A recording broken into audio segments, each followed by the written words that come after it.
林飞，没有30万彩礼，你休想娶我姐。你一个农村出来的，想要娶我女儿，本来就是高攀。要不是看你对我女儿一片真心，我根本不会给你进门的机会。我们家微微要脸蛋有脸蛋，要身材有身材，追求她的人多的是。你要是没钱，就趁早断了念想，别再纠缠我女儿。林飞站在客厅内，一脸窘迫地看着眼前3人，他们正是自己女朋友的爸妈，还有弟弟。他们坐在沙发上，态度倨傲，言辞刻薄，丝毫不给林飞留脸面。阿姨，不是说好了15万彩礼吗？怎么又突然变成30万了？你也知道，我参加工作才1年多，实在没多少积蓄。我爸妈他们都是农民，1年到头也赚不了多少钱。为了我和微微的婚事，他们找亲戚们借钱，才凑够了。够了！刘玉香一抬手打断了林飞的话。我不管你们家的钱怎么来的，反正没有30万彩礼，我是绝对不会把女儿嫁给你的。马一鸣走到林飞面前，用手指戳着林飞的胸膛。实话告诉你，我女朋友家跟我要30万的彩礼，少1分都不行。我姐已经答应把你的彩礼拿给我用，你要是能凑够30万，你和我姐就还有戏。你要是拿不出来，你就别再来找我姐了。林飞攥紧了拳头，气得直咬牙。感情自己爸妈设下老脸，求亲戚朋友帮忙借来的钱，都要给马一鸣这个瘪犊子用。这究竟是爸妈给自己娶老婆，还是自己给他马一鸣娶老婆？林飞很清楚自己家的经济情况，爸妈都是本本分分的农村人，种地1年的收入也就才2万多块钱。平时自己老爸外出打工，干的都是一些又苦又累的体力活，每年也能赚个几万块钱回来。但是随着年龄增大，他长期从事重体力劳动工作，身体也出现了问题，经常腰酸背痛。前不久刚刚做了体检，发现腰间盘突出，医生让做手术治疗，但是因为自己要结婚，所以老爸舍不得花钱做手术，硬是说自己没事。老妈就更不用说了，一个没有什么文化的农村妇女，常年在家务农，偶尔去打一些零工补贴家用。最近为了自己结婚的事，每天起早贪黑的去打零工。眼看着婚期将近，没想到马家竟然临时加价，将彩礼翻了1倍。阿姨，你们能不能让我见一见微微？这时卧室的房门打开，马微微走了出来。林飞与马微微是大学同学，2人已经相恋3年了。他相信2人之间的感情不是金钱可以衡量的。林飞，刚刚你们的谈话我都听到了，在亲情与爱情面前，我只能选一个。为了我弟弟，我必须要这30万彩礼。如果你们家实在拿不出这30万，那我们分手吧。听到这话，林飞心里顿时就凉了，忍不住自嘲一笑，好一个为了弟弟，感情终究是抵不过金钱吗？好，你选择了亲情，我不怪你。把我们家给你的15万彩礼，还有我妈送给你的传家宝还给我，我立刻就走。刘玉香冷哼一声，起身说道，你想什么呢？彩礼我们1分都不会退的。你浪费了我女儿3年的青春，这笔钱就当是她的青春损失费了。至于你说的传家宝，那个破手镯倒是可以还给你。刘玉香像是早有准备，她从自己的包里拿出了1枚手镯，满脸的嫌弃。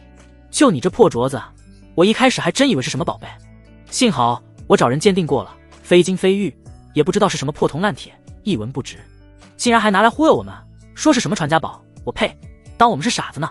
刘玉香将镯子丢给了林飞，就像是丢破烂一样。林飞握着镯子瞪向了刘玉香，这镯子的确是他们林家的传家宝，值不值钱他不清楚，但是的确已经传了很多代人。自己老妈是把马微微当成未来儿媳妇，这才会传给他。青春损失费，难道我的青春就不是青春了吗？这彩礼钱都是我爸妈辛苦赚来的，还有跟亲戚朋友借的，你们必须还给我。马一鸣嘲讽道，你个乡巴佬，有个狗屁的青春，既然你跟我姐分手了，赶紧从我们家滚出去。马一鸣拖着林飞向外走去，林飞自然是不肯，2人推搡了起来。马保国见状，立刻上前来帮忙，他们父子2人联手将林飞推到了门外。林飞用手抓着门，愤怒不已，还我钱，不还我钱，我不会走。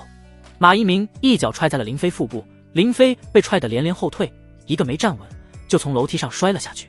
这一摔把林飞摔得头破血流。滚，你再敢来我们家闹，小心我找几个兄弟废了你。马一鸣恶狠狠地骂道。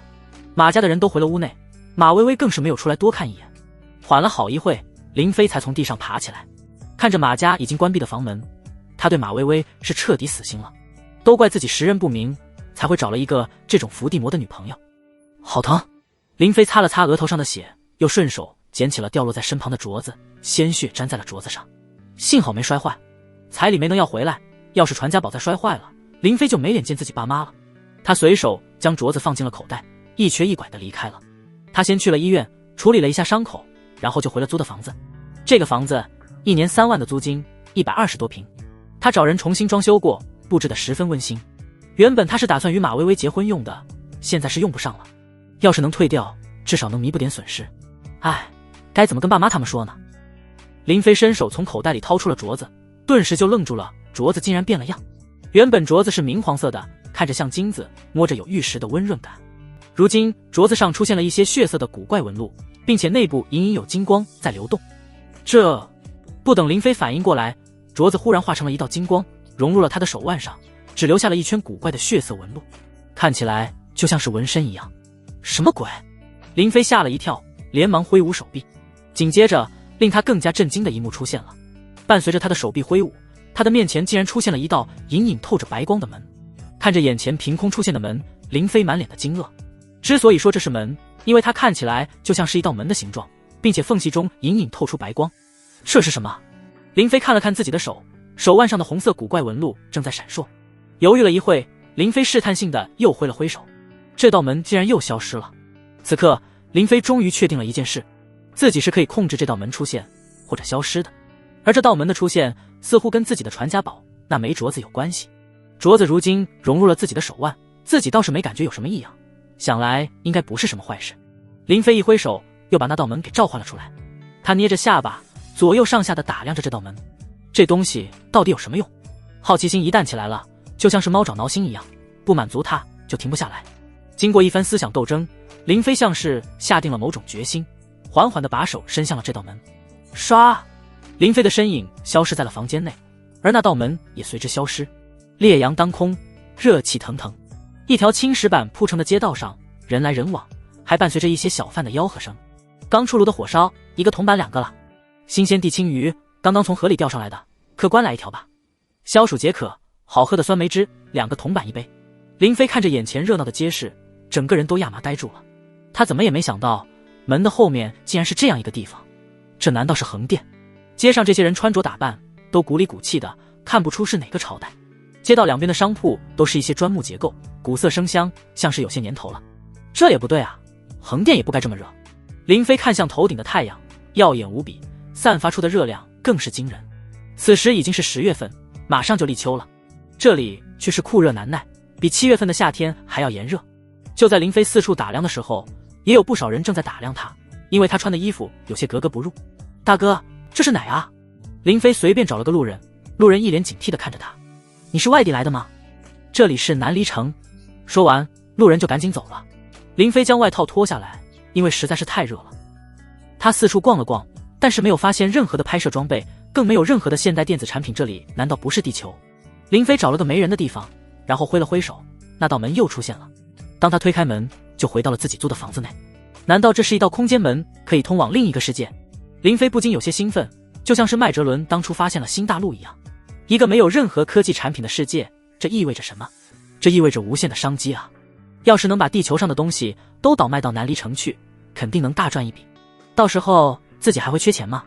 想到这里，林飞迫不及待地做了一些准备，背着一个背包，再次挥手召唤出那道门，大步走了进去。这一次，林飞在南离城中足足待了3天的时间，他对南离城有了更多的了解。要不是背包中的食物吃光了，林飞还舍不得回来。咦，这时间怎么没什么变化？林飞拿出手机看了一眼时间，发现自己虽然在南离城中待了3天，可是在地球上时间仅仅只是过去了半个多小时。难道是手机坏了？在南离城的时候，林飞就发现那里是没有手机信号的，毕竟在南离城所在的世界是没有4大通讯运营商的。林飞又打开电脑查看了一下时间，发现地球上的日期的确还是在当天，并没有过去3天。南离城所在的世界时间流速与地球上不一样。为了验证自己的猜想，林飞又做了一番准备，再次进入了南离城，又待了3天时间。回来之后，地球上仍旧仅仅过去了半个多小时。简单推算之后，林飞吃惊地发现，南离城与地球上的时间流速竟然相差近100倍。也就是说，如果在南离城待上100天，地球上可能才1天多时间。这个镯子太神奇了，也不知道是什么来历。林飞很想弄清楚这镯子的来历，但是他仔细一想，这件事最好先别让其他人知道，哪怕是自己的爸妈。一来，这件事太过匪夷所思，究竟是福是祸还不清楚；二来，自己爸妈应该不知道镯子的秘密，如果他们知道的话，也不会轻易送人了。在南离城的这几天，林飞弄清楚了3件事。第一件事，南离城隶属于龙渊王朝，第二件事，南离城中有3大家族，5大势力，都是普通人不能招惹的。第三件事，南离城这个世界中是有修仙者存在的。林飞是跟一些普通人交谈，了解到这些信息的。那些人虽然是普通人，接触不到修仙者，但是他们却看到过有人在南离城上空御剑飞行，他们称之为上仙。要是自己能成为修仙者，岂不是在地球上可以横着走？不过林飞也只是想想，修仙者不是他目前可以接触到的。要是被修仙者知道他其实来自地球，只怕修仙者会先杀了他，夺走宝镯。南离城所在的世界绝对比地球危险，稍有不慎可能会把小命丢了。我得好好计划一下接下来该怎么做。在南离城中，普通人交易货币有3种：铜板、银元、金币。1枚金币能兑换10块银元，1块银元能兑换1000枚铜板。虽然龙渊王朝的金币无法在地球上直接使用，但是可以卖给那些黄金回收的店铺，然后换成现金就可以了。现在要做的就是挑选一些畅销商品，拿到南离城去卖。为了凑够15万彩礼，我的钱和爸妈借来的钱都给了马薇薇家。我现在浑身上下就只有几百块钱，买点什么好呢？这南离城天气炎热，要是能卖风扇、空调给他们，绝对能发大财。可惜我钱不够，只能倒腾点冷饮、雪糕了。冷饮、雪糕这些东西投资小，最适合目前林飞的经济状况了。林飞直接从外卖平台上下单，订了几百块钱的饮料、雪糕。1个小时后，这些饮料、雪糕就都送到了他的住处。林飞打包了一些饮料、雪糕，装进了一个大号地储物箱里，用厚棉被包裹了起来。南离城中没有冰箱、冷柜，要是不做保温处理，雪糕都得化成水，冰镇饮料变成热饮料。唰！林飞再次来到了南离城，这次他出现在了一条后巷内。有一个穿粗布衣服的男人正在后巷小解，看到突然出现的林飞，吓得顿时缩了回去。林飞没有理会他，赶紧离开了。通过几次来南离城的经验，林飞发现了一个规律，自己上次是从什么位置离开的，下次回来会出现在同一个位置，每次都在街上出现，这样太不安全了。等赚了钱，我就在南离城内买个院子。之前在南离城待的那6天，林飞早就已经摸清楚了城内的一些情况。城内一些有名的酒楼、商铺都是有钱人经常进出的地方。林飞可没打算把冰镇饮料、雪碧卖给那些普通人，几个铜板的卖，猴年马月才能发财。千金阁，这是南离城中很有名气的一家商铺，主要经营丝绸布匹、珠宝玉器、胭脂水粉这些女人用品。能够来这里消费的女子，大都是一些有钱人家的小姐，出手阔绰，消费能力高。冰镇雪碧，喝一口透心凉；乔乐兹脆脆桶，香甜可口。走过路过不要错过，只要1枚银币就可以享受此等美味冰饮。林飞站在千金阁旁边，直接就当街叫卖起来。听到他的话，不少路人纷纷驻足观看。雪碧是什么东西？乔乐兹没听说过呀？1枚银币，这小贩还真敢喊价，当自己卖的是琼浆玉液吗？那些路人都震惊于10枚银币的报价，并没有人上前购买。林飞早有准备，他拿出了一些一次性杯子，然后取出了一大瓶冰镇雪碧，免费试喝，不要钱啊！有没有人要尝一尝此等美味冰饮？绝无仅有。不少人听到免费，顿时就有点动心了，但是又怕有什么套路，所以依旧没人上前品尝。林飞皱起了眉头，免费试吃可是地球上屡试不爽的营销策略，怎么在这里失效了呢？这时，一辆豪华的马车来到了千金阁门口，马车上走下来了2名年轻女子，一名轻纱遮面，身着华丽，似乎是大家小姐，丫鬟打着一把纸伞，为其遮阳。林飞灵机一动，大喊道：人间美味，绝无仅有，1枚金币1瓶。林飞直接将价格改成了1枚金币，想要来个语不惊人死不休，只有这样才能吸引真正有钱人的注意。喊完之后，他给自己倒了一杯冰镇雪碧，然后一口喝了下去。爽！那名轻纱遮面的小姐转头看向了林飞，随即带着丫鬟走了过来，身后还跟着2名身强体壮的家丁。你这是什么人间美味，竟然敢卖1枚金币1瓶？小姐，我这是冰镇雪碧，一般人可喝不起。丫鬟瞪了林飞一眼，娇哼道：吹牛，我们家小姐什么好东西没尝过？一名家丁更是提醒道：小姐，这些小贩的东西怕是不干净，还是不碰为好。这多嘴的家丁，林飞真想给他一巴掌，让他把嘴给闭上。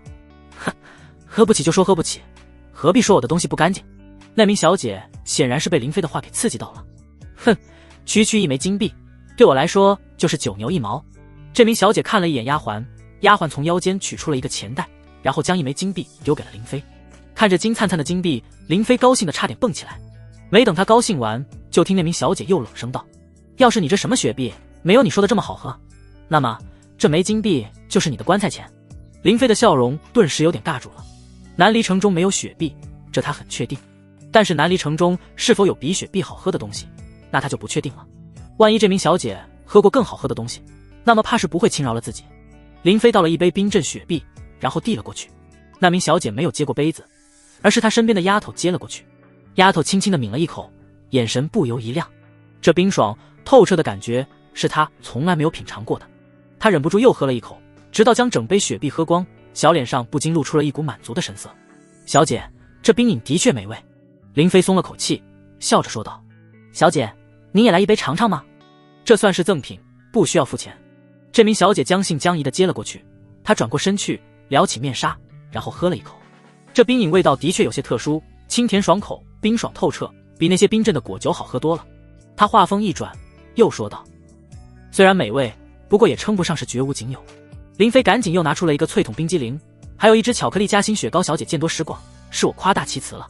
这2只冰激凌和雪糕算作我的一点小心意，请小姐品尝。喝了雪碧之后，显然这名小姐已经动心了。她这次没有示意丫头先吃，而是自己接了过去。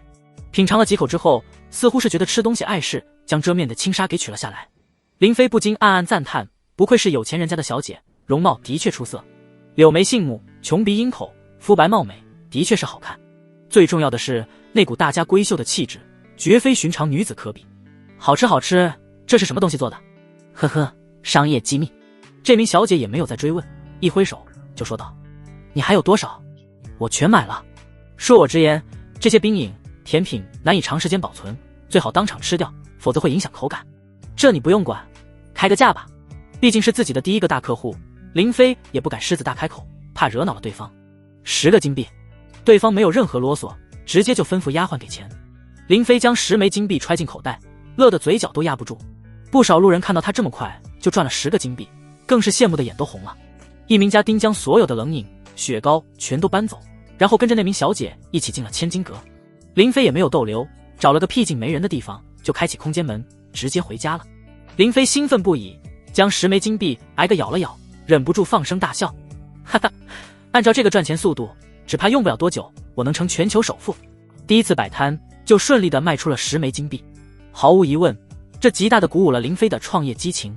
南离城中3天时间，在地球上仅仅半个多小时。地球上1天，这就相当于南离城中接近100天。如果我在南离城中每天都能赚到10枚金币，1个月就能赚到300枚金币。也就是说，在地球上仅仅过1夜的时间，我就能获得相当于别人奋斗几10年的收入。这一切的前提就是自己要有一个稳定的销售渠道，毕竟不是每一次自己都能遇上出手如此阔绰的小姐。再就是自己的人身安全问题必须要做好保障，每次进入南离城，自己都会出现在上一次回来的位置。要是被人发现了，提前蹲守的话，那么自己再进入南离城就危险了。所以必须要找一个安全的登陆点。估算了一下时间，等到南离城进入了夜晚，林飞再次挥手召唤出空间门，来到了南离城。南离城中并没有宵禁一说，相反，越到了晚上，城中反而越热闹，因为晚上的天气会更加凉爽，不像白天那般炙热。街道上车水马龙，到处灯火通明，街道两旁的商铺通宵营业，摊贩们也在奋力吆喝，比白天的时候更加有精神。林飞找了一家成衣铺，进去挑选了2身得体的衣服换上，至少从衣着上，自己与南离城中的人打扮差不多，不会再引人注目。从成衣铺出来，林飞就前往了一家酒楼，同福酒楼。这间酒楼与千金阁隔着2条街，也就1公里左右。之前来南离城考察的时候，林飞就注意到过这家酒楼。这家酒楼生意不错，尤其是晚上，客人更是不少。像这种人多热闹的地方，最适合藏身。大隐隐于市。林飞走进这家酒楼，用1枚金币包下了一间客房，1个月的时间。这消费档次还是挺高的。要知道，在南离城的普通人1年也赚不了1个金币的收入。这间客房在酒楼的后院，相对僻静，并且有后门可以进出。后院宽敞，还可以停放马车。如果是长期住店的客人外出的话，酒楼的马车还可以负责接送，只不过要另付额外的车马费。明天一早我再去千金阁试试。安排好一切之后，林飞就回了地球，准备好了冷饮、雪糕之后，才再回到了南离城，让同福酒楼的马车将自己送到了千金阁附近。林飞刚要摆摊，一名女子就从千金阁内走了过来。喂，怎么是你？来人正是那名打伞的丫鬟，她笑着说道：我们小姐让我来的。你这次带了多少冰镇雪碧？我们全要了。对了，还有昨天你给我们小姐吃的那甜品，我们也要。林飞之所以来千金阁这种地方卖，就是想要找一些有钱的大主顾，将来可以搞批发。毕竟一次运送这么点饮料、雪糕过来，也只是小打小闹。如今看来，自己已经成功吸引到了一位大主顾。哼，既然你们全都要了，那么我也不斤斤计较了。这些冰镇冷饮、雪糕比昨天只多不少，依旧是10个金币，如何？这丫鬟没有讨价还价，随手就从钱袋中掏出了10枚金币。你明天还来吗？没什么特殊情况，应该还会来。好，知道了。丫鬟点了点头，她回头招了招手，2名家丁走了过来，将所有的物品都给搬走了。林飞本来还想要回自己的箱子，但是转念一想，人家10枚金币都给了，自己一个破纸箱再不舍得给，未免也太抠门了。在回同福酒楼的路上，林飞留意了一下，确定没有人跟踪自己，才回到了酒楼内。第3天，林飞依旧乘坐马车，将冰镇饮料、雪糕运送到了千金阁附近。这是家里仅剩的饮料、雪糕了，等卖完这一批，我得再进点货。林飞等了一会，没有见到昨天的丫鬟出来。为了避免冰饮变热、雪糕融化，他只好再次吆喝了起来：走过路过，不要错过！冰镇雪碧，喝一口，凉爽畅快，清凉解渴。1枚银币1杯。听到林飞的吆喝声，许多路人都不由凑上前来，想要看看卖的是什么稀罕物，竟然能卖得如此昂贵。让开，都给我滚一边去！忽然，3名身穿短褂的男子推开人群，他们敞着胸膛，露着2条胳膊，在他们的小臂上都纹着一个黑色榔头的图案。看到他们的纹身，原本围观的路人纷纷退避三舍，就像是看到了瘟神一样。林飞第一时间也察觉到，这3人似乎不是什么好鸟。你这卖的什么东西？在这里摆摊，你交摆摊费了吗？这条街上所有的摊子都是归我们血狼帮管的。林飞心里咯噔一下，自己这是遇上了南离城的街头帮派啊。之前他听路人说过，南离城有3大家族、5大势力，都是普通人不能招惹的。这5大势力之一就是血狼帮。3位大哥，小弟初来乍到，不懂规矩，还请你们见谅。我这就收拾摊子离开。一名男子一把就推开了林飞，然后掀开棉被，从里面拿出了一瓶冰镇雪碧。哟，这是什么东西？冰凉凉的。他将雪碧放在脸上，露出了一脸舒服享受的表情。在这酷热的天气，没什么能比冰凉更难得了。另外2人见状，也都凑上前来。快说，这是什么东西？我怎么从来没见过这些东西？你小子从哪弄来的？林飞不敢得罪他们，只能满脸陪笑。3位大哥，这是冰饮，小本生意，还请你们高抬贵手。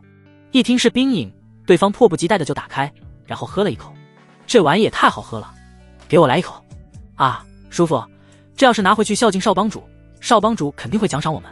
他们3人喝完一瓶雪碧，然后就想要将剩下的全部搬走。3位大哥，你们还没给钱呢。砰！一名男子一拳打在了林飞胸口，林飞整个人一下子就倒飞了出去。敢跟我们要钱，我看你是嫌命太长了。哇！林飞感觉胸口剧痛，肋骨好像被打断了，一张嘴就吐了一口血。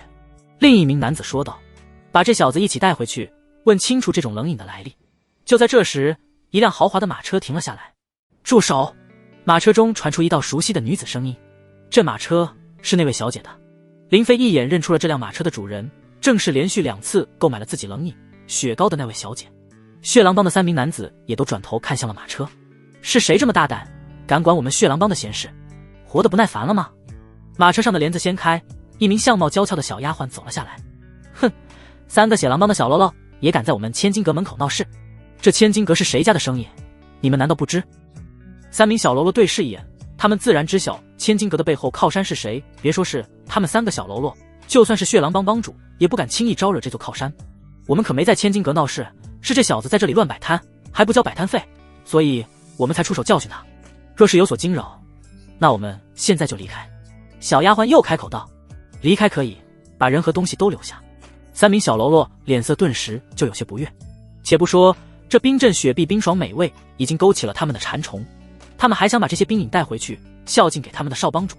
小丫头，你这就有点不讲理了吧？我知道你们千金阁是李家的生意，但是3大家族早就与我们血狼帮、铁剑帮有约定，街面上的事情3大家族是不插手的。马车内一道倩影走了下来，轻纱遮面，身姿婀娜。街面上的事我自然不会插手，但是你们抓的这个人是我们千金阁的客人，他卖的那些冰饮也都是攻击我们千金阁的，所以你们必须把人给我留下。这名小姐从腰间取出了一块令牌，令牌的正面刻着一个李字。这是我们李家的令牌，你们还需要验一验真假吗？两名家丁走上前来，他们怒目圆瞪，浑身散发出一股强大的气势。给脸不要脸，再不滚蛋就打断你们的狗腿。血狼帮的3名小喽啰被吓住了，连忙放下了林飞，还有那些冷饮，灰溜溜的离开了。那名小姐与丫鬟走上前来，关心地问道：伤得怎么样？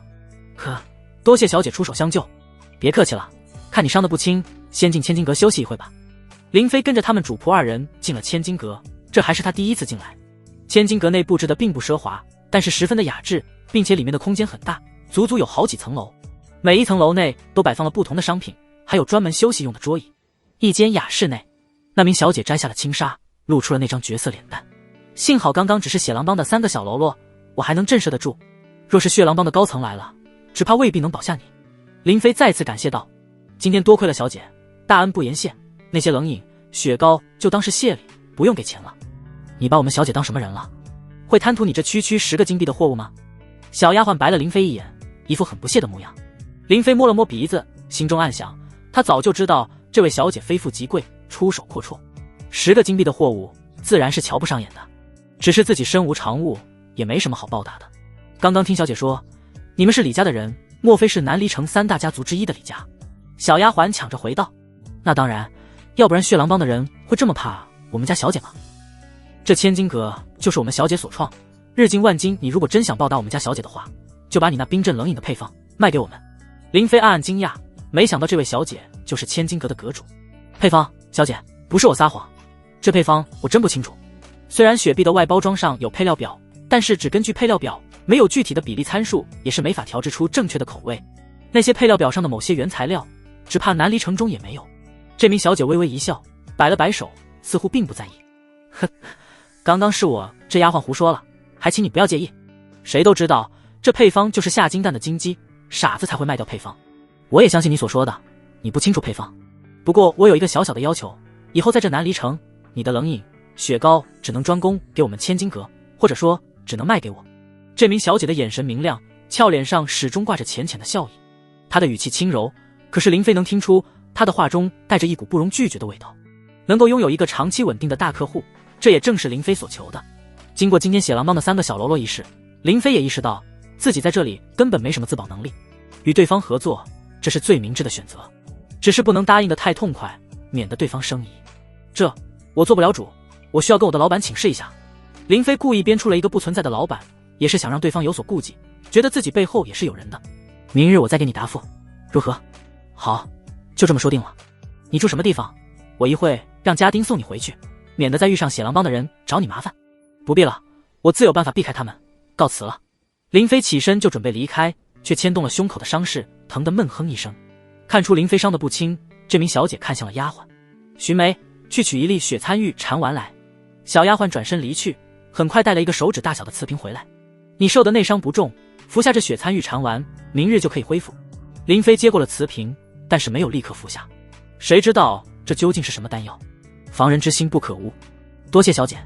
林飞强忍着伤势，起身离开了千金阁。林飞留意了一下周围，发现有李家的家丁跟在后面，就没有返回同福酒楼，而是转身进了一条无人的后巷。很快，李家的家丁就追了过来。人怎么没了？走吧，回去跟小姐复命。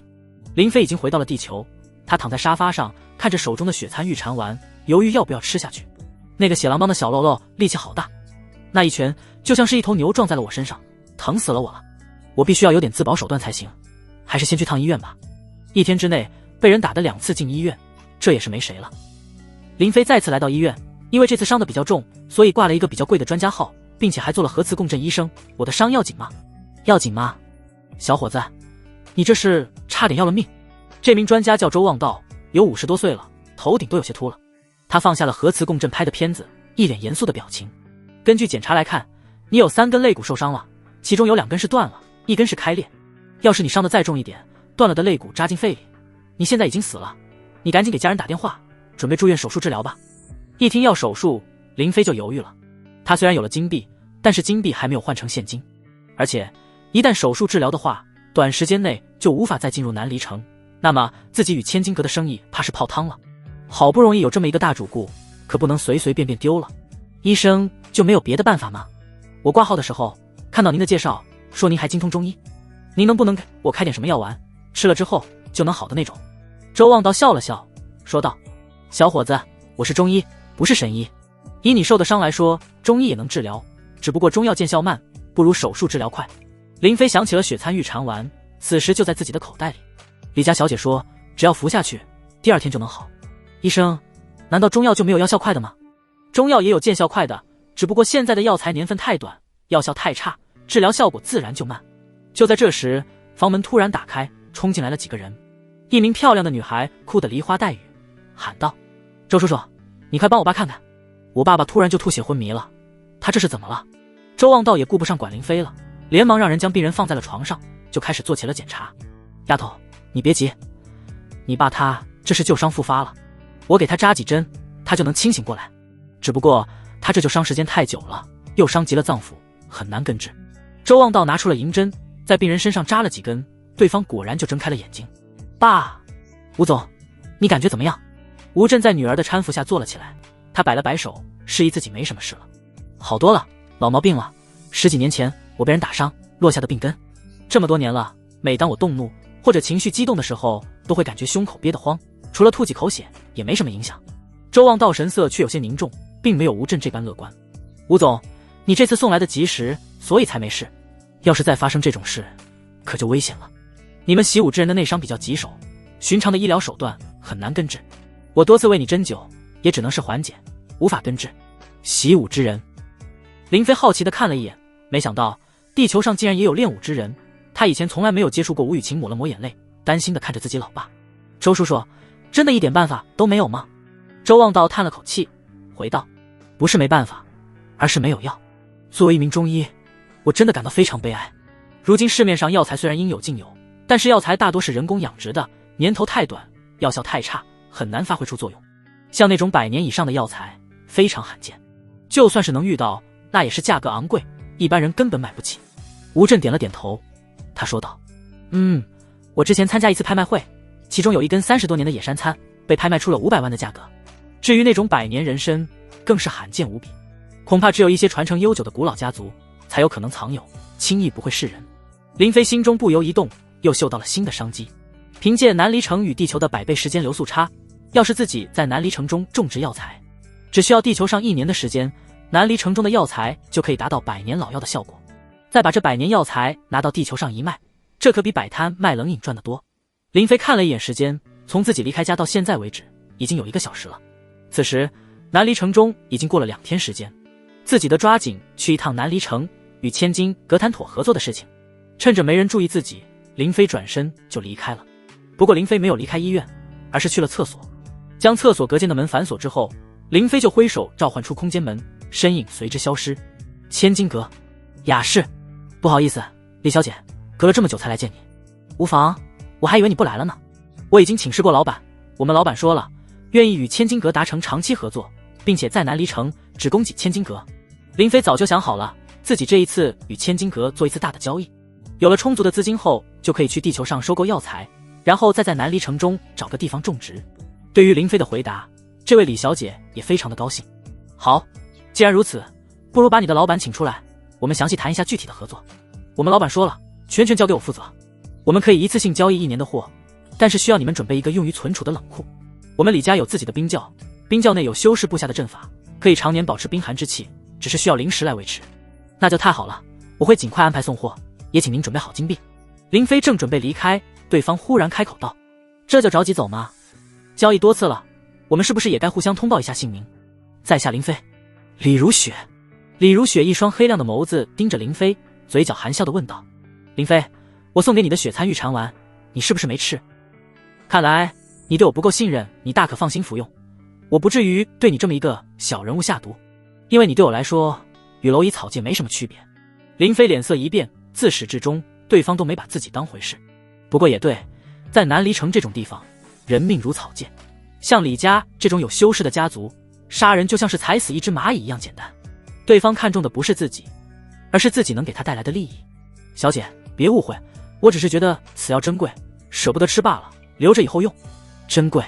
哼，虽是区区凡品灵药，但对你这种小人物来说，的确算是珍贵。李如雪忽然叹了口气，又说道：“在修仙者面前，我又何尝不是蝼蚁一样的小人物？可惜我没有修炼资质，终其一生也只能做一个凡人。终其一生也不过只是一个凡人嘛。”原来作为千金小姐的李如雪，也有她求而不得的。但对凡人而言，若是能够幸福度过一生，也未尝不是一种幸福。对于成为修仙者，林飞虽然也有奢望，但是却也并不执着。毕竟自己如今的奇遇已经远超许多普通人，无论在南离城还是在地球上，做一个富豪，享受一生，自己也知足了。如雪小姐，既然事情已经谈妥，那么我现在就去着手安排后续事宜。且慢！李如雪再次喊住了林飞，她看了一眼小丫鬟寻梅，寻梅拿出了一个锦盒，递到了林飞的面前。这是我们小姐送给你的礼物。礼物？林飞疑惑地看了一眼李如雪，平白无故的为什么要送一件礼物给自己？打开锦盒一看，里面有一颗鸡蛋大小的珠子。这是什么？李如雪解释道：“此物名为如意面，算是一件法宝。”法宝？林飞大吃一惊。他虽然听说过南离城中有修仙者，但是并没有亲眼见过。这法宝是修仙者才能炼制的宝物，珍贵异常，寻常人根本没有机会接触到，而且法宝也不是金银可以买到的。如雪小姐，你这礼物未免太贵重了吧？李如雪微微一笑，似乎很满意林飞的反应。你可知此物为何叫如意面？林飞摇头，明明是一颗珠子，怎么会叫这么古怪的名字？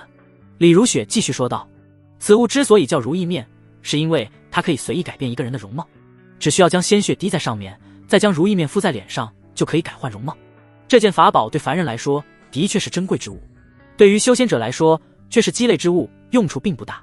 因为修仙者有很多的手段可以改换容貌，甚至改变自身气息，让人无法辨别。这如意面送给你，你可以用它改换容貌，在南离城中可以避免一些麻烦。小丫鬟徐美锦跟着说道：这如意面可是我们小姐为家族立下功劳，家族赏赐给她的。林飞暗暗激动，有了这如意面，自己以后在南离城的确是更加方便许多，不怕被人跟踪如雪小姐的这番美意，我心领了，日后定当报答。林飞没有假惺惺的推辞，直接就咬破了手指，将血滴在了如意面上，就像是水融入了海绵似的，血液被如意面吸收了。林飞拿起了如意面，将其往脸上一抹，如意面就像是真的面团一样，自动吸附在了脸上，但是没有任何的憋闷感，就像是脸上敷了一层透气的面膜一般。丫鬟寻梅拿了一面铜镜过来，铜镜之中，林飞的容貌竟然变成了另外一个人。哥哥，你现在的样子真丑。寻梅掩嘴轻笑，因为林飞此刻的样貌变成了一个尖嘴猴腮的男人模样，脸上还长了一颗黄豆大小的黑痦子。李如雪笑道：这如意面所变化成的容貌都是随机的，你若是不满意，可以揉一揉脸，样貌会随之变化。林飞立刻又揉了揉脸，果然把手拿开之后，又变成了另外一副样貌。只不过这副样貌也长得一般，属于那种普通样貌。那我该如何取下来？想取下来的时候，你用手向外一扯，就可以将如意面扯下来。这如意面已经滴血认主，除非你遇到修仙者，否则外人是扯不下来的，这你大可放心。如此甚好，告辞。林飞转身离开，心情也随之轻松了许多，再也不用提心吊胆的，怕被人给盯上了。林飞离开之后，小丫鬟寻梅不解地看向了李如雪：小姐，你为什么把如意面送给他？他不过一个小小的摊贩，就算是他答应与我们千金阁合作，也没必要送他这么珍贵的礼物。李如雪此刻俏脸冰冷，不见丝毫的笑意，一双眸子漆黑如墨，仿佛深不见底的两口古井。小小的摊贩，他卖的那些冷饮、雪糕都是一些前所未见之物，放眼整个龙渊王朝也未曾出现过。单单这几日，那些冷饮、雪糕就给我们带来了不少客人，很多客人都想订购，若是让他卖给了其他家族的商铺，对我们千金阁来说都不是一件好事。李如雪年纪轻轻就能够成为千金阁的掌事之人，其经商能力无容置疑，他的算计、城府之深也远不是他所表现出来的那般单纯。我虽为千金阁的阁主，掌管诸多商铺生意，但是在家族中眼馋我这位置的人很多，一旦让家族内其他人注意到这些冷饮、雪糕的来路，并且找到这林飞，那么我的地位怕是不保。李如雪将如意面送给林飞，看似是帮林飞，让林飞可以避免许多麻烦，同时也是在帮他自己。林飞可以随意改换容貌，以后就算多次进出千金阁，也不会引起外人注意。李家的其他人想要找出林飞的真实身份，也就更难了。之前我安排家丁跟着他，本以为可以找到他的安身之处，没想到2个炼气3层的家丁竟然跟丢了。由此可见，这林飞也并不简单，绝非寻常之人。我对他身后的那位老板也很感兴趣，放长线才能钓大鱼。小丫鬟连连点头，拍手称赞。还是小姐您考虑周密，是寻梅愚钝了。呵呵，你这丫头就知道拍马屁，一会赏你一只乔乐兹。哇，谢谢小姐。林飞没有立刻回地球，而是去了同福酒楼包下的客房。这一路上他都观察过了，确定没有人跟踪。在客房内，他拿出了那枚血参玉蝉丸，服用了下去。要是回地球服用的话，第二天才见效。地球上过一天，南离城可是3个多月的时间，所以还是留在南离城更节约时间。同时，林飞通过同福酒楼订了10几辆马车，用于接下来运送货物。正如李如雪所言，在第二天的时候，林飞就感觉胸口不疼了，浑身也都有劲了。这血参玉蝉丸还真有效，李如雪没有骗我。我也该回去了，筹备1年的冷饮、雪糕，这可不是个小数目。哪个王八羔子把厕所给反锁了？在医院做这种事，缺不缺德？清扫厕所的保洁大爷骂骂咧咧的，在医院干这么多年了，他还是第一次遇见这种事。正当他准备离开的时候，咔嚓一声，厕所隔间的门锁打开，林飞一脸笑容的走了出来。大爷好。保洁大爷顿时就愣住了，他打开厕所门看了看，这是个蹲坑，不是马桶。刚刚他敲了好几次门，还趴下看了门缝下面，根本没有看到人，所以才气得他破口大骂，以为是有人故意搞破坏。刚刚明明没有人，这人从哪出来的？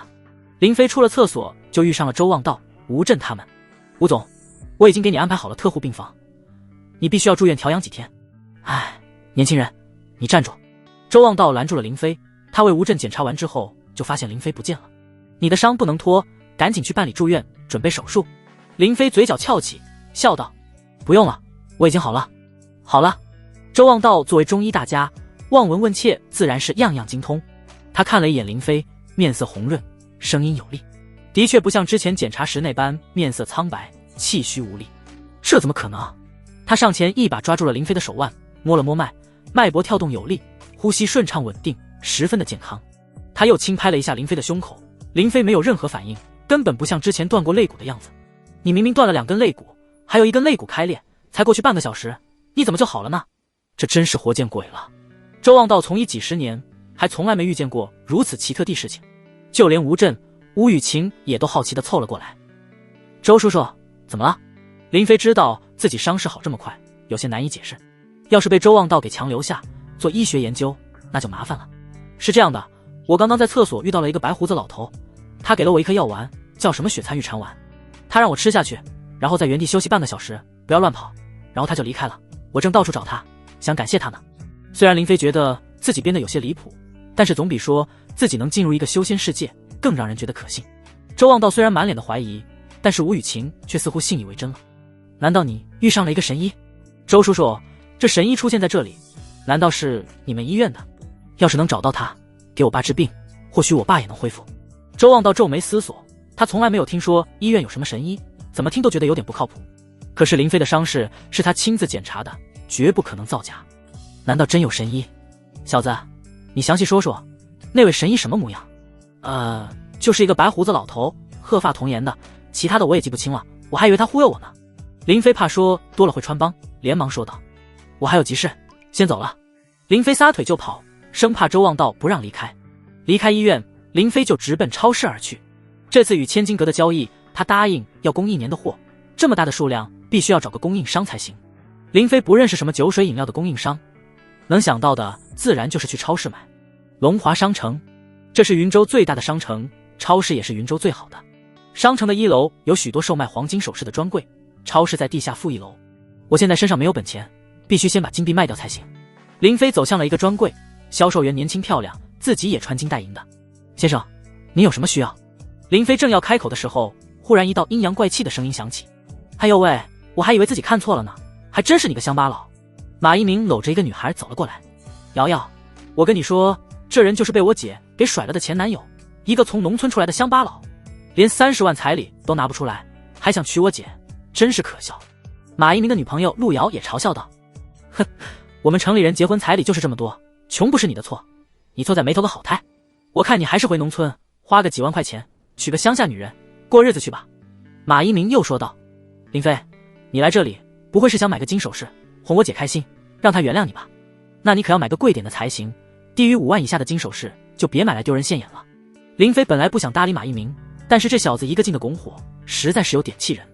马一鸣，你们家拿卖女儿的钱来给你当彩礼娶老婆，你不觉得羞耻吗？马一鸣脸色一沉，顿时就笑不出来了。陆瑶开口道：行了，别跟他在这吵，丢不丢人，让人看笑话。你不是带我来买3斤吗？到底还买不买了？马一鸣赶紧陪笑：买，当然买了。瑶瑶，你只管选那些贵的买，低于5万的咱们不要。马一鸣掏出了一张银行卡，得意地朝着林飞晃了晃，然后拍在了柜台上。那张银行卡正是林飞家凑的彩礼，一共15万。陆瑶用力地亲了马一鸣一口，开心无比。老公，你真好。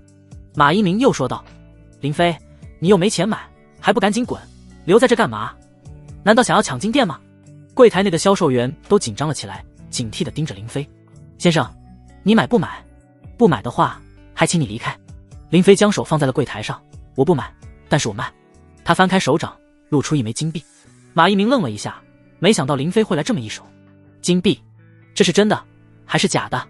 他伸手想要去摸，却被林飞瞪了一眼。干嘛？你是想要抢我的金币吗？马一鸣很是不屑地说道。就一枚金币，撑死了能卖几万块钱，你有什么好装的？林飞又从口袋中掏出了金币，一枚一枚地摆放在柜台上，一共10枚金币。马一鸣、陆瑶还有销售员都看呆了。如果只是一枚金币，并不会让人感到多么吃惊，但是10枚金币就不一样了。身为金店的销售员，这名销售员最是清楚这些金币的价值。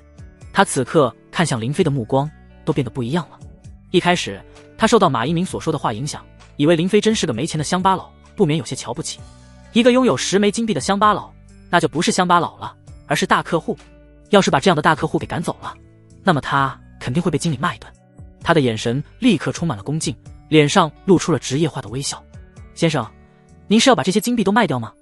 林飞点了点头，他现在急需用钱，只要价钱合适，自然全部卖掉。当然。陆瑶看到这10枚金灿灿的金币，眼睛都直了。一鸣，你不是说他是个乡巴佬吗？怎么会有这么多金币？马一鸣此刻也是有点懵逼的。今天林飞还在他们家哭穷，说他爸妈到处借钱才凑了15万彩礼，根本拿不出30万彩礼。他这金币要么是假的，要么来路不正。你们要是收了赃物，可是要负法律责任的。马一鸣看向销售员，言语中透着警告的意味。销售员闻言也是又警惕了起来。这种事情的确是发生过的，有些人将捡来或者偷来的黄金首饰卖掉，一旦被警察给追查到了，赃物要退回去，金店不仅名声受损，而且还会遭受经济损失。先生，您这些金币是怎么得来的？是否有购买的凭证？林飞不由皱眉，没想到卖个金币竟然还要刨根问底这些金币的来历，他还真不好向外人解释。这些金币都是我家祖上传下来的，没有凭证。你们要是不收的话，那就算了，我再换一家问问。马一鸣嗤笑一声，究竟是祖传的还是偷来的？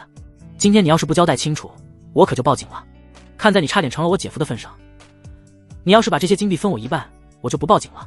马一鸣今天原本是带女朋友来买结婚用的金首饰，没想到还有意外收获，心里不禁乐开了花。要是能分到一半金币，那就赚大了。要是你把金币全都给我，就当是彩礼了，我回去跟我姐说一声，让她重新考虑跟你的婚事，怎么样？无耻小人！马一鸣这是想要趁火打劫，他是认定了金币来路不正，才敢狮子大开口。别说是一半金币，就算是1枚，林飞都不会给他。马一鸣，你这个见钱眼开的小人，别做白日梦了。好马不吃回头草，今天你把我从你们家赶出来的时候，我跟马薇薇就已经一刀两断了。这金币我不卖了，留着当传家宝，以后传给我儿子。林飞将金币收了起来，就准备离开。马一鸣拦住了他，你别想走，我现在就报警。这时一道女孩的声音响起，报什么警？你谁啊？马一鸣看向了身后，眼神顿时一亮。一名穿着时尚、肤白貌美的女孩走了过来，论容貌、论气质，都比他的女朋友陆瑶强出不知多少倍。吴雨晴朝着林飞眨了一下眼睛，笑着说道：还记得我吗？我们在医院见过。林飞点了点头，一眼就认出这个女孩是在医院见过的吴雨晴。吴雨晴当时为了救她爸爸，哭得梨花带雨的，这让林飞印象挺深的。销售员忽然喊道：大小姐好。吴雨晴朝着林飞伸出了雪白的小手，主动介绍道：你好，我叫吴雨晴，这龙华商城就是我们家开的。陆瑶忍不住发出一声惊呼：吴雨晴，难道是龙华集团的大小姐？林飞也是愣了一下，龙华集团在云州那是赫赫有名，旗下有房地产、酒店、商城等各种产业。马薇薇就是在龙华集团旗下的房地产公司上班。吴小姐你好。林飞与吴雨晴握了握手，他的小手很柔软。我叫林飞。吴雨晴又转头看向了马一鸣，笑容一收，变得有些严肃。就是你想报警，是吧？知道我们龙华商城一天的营业额是多少吗？如果因为你影响到了龙华商城的生意，你担得起这个责任吗？马一鸣哪里敢得罪吴家，连忙解释。吴小姐，您别误会，我报警不是冲龙华商城，而是冲林飞这个人。他的金币来历不干净，我怕会给龙华商城带来麻烦。吴雨晴却是一副懒得听他解释的样子，直接打断了他龙华商城的事，还轮不到你操心。我不管你跟这位林飞先生有什么私人恩怨，我可以很明确的告诉你，他是我的朋友。你要是跟他过不去，就是跟我过不去。你想报警，就尽管去报。如果查出金币来历干净，那你就是诬陷诽谤，我一定让律师追究你的法律责任。陆瑶拽了拽马一鸣，他可不想得罪吴雨晴，毕竟以吴雨晴的身份地位，想要收拾他们俩，就像是捏死两只蚂蚁一样简单。快走吧。马一鸣屁也不敢多放一个，灰溜溜的转身离开了。吴小姐，多谢你帮我解围。在医院第一次见面，林飞知道那是巧合，但是自己刚到龙华商城没多久，吴雨晴就出现了，这就有点太巧合了。更何况自己与马一鸣的争吵只是一件小事，吴雨晴一个千金大小姐根本懒得理会才对。她帮自己解围，估计就是冲自己来的。至于目的，林飞心里也很清楚，肯定是自己编的那个白胡子神医的故事，才让吴雨晴盯上了自己。吴雨晴莞尔一笑，眼睛上下打量着林飞，举手之劳，不必客气。哦，对了，林飞，你要卖金币是吗？林飞点了点头，无论如何他都要把金币尽快换成现金，然后才能去购买货物。我的金币都是祖传的，没有凭证，可以给我看看吗？林飞将金币交给了吴雨晴，吴雨晴看了几眼就说道，这金币的样式挺少见，龙渊，这是哪个朝代的？我爸爸很喜欢收藏古玩，你这些金币想卖多少钱我都买了。吴雨晴，龙华集团的千金大小姐，在云州绝对是最顶层的上流社会人物，像她这种天之娇女，换做以前林飞根本没资格接触到，如今对方主动与自己交朋友，多少让林飞感觉有点受宠若惊。不过能攀上龙华集团的关系，对自己日后也大有裨益。别的不说，自己以后从南离城赚到的金币，起码能有个可靠的回收方。吴小姐，你别老是吴小姐这样叫，我叫你林飞，你叫我雨晴，要不然我可生气了。吴雨晴故作生气的模样，在林飞看来却是有几分俏皮可爱。那好吧，雨晴。林飞将口袋中的金币取了出来，一共15枚。之前卖冷饮、雪糕，2天时间2次一共卖了20枚金币，其中1枚金币花在了同福酒楼的包房上，还有4枚金币林飞自己留下了，留着以后在南离城中用。第3次卖冷饮、雪糕的时候，自己被血狼帮的小喽啰欺负，李如雪救了自己，还给了自己血参玉蝉丸，所以自己也没好意思要钱。所以目前他可以卖的金币就只有15枚，我这一共有15枚金币，就按照黄金回收的价格卖吧。吴雨晴有些惊讶，问道，你难道不清楚按照古玩来卖，金币的价格会更高吗？林飞自然清楚，只不过他不想占吴雨晴的便宜，毕竟自己要是收了太多的钱，等吴雨晴提出要求的时候，自己何以为报？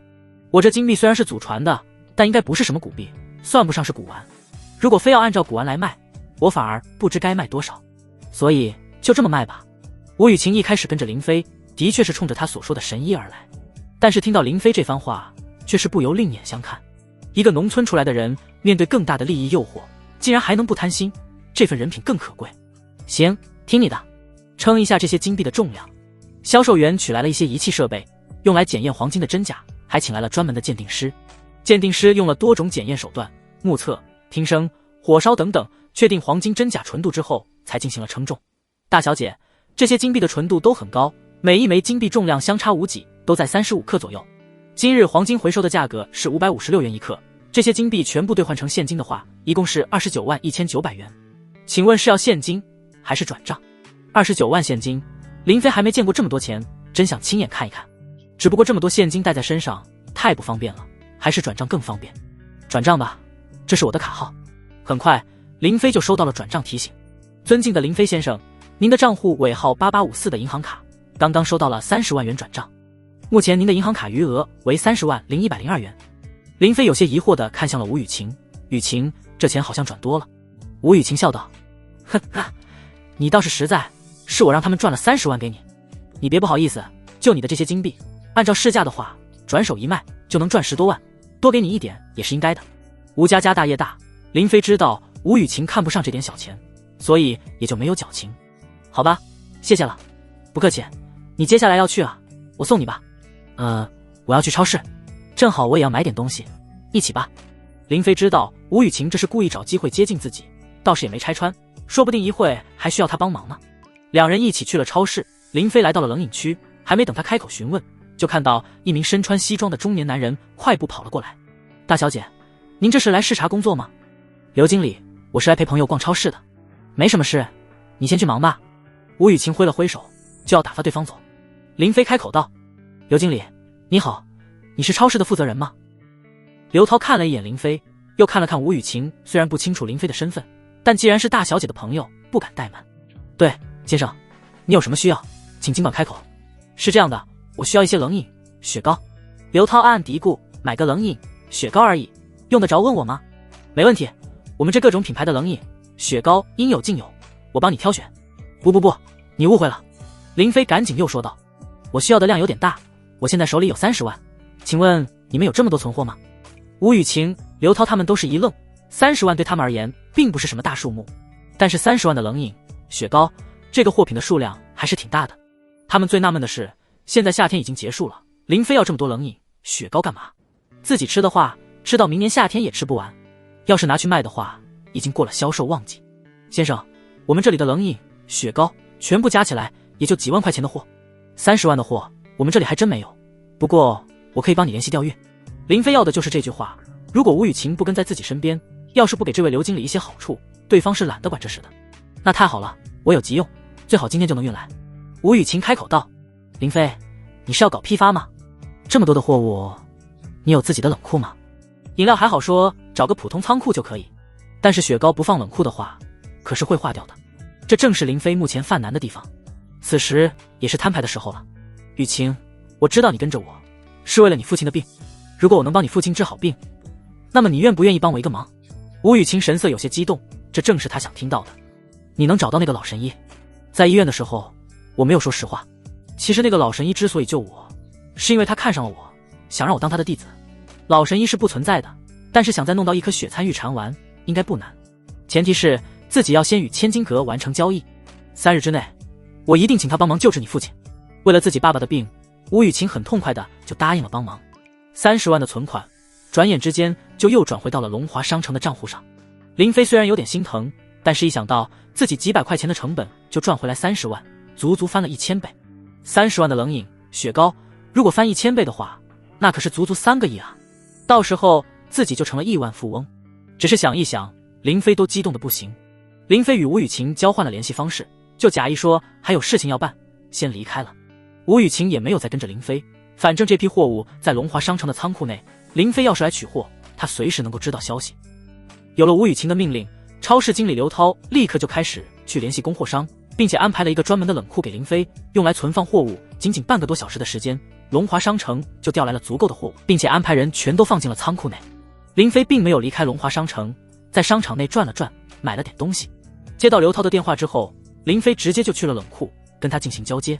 交接完成，刘涛离开之后，林飞将冷库的门从里面锁上，召唤出空间门，进入了南离城。林飞用如意面变换了自己的容貌之后，先去办了3件事。第一件事，先去租了一个仓库；第二件事，联系了一批搬运工人；第3件事，去了千金阁，通知李如雪晚上接货。夜深人静，仓库内黑漆漆的，没有半点光亮。仓库外面聚集着一群身穿粗布衣服的汉子们，他们正是林飞找来的搬运工，还有一辆辆马车，都是从同福酒楼租借来的。到底什么时候开工啊？这大晚上的，黑漆马虎的，怎么干活啊？要不是这位老板出手阔绰，先付了一个金币的报酬，我宁愿在家睡觉，也不来干这种活。仓库内，林飞打开了空间门，他找人定做了一个专门的柜子。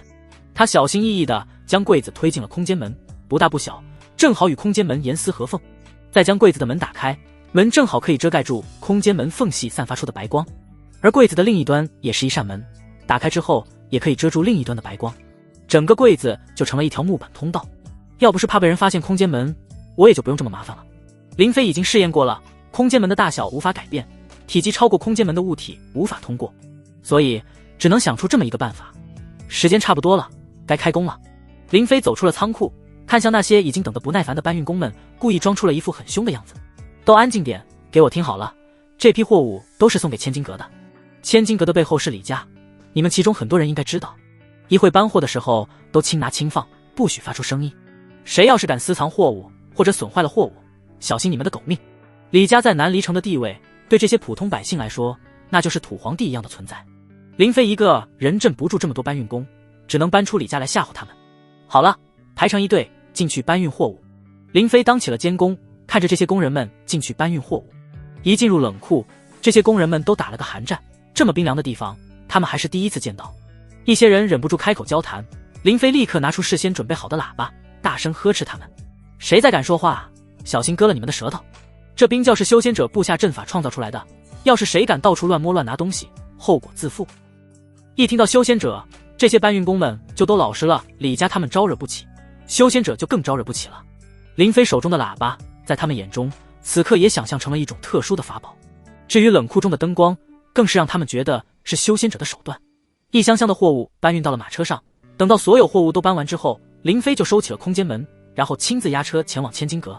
李如雪亲自来到了千金阁，不过搬运货物这些小事，她是不会亲自监管的，自有下人去操办这些事情。如雪小姐，这些货物应该足够千金阁1年所需了。等1年之后，如果您还需要，我们老板会再准备货物送来。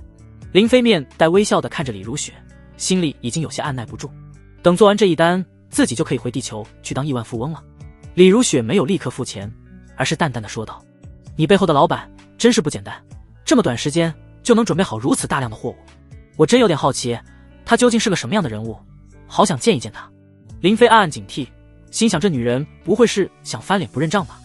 我们老板神秘莫测，我也没有见过他的真容，我每次都是等待老板的指示做事，有时候老板会安排得力下属来见我。哦，对了，我们老板还专门准备了一件小礼物送给如雪小姐，礼物就在门外，还请小姐安排人抬进来。小丫鬟寻梅打开门，让2名下人将礼物抬了进来。这是什么东西？礼物被红布包裹着，李如雪饶有兴趣地等待着揭晓，还请如雪小姐上前。林飞将红布揭开，顿时就露出了一面巨大镜子，镜面光亮，足有1人高。此时镜子内一名身穿白衣、亭亭玉立的佳人正站在里面。这……李如雪不禁惊呼一声，她还是第一次如此清晰地看到自己的容貌。虽然南离城中也有铜镜，光滑明亮，可以照人，但是与地球上的镜子相比，映照的效果相差甚远。铜镜就好比是像素很差的按键手机，而地球上的镜子就如同清晰度极高的智能手机。对女子而言，容貌永远是第一位的。小丫鬟寻梅站在一旁，看着镜子内的自己，也是一脸的难以置信。小姐，我从来没见过这么清楚的镜子，简直就像是月光凝聚而成。林飞趁机说道：此镜是我老板所制作的，如雪小姐可还喜欢？李如雪轻移莲步，看着镜中自己的婀娜身姿，却是有点吃了。喜欢，你老板真是有心了。林飞送镜子给李如雪，也算是还了她送入意面的情分。对了，如雪小姐，你上次送我的雪参玉蝉丸可还有吗？此次能够与千金阁顺利完成交易，吴雨晴的帮忙是必不可少的。既然答应要帮吴雨晴的爸爸治病，那么自己只能来麻烦李如雪了。李如雪作为李家之人，又是千金阁的阁主，以她的身份地位以及对南离城的了解，肯定能够买到比雪参玉蝉丸还要珍贵的丹药，治疗吴雨晴爸爸的病应该不是难事。所以林飞才敢答应吴雨晴。李如雪欣赏了一会镜中自己的美貌，重新走回桌边坐下。她毕竟是世家大族出身的小姐，有眼界有见识，这面镜子纵然是她前所未见，也不至于让她失态太久。你又受伤了，可我看你的气色并不像有伤在身。我有一位朋友，他受了严重的内伤，已经有很多年了，昨日突然旧伤复发，有性命之忧，我是想替他讨药。内伤？李如雪摇了摇头，回道：这雪参玉蝉丸主要是治疗外伤，对于皮肉筋骨的伤势效果最佳。内伤大多是伤及脏腑、经脉，雪参玉蝉丸的疗效并不显著。林飞微微皱眉，又问道：如雪小姐，那你可知什么丹药对内伤有效？李如雪笑了笑，看向了还在照镜子的小丫鬟。这你倒要问一问寻梅了，我自幼没有修行资质，所以没有走上修行之路，因此对于一些丹药之物并没有深入了解。倒是我这小丫鬟寻梅有几分天赋，自幼练气，时常也会研究一些丹药之物，比我懂得多。林飞惊讶地看向了寻梅，本以为这丫鬟也是个普通人，未曾想她反而是修行者。不等林飞开口，寻梅就头也不回地说道：我修炼多年，也不过才炼气5层修为，天赋很是一般，根本拿不出手。家族中那些真正有修行天赋的好苗子，都由家族中的修仙者亲自教导，或者拜入一些修仙宗门。虽然徐梅把自己说得很一般，但是林飞心里很清楚，相对于普通人来说，徐梅已经算是高手了。扯远了，你问治疗内伤的丹药是吧？据我所知，治疗内伤效果最好的丹药叫做小培元丹。这小培元丹可以固本培元，疏通经脉，温养脏腑。小培元丹与血参玉蝉丸虽然都是凡品丹药，但价值相差不少。一枚血参玉蝉丸只需要100金就可以买到，小培元丹却需要1000金才可以，相差10倍。不过你现在有钱了，买得起这小培元丹，1000金币才可以买一颗小培元丹。林飞感觉心在滴血，一枚金币能卖2万，1000枚金币那可就是足足2000万啊！做人要言而有信，否则与马薇薇一家人有什么区别？收了彩礼却做地涨价，最后又悔婚，简直无耻。不过也多亏了马薇薇悔婚，退回了家传镯子，自己才能有如今这番机遇。如雪小姐，你们千金阁有小培元丹吗？我想为我这朋友买一颗。李如雪摇头，她这千金阁只是买卖一些珠宝玉器、绫罗绸缎、红粉胭脂之类的女子用品，并不经营丹药、法宝这些修行之物。你若是想买小培元丹，可以去多宝阁。我们家族之中倒是也有小培元丹，是我们家族中的炼药师所炼制，但只限于家族中人可以购买，价格要比多宝阁便宜一些，效果倒是差不了太多。多宝阁的名头，林飞是听过的。南离城中有3大家族、5大势力。3大家族分别是李家、赵家、周家。3大家族不仅有人在京都做官，而且家族中还有修仙者坐镇，是南离城名副其实地土皇帝。5大势力则是多宝阁、万花楼、黑渊会、铁剑帮、血狼帮。多宝阁是最为特殊的一方势力，其背后有修仙门派坐镇，无人敢招惹。多宝阁内买卖的都是一些灵丹妙药、天材地宝、法宝功法等物品，全都是修仙者所需要的。凡品丹药是丹药中的最低品级，凡品之上还有人品、地品、天品、仙品。凡品丹药炼制难度低，所耗费的药材虽然有一些珍贵药材，但却并非是一些罕见的灵草仙药，所以用金银也可以购买。林飞虽然听说过多宝阁，但是却还没有去过。南离城中有数百万人口，分为东、西、南、北4城区，要是步行逛街的话，逛10天半个月也无法逛完。千金阁在东城，多宝阁在北城。血狼帮虽然也是5大势力之一，但只能算是最垫底的。铁剑帮与血狼帮势力差不多，2个帮派一直在明争暗斗，抢夺底盘。城中普通百姓反而更惧怕铁剑帮、血狼帮这种势力，因为他们平时竟干一些欺压良善、恃强凌弱的事情。3大家族高高在上，虽然是人命如蝼蚁，却很少做这种欺压百姓的事情。林飞本着能省则省的家训，打算通过李家购买小培元丹。如雪小姐，这多宝阁我不熟，能否烦劳你帮忙从李家购买？李如雪没有推诿，爽快答应了下来。没问题，今日有些晚了，我该回去歇息了。等到明日，我会安排徐梅送来。至于此次货物的金币，等明日盘点清货物，也一并交给你。李如雪起身就准备离开，路过镜子的时候，她又驻足看了一会。林飞也离开了千金阁，前往同福酒楼的客房休息了一夜。林飞早早的来到了千金阁外等候。快到中午的时候，李如雪的马车才来到了千金阁。这一次李如雪没有来，只派了小丫鬟徐梅过来。昨晚我们小姐睡得太晚，此刻还在家中休息，这是你要的小培元丹。徐梅拿出了一个白瓷瓶，交给了林飞。昨晚的货物清点过了，按照我们之前交易的数量，每次10枚金币的价格，我们估算了一下，那批货物起码值个15000枚金币。这是龙渊王朝发行的金票，你可以去任何一家商铺兑换。荀梅拿出了一叠金票，最大面额的是1万金币，剩下的是5张1000金币面额的。林飞看着这金票却没什么笑脸，毕竟几张金票远不如一堆金灿灿的金币摆在眼前更有视觉冲击感。关键是这金票能在龙渊王朝用，却不能在地球上用。那个能不能给我兑换3000金币，我另有用处。没问题，我这就让账房给你，只是你如何带走。呵呵，借你们小姐马车一用。3000枚金币虽然不多，但是重量却不轻，要是一个人抱着这么多金币走在路上，怕是会被人抢光，所以用李家的马车运回同福酒楼最为安全。乘坐李家的马车到了同福酒楼，这无疑是把自己的落脚点告诉了李如雪。不过林飞一点也不担心，因为这处落脚点要被他放弃了。召唤空间门，回到了地球上。林飞搬着装满金币的箱子离开了龙华商城的冷库，打了一辆出租车回到了住处。将房门反锁之后，他才激动地打开了箱子，满满地金币散发着金光，简直不要太迷人。这3000枚金币先留在家里，等改天去找吴雨晴，让他帮忙全部换成现金。3000枚金币价值6000万现金。在云州，能拥有6000万家产的家族公司或许有不少，但是能够拿出6000万流动资金随意支配的却并不多。自己唯一认识的能拿出6000万资金的，也就只有吴雨晴了。剩下的金票我留在南离城用，我也该在南离城置办一些产业了，以后就不用再依赖千金阁。林飞将金币都藏在了衣橱中，然后又返回了南离城。从同福酒楼出来后，林飞用如意面改变了容貌，在路上他又谨慎地改变了几次容貌。南离城中有专门做房产交易的商铺，与地球上的房产中介差不多。林飞走进了一间叫做福源房市的商铺，铺内并没有什么客人，柜台后面的账房在打哈欠，店内的几名打杂小厮也在摸鱼。我要买房。林飞敲了敲柜台，账房抬头打量了几眼林飞的穿着，脸上露出了轻蔑之色。我们只做大户宅子的生意，寻常门户的房屋没有。林飞穿的只是一身普通的粗布衣服，难免会让人生出轻视之心。不过林飞不在意，因为他也不想引人注意。我买的就是大户宅子。林飞掏出了那张最大的金票，往柜台上一拍，账房先生的眼睛顿时瞪得跟牛眼一样大。哎呀，原来是贵客，怠慢了，怠慢了。你们几个狗奴才，还愣着干嘛？赶紧准备雅间、茶水、糕点。账房的态度变得和蔼可亲，看林飞的眼光就像是看自己亲爹一样，热情无比。在雅间的墙上挂着整个南离城的地图，上面标注了一些重要的地点、商铺。这位贵客不知如何称呼，我姓李，其他的你不要多问。林飞故意说了个假姓，反正这里又不查身份证。我需要一处宅子，最好是依山傍水的，你们这有没有？林飞打算在南离城种植药材，自然要挑选一处合适地方。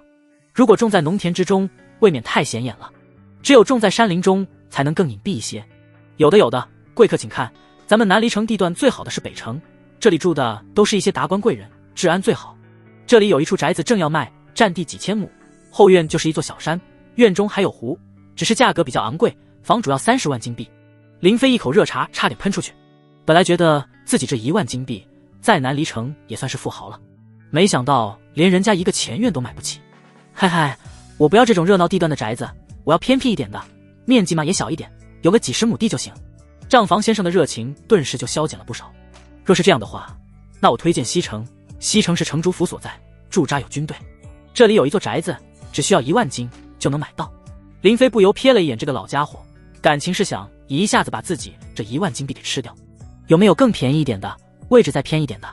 您如果想要便宜的话，那就买南城吧。不过南城治安一向很差，住的大部分都是一些低贱平民，环境很差。没关系，你说一下宅子的情况。账房先生拿着一根木棍，指向了地图上的一处宅子。这里有一座空宅子，是一位富商修建的，他曾经在这里豢养过一些奇珍异兽，只是后来有一头妖兽跑了出来，杀死了宅子里很多人，还杀了不少附近的平民百姓。妖兽！林飞一下子来了精神，南离城中有修仙者，还有妖兽，这个世界还真是蛮有趣的。什么妖兽？听说是一头黑虎，从南荒中抓来的，原本只是蛮兽，不知怎么就突破成了妖兽，实力大增。后来还是修仙者出手，才将其斩杀。这么说，这是一处凶宅啊！林飞打算压价，不过这账房先生也是个精明之人，立刻就开始宣传这处宅子的好处。只是死过几个人，算不得什么凶宅。这处宅子修建得很奢华，一点也不比北城的差，关键是地气上还有几百亩的山林。最关键的是，这处宅子便宜啊，只需要8000金币，这么低的价格绝无仅有。林飞反问道：既然这么简单，怎么没人买，反而空着？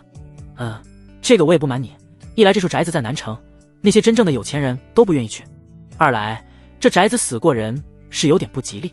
账房先生观察着林飞的表情，他做买卖多年，最会察言观色，看出了林飞动了心思，立刻再添一把火。那位富商和家人都死了，只剩下了一个儿子，他这个儿子去了外地做生意，很少回来，所以才想低价卖掉这处宅子。林飞可不管什么原因，直接伸出一只手，一口价5000金币，我买了。不行，8000金币真的是最低价了。6000，你要是不同意，那就算了。7500金币，真的不能再让了。经过一番讨价还价，林飞最终以7000金币拿下了这处凶宅。随后，林飞又分别在东城、南城又买了2处宅子。东城的宅子花了1000金币，南城的宅子只花了500金币。狡兔3窟，他打算另外这2处宅子，一个用来常住，一个用来当做自己备用的登陆点。而这处最大的凶宅用来种植药材。林飞乘作坊室提供的马车，亲自去看了这3处宅子，然后签下了房产过户的契约，对那处凶宅尤为满意。如果不是因为死过人，又是在南城，恐怕他还真买不到。看完宅子之后，林飞又头疼了起来。这么大的宅子，占地几十亩，还有几百亩山林，需要很多人来打理。种植药材也是一个经年累月的活，毕竟他想要的是100年药材，必须要有人时常照料。林飞走在南城的街道上，正在思考如何解决这件事之时，就看到前方聚集了一群人，似乎在看什么热闹。凑上前一看，就看到一个头上戴着白布，还插着草的女孩跪在地上，在她身旁有着一个破卷席，里面躺着一个死人。女孩手里捧着一块木板，上面写着卖身葬父。哎，又是一个可怜人。姑娘，你打算卖多少钱啊？这都好几天了，尸体开始发臭了，还是赶紧把尸体埋了吧。围观之人大都是一些普通人，自己日子都过得穷困潦倒，更别提再买个人回家了。林飞走在街上也发现了南城的环境的确差，不仅仅是房屋建筑、树木绿化、道路商铺这些环境差，这大半天都看不到一辆马车，街上大都是一些穿粗布衣服的平民，穿绫罗绸缎的极少，路边有人随便撒尿，野狗到处乱跑，至于打架斗殴也不在少数。这跟东城环境相比可是差得远了。幸好林飞今天也穿着一身粗布衣服，所以没有人太注意他。那名卖身葬父的女孩面黄肌瘦的，身上穿的衣服都是补丁，裤子露着小腿，明显不合身。这时一名身着红衣花枝招展的老女人走了过来，她的脸上涂脂抹粉，也难以遮盖住眼角的皱纹。小丫头，你要多少个铜板？看你这副模样，家里人怕是都死光了，要不然也不可能来卖身葬父。这样吧，我给你100个铜板，够你买一副薄皮棺材，把你这死鬼老爹赶紧葬了，来我燕春楼讨口饭吃吧。女孩听到这话，不由抬起了头，她流着泪，眼神却很倔强。我不去燕春楼，我爹说过，再穷也不当借，就算是沿街乞讨，我也不会去的。这红衣老女人顿时就不悦了。嘿，你还嫌我们那脏怎么着？我要不是看你可怜，长得又有几分姿色，我才不会管你呢。这南城要饭的多了去了，哪一天不饿死几个？在场的这些男人，怕是就有不少去过我们燕春楼。别看他们一个个怜香惜玉的，可是他们没钱买你，快点跟我走吧，好死不如赖活着。林飞动了恻隐之心，打算帮一下这女孩。这时一名身材肥胖露着大肚子的男人站了出来，他一脸的横肉，笑起来露出一口大黄牙。老包子，人家不愿跟你走，你就别打人家心思了。丫头，我给你出棺材钱，跟我走吧，我是杀猪的屠户，保证让你顿顿有肉吃。人群中有人认识这屠户，立刻就议论了起来。这不是郑三刀吗？这家伙可不是什么好东西，卖肉缺斤少两不说，还喜欢打女人。听说他上一个老婆就是被他打得受不了，跳井死的。这女孩要是落他手里，怕是也没个好下场。郑屠户两眼一瞪，扫了一眼周围的人，杀气腾腾的，那些人都不敢再言语。你们都胡说八道什么？我老婆是生了病，疼得受不了才跳井死的。谁要是再敢编排我，小心我割了他的舌头。郑屠户色眯眯的把手伸向了女孩，就要强拉着她离开。别扭扭捏捏的了，跟我走，早点给你爸下葬。慢着，林飞实在是看不下去，走上前来。这个女孩我买了。郑屠户眼看好事要被坏了，脸上的横肉直跳。哪来的苍蝇，别在这坏老子的兴致，赶紧滚。林飞直接掏出了一张金票，金票的面额是500，这是买完房找给他的金票，也是他身上最小的面额了。他卖身自然价高者的，你能比我出价更高吗？500的金票一亮出来，周围的人都惊呼不已。他们大多数人家里都穷得叮当响，连一个银币的积蓄都没有。500金币，他们这辈子都没见过。那燕春楼的老鸨子看向林飞的眼神都变了，恨不得立刻贴上来。哎呦，没想到还藏着这么一尊财神爷。这位爷，我们燕春楼有的是粉嫩带水的姑娘，可比这种贱丫头强多了，要不跟我去燕春楼玩玩吧。郑屠户此刻也不敢轻举妄动，一下子能拿出500金票的，可不是他能招惹的。整个南城能出手这么阔绰的，可没几个人。500金票，就算是买几百个这种丫头都绰绰有余。这位爷，你财大气粗，人归你了。林飞感受到周围人投来的目光，就像是一头头饿狼一样，把自己当成了一块肥肉。他们眼神中的饥饿不是真的饥饿，而是贫穷带来的饥饿。要是有这500金票，他们一辈子都能衣食无忧，吃香喝辣。我是李家的人，500金票算什么？不过9牛1毛。一听李家这2个字，周围的人都变得收敛了许多。林飞随意指了几个看热闹的人，用高高在上的语气命令他们：你们几个把这丫头的父亲抬上，然后去安葬了。等事情完了，我给你们每人1个金币的酬劳。那几个被点到的人一个个都激动无比，脸都红了，这简直就是天上掉馅饼的好事。谢谢大人，我们都听您安排。其他的人眼神中充满了羡慕，恨不得立刻上前跪舔林飞，求他也给自己安排点活干。1个金币足够一个普通人的5口之家1年的生活费用。那名卖身葬父的女孩怔怔地看着林飞，此时此刻，她看向林飞的眼神，就像是在看救世主一样。林飞没有吝啬，直接买了最好的棺材，然后安葬了那女孩的父亲，还给立了一块碑。给完那些人酬劳之后，就把他们都打发走了。女孩跟在林飞的身后，低着头，亦步亦趋，也不敢说话。林飞突然转身，女孩来不及反应，一下子撞在了他的怀里。啊，对不起，我不是故意的。女孩一脸的慌乱，直接就跪在了地上。相公，你别不要我错了。林飞把她扶了起来，仔细端详，发现这女孩的底子很好，眉毛细长如柳叶，杏目如星，是个美人胚子。你叫我什么？相公，你葬了我爹，就等于是买了我自然是你的女人。女孩紧张地看着林飞，又忙说道：如果你嫌弃我可以为奴为婢，你只要别赶我走，给我口饭吃就行。我的女人。林飞忍不住摇头一笑，在地球上，马薇薇为了30万彩礼跟自己分手，没想到这么快自己在南离城有了女人。你确定要跟着我，不后悔？女孩抬起头看了林飞一眼，又飞快地低下了头，纵然面黄肌瘦，也难掩少女的那一抹羞涩，悄悄地染红了脸颊。不后悔。置办了宅子，又有了女人。忽然之间，林飞觉得自己在这南离城也有了一个家。通过跟女孩的聊天，林飞了解清楚了她的身世。这女孩名叫桃花，今年才18岁，正经的黄花大闺女。她妈妈早年就生病去世了，原本还有一个弟弟，但是去河里摸鱼的时候淹死了。她老爹也因此伤心不已，后来又染了病，没熬过1年，现在也去世了。她的家在南城一条巷子里，家徒四壁，只有2块门板，家里连一件像样的衣服都没有，所以也就没什么好收拾的了。要不是遇上了林飞，她接下来的命运还不知会是何等的凄惨。林飞雇了一辆马车，然后带着桃花前往了东城。桃花是第一次来东城，眼神中充满了好奇。咕咕，她的肚子发出了叫声，她已经有3天没有吃过饭了。林飞故意打趣道：这车里哪来的青蛙呀？咕咕的叫个不停。桃花低下了头，一副很尴尬的样子。相公，是我的肚子在叫。哈哈，我知道，逗你玩呢。林飞伸手摸了摸她的小脑瓜，桃花浑身一颤，似乎有点紧张和害羞。我先带你去吃点东西。林飞带着桃花去了同福酒楼，桃花站在门口，却是不敢进去。走啊，你怎么了？相公，我这样的打扮，进去会给你丢人的。不怕，跟我走。林飞拉起了他的小手，手心中传来的温热，令桃花的心跳在加速。刚一进酒楼，跑堂的店小二就迎了上来，一看到桃花的打扮，就冷着脸往外轰。去，我们这里不是要饭的能来的地方。林飞掏出了1枚金币，丢在了店小二的身上。狗眼看人低的东西。店小二一看到金币，立刻就换了一副嘴脸，满脸堆笑。对不起，这位爷，小人就是一副狗眼，您里面请，给我安排一桌饭菜送到我的客房来。好嘞，我这就去。很快，一桌美味佳肴就端到了客房。桃花看着满桌的饭菜，闻着菜香味，早就已经馋得一个劲的吞咽口水。呵呵，别拘着了，吃吧。桃花拿起了碗筷，就狼吞虎咽地吃了起来，全无一个女孩子该有的矜持模样。没办法，她已经饿坏了，根本顾不上注意形象。林飞陪着她吃了一会，就拦住了她。好了，别吃了。桃花吃的腮帮子鼓鼓的，嘴上全是油光。她看着林飞，眼神中充满了疑问，还有对饭菜的不舍。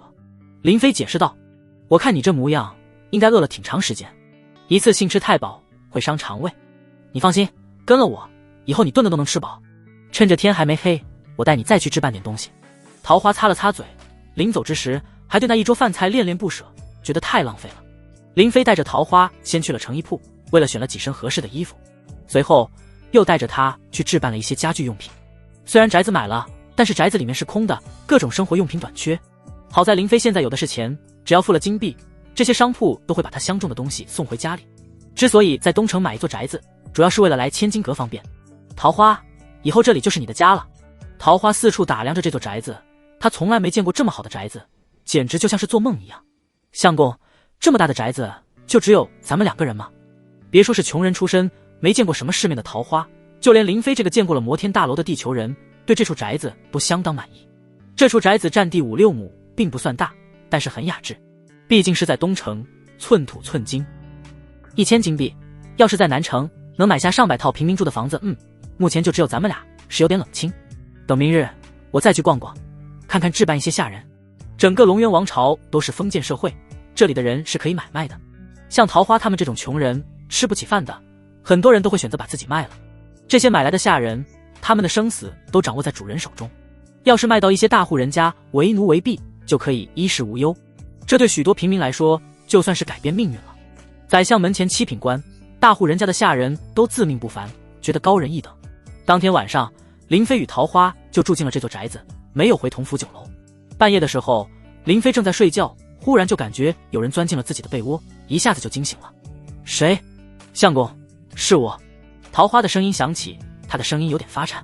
屋内黑漆马虎的，在这里没有电灯，要照明的话，只能点油灯。林飞随手一摸，就发现桃花身上光溜溜的，竟然什么都没穿，这可把他给弄得有些尴尬。桃花，你怎么进我被窝来了？林飞虽然跟马薇薇谈过恋爱，但是两人也就仅限于牵牵手、搂搂抱抱，连个嘴都没亲过，床是压根就没上过。所以目前为止，林飞还是个处。突然之间，一个女孩投怀送抱，着实让他有点猝不及防，也不知所措。桃花害羞地回道：相公，你放心，我已经洗干净了。夜深了，我是你的女人，自然要伺候你。桃花压在林飞的胸口，那柔软如包子的触感让林飞心头一荡，瞬间就有点把持不住了。紧接着，两片花瓣般的红唇就印在了林飞嘴上。作为一个血气方刚的男人，他怎么能忍受得了这种诱惑？他这把干柴一下子就被点燃了。两人缠绵在了一起，很快房间内就响起了床板的晃动声。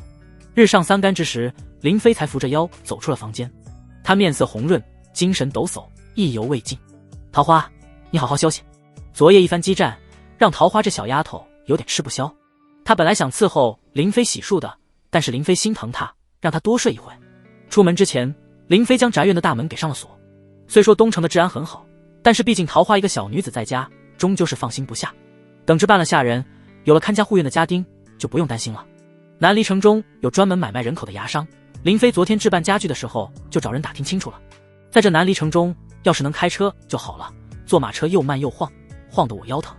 汽车这种现代工业打造的科技产物，要是出现在南离城，恐怕林飞立刻就会被万众瞩目。三大家族、五大势力，其中任何一方随便出手，都能让林飞成为阶下囚。到时候如果交代不清楚汽车的来历，那么肯定会死得很惨。所以还不如偷偷苟着，猥琐发育，多赚点金币，到时候无论是在地球上还是在南离城，都能过上锦衣玉食的生活。经过昨晚与桃花的一番深入交流之后，林飞发现其实南离城还是有很多好处的。在这里，只要你有钱，就可以得到任何你想要的。就拿人口买卖来说，这在地球大夏国内是绝对明令禁止的。可是在南离城，人口就跟牲畜一样，可以随意买卖，属于私人财产。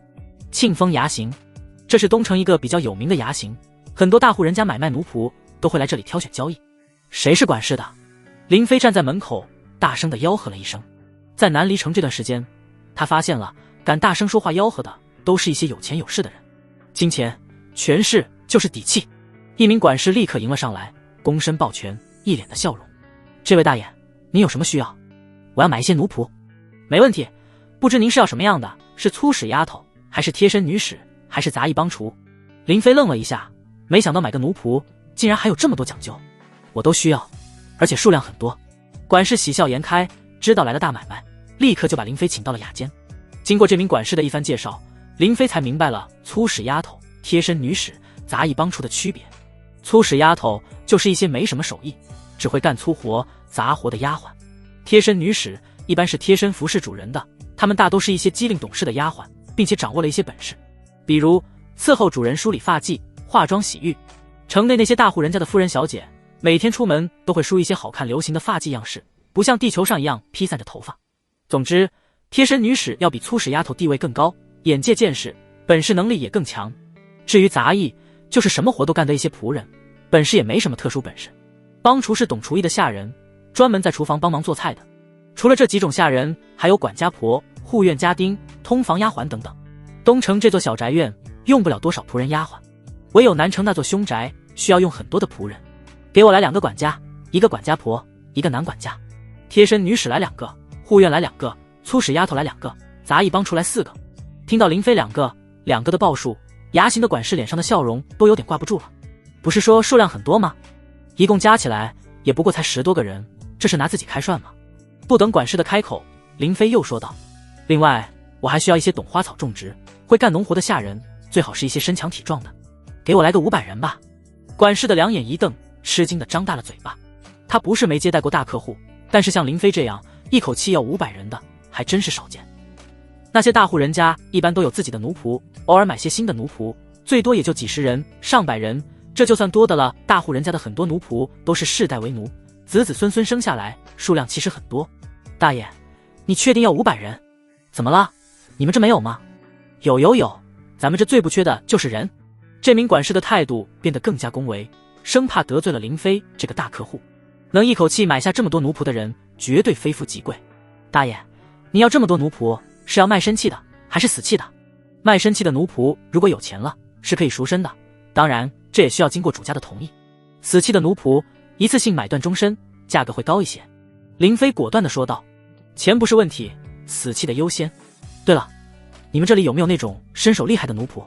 接下来很长一段时间，林飞可能会常驻南离城，如果能有一些厉害的高手保护，那么会更安全一些。管事回道。大爷，我们这里的奴仆大多都是一些普通人，那些护院也只是会一点拳脚，也就比普通人厉害点。像那种会练气的高手，他们大都效力于3大家族、5大势力。普通人就算是有修行天赋，没有练气功法，也只能练一些粗浅的拳脚功夫。林飞暗暗叹气，本来还想买个会练气的奴仆，一来可以保护自己，二来还可以教导一些自己。这时管事又说道，会练气的高手一般是不会卖身为奴的，如果您想要雇佣这种练气高手的话，可以去黑渊会看看。黑渊会，南离城5大势力之一。黑渊会与铁剑帮、血狼帮不同，并不是什么帮派势力，也没有什么地盘。黑渊会对外宣称是一个专门提供保护的组织，不参与当地势力之间的争斗，类似于安保公司。这个组织吸收了不少练气高手，并且在龙渊王朝各大城池也都有分会。很多富商去外地做生意，都会雇佣黑渊会的人进行保护、押运货物。雇佣的练气高手实力越强，费用就越高。林飞现在信不过任何人，所以他暂时不打算去接触黑渊会，以免被人给盯上。算了，我就随口一问，你先把我需要的奴仆准备好。大爷，您要的奴仆数量有些多，我可能需要一点时间来准备，不如您留个地址，我稍后把人给您送过去。可以，不过刚刚说的管家婆、贴身女使，我今天就带走。没问题，我现在就带您去挑选。林飞挑选完之后，又付了500金币的定金，然后就回去了。衙行的人会把奴仆直接送去家里，不需要林飞自己带回去。林飞回到宅子的时候，桃花已经起来了，她正在打扫庭院。桃花，我买了几个丫鬟、杂役，你既然已经是我的女人了，以后就不要干这种粗活了。林飞握住了桃花的小手，将扫帚丢在了地上，桃花小脸瞬间就红了。初为人妇，她还是很娇羞的。夫君，不爱的，我从小就干活，习惯了。那也不行，主人就要有主人的样子，你以后只负责伺候我就行。走吧，咱们回房休息。啊，夫君，这大白天的不太好吧？没过多久，衙行的人就把林飞购买的奴仆送来了。一个管家婆才35岁，但是穿着打扮已经朝着端庄稳重的老年人发展。在南离城中，普通人的寿命很短，能活到70岁的就很少，50多岁的就算是老年人了。所以人过了30就算是中年。这管家婆原先在大户人家做过丫鬟，当过贴身女使，后来又当过管家婆，早就有钱赎身了。本来做得挺好的，但是因为年纪大了，又犯了点错，就被主人家给辞退了。2个贴身女使都是花容月貌，长得极为不错，她们皮肤白嫩，年纪要比桃花大几岁，一举一动都颇有礼仪规矩，也都是在大户人家待过的。像这种贴身女使被大户人家给卖掉的，一般都是犯过大错的。还有的贴身女使则是衙行自己培训教导出来的，还没有进入大户人家真正工作过，但是能卖个好价钱，比普通丫鬟贵。另外2名粗使丫鬟也都有几分容貌，花了钱肯定捡漂亮的挑。桃花看到家里一下子多了好几个女人，顿时就感觉到有点不自在，尤其是那2个贴身女使长得比她都好看，让她自惭形秽。她暗暗伤心，觉得以后自己怕是连伺候林飞的机会都没有了。不过作为南离城中土生土长的人，桃花也很清楚大户人家3妻4妾都是寻常之事，所以纵然她心里有些吃醋，有些哀怨，却也认为实属正常。更何况自己一个卖身葬父的穷丫头，一下子住进了这样的宅院，还过上了锦衣玉食的日子，理应知足了，不该埋怨夫君。林飞拉着桃花的手，郑重其事地对这些仆人们说道，她就是这个宅院的女主人，以后你们都要听她的话，尽心侍候，明白吗？所有的仆人都连忙低头躬身行礼，不敢怠慢。明白，见过当家主母。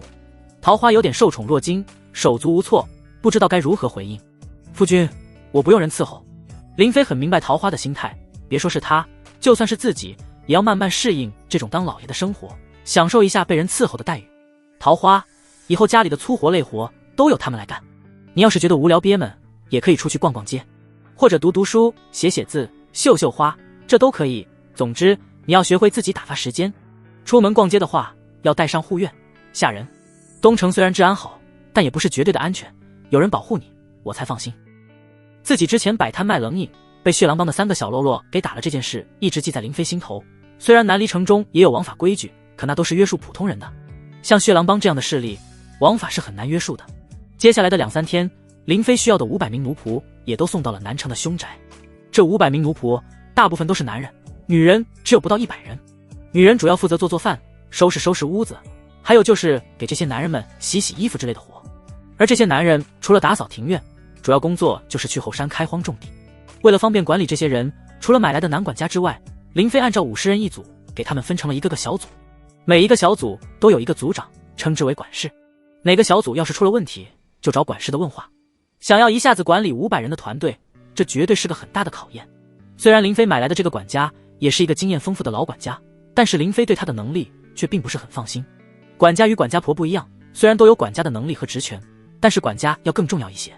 一个得力能干的管家在大户人家地位都很高，甚至可以算作家族的重要人物，是主人身边最值得信赖的手下，所以很少有管家会被辞退的。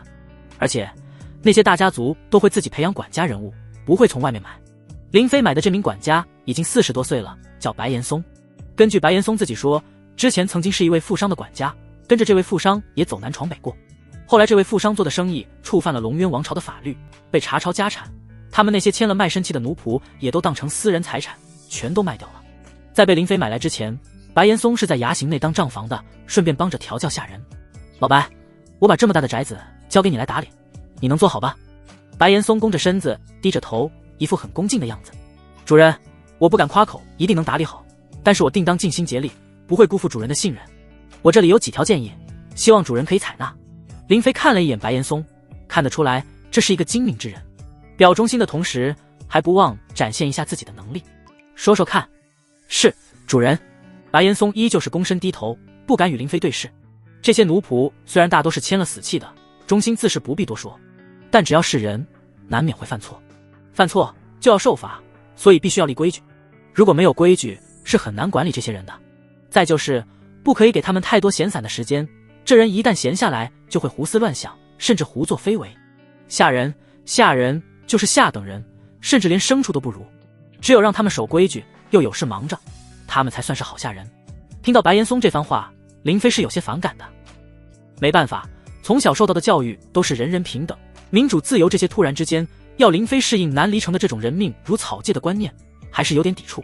不过林飞明白，白岩松说的是对的，这些人都没读过什么书，不懂礼仪，是非官薄弱，没有严厉的规矩约束着，肯定会出乱子。你把规矩都写下来，然后讲给他们听。白岩松又说道，我还建议主人多买一些护院回来，我一个人就算是立了规矩，没有人执行规矩，也是无法立威的。这些下等人都是畏威不畏德，棍棒远比语言更能让他们记住。平日里外出采买也需要人手，最好别让这些下人们出去乱跑，免得给主人招惹麻烦回来。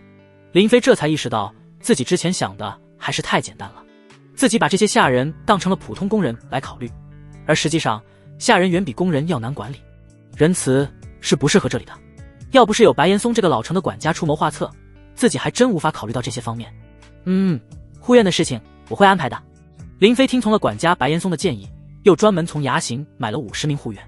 这50名护院所花费的钱比上百名杂役还要贵，不过有了这50名护院之后，效果也很显著。白岩松根据以前的经验，先设下了10条规矩。林飞看过了，这些规矩或许看起来有的不合理，但是能从根本上解决一些可能出现的问题。比如男女分住，除规定时间内不允许私自进入女仆们居住的地方。几百个大男人住在一起，难免会有一些血气方刚无处发泄的，万一动了邪念，做出了禽兽不如的事情，不仅伤害了女仆，还会令其他人也都纷纷效仿。本来深宅大院之中就忌讳男女仆人之间偷情私会，每一条规矩都有对应的惩罚，轻则打几10棍，重则打死或者是发卖出去。在白岩松的管理下，这些仆人们都分工明确，各司其职。林飞每天白天都会来凶宅这边视察，晚上则是回东城小宅院过夜。吃过晚饭之后，林飞躺在榻上枕着桃花的大腿，一位贴身女使给他捶腿，一位贴身女使给他揉着肩。桃花将剥好的葡萄放入林飞口中，然后用手接住林飞吐出的籽。这特么才是人过的日子啊！林飞眯着眼睛，一脸的享受表情。有钱人的快乐，他算是体会到了。地球上那朝九晚九的打工牛马生活，爱谁过就谁过去吧。我当初果然没看错，桃花这丫头是个美人胚子，经过一段时间的调养，这小脸蛋更漂亮了。桃花原本饿得面黄肌瘦，营养不良，但是如今每天锦衣玉食，日子过得非常滋润，不仅肤色变白了，而且身材也丰满圆润了。她那张小脸蛋也是人如其名，面若桃花，白里透红，分外妖娆。夫君，明日我想回南城去看看，你能陪我去吗？回南城做什么？你家里不是没人了吗？我从小在南城长大，虽说人不在了，可是房子还在，终究是个念想。林飞点了点头，理解桃花的这种心情。无论如今过上了什么好日子，曾经跟父母一起生活过的地方，总归是最难忘的。毕业之后，林飞一直在云州工作，很少再回农村老家。但是有时做梦，总是会梦到儿时的事情。行，正好我明天去南城，陪你去一趟，顺便去祭奠一下你父亲。桃花低头亲了林飞的脸一口，眼神中满是感激。谢谢夫君。第二天，林飞与桃花一起乘车前往南城，只带了一名贴身女使，还有一名护院。虽然林飞现在有钱，但是他一直很低调，不想太过招摇，以免引人注意。桃花家住的巷子都是一些穷苦人家，这条巷子很窄，马车如果进去的话，根本无法掉头，其他人也无法通行，所以林飞和桃花只能步行进去。夫君，前面就是我家了。刚到家门口，就听到屋内传出了一阵打杂的声音，还有女人的哭喊声。求求你们别砸了，我们家真的没钱。没钱，那就拿你老婆女儿抵债。林飞疑惑地看向了桃花，问道：你家怎么有人？桃花摇了摇头，自从他跟了林飞，从来没回来过，自然也不知道情况。这时几名汉子拖着两个女人从屋内走了出来。老东西，没钱还去赌，一会把你老婆卖给人牙子换钱。你这女儿有几分姿色，送到万花楼也能卖个好价钱。一名中年男人从屋内爬了出来，他被打得鼻青脸肿，满脸是血。不要，放过我老婆和女儿吧。桃花惊呼一声说道。杏花，夫君，杏花是我从小一起长大的邻居，你能否帮帮他们？林飞微微皱眉，他不是那种见死不救的人，但是南离城中各方势力混杂，那几个汉子一看就不是善茬。有了之前血狼帮小喽啰的前车之鉴，林飞实在是不想引火烧身。可是看着桃花那哀求的眼神，林飞还是心软了。先问清楚什么情况。杏花看到门口站着的桃花，起初还有点不敢相认，毕竟桃花如今的打扮与之前是天差地别。可是听到桃花叫出自己的名字，他也就确认了。桃花姐，救救我！为首的一名汉子喝道。你们是他们什么人？这丫头的爹赌输了钱，我们是来收债的，如果你们是不相干的，就赶紧让开。林飞一听只是赌债欠钱，不是惹了什么大祸，也就放心了。他们家欠了多少钱，我替他们还了，把人放了吧。你替他们还钱？他一共赌输了3个银币，但是利滚利现在翻了1倍，要6个银币才行。林飞掏出了1枚金币，直接丢给了对方银币。这东西他还真没有，身上只有金币。这够了吧？不用找了，多出来的就当是请你们喝茶了，算你们一家人运气好，有贵人帮你们。我们走。收到了钱，对方很高兴，很给面子的把人放了。等他们离开后，桃花去扶起了杏花。杏花，你们怎么在我家？我爸欠了很多赌债，我们家房子被人收走了。我听说你之前卖身葬父，被人买走了，以为你再也不回来了，我们就搬进了你家。杏花怯怯地打量着林飞，又看了看桃花，慌忙退后了一步，生怕会得罪了林飞。桃花姐，这位是……桃花介绍道。这是我夫君，就是他替我葬了我爹。杏花立刻顺杆爬，喊道：原来是姐夫，谢谢你，要不是你，我和我娘还不知会是什么下场。他扑通一下跪在了桃花面前，又嘤嘤地哭了起来。桃花姐，看在咱们从小一起长大的情分上，求求你好人做到底，再帮帮我们吧。我爹就是个烂赌鬼，把值钱的东西都输光了，现在家里连口吃的都没有。要是你不帮我，我不是饿死，就是被我爹给赌输了。杏花他娘也跪了下来，一个劲的磕头。他也看出桃花如今日子过得不一样了，穿的都是绫罗绸缎，显然是攀上有钱人家了。桃花，好心的桃花，婶子也求你了。当初你娘病重，我们家还借钱给你买过药，后来你妈走了，也是我们家帮忙下的葬，你还记得吗？桃花本就心软，听到这些往事，每一件都是人情债，不还的话，良心难安。夫君，桃花求助的目光看向了林飞，他不敢私自答应，毕竟自己如今的锦衣玉食都是林飞给的，这是我家欠的人情，本不该让夫君你来还，只是我……桃花没有再说下去，因为他怕说错了会惹得林飞厌弃。南历城与古代封建社会的观念一样，男尊女卑，在一个家里，男人的地位是最高的，尤其是大户人家，男主人更是说一不二，无论是妻还是妾，都要尊敬自己的夫君。要是惹得夫君不高兴，妻可以被休掉，妾可以被卖掉。林飞虽然也是个善良的人，但是却并不喜欢多管闲事。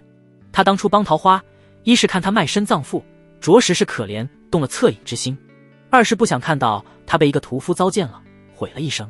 可是这杏花家不一样，杏花他爹是个烂赌鬼，像这种人，要是不输个倾家荡产、家破人亡，是不会有所改变的。帮这种人，最后很可能会给自己惹一身麻烦。但是林飞与桃花已有夫妻之实，日后更是会长相厮守。俗话说，一日夫700日恩。无论如何，林飞都要给桃花一个面子。看在桃花的面子上，我可以帮你们，但是我丑话说在前面，我只帮这一次。谢谢，谢谢姐夫。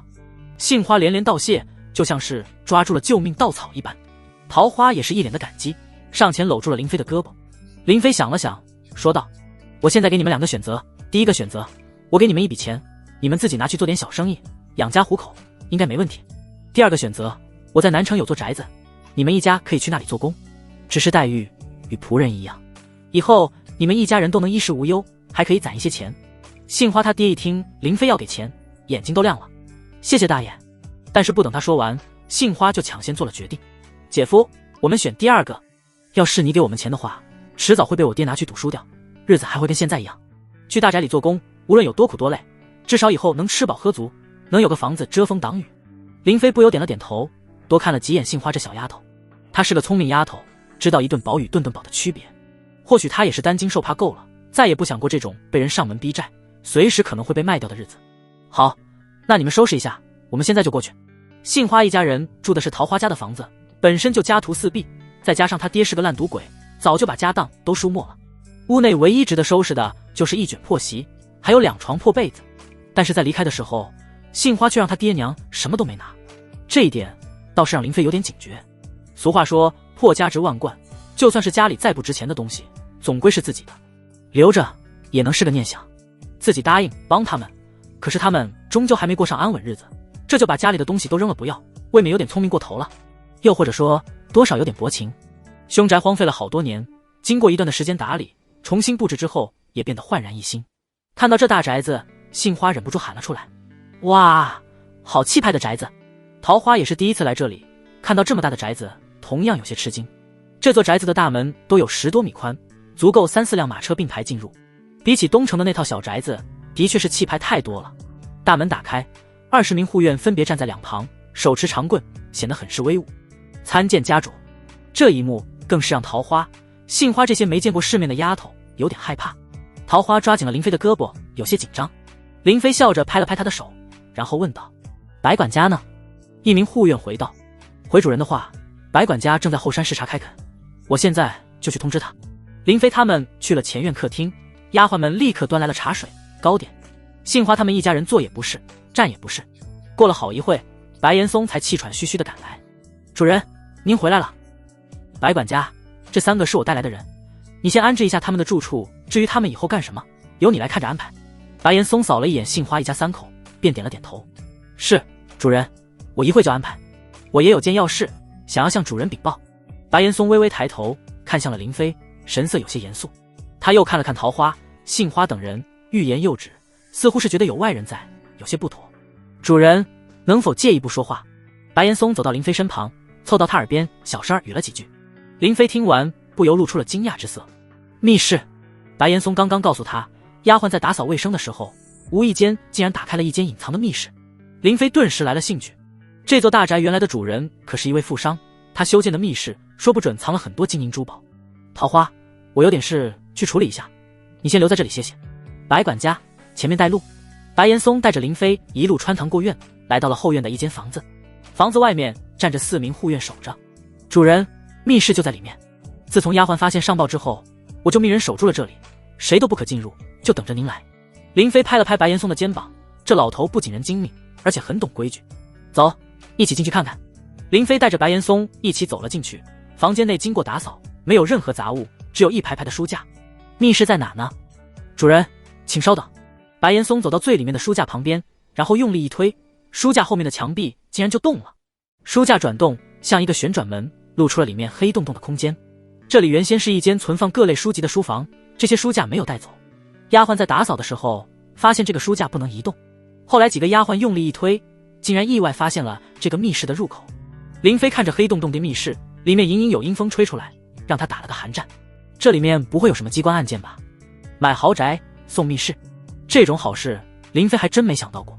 当年那位富商在南离城也是颇有名气，他让人抓捕了很多南荒中的蛮兽，豢养在豪宅中。有的蛮兽被他卖到了龙渊王朝的京都，很多豪门贵族都喜欢圈养猛兽当做宠物。还有一些特殊场所用蛮兽与人战斗，或者蛮兽与蛮兽厮杀来博人眼球，大赚金币。当年那位富商豢养了很多蛮兽，没想到其中一头蛮兽竟然意外突破成了妖兽。妖兽相当于人类修士，妖兽大都肉身强悍，即使是普通妖兽也不是寻常修士能够对付的，所以那位富商当年才会被妖兽给杀死，差点灭了满门。富商有不少的子女，但是只有一个儿子活了下来。如果这个儿子不知道密室的存在，那么里面很可能藏了不少的宝物。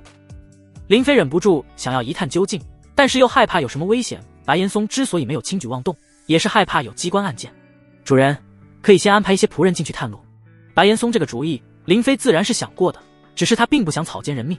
不急，我先做一些准备，然后我们再一探这个密室。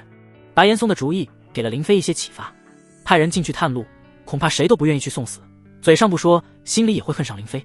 既然人不行，那么可以用动物。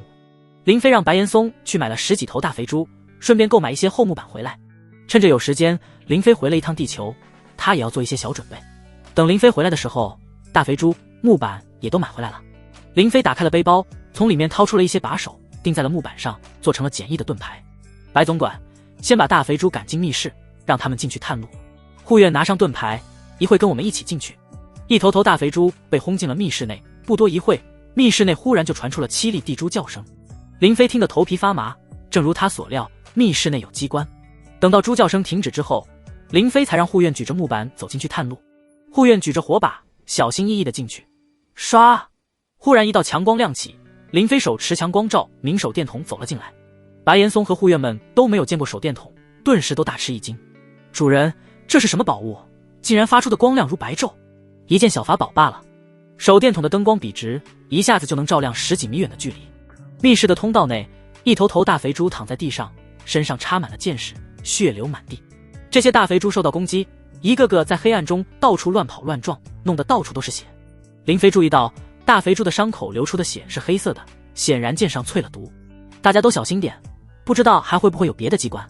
林飞和白岩松走在护院中间，有手电筒照明。那些护院虽然小心翼翼的，但是并没有多害怕。通道是向下倾斜的，走了10多米之后，前方就出现了一扇石门，竟然还有一道门。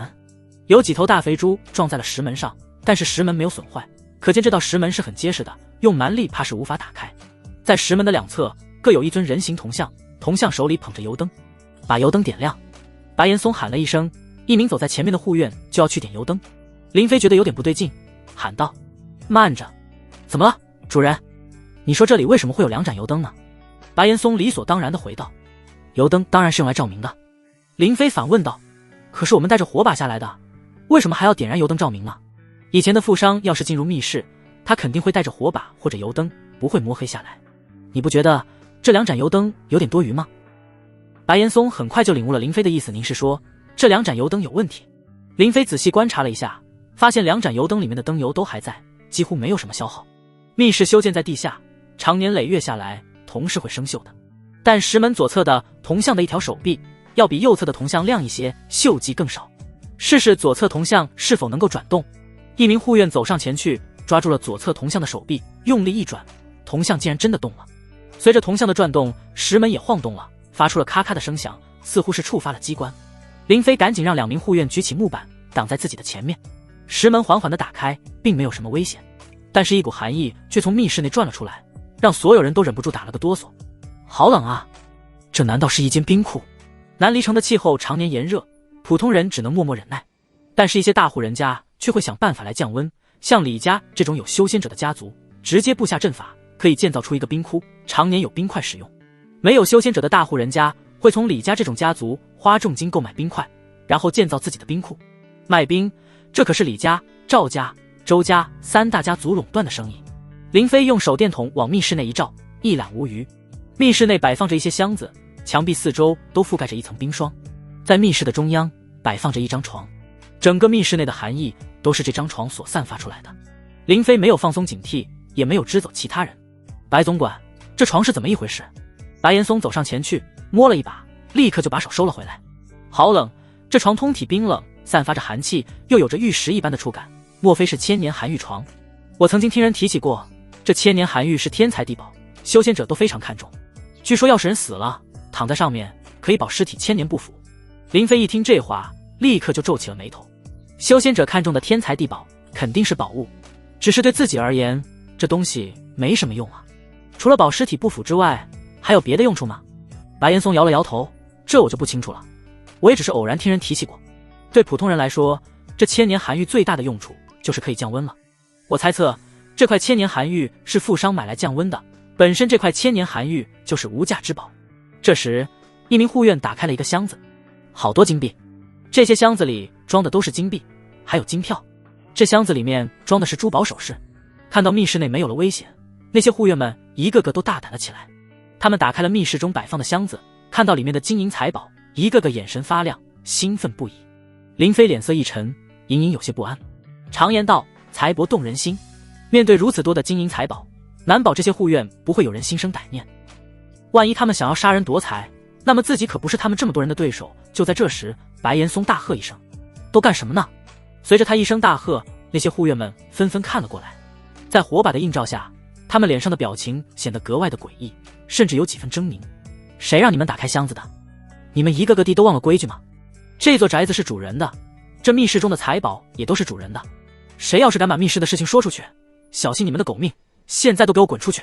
白岩松虽然一把年纪了，但是他气势十足，他所立下的规矩在此刻也显现出了应有的作用。这些护院们一个个都不敢还口，他们刚刚被金银财宝给迷了心，花了眼，差点忘了自己的身份。在白岩松的呵斥下，这些护院们转身向外走去。等到他们都离开了，白岩松的神色也才放松了一些。主人，这些护院们要不要处理掉？林飞发现白岩松这个管家可比自己更像主人，也更心狠手辣。你是说杀了他们吗？白岩松低着头继续说道，我怕这些人将事情宣扬出去，会让更多人知道。虽说他们都是签了死契的奴才，但是难保不会有人起了歹心，不可不防啊。刚刚进入密室的护院一共有6人，原本一开始是让他们下来探路保护自己的，如今他们发现了那些金银财宝还有千年寒玉床的事，却成了他们的取死之道。林飞始终做不到视人命如草芥，不是他不够狠，而是他觉得事情还没有坏到那种程度。先留着他们吧，你也先出去，我在这待一会。白岩松转身离开，密室内只剩下了林飞一个人。他心中已经有了打算，这些金银财宝留在这里的确是不安全。他挥手之间召唤出了空间门，把这些金银财宝都搬走，就没什么好担心的了。林飞将一箱箱的金银财宝都搬回了地球，整个人累得够呛。密室之中唯一无法搬动的就是那张千年寒玉床了。这千年寒玉床看着不大，但是冰寒无比，而且重量很大，单凭一个人是无论如何都搬不动的。这寒玉床就先留在这里，反正也没人能偷走。林飞关上了空间门，又关上了密室的门，然后走了出去。白岩松和护院们都守在外面，此时已经是傍晚了。搬运那些金银财宝着实是耗费了一些时间。白管家，让人把那些猪抬出去，尸体、血迹都处理好，再派人守好这个房间，没有我的命令，谁也不许再进去。是，主人。林飞扫了一眼那几名护院，护院都纷纷低下了头，不敢与他对视。白岩松陪着林飞离开，在路上他告诉林飞已经安置好了杏儿的爹娘，只有杏儿没有安置，因为桃花说想要把杏儿留在身边当个使唤丫头。桃花，天色不早了，我们回去吧。姐夫，我们晚上不住在这吗？杏儿抢着问道。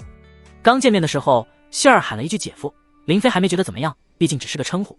但是如今已经将他父母安置在了大宅，他又要留在桃花身边当丫鬟，这一口一个姐夫就有点意味深长了。在外人面前，他究竟是丫鬟还是妹妹呢？白岩松没有安置杏儿，估计也是因为如此。我们平时不住在这，白管家，准备马车。林飞、桃花乘坐马车回东城，杏儿也坐进了马车里。她一口一个桃花姐，看到外面什么新鲜事物都跟桃花说。桃花非常的开心，像是找到了同类人，可以分享自己的喜悦和心事。在东城宅子这些天，桃花虽然每天锦衣玉食，还被人伺候着，但是始终心里快乐不起来。如今与杏儿在一起，却是打开了话匣子。相同的成长经历让他们有更多的共同语言，这即使是林飞也无法给予桃花的。看到桃花开心，林飞也跟着开心。到了东城小宅院，桃花拉着杏花的手走了进去。这以后就是我们的家了，一会我让人给你安排房间。桃花姐，这个宅子怎么这么小？跟南城的大宅相比，差得太远了。小是小点，但是也挺好的。那南城的大宅太大了，我在里面反而觉得不舒服。林飞咳嗽了一声，打断了他们。桃花，你们先别说了，让杏花去洗漱一下，换身衣服。夫君说的是，我倒是忘了这茬。桃花姐，你能不能陪着我啊？我在这里人生地不熟，就认识你一个。看到杏花还要缠着桃花不放，林飞又说道：桃花，忙了一天，我有点累了，你给我揉揉肩。杏花，你不用害怕，在这里没有人欺负你。桃花也安慰了一下杏花，就让一名丫鬟带她去洗浴了。随后林飞与桃花进了房间，桃花给林飞按揉起了肩膀，搬了那么多箱金银财宝，林飞是真有点累了，但是心里很美。桃花，我问你，把杏花留在身边当丫鬟，是她主动提出来的，还是你自己这么想的？夫君，这有什么区别吗？好好想想，然后回答我。林飞之所以这么问，是因为他察觉到杏花这丫头小心思太多了，那种总是耍小聪明的人给人的感觉不安分。桃花想了一会，好像是他提出来的。他说反正是当丫鬟，在哪当都是当。他想跟在我身边，我们从小长大，情同姐妹，他以后跟在我身边，我也能有个说贴心话的人。本来林飞是想把杏花一家人留在南城大宅的，那样会省心很多，自己也不用特殊照顾他们一家。既然你想留他在身边，那就留下吧。顺便跟你说一下，我可能要外出一段时间，你自己别到处乱跑。桃花追问道。夫君，你要去哪呀？能带着我一起吗？林飞摇头，他是想回地球处理一些事情，当然不能带上桃花。不行，我去外地做生意，带着你不方便。回地球之前，林飞先去了南城购买的另一座备用宅子。这座宅子目前是空宅，没有任何的仆人，除了林飞之外，没有其他人知道。当初购买这座宅子，就是为了当做一个备用的登陆点。这座宅子还是要买几个仆人护院，整天空着，难免引人怀疑，说不定还会被一些毛贼盯上。南城的治安情况比较差，城中巡逻的军队都懒得管那些小偷小摸的事，大户人家都有自己的护院，小偷小摸的也不敢轻易上门。唯有这种小宅院，又没什么人住的，最容易成为毛贼光顾的地方。当然，这只是一座空宅，不怕被偷走什么。但是如果被毛贼当成了一个栖息地窝点，那么难免会成为一个隐患。先回地球，把事情办妥了。林飞进了一间内室，锁好了门窗，然后开启空间门，回到了地球上。唰，林飞出现在出租房的卧室内，卧室中摆放着10几个箱子，全都是密室内的金银珠宝。这些金银珠宝放在家里也不是个事，得找个更安全的地方来安置。林飞先将衣服换了下来，穿上了地球上的衣服。刚走出卧室，就听到了进户门的门锁转动声音。林飞顿时警惕了起来，难道是有撬锁的小偷？他拿起了桌子上的花瓶当做武器防身。很快进户门打开，一名女人走了进来。马薇薇。林飞有些诧异，没想到来的不是小偷，而是马薇薇。马薇薇也是一愣，脸色有点不悦。林飞，你在家呢？我在外面喊了这么久，你是听不见，还是故意躲着不想见我？幸好我有钥匙，要不然我还真进不来。林飞眉头一皱，他倒是把这茬给忘了。之前他与马薇薇已经到了谈婚论嫁的地步，所以租下这房子之后，他给过马薇薇一把钥匙。你来做什么？难道是来还我彩礼的？马薇薇忽然换了一副笑脸，走上前来。林飞，你还生气呢？我今天是来给你赔礼道歉的。给我赔礼道歉？对啊，昨天的事情我想了想，我家里人做的也有不对，不管怎么说也不该把你推出门去。你没受伤吧？马薇薇虚情假意的问候，在林飞看来极其的可笑。如果他真的关心自己，昨天就不会冷漠到看都不看一眼受伤的自己，甚至连个电话都没打。今天突然找上门来，只怕是别有所图。咱们已经分手了，以后还是少来往，麻烦你把钥匙还给我。林飞懒得跟马薇薇兜圈子，他的心已经被马薇薇给伤透了，只想跟他划清关系，老死不相往来。马薇薇又装出了一副可怜兮兮的模样，握住了林飞的手。林飞，你当真这么绝情吗？你说过我可是你的初恋呀。咱们从大学就开始相恋，3年的感情，你能设下吗？林飞被马薇薇说的有点心软了，他的确是自己的初恋，3年时间，自己对马薇薇付出的感情都是真挚的。你究竟想要干嘛？昨天我和你说分手，其实不是真心的，都是我爸妈他们逼的。我对你的感情从来没有变过，我一直都是爱你的。为了和你在一起，我甚至跟我爸妈大吵了一架，今天就是专门来找你的。马薇薇眼眶湿润，泪光闪烁，一副情真意切的样子。林飞更加心软了，他最怕的就是女孩子哭。以前的时候，无论谁对谁错，只要马薇薇一哭，林飞就拿她没办法，只能自己认错，把她给哄开心了。你说的是真心话？当然是真的。可是我拿不出30万彩礼，你爸妈能同意我们在一起吗？马薇薇立刻说道。你别骗我了，昨天一鸣回家跟我说了，他在龙华商城的金店遇到了你。你家有祖传的金币，昨天你已经卖掉了，肯定凑够了彩礼，对不对？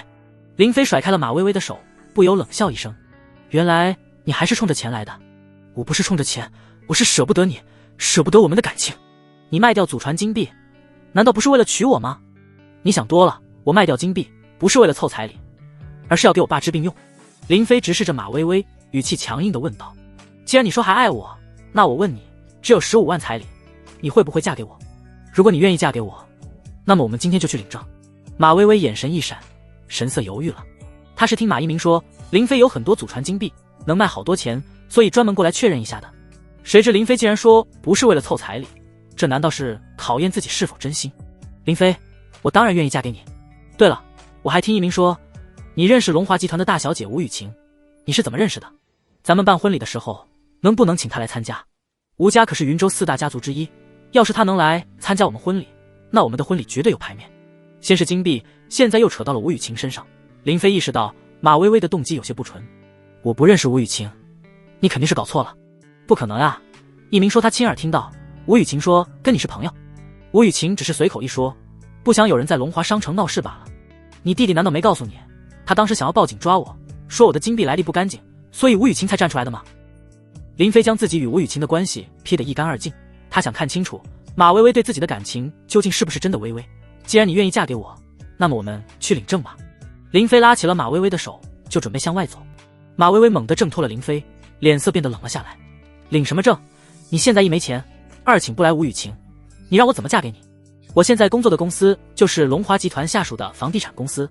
本来我还想，你如果能请来吴雨晴，到时候我们公司的经理、同事们看到了，肯定都会很吃惊。只要吴雨晴能帮我说一句好话，我在公司里肯定就能升职加薪，前途无量。没想到你根本就不认识他，害我白高兴一场。林飞自嘲一笑，自己以前真是瞎了眼，喜欢了3年的女人，竟然是个如此势利之人。所以你刚刚说爱我，愿意嫁给我，都是假的？也不都是假的，感情是真的，但是想结婚，你要么拿出30万彩礼，要么请吴雨晴来参加婚礼，随便你能做到哪一个都可以。马薇薇彻底地摊了牌，这也是她今天来的目的。林飞，你好好想一想吧。马薇薇的话让林飞对她破灭了最后的一丝幻想。3年的感情纵然曾经是真挚的，如今也已经被金钱名利给玷污，变了味了。马薇薇，你真是让我刮目相看。不用想了，你现在就给我滚，有多远滚多远。林飞压着满腔的怒火，如果马薇薇不是个女人，他真想抽她2耳光。你让我滚！马薇薇有些恼火，以前林飞对她从来都是百依百顺，从来不敢大声吼她。你别后悔，我要是走了，你就算是跪下求我，我都不会再回来。你爸妈那边，我看你怎么交代。就在这时，林飞的手机铃声响起。林飞看了一眼手机，上面显示的是朱大长，这是他公司的部门经理朱大成。这个朱经理身材肥胖，个子不高，据说是个关系户，平时尖酸刻薄，动不动就喜欢骂人，还开女下属的油，十分的讨人厌。林飞在公司这1年多没少挨他骂，所以给他取了个外号叫朱大长。这个朱经理就喜欢通过贬低别人来抬高自己，谁表现得越优秀，谁就会成为他打击贬低的对象，还总是一副为你好的样子。电话刚一接通，林飞还没等开口，那边就破口大骂了。林飞，你个狗娘养的，都几点了，你怎么还不来上班？昨天你有事请假了，今天你又迟到，我看你是不想干了吧？林飞此时正一肚子火，回想平时被这猪八戒辱骂贬低的情形，顿时就爆发了。给老子闭嘴！你这头死肥猪，骂谁呢？老子就是不想干了，我挣的是公司的钱，不是你的钱，你算个什么东西？整天骂这个骂那个的。别以为我不知道，你私下吃客户回扣，还虚报发票，这件事我会告诉总经理，让你也吃不了兜着走。电话那头，朱经理一脸的愤怒，脸色气得跟猪肝一样。他开着免提，本来是想当众骂一顿林飞，来个杀鸡儆猴给其他的下属看，没想到林飞竟然把他骂了一顿，还翻出了他的黑账。林飞，你特马的！林飞根本不给朱经理回话的机会，就狠狠地挂断了电话。马薇薇嗤笑一声，不屑地说道：林飞，你可真行，这下连工作都保不住了。工作、爱情双失败，你真的是个 loser。林飞瞪向了马薇薇，眼神中的凶狠吓得马薇薇不敢再多说下去。林飞正想要赶马薇薇离开，心中忽然一动，有了另外的想法。他拨打了另一个号码，还故意打开了免提。喂，是雨晴吗？林飞，是我。你要我做的事情我已经办好了，咱们见一面吧。吴雨晴的语气有些激动。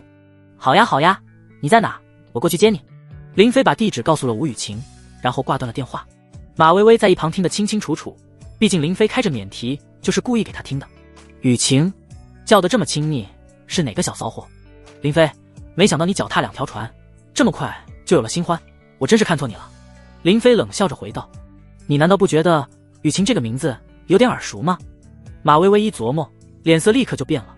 雨晴，吴雨晴，你刚刚是打给吴雨晴的？你不是说你不认识她吗？林飞笑了笑，想故意气马薇薇，我不光认识她，而且跟她关系很好。哼，那你骗我。马薇薇果然生气了，她好像成了受害者一般，委屈巴巴的。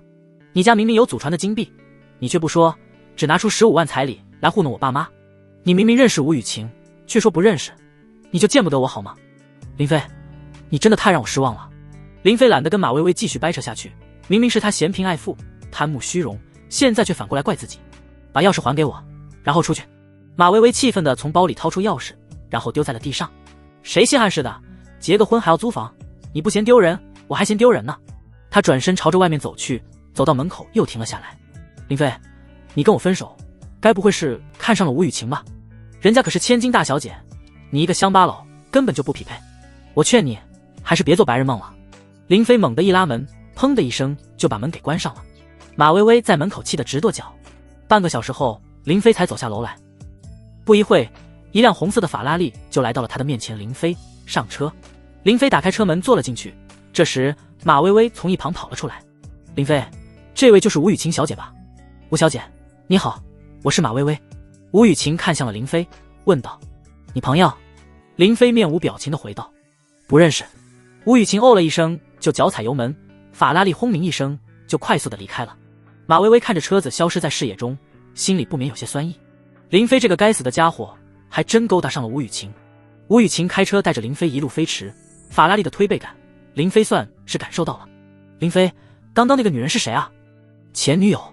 吴雨晴露出了一副了然的表情，没有多问，而是转移了话题。对了，咱们接下来去啊？去找那位老神医吗？去见你爸，我有办法帮他治疗。真的假的？吴雨晴虽然有些怀疑，但还是带着林飞去了医院。吴震正在医院进行疗养，林飞、吴雨晴到的时候，周望道也在病房内。林飞拿出了小培元丹，递给了吴震。吴总，这是老神医给我的丹药，叫小培元丹。老神医说，你吃下这枚丹药，伤势应该会有所好转。小培元丹的药效如何？林飞没有亲自试过，并不清楚，所以不敢把话说得太死。周望道有些不放心，这丹药都是什么药材做成的？那位老神医怎么没有一起来啊？吴震也看向了林飞，毕竟两人萍水相逢，没有交情，他对林飞并不信任。林飞回道：老神医他不喜欢抛头露面，如果你们信我，那就吃下这枚丹药，如果不信的话，就当我没来过。雨晴，你的忙我算是帮了，咱们两清。吴雨晴此刻也是有些迟疑犹豫，毕竟是关他爸爸的性命，他不得不慎重。本以为林飞能找来那位老神医，没想到只带来了一枚丹药，万一吃下去把人吃出个好歹，可怎么办？吴震忽然一笑，一口将丹药给吃了下去。哼哼，疑人不用，用人不疑，小兄弟，我信你。吴震吃下丹药之后，吴雨晴、周望道都十分紧张地看着他，生怕会出现什么不好的情况。爸爸，你感觉怎么样？吴总，如果你有什么不适，一定要告诉我。林飞心里也有点忐忑。吴震这句小兄弟，我信你，让林飞对他高看一眼。就冲这份信任，无论如何自己都会想办法治好吴震。吴总，这小培元丹的药效发挥可能有点慢，在你好转之前，我留在这里。林飞把自己压在了这里，也算是给吴雨晴一个交代。吴震反而是最淡定的一个，依旧谈笑风生。呵呵，你们一个个都别这么严肃，搞得好像我马上要死了一样。呸呸呸，爸爸，你别瞎说，我开个玩笑。玩笑也不行。父女两人一个嬉笑，一个严肃，倒是令气氛变得轻松了不少。吴震转头看向了林飞，唠起了家常。小兄弟，你多大了？家里还有什么人啊？爸，你别总是小兄弟这样称呼他，你跟他称兄道弟，我岂不是还要叫他叔叔？他叫林飞。吴雨晴白了他老爸一眼，他一个千金大小姐，能够跟林飞交朋友，这是看在老神医的面子上。要是换做平时，吴雨晴根本不会正眼瞧林飞一眼，两人的身份是云泥之别。吴总，你称呼我林飞就行。我今年25了，家里还有爸妈，他们都在农村，年纪跟我们家雨晴差不多，她比你小1岁。对了，你有女朋友了吗？不等林飞回话，吴雨晴就抢着说道：她刚分了，爸，你能不能聊点别的，别专门往人家伤口上撒盐。林飞尴尬一笑，心想你这死丫头，要是你不说我刚分了，谁能知道？就在这时，吴震忽然浑身一抖，脸色大变。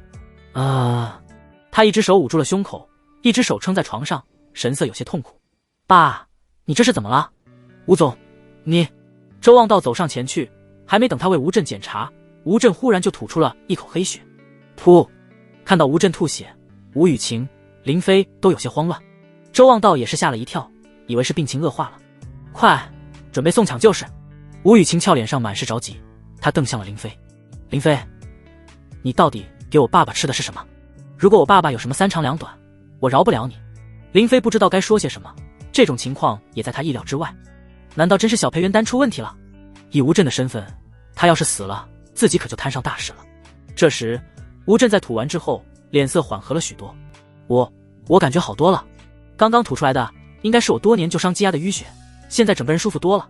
周望道闻言，连忙给吴震诊脉，他的脸色也渐渐放松，甚至露出了吃惊之色。吴总的脉象的确是比之前好多了，病情真的好转了。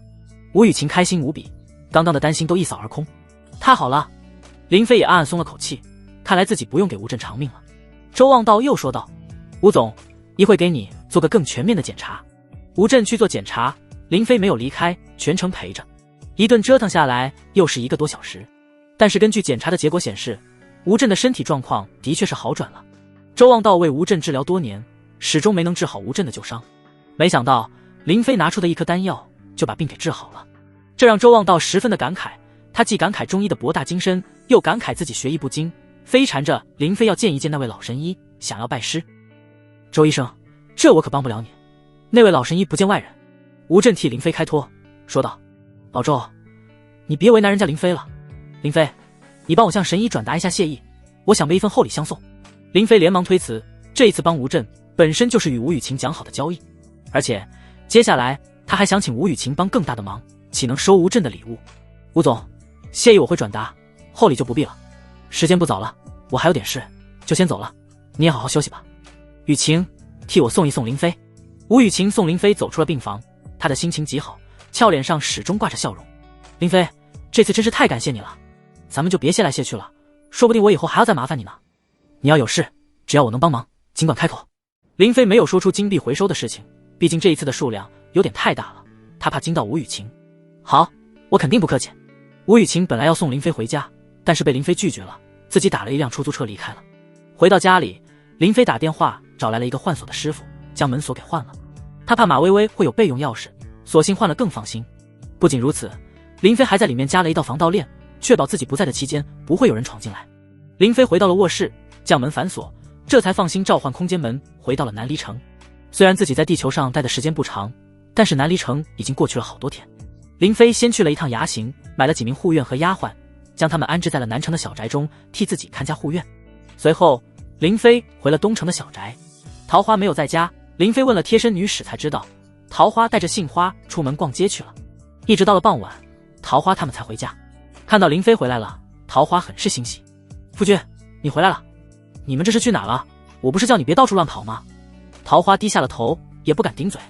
对不起，夫君，家里实在太闷了，我就带着杏花出去转了转。这时杏花喊道：姐夫，告诉你个好消息。什么好消息？杏花跑到了桃花身边，一脸的笑容。还是让姐姐亲自告诉你吧。桃花的脸蛋顿时就红了，似乎有点害羞，但是眼神中又有着难以掩饰的喜色。夫君，我怀上了。什么？林飞愣了一下，随即浑身一个机灵，脸上露出了惊喜之色。你是说你怀孕了？杏花笑着说道。恭喜姐夫，你要当爹了。要当爹了。林飞感觉浑身都热血沸腾的，开心的大笑了起来。哈哈哈，我要当爹了。桃花怀孕了。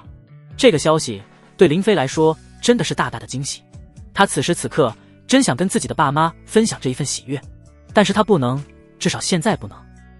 自己与马薇薇分手的事情，爸妈还不知道，他们都还以为自己要跟马薇薇结婚呢。要是突然告诉他们自己有了老婆还怀孕了，只怕他们都会以为是自己出轨了。爸妈都是农村人，在某些观念上还是很保守的，尤其注重在村里的名声。再者，要是把桃花带去地球的话，他就是个黑户，而且一下子脱离了熟悉的环境，进入另一个陌生的环境，桃花恐怕也很难接受。所以林飞现在只能自己高兴，告诉所有的下人，每个人都有赏钱。接下来的日子，每个人都要尽心服侍夫人。贴身女使听到这话，很是开心。主人放心，我们一定尽心竭力。杏花也说道。姐夫，我陪着姐姐去看过大夫了，大夫说了，姐姐现在是刚怀孕，胎儿不稳，需要养胎。杏花，照顾好你桃花姐，我不会亏待你的。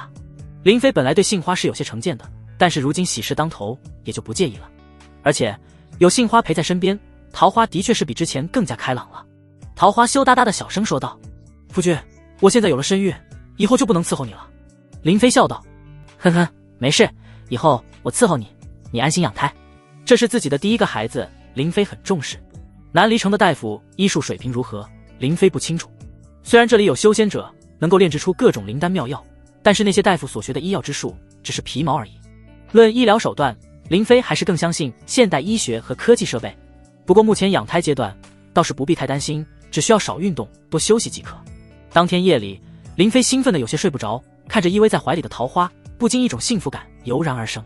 第二天一早，林飞打算前往南城的大宅去视察一下荒地开垦的情况。杏花说好久没有见过他爸妈了，想要跟着一起去。桃花在家养胎，所以没有跟着去。一路上，杏花有意无意地往林飞身边靠，还讲一些他跟桃花小时候的事情。林飞路上无聊，全当是听故事了。到了大宅之后，林飞与杏花就分开了。林飞在白岩松的陪同下视察了荒山的开垦进度，因为用的都是一些普通工具，所以开垦的速度有点慢。要是能有现代机械设备，只需要几台爬地机就能比这500多仆人干得快。白管家，府中最近太平吗？有没有发生什么事？白岩松躬身低头汇报了一下情况。主人，府中还算太平，偶尔发生一些丫鬟斗嘴、仆人打架的事情，我都按照规矩对他们进行了处置。只是林飞看他吞吞吐吐的，似乎有什么想说的，有什么话就说，不要遮遮掩掩。是，主人。只是那希儿的父亲总是跟一些仆人赌钱，输了之后还总是赖账，很多仆人都对他不满。林飞一听这事，就忍不住摇了摇头，这个烂赌鬼，过上几天吃饱饭的日子就开始瞎折腾。那你怎么处置的？白岩松见林飞似乎并不在意，也就放松了。在大户人家，许多仆人都常年没有时间外出，闲暇时间赌钱，这是常有的事情。一般他们赌得不大，也不会发生动手打架的事情，所以有时候我就睁一只眼闭一只眼。只是希儿他爹欠了不少人的钱，惹得很多人不快，不处置的话恐怕会引起众怒，所以对于赌钱的人，我都让护院打了20大板，以示惩戒。林飞点了点头，觉得白岩松处置的还算是公道。这事我知道了，赌钱这种不正风气不能放纵，不过管理这么多人不能只用棍棒。这样吧，每隔一段时间你去外面请戏班子，说书人过来，让他们也长长见识，有个乐子。人毕竟不是牲口，只知道埋头干活，给予一定的精神享受，反而能令他们更加听话，不会积攒太多的负面情绪。白岩松对于林飞的这个办法却是有些意外。主人，他们只是一些下人，给他们看戏听书，未免。白总管，这人要是憋久了就容易闹事。看戏听书不是有钱人的专属，下人也可以。林飞拍了拍白岩松的肩膀，他知道白岩松的观念就是南离城大部分人的观念，这里的世道就是如此。下人不如牲口，贱命一条，买一头牲口的钱都比买下人要贵很多。回东城的路上，杏花眼睛红红的，也不说话，似乎是有什么心事。林飞没有过问，猜测应该是听说了他爹挨板子的事情，又或者是与父母分别，所以有点难过。接下来的日子，林飞平时留在东城陪着桃花，很少再去南城大宅那边。偶尔闲得无聊了，林飞会带着桃花去看看戏，听听书。南离城的娱乐项目是比较少的，除了唱戏、说书之外，还有街边杂耍之类的，再就是去青楼喝花酒了。对有钱人来说，逛青楼、喝花酒，这是再寻常不过的事情了。林飞来到南离城这么久，还没有去过青楼，他可不想染上花柳病。过了1个月左右的时间，林飞估算这时间，地球上应该是第2天了，自己也该回去露个面了。跟桃花说了一声，林飞就去了南城的备用小宅。这里是林飞进入南离城返回地球的一个安全点。刷，刚回到地球，恢复了网络通讯信号，林飞的手机就震动了起来。有几个未接电话的通知是吴雨晴打来的，还有几条微信提醒，都是一些新闻合群消息。林飞先给吴雨晴回了个电话，电话很快就接通了。喂，林飞，你电话终于接通了，为什么我打了好几遍都没有人接听？我睡觉关机了，有什么事吗？当然有事，而且是好事，我爸想请你吃饭，你有空没？半个小时后，吴雨晴开着一辆白色的宝马来接林飞。作为龙华集团的大小姐，她有很多辆不同品牌的豪车座驾，从星期一到星期天可以不重样的换着开。林飞很是羡慕，心想等自己的金币卖出去，给自己也整一辆豪车开开。云海阁，这是云州最有名的一家高端私人会所，只接待会员。想要来这里吃饭，必须要验资的，资产低于100万的都没有资格成为会员。像林飞这样的普通人，如果没有人邀请，一辈子都没机会来这里吃一顿饭。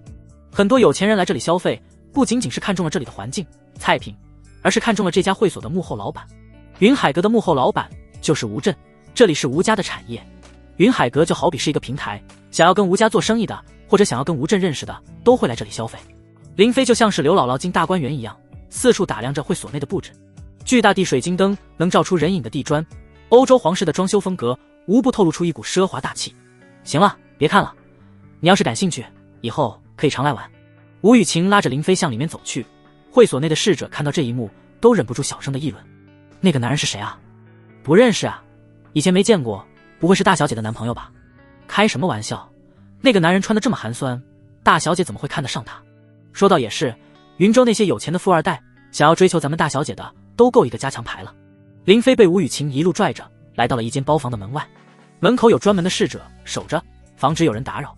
大小姐，侍者打开了房门，吴雨晴带着林飞走了进去。包房内，吴震、周望道2人正在喝咖啡聊天。爸爸，人给你带来了。林飞连忙打招呼道：吴总，来得匆忙，我也没准备什么礼物，实在是抱歉啊。吴震请客吃饭，林飞本来是想准备点礼物的，这是一种礼节，但是吴雨晴说什么都不用准备，他爸爸什么都不缺。林飞心想也是，吴震是龙华集团的老总，什么礼物对他来说都不算珍贵，自己要是带个果篮、牛奶什么的，还不够丢人现眼的，毕竟不是串门走亲戚。吴震大笑一声，招了招手：哈哈，不用这么客气，快过来坐吧。今天请你过来吃饭，主要是想表达一下我的谢意。自从昨天服用了你给的丹药，我不仅多年的就伤好了，而且我感觉自己隐隐有修为突破的迹象。林飞闻言，心中不由一动。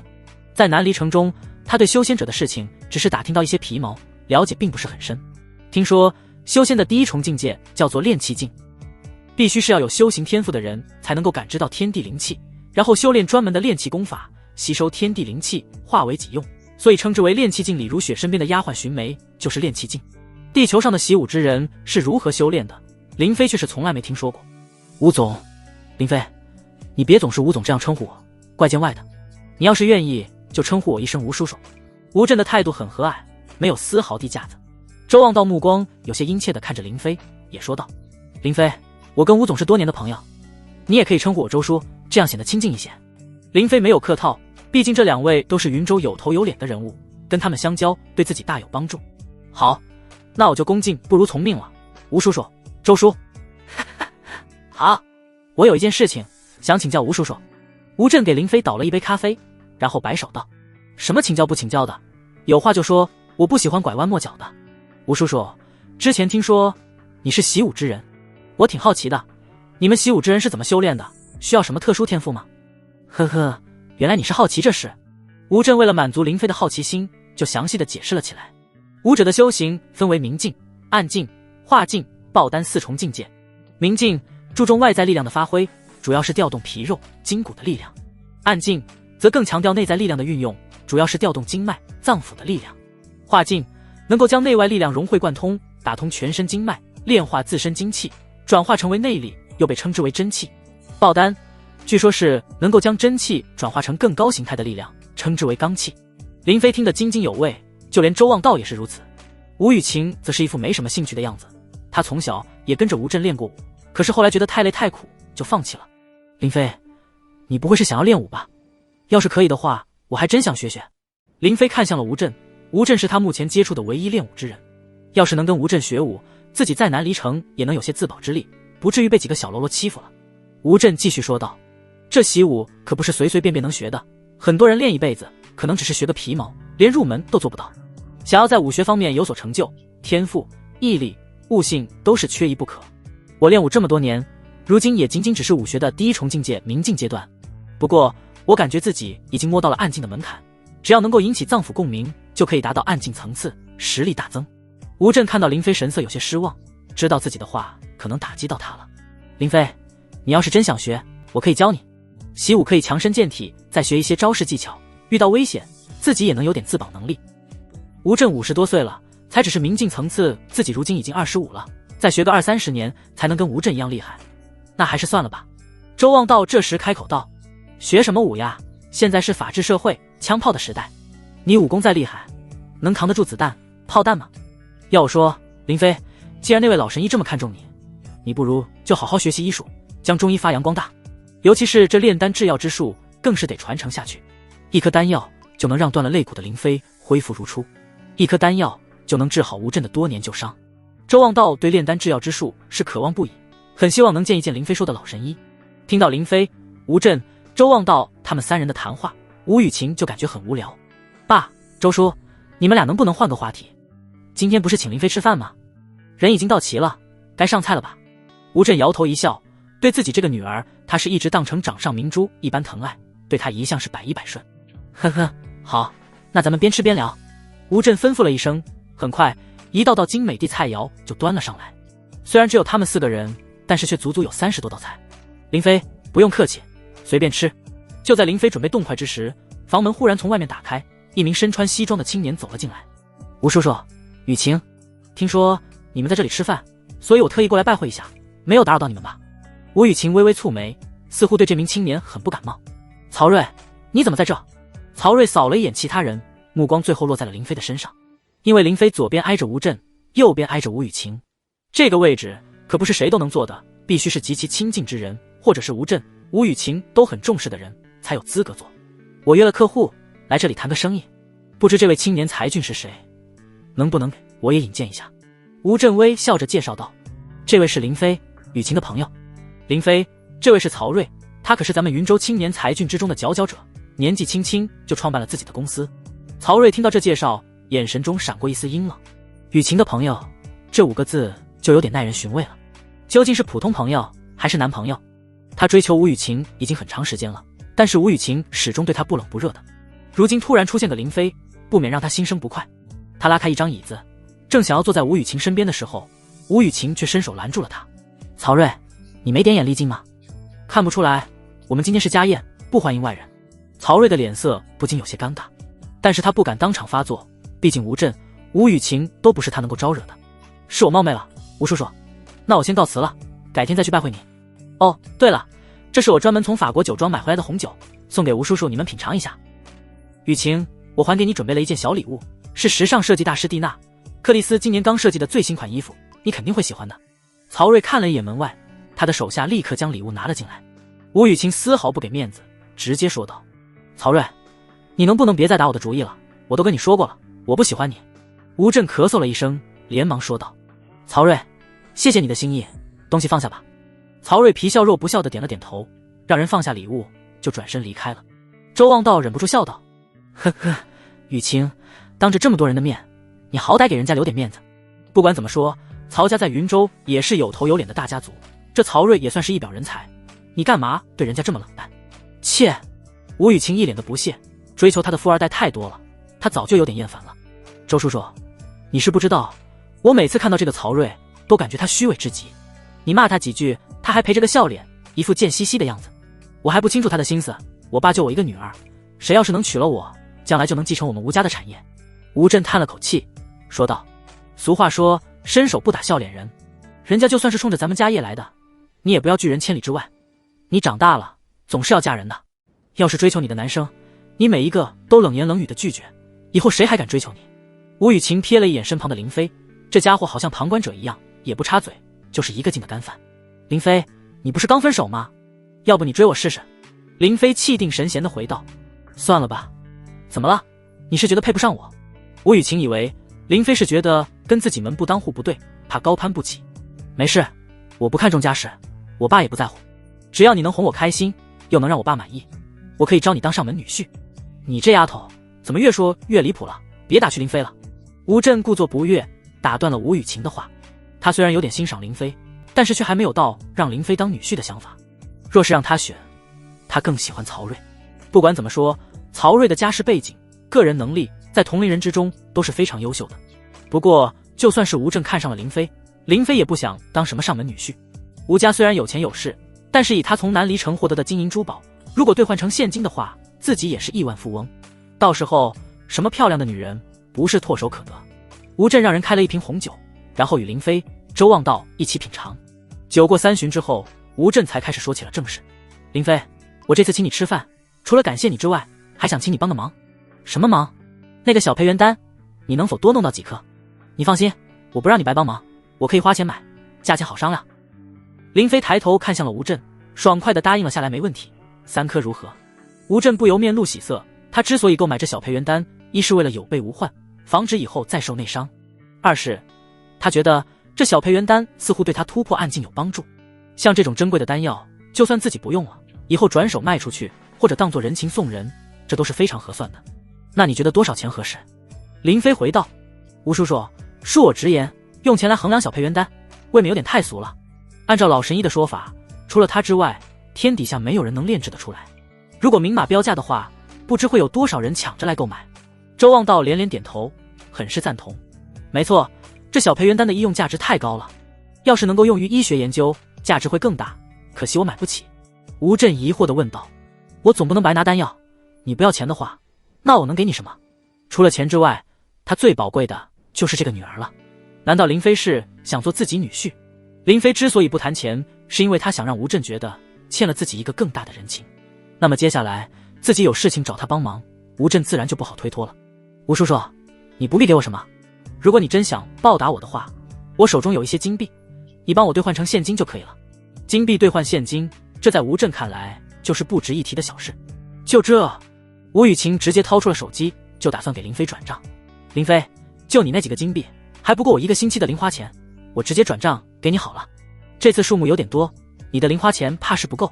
林飞打算将3000枚金币一次性给卖掉，这是他上次与千金阁交易时留下的那些金币。至于从南城大宅密室内发现的那些金银珠宝，数目有点太大了，处理起来会很麻烦，就算以吴家的家底，怕是也消化不掉。你到底要卖多少呀？吴雨晴问。3000枚金币。多少？吴震、周望道两人都震惊了。吴雨晴小脸上也没了笑容，满脸的难以置信。你开玩笑吧？上次你卖了20枚金币，说是祖传的，这次要卖3000枚金币，你家族上世出过皇帝吗？黄金作为世界通用的硬通货，各国都是有严格的把控的。像龙华商城的那些金店，他们都是要进行备案的。如果只是几十个金币不流入市场，不会有什么影响。但是3000枚金币要是出现在市面上，肯定会引起注意，甚至是调查。这也是为什么林飞要跟吴家接触，只有吴家能帮他处理这么多金币。吴震沉默了，他倒不是拿不出这么多钱，而是担心这些金币来历不干净。其实他已经安排人调查过林飞的底细，只是一个普通人，父母都是农民，哪来的这么多金币呢？林飞为了让吴震放心，解释道：吴叔叔，我不能跟你解释金币的来源，但是我可以向你保证，这些金币绝不是赃物。如果你觉得为难，那么就当我没说。我答应给你的3颗小培元丹就不能白给了，1颗小培元丹至少2000万。吴雨晴噌的一下子站了起来，他有点发火了，觉得林飞这是狮子大开口，故意讹人。1颗丹药2000万，你怎么不去抢啊？3颗丹药的话就是6000万，放眼整个云州也没几个人能买得起。周望道也被这价格给吓到了，不过他并没有插嘴，毕竟这件事跟他没关系。林飞笑了笑，没有因为吴雨晴的话而生气。我知道这个价格听起来有点离谱，但是他值这个价。在南离城中，多宝阁的1颗小培元丹价值1000金币。林飞通过李如雪的关系，从李家购买是800金币1颗，1枚金币的回收价就是2万块，所以小培元丹的价格就是2000万一颗。林飞是真没想挣吴震的钱，否则可以报一个更高的价格。吴雨晴盯着林飞看了好一会，似乎是反应了过来。等等，你一开始说要送3颗丹药给我爸，条件是帮你把金币兑换成现金。我爸要是不答应，你就卖2000万一颗丹药，合着你早就算好了，就是想要6000万，对不对？林飞知道吴雨晴是误会了，正想要解释的时候，沉默许久的吴震开口了：雨晴，别瞎说，这还是有区别的。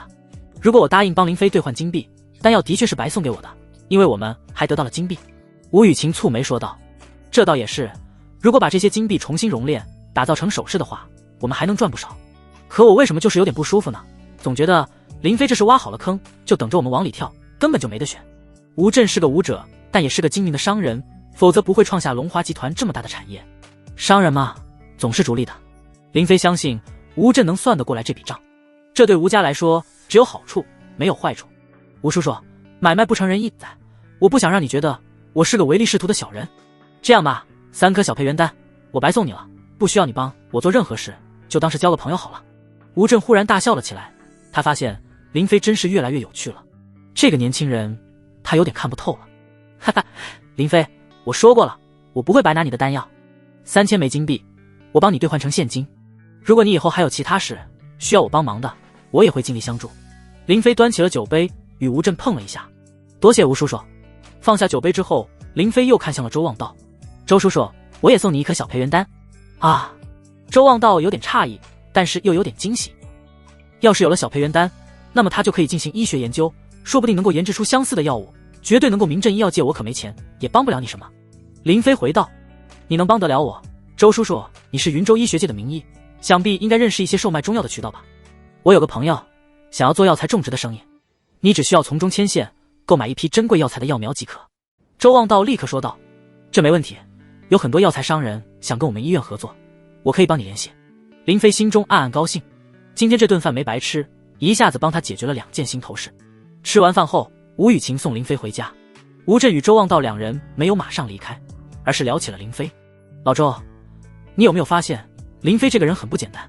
你这不是废话吗？我今天都被他给吓到了。周望道本来以为林飞是个普通人，只是运气好，所以被老神医给看上了。现在看来，林飞这个普通人是一点也不普通啊。今天他似乎是有备而来，你就算是不跟他要小培元丹，估计他也会找机会请你帮忙。毕竟一次性兑换这么多金币，可不是谁都能做到的。话说，你真觉得那小培元丹值2000万一颗吗？吴震毫不犹豫地回道：值，绝对值，一夜之间就能令我旧伤完全恢复，修为甚至有突破迹象。这种丹药要是拿去拍卖，会被抢疯了。吴雨晴将林飞送回了住处，林飞下了车。雨晴，请你稍等一会，我去把金币搬下来。吴雨晴没有听林飞的话，他下车之后就朝着楼内走去。我又不是大禹，3过家门不入。林飞，你难道不邀请我上去坐坐吗？林飞摇了摇头，有点拿吴雨晴没办法。他要是硬拦着不让吴雨晴上去的话，反而会让他心生怀疑。2人乘坐电梯来到了楼上，林飞打开门，伸手做出了邀请的姿势。请进。吴雨晴双手背在身后，面带微笑地走了进去。他四处打量着屋内的布置陈设，想要看看林飞家里有什么特殊之处。你这家里布置得挺温馨嘛，没看出来你还挺有生活情趣的。之前林飞是想把这里当成结婚后与马薇薇暂住的地方，所以精心布置了一番。这一点就不值当跟吴雨晴解释了。我这里条件简陋，实在是没什么能招待你的，只能清水一杯，你别嫌弃。林飞给吴雨晴倒了一杯水，放在了茶几上。你先坐一下。林飞转身进了卧室，将房门给关上。他从衣橱内搬出了一个箱子，正要打开门出来的时候，就看到吴雨晴站在卧室门口。吴雨晴有点做贼心虚，嘴上却倒打一耙：林飞，你关着门干嘛？神神秘秘的，难道有什么见不得人的东西？林飞将房门关上，笑着回道：还真有见不得人的东西，我怕吓到你。这里面装的是3000枚金币，数目是清点过的，你带回去之后可以再清点一遍。一会我还有别的事，就不留你了。林飞下了逐客令，吴雨晴识趣的离开了。林飞将装有金币的箱子搬到了吴雨晴的车内，然后目送他离开，这才回了楼上。将房门反锁之后，林飞回到卧室取了几张金票，然后就开启空间门，返回了南离城中。虽然只是吃顿饭的时间，但是在南离城已经过了好几天。林飞在离开之前吩咐过宅子里的下人，自己要在房内辟谷，谁都不许打扰。要是不提前留下话，林飞担心有下人会闯进屋内，毕竟一个大活人在屋里几天不出门，也不吃不喝，想不引人注意都不可能。来人，备车！林飞乘车离开，前往了多宝阁。这一次购买小培元丹，林飞不打算通过李如雪了。一来，李家毕竟是个修仙家族，族内人员混杂，自己通过李如雪多次购买小培元丹的话，难免会引人怀疑。二来，多宝阁背后有修仙宗门支持的背景，自己一直很好奇，还从来没有去过。趁着这次机会，正好去开开眼界。多宝阁在北城区，林飞从南城前往北城，足足坐了2个多小时的马车。这就是多宝阁。多宝阁修建的十分气派，足足有18层楼高。莫说是在北城区，就算是在整个南离城，也是独一份的，绝对没有第二座能与之媲美。多宝阁气势非凡，整栋楼隐隐透着一股威势，让每一个靠近它的人都忍不住心生敬畏，感受到一股无形的压力。林飞并不知道，这其实是阵法造成的。一进入楼内，林飞就感觉空气中弥漫着一股淡淡的香气，闻了之后，整个人都感觉飘飘欲仙，神清气爽。整个1楼大厅只有一名身穿青衣的女子接待，这名女子20多岁，眼神凌厉，气息浑厚，不似凡人。只是与她对视一眼，林飞都感觉到一股莫名的压力，连呼吸都变得沉重。凡人一个，对方一眼就看出林飞没有任何修为，脸色冰冷，目光高傲。在多宝阁这种地方，不看你穿什么衣服，佩戴什么金银首饰，而是看你修为高低。没有修为的凡人就是最下等的，不会有半点优待。修为越高，才能享受到足够的尊重。你来多宝阁，所为何事？这位姑仙子。林飞怕得罪了对方，连忙改了称呼。仙子，我想要购买几枚小培元丹，凡品丹药可以用金银来购买，一枚小培元丹需要1000金，你带够了吗？带够了。林飞拿出了金票给对方看了一眼，青衣女子面不改色，目光没有在金票上多停留1秒。对普通人来说，金票是财富，对修仙者来说，金票就是废纸一张。稍等，他拿起了一枚铃铛，轻轻一摇。不一会，一名身穿黑衣的青年走了出来，他朝着青衣女子鞠躬行礼。这人你来接待？是，清玄师姐。黑衣青年朝着林飞看了一眼，招手道：跟我来。他带着林飞朝着后面走去，进入了内厅。内厅里面有着一排排地柜子，就像是中药房的药柜一样。你要几颗小培元丹？10颗。难得来一次多宝阁，林飞当然要多买几枚丹药。3颗小培元丹给吴震，1颗给周望道，剩下的6颗自己可以留着，以备不时之需。1颗小培元丹需要1000金币，10颗就是1万金，拿来吧。林飞取出了一张1万面额的金票，交给了对方。黑衣青年走到了柜子前面，找到了写着小培元丹的柜子，然后从里面取出了一个白瓷瓶。这里面是10颗小培元丹，你还有其他的需要吗？林飞打量着那些柜子，上面写着各种丹药的面子，其中就有血参玉蝉丸，这可是治疗皮肉、筋骨损伤等外伤的良药，上次林飞受伤吃了1颗就好了。这血参玉蝉丸多少钱？100金币1颗，给我来100颗。林飞这次身上带够了金票，这些丹药在地球上想买都买不到，索性多购买一些。敢问这个精气丸是做什么的？黑衣青年嗤笑一声，看向林飞的眼神有些鄙夷。这精气丸你用不上。林飞没有生气，毕竟在多宝阁这种地方，随便一个仆人可能自己都招惹不起。哼，我只是好奇，能否告知一二？黑衣青年双手抱在胸前，昂着头，一副高高在上的样子。好，那我就跟你说一说。一枚精气丸需要5000金，是专门给炼气境的修士服用的，可以加快修行速度。普通人若是服用了，无法炼化药力，犹如毒药，轻则经脉尽断，重则七窍流血，爆体而亡。一听精气丸吃了会爆体而亡，林飞吓了一跳。本来还以为这是类似于十全大补丸之类的丹药，吃了之后可以强身健体，龙精虎猛，没想到这竟然是修士才能炼化服用的。只是不知道像吴震这种武者是否能够服用。就在林飞思考之时，那名黑衣青年忽然从柜子上取出了一瓶丹药，这是强迫丹，可以补充气血，强壮体魄，在男女床事上大有帮助。你是想要这种丹药吧？林飞心里大喊冤枉，自己可真没想要这种丹药，自己年轻力壮的，哪里用得着补充气血？不过既然人家已经拿出来了，那自己就买几颗吧，以备不时之需啊。多少钱1颗？3000金币1颗。这玩意竟然比小培元丹还贵，倒是让林飞有点期待它的功效了。给我来5颗。对方叮嘱道，这强迫丹一次只能服用1颗，切不可多吃，如果吃多了同样会七窍流血。强迫丹与精气丸配合使用，对炼气境修士的修炼大有裨益。你们凡人吃了，最多只能强化体魄，增加体力，总是被人凡人这样的称呼，林飞自己都有点烦了。难道凡人就真的没有办法修行吗？这位上仙，难道没有什么办法能让凡人拥有修炼的天赋吗？上仙，第一次被人这样称呼，黑衣青年莫名的有些欣喜。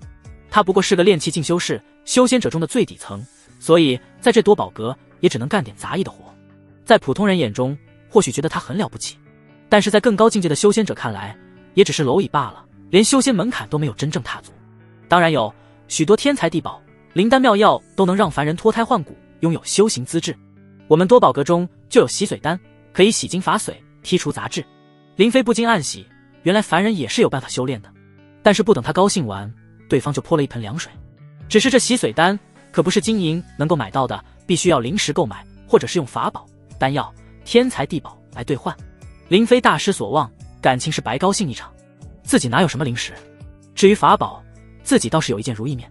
李如雪说过，对修仙者来说，这是一件鸡肋法宝，只有改变外貌的能力。想来这种低级法宝也不足以兑换洗髓丹，否则李如雪根本不会舍得给自己。至于天材地宝，林飞忽然想起了南城凶宅密室内的千年寒玉床，或许这东西能够兑换洗髓丹。林飞试探地问道：上仙，什么天材地宝能够用来兑换洗髓丹？我曾听人提过什么千年玄铁、千年人参、千年寒玉，这些东西可以吗？黑衣青年神色一凝，郑重地问道：你有这些东西吗？没有。没有你说什么？害老子白高兴一场。林飞讪讪一笑，回道：我是想问清楚了，然后再去想办法买来。黑衣青年翻了个白眼，你当这些天材地宝是萝卜白菜吗？想买就能买到吗？千年玄铁可以用来炼制法宝，千年人参能够入药炼丹，千年寒玉同样也是难得的宝物，只需要一块拳头大的千年寒玉就可以兑换一枚洗髓丹。修炼之时捧在手心中，不仅可以加快吸收炼化天地灵气，还能够令人保持清醒冷静，以防走火入魔。密室之中的千年寒玉可以有一人大小，如同一张床。不过究竟是不是千年寒玉，林飞也无法确定，毕竟白岩松只是个普通人，他也没有亲眼见过千年寒玉，只是道听途说。正当林飞还想问点什么的时候，黑衣青年忽然变得有点不耐烦了。你还有什么要购买的吗？没有的话就恕不接待了。多谢上仙，告辞。林飞没有再多问什么，免得惹人不快。带着购买的丹药，林飞回了南城的小宅。这强迫丹不知效果如何。林飞相信多宝阁的人不会骗自己，凡人服用一颗肯定是没问题的。他吃下了一颗强迫丹，没过多久就感觉到浑身有热流在涌动。怎么这么热？林飞将衣服都给脱光了，但还是感觉燥热无比，浑身血流加速，皮肤都变得红红的。热死我了！难道是我虚不受补？林飞后悔不已，自己没事吃什么强迫丹，要是七窍流血死了，未免也太倒霉了。来人，给我准备一桶凉水，我要沐浴。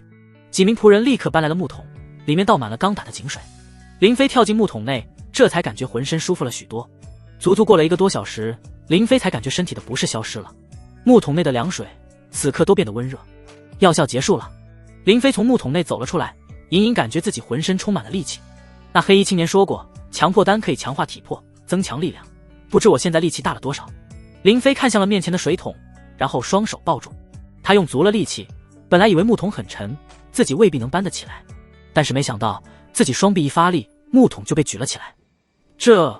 林飞有些吃惊，木桶内的谁少说有200多斤，放在以前自己根本举不动，如今却是游刃有余，并不吃力。我力气这是长了多少？林飞换了一身衣服，来到了院子里，打算找点重物试试自己的力气。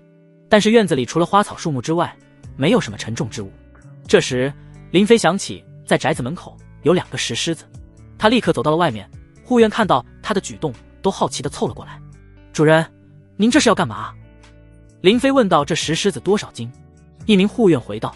主人，这石狮子少说有500斤，我们4个人都搬不动。哦，林飞心想自己是不是该换个别的东西，万一搬不起来就让这些护院看笑话了。有这么重吗？我试试看。林飞双手握住了石狮子下方的底座凹处，深吸一口气，腰往下一沉，双臂开始发力。在几名护院的注视下，石狮子慢慢地离开了地面。主人好大的力气啊！我的天，主人真乃神力！莫非主人是修士？看着护院们那敬畏吃惊的眼神，林飞心里别提多爽了。一尊500多斤的石狮子就这么被自己给举起来了。这石狮子有点分量，你们4个人都抬不动，真是废物，还得多练啊！林飞将石狮子举过头顶，然后又放回了原地，一脸的轻松。经过一番试探，林飞发现这还不是自己的极限，一颗强迫丹令自己的肉身力量增强了好几倍。林飞虽然很高兴，但是却没有因此而狂妄自大，自己只是力气大了一些，武功招式什么都不会，遇到真正的修士根本不是一合之敌。在地球上，重量级拳王的一拳就能打出400公斤到800公斤的力量，一些经常干重体力活的普通人也可以扛得动400-500斤的重量。就拿林飞的老爸来说，每年家里收小麦、玉米的时候，老爸都能扛几10袋，每一袋都200多斤。林飞有一次试了一下，扛了2袋就累得气喘吁吁，还把腰给扭了。以我如今的身体力量，都超过世界级的举重运动员了。要是能够学会一些招式，拳力肯定比拳王还可怕。不知那些练气境的修士实力会多可怕。通过一颗强迫丹，林飞深深地感受到修士的可怕之处。不知床事方面增强了多少，林飞迫不及待地想要试一试。不过现在桃花怀孕了，不适合剧烈运动。至于青楼那种地方，像林飞这种洁身自好的人是不会去的。如果只是去喝喝花酒、听曲赏舞，那倒是可以。林飞回了一趟地球，将丹药都放了回去，然后去了一趟超市。他购买了一些孕妇可以吃的零食水果，又去商场买了一些漂亮的衣服，然后回了南离城。看到林飞回来了，还带了这么多礼物，桃花十分的高兴。夫君，这都是什么啊？好大一颗，还长了这么多刺。林飞买了一颗榴莲，这是南离城中没有的热带水果。这是一种水果，叫做榴莲。别看它外表坚硬，里面的果肉香甜软糯，我给你打开尝一尝。林飞掰开榴莲外壳，取出果肉，递给了桃花。桃花尝了一口，这种从来没有尝过的口感令他很是喜欢。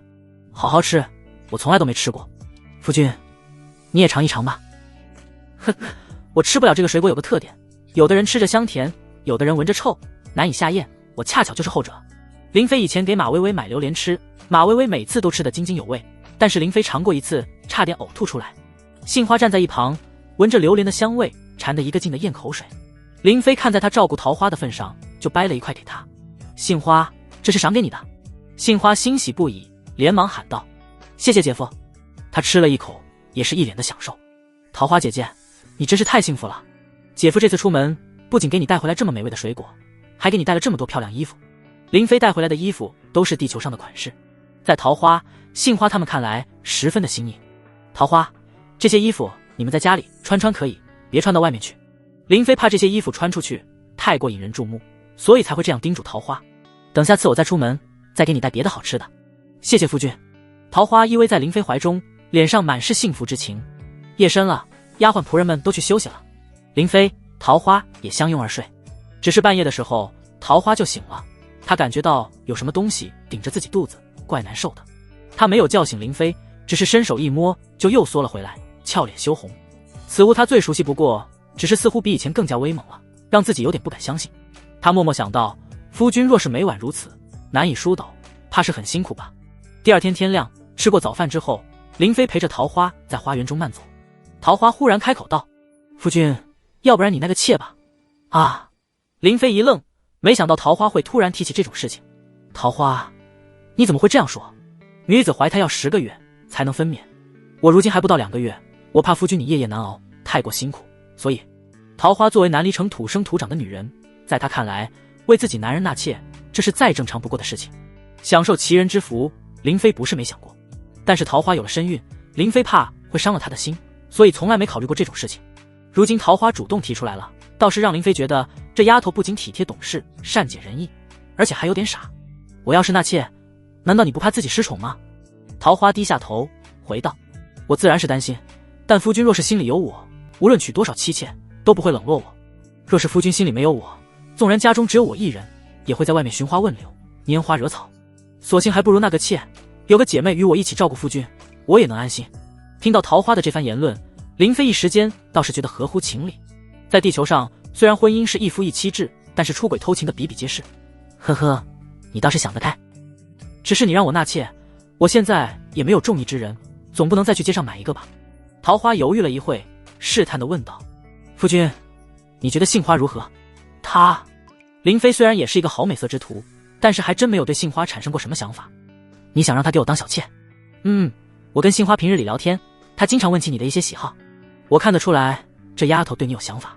桃花虽然善良，但不是傻子，她早就看出来杏花跟在自己身边，不是只甘心当个丫鬟，毕竟他们从小一起长大，有姐妹情谊，有知根知底。若是让杏花给林飞当小妾，她是能够接受的。林飞却摆了摆手，婉言拒绝了。还是算了吧，我对她没有那方面的想法。如果只是给我排解寂寞，岂不是委屈了她？那妾之事，日后再说。在城中陪伴了桃花一些日子，林飞估算好时间，然后返回了地球。刚一回来，林飞就先给手机充上了电。在南离城的这段日子，手机因为电量耗光，所以关机了。充电开机之后，手机就震动了起来。一条短信吸引了林飞的目光。尊敬的林飞先生，您的账户尾号8854的银行卡刚刚收到了6000万元转账，银行卡余额为60000102元。林飞嘴角微微翘起，吴家的办事效率还是很快的。这条短信其实是昨天就已经发过来了，只不过自己手机今天才开机，所以刚刚收到。紧接着又一条短信震动提示：尊敬的林飞先生，根据近期您的账户交易情况，我行已将您的账户升级为尊贵的白金客户，可以享受白金特权。详情请致电联系或者点击下方的链接，根据指示进行操作。林飞又翻看了一下微信信息，有2个之前关系不错的同事发来了消息：林飞，你真辞职了？怎么不回来上班了？电话也打不通，你这是什么情况？林飞，朱大成把你办公桌上的东西都给扔了，还要让人事部开除你，你最好还是来一趟公司吧。有了这6000多万，还上什么班啊？不过凡事都应该有始有终，冲着关心自己的同事，自己也该去一趟公司，免得大家都觉得自己薄情寡义，直接失联了。林飞先联系了一下吴雨晴，让她来拿小培元单。1个小时后，吴雨晴就出现在了楼下。她又换了一辆豪车，是一辆路虎揽胜。这是3颗小培元单，转交给你爸爸。吴雨晴没有检查，随手将装有丹药的瓷瓶放进了包里。林飞，钱你收到了吧？收到了，替我谢谢吴叔叔。谢谢就不必了，我爸说了，这就是一场交易。不过他不想占你的便宜，所以打算送你一个礼物。什么礼物？吴雨晴招了招手，说道：上车，我带你去看看。林飞倒是不着急看什么礼物，反正礼物又不会跑掉，能不能先送我去一个地方？我有点事情要处理。行，本小姐今天有空，你说地点吧。林飞将公司的地址告诉了吴雨晴，路虎发出一声咆哮，就快速的飞窜了出去。半个多小时后，来到了公司楼下。林飞让吴雨晴在下面等着，然后自己就进去了。一来到工作的部门，许多同事都纷纷露出了惊讶的目光，还有不少人在窃窃私语。林飞走到自己办公桌一看，自己的东西的确都不见了。一名女同事小声地说道：林飞，你的东西被朱经理丢了，但是我替你收起来了，就放在杂物间里。这名女同事就是发微信的人之一，她叫郑倩，比林飞早进公司1年。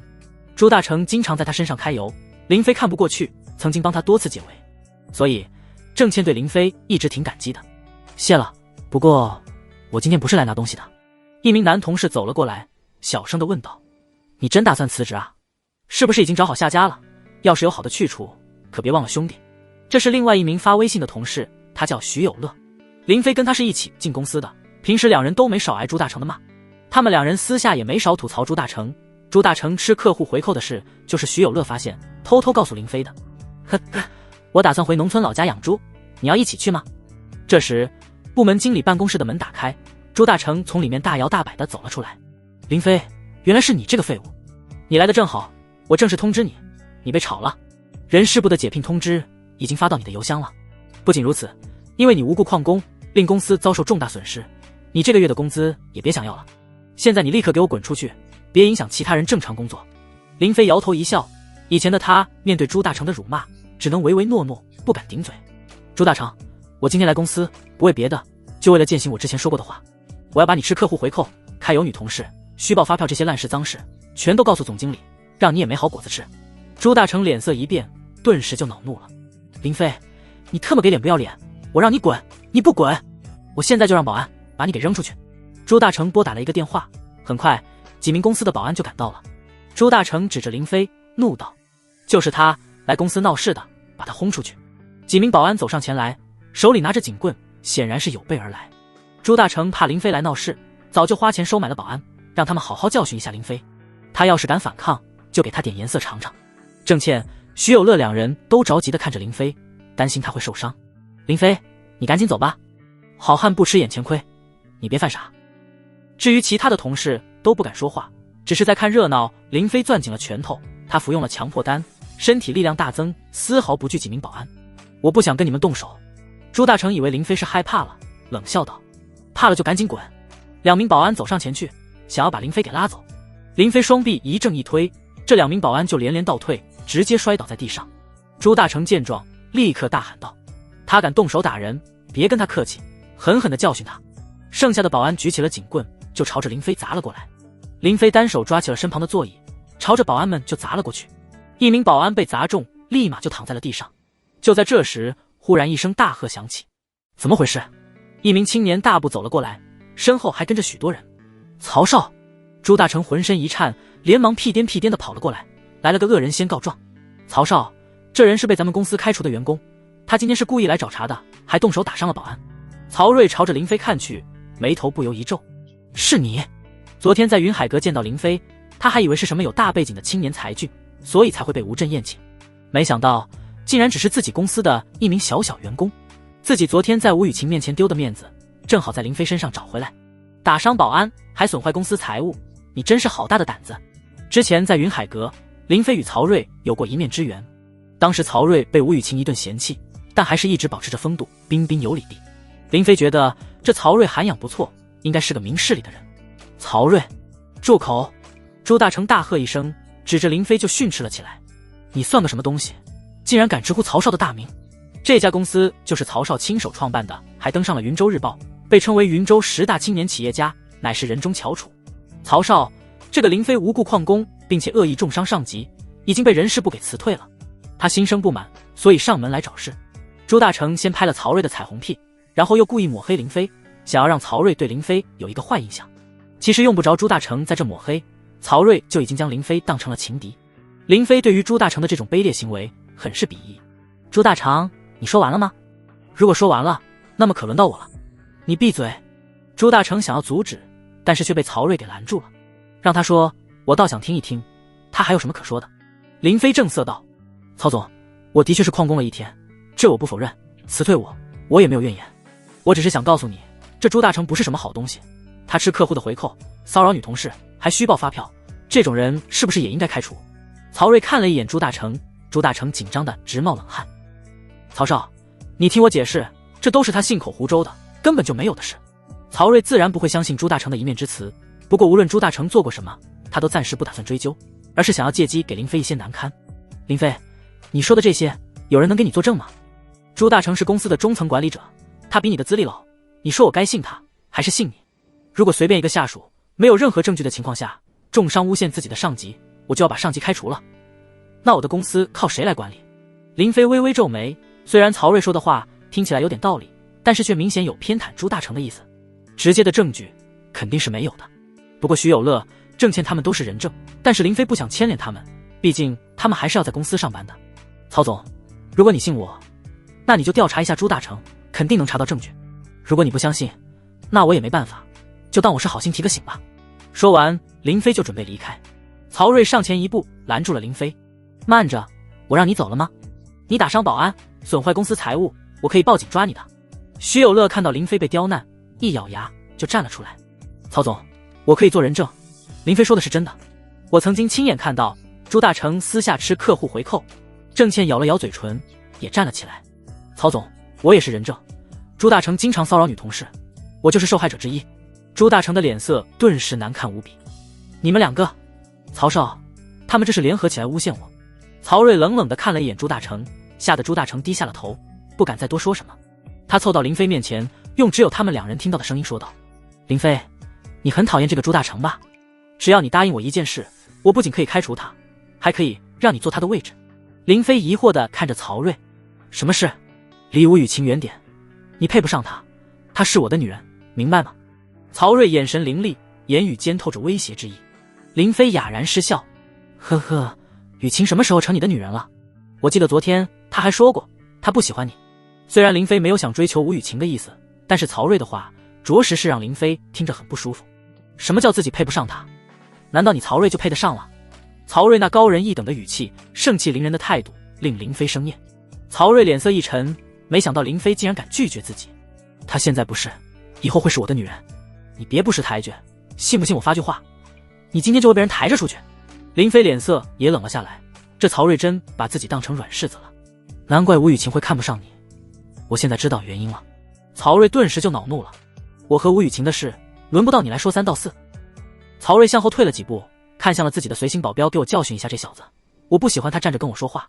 两名保镖二话不说就朝着林飞走了过来，他们跟保安可不一样，是经受过专业训练的，身体素质和格斗能力都非常强。小子，得罪了曹少，这可是你自找的。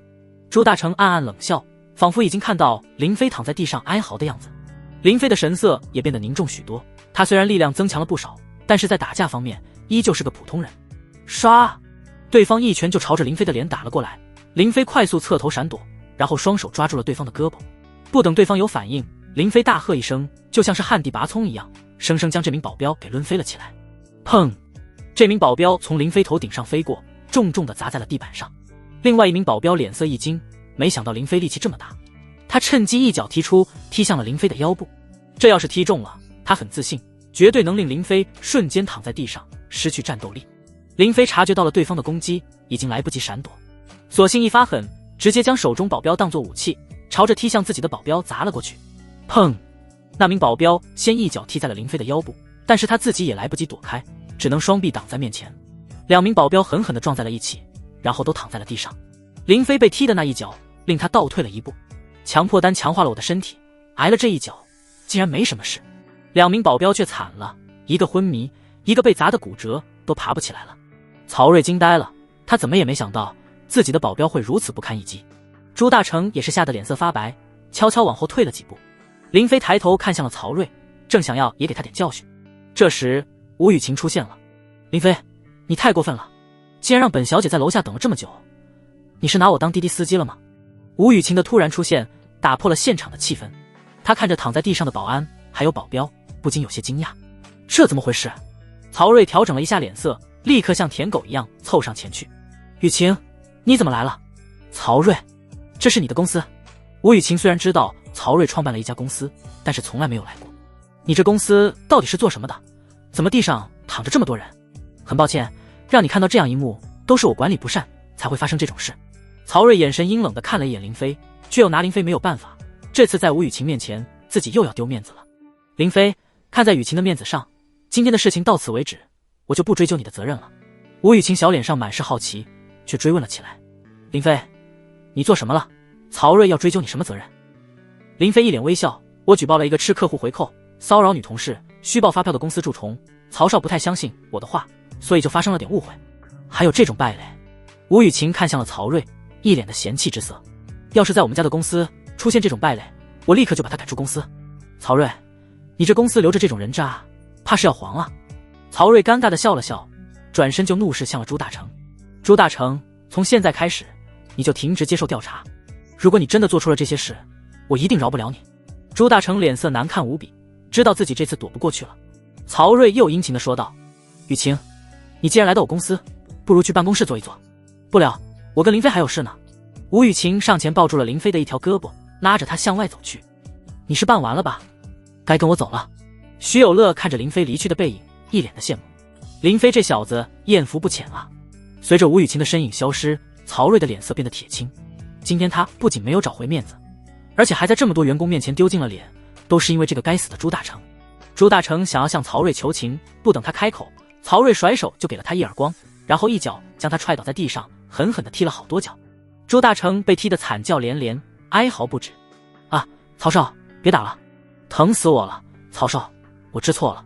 临江仙别墅小区，吴雨晴开车带着林飞来到了这里，停在了一座别墅前面。下车，你带我来这里干嘛？这别墅就是我爸送给你的礼物。啊！林飞有些吃惊，他猜到吴震送的礼物可能比较贵重，但是没想到会这么贵重，出手就是一套别墅。雨晴，这礼物太贵重了，我不能要。吴雨晴笑了笑，拉着林飞就朝着别墅内走去，边走边介绍。这座别墅地上有3层，地下有1层，每一层都有500多平，总面积有2000多平方。别墅前面是草地，后面是花园，顶层有露天泳池，地下是车库，里面已经装修好了，家具家电一应俱全，你随时可以拎包入住。要是装修风格不喜欢，那么你自己重新装修吧。林飞跟着吴雨晴参观了整栋别墅，他发现这座别墅的装修风格奢华大气，但是布置却又温馨舒适。我看周围其他的别墅似乎还没有装修，这栋别墅却已经装修好了，这是怎么一回事？呵呵，你眼睛还挺贼。吴雨晴坐在了沙发上，翘起了修长的美腿。这栋别墅其实是我爸爸打算送给我的生日礼物，所以他早就找人装修好了，装修费花了500多万。林飞暗暗吃惊，这装修费都够在市中心买一套200多平方的豪宅了。这栋别墅的价值只怕是装修费的10倍。你的生日礼物，那我就更不能要了。吴雨晴摆了摆手，一副毫不在意的表情。哎呀，既然给你了，那你就收下吧，又不是白给你的。我爸说了，这栋别墅价值5000多万，再加上装修费，正好与3颗小培元丹的价值相当。从我18岁起，我爸每年生日都会送我一套别墅。我现在已经有好几套别墅，住都住不过来。林飞忍不住有些感慨，有钱人的生日礼物是如此的平淡无奇。自己小时候过生日，连个生日蛋糕都没有，但以前在农村老家，妈妈总是会给包一顿饺子吃，林飞就已经很满足了。既然如此，那么我就不客气了。虽然我爸把这套别墅给了你，但是他又给了我另一套，就是旁边那套。嘿嘿，那套面积更大。吴雨晴笑得很得意，得意的让林飞忍不住想要捶他。以后咱们可以做邻居，说不定我会经常来串门的。行了，我约了姐妹一起去做美容，先走了。搬家的事你自己弄吧。吴雨晴离开之后，林飞坐在沙发上，看着这奢华大气的别墅，嘴角也忍不住露出了笑意。从出租房一下子住进了大别墅，自己也算是走向人生巅峰了。我现在有钱了，也该多置办几套房产。等过些日子，把爸妈都接过来，让他们以后也享享清福。林飞临走之前，他重置了别墅大门的密码。别墅的大门、进户门等门锁都是智能门锁，不需要带钥匙，只需要记住密码或者刷脸就可以进入。林飞，你怎么在这？忽然一道惊讶的声音从背后响起。林飞回头一看，就看到了马薇薇。马薇薇穿着一身职业套装，上身是黑色修身的小西装，下身是黑色短裙，露出了一双黑丝包裹着的美腿。她这副职场女性的打扮，曾经令林飞也为之着迷。在马薇薇的身旁，还站着一名中年男人。薇薇，这人是谁啊？中年男人穿着西装，右手食指上戴着祖母绿戒指，左手手腕戴着金色的劳力士，腋下夹着一个 LV 的手提包，就连腰间露出的皮带都是爱马仕的，从头到脚都是一身奢侈品，简直就是一个行走的奢侈品展架。马薇薇连忙微笑着回道：张总，这人是我以前的一个同学，他叫林飞。中年男人面露好奇：你的同学能在这里买得起别墅，看来一定是青年才俊，或者很有家世背景吧。马薇薇是在龙华集团旗下的一家房地产公司上班，是一名房产销售员。临江仙别墅小区就是龙华集团开发的。别墅小区不同于普通的住宅小区，别墅的户型面积都很大，是普通住宅的几倍，甚至10几20倍，所以别墅的售价特别高，哪怕是最小户型的别墅都要上千万，大户型的别墅都要好几千万。这也就导致别墅很少能卖得出去，因为能买得起的客户少，但是别墅的销售提成特别高。如果能够卖出一栋别墅3/1000的提成，少则几万，多则10几万。马薇薇今天也是走了大运，接待了一名想要买别墅的大客户，就是这位张总。马薇薇已经陪着这位张总看了好几栋别墅，但是他始终没有决定买哪一栋。正准备再看下一栋别墅的时候，马薇薇发现了正要离开的林飞。虽然有点意外林飞为什么在这，但是他可不认为林飞能够买得起这里的别墅。张总，让您见笑了，我这个同学既不是什么青年才俊，也没什么家世背景，就是一个从农村出来的大学生。马薇薇已经与林飞彻底撕破了脸皮，丝毫不给林飞留什么面子，言语间尽是一些轻视鄙夷。他是做装修设计的，就是一个装修工，我猜可能是他们公司接下了这栋别墅装修的活，他是过来看现场的。张总闻言对林飞也起了轻视之心。正好，我要是买了别墅，还需要找人装修设计，既然是你的同学，你把他喊过来。马薇薇本是不想搭理林飞的，但是又怕惹得这位大客户不开心，所以就走了过去。林飞，张总要见你。什么张总？林飞瞥了一眼那名中年男人，并不认识对方。马薇薇小声说道：我告诉你，这位张总是来买别墅的，虽然咱们分手了，但是我念在往日情分上才介绍给你认识。等张总买完别墅是需要装修的，你不是做装修设计的吗？这一单你要是拿下来，能赚不少奖金。林飞摇头一笑，要是放在以前，他肯定屁颠屁颠地上前去巴结这位张总，但是他现在辞职了，不干装修设计了，也不缺钱，没必要再去巴结讨好这种暴发户一样的客户。谢谢，但是我不需要。马薇薇眉头一皱，脸色有些不悦。林飞，你装什么呀？难道你不缺钱吗？哦，我想起来了，你傍上了吴雨晴那个千金大小姐，这临江仙别墅小区就是他们家开发的，是不是他把这栋别墅装修的活给你了？林飞知道马薇薇是误会了，但是也懒得解释。看林飞不说话，马薇薇以为林飞是默认了，心里醋意更浓。她见不得林飞过得比自己好。林飞，我以前怎么没看出来，你这么会讨好女人，连吴雨晴这样的千金大小姐，你都能勾搭上。不要以为你能上得了人家的宝马，你就能上得了人家的床。林飞脸色一冷，实在是有点受够了马薇薇的这种嘲讽。够了，我陪你去见那个张总。哼，算你识相。马薇薇得意地哼了一声，以为自己拿捏了林飞。林飞跟着马薇薇来到了张总面前，马薇薇一脸的谄媚笑容。张总，我把他叫过来了。张总正眼都没看林飞，看了看自己的劳力士，然后用一种高高在上的口吻询问了起来，干几年装修设计了？像这种别墅豪宅的装修，你是第几次做了？我刚工作1年多，别墅的装修还没有做过。马薇薇白了林飞一眼，暗骂他是个傻子，连基本的变通都不会。按照他这么说，张总肯定是不会用他了。张总果然摇了摇头。那我的别墅可不能交给你来装修设计，本来还想给你个机会，可是你不中用啊。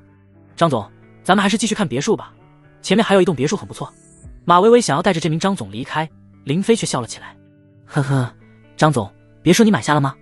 还没买，我正在考虑，毕竟这是几千万的交易，不是几千块。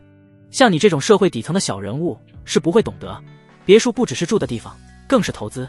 既然你没买，又说什么给我机会，你这不是画大饼吗？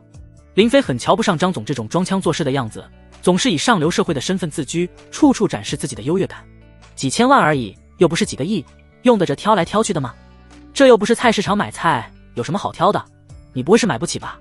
张总变得有些不悦，马薇薇更是气坏了。林飞说这种话，要是惹恼了张总，自己这一单就废了。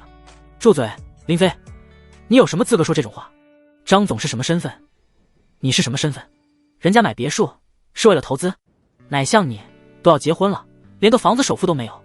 张总怒哼一声，瞪着林飞说道：小子，你在质疑我的财力？我告诉你，我1分钟赚的钱都比你1年的工资多。林飞淡淡一笑，回道：吹牛，我每个月基本工资3500，不算奖金的话，1年有4万多。你1分钟要是能赚4万，1个小时就是240万，1天24个小时，那你1天能赚5760万。我后面那栋别墅就值5000多万。你要是真这么有钱，1天就能买一套别墅，还用得着挑来挑去吗？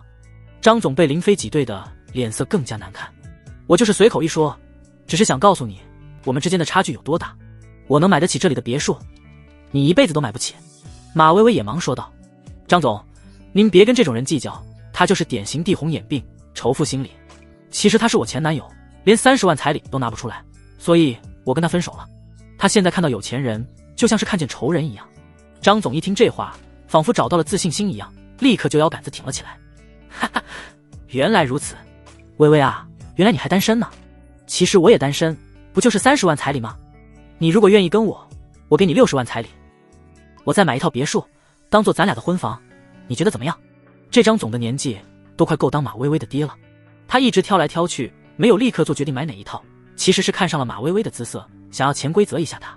他让马薇薇把林飞喊过来，其实也不是真心想找林飞装修，就是想要借这个机会展现一下自己作为有钱人的优越感，让马薇薇崇拜自己。如今知晓了林飞与马薇薇的关系，张总为了打击林飞，找回面子，所以故意说要娶马薇薇。马薇薇一直想嫁个有钱人，奈何自己没有机会。如今张总主动求婚，倒是让他有点惊喜，甚至想要感谢林飞。如果不是林飞的助攻，自己肯定没有嫁入豪门的机会。虽然张总年纪是大了一点，但是老夫少妻这在豪门之中也是常有的事。张总，您说的是真的吗？不是在拿我开玩笑吧？张总一本正经地说道。当然不是开玩笑，其实第一眼看到你，我就对你挺有好感的，所以才选择找你买房。马薇薇赶紧贴了上去，抱住了张总的胳膊。张总昂首挺胸，一脸的享受，就如同一只骄傲的大公鸡一样。小子，看到了吗？我不仅有钱买别墅，还能连你曾经的女人都买下来。林飞看着马薇薇那副倒贴的赔钱货样子，不仅没有半点的难过，反而有些庆幸。在金钱面前，连点矜持都没有的女人，要是真的娶回家，以后指不定给自己戴多少绿帽子。你们俩是挺般配的。林飞拿出了手机，然后用微信转账给了马薇薇200块钱。马薇薇，我刚刚给你转了200块钱，这是转账记录。林飞将手机举到了马薇薇和张总面前，故意将银行转账信息给他们看。尊敬的林飞先生，您的账户尾号8854的银行卡刚刚转出了200元，银行卡余额为5999万9902元。谁稀罕你这200块钱？马薇薇的眼睛突然瞪大，以为自己看错了，又揉了揉眼睛。你这银行卡余额是多少？我是不是看错了？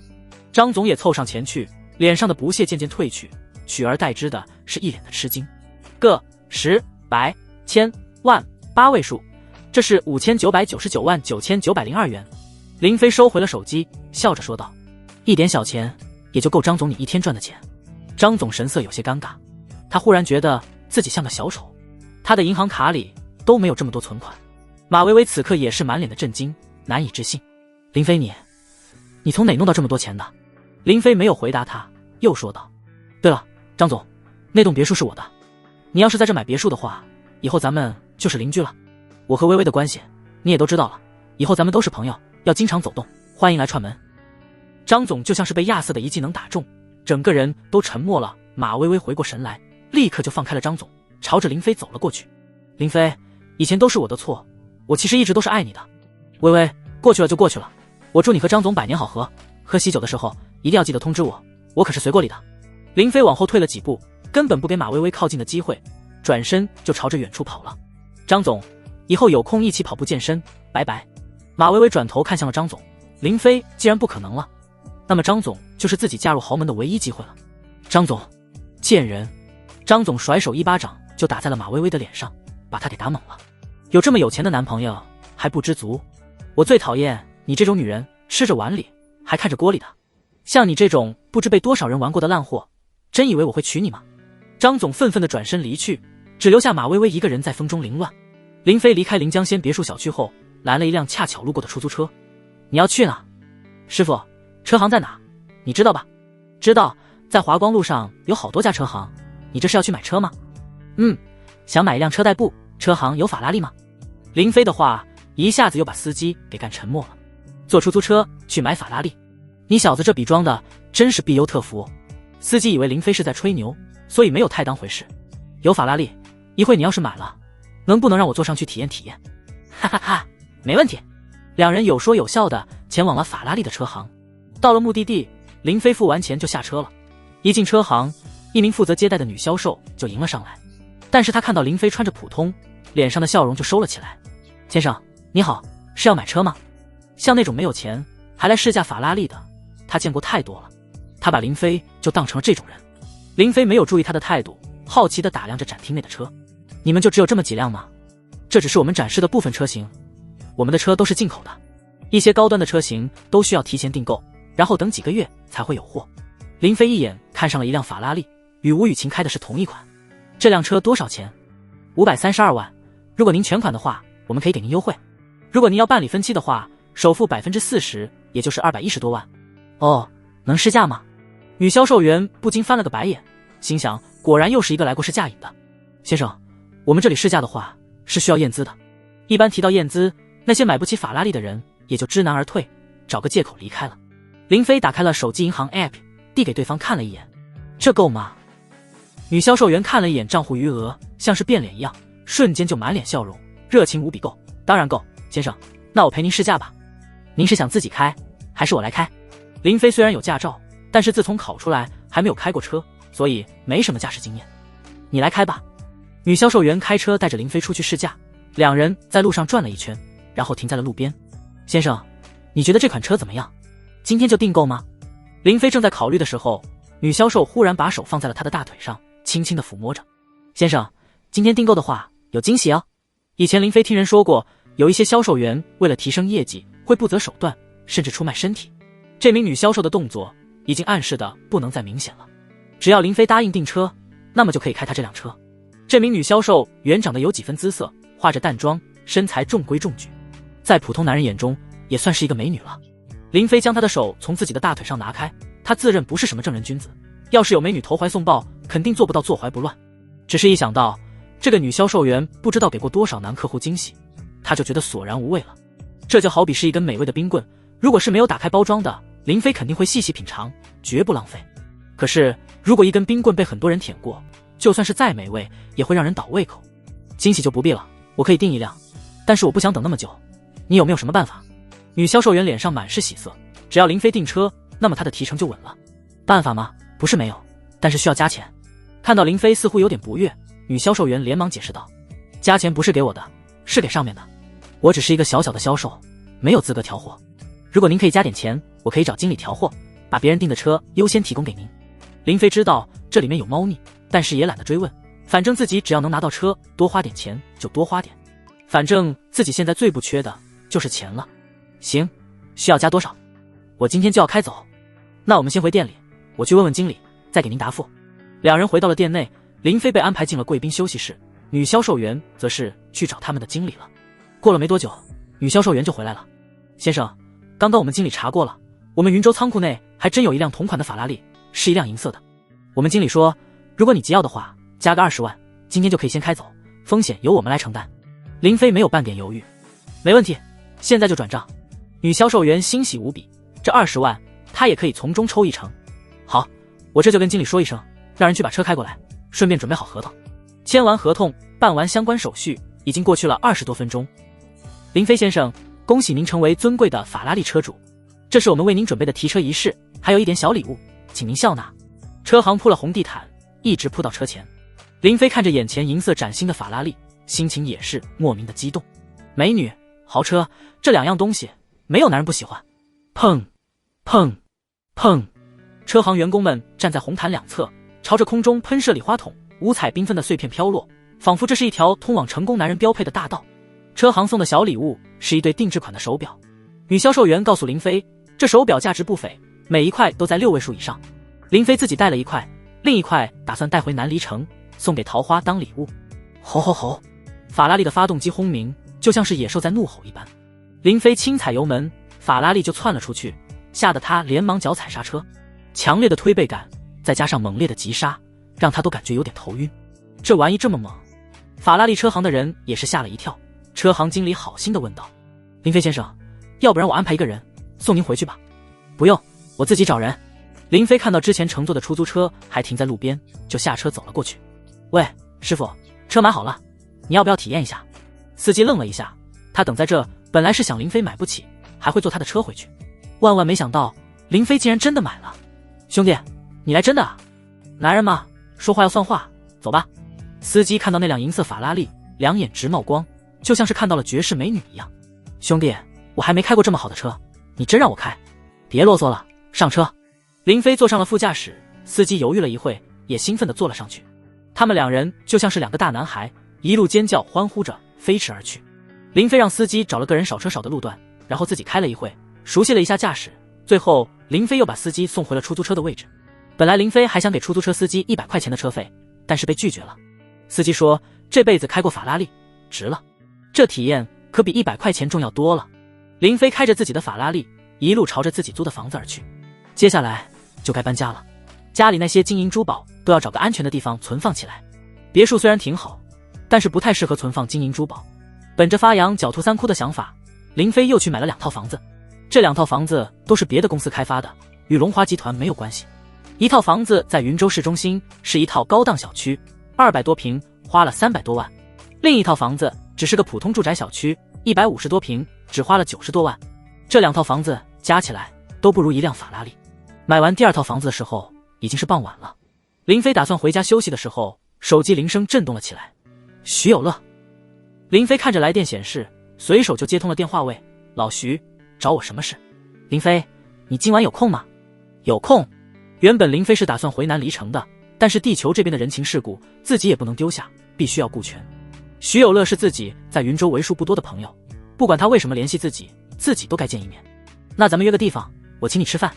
呵呵，行，就咱们以前经常吃的那家大排档吧。哈哈，想一块去了，那我等你。林飞掉了个头，朝着大排档的方向驶去。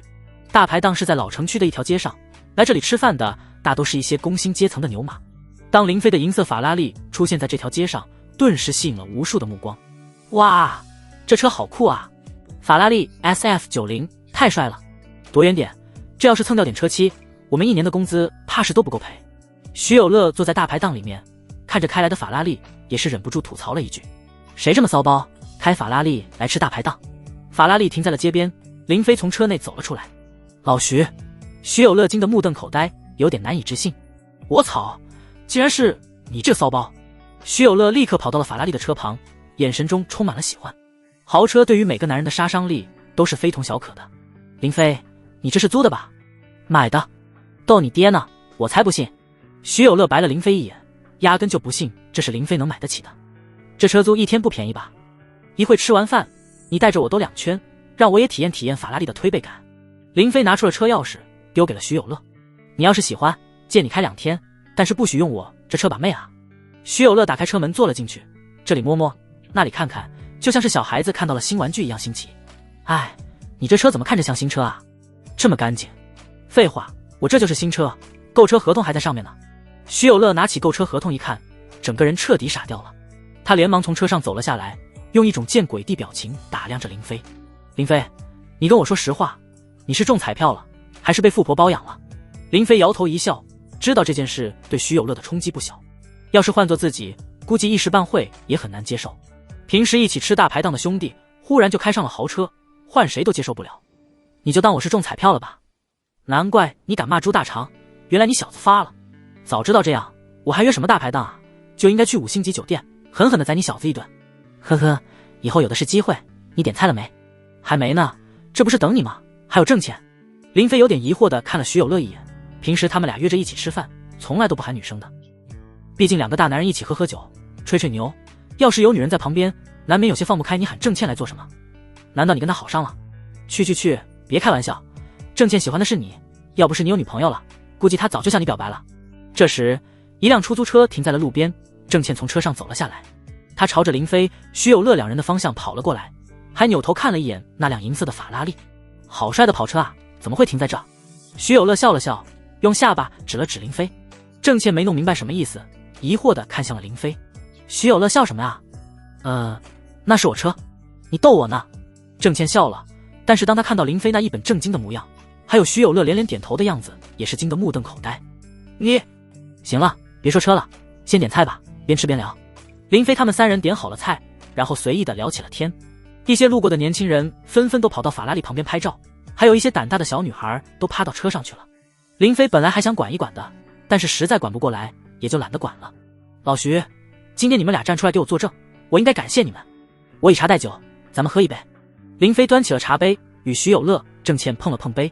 对了，你们2个今天凑一起，不会只是请我吃饭吧？是不是还有别的事？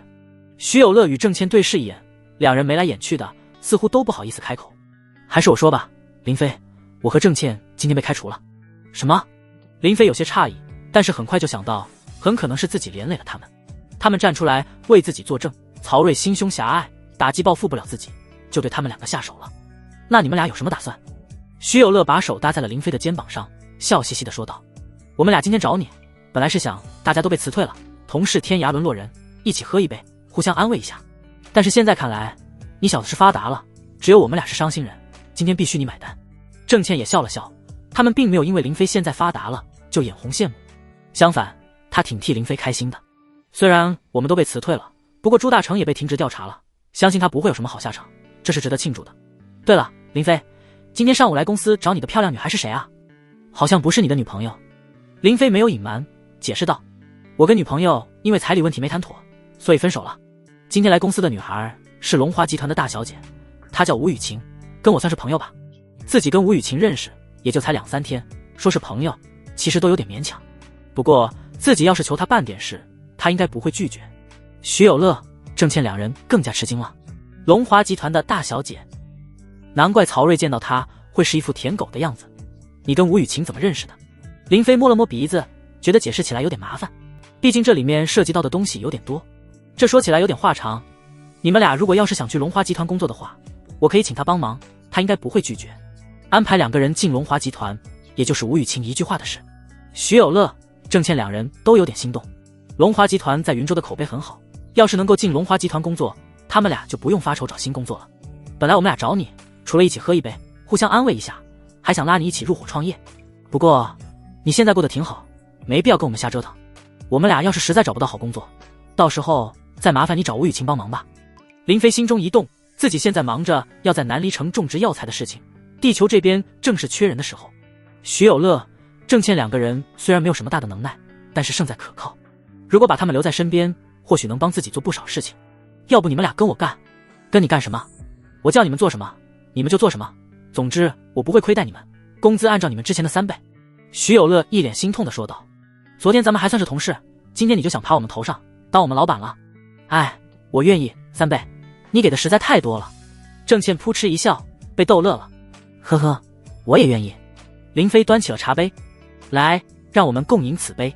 徐有乐、郑倩两人异口同声地说道：“老板，我们敬你。”林飞之前工作的公司是一家专门做设计装修的公司，他跟徐有乐、郑倩都是设计部门的，平时就负责提供装修设计的方案给顾客来进行挑选。他们3人都被开除了，徐有乐就想反正要找新工作，索性不如3人联手创业，开一家自己的小工作室。对于这个提议，郑倩也是赞同的，所以徐有乐出面约了林飞来见面。只是没想到林飞现在发达了，根本不需要跟他们一起苦哈哈的创业了。徐有乐、郑倩都很好奇林飞是怎么突然就飞黄腾达的。林飞不说，他们俩也不好意思问，更何况林飞现在成了他们俩的老板，他们俩就更不能打听老板的隐私了。在大排档吃完饭后，林飞、徐有乐、郑倩3人就准备回家了。我这车只能坐2个人，老徐，要不委屈一下你打车回去，我来送郑倩回家。法拉利帅是帅，就是座位太少了，只有2个座。这种豪车原本就不是用来拉人的，是为了给有钱人耍帅把妹的。林飞心想，自己还得再买一辆别的车，要不然以后自己爸妈来了，他们都没地方坐。郑倩连忙说道：“不用了，我住的地方离这很近，还是我打车回去吧。”徐有乐是一点也不谦让，直接就坐上了副驾驶。那我就不客气了，林大老板，赶紧让我感受一下法拉利的速度与激情。林飞摇头一笑，只能抱歉地看了一眼郑倩。郑倩，那我们先走了。哎，林飞，忘了问你，我们明天去哪找你报道？不用找我报道，需要做什么？我通过手机联系你们。明天我先预支你们俩1个月的工资，其他的事再说。林飞为了能让郑倩、徐有乐安心为自己工作，所以提前给他们发工资。毕竟自己这个老板连个办公地点都没有，随时可以跑路。轰轰轰，法拉利的发动机轰鸣，化成一道银色的影子离开了。徐有乐这小子兴奋无比，每次路口等红灯的时候，他都朝着路过的美女吹个口哨，抛个媚眼。也不知是这小子魅力大，还是法拉利的魅力大，还真有美女凑上前来聊天，留下了联系方式，甚至热情地邀请林飞、徐有乐一起去酒吧玩。林飞将徐有乐送回了家，徐有乐还一副没爽够的样子，恨不得再兜几圈才罢休。老徐，我不用车的时候，以后你可以开。哈哈，谢谢老板。随后，林飞开车回了自己租的房子，他召唤出了空间门，回到了南离城。此时，南离城中还是白天。林飞从卧房内走了出来，宅院内的护院丫鬟们都对他闭门10几天不出的行为习以为常，以为他是在修炼。他乘坐马车前往了东城小宅，看了看桃花，顺便将法拉利赠送的另一款手表送给了他。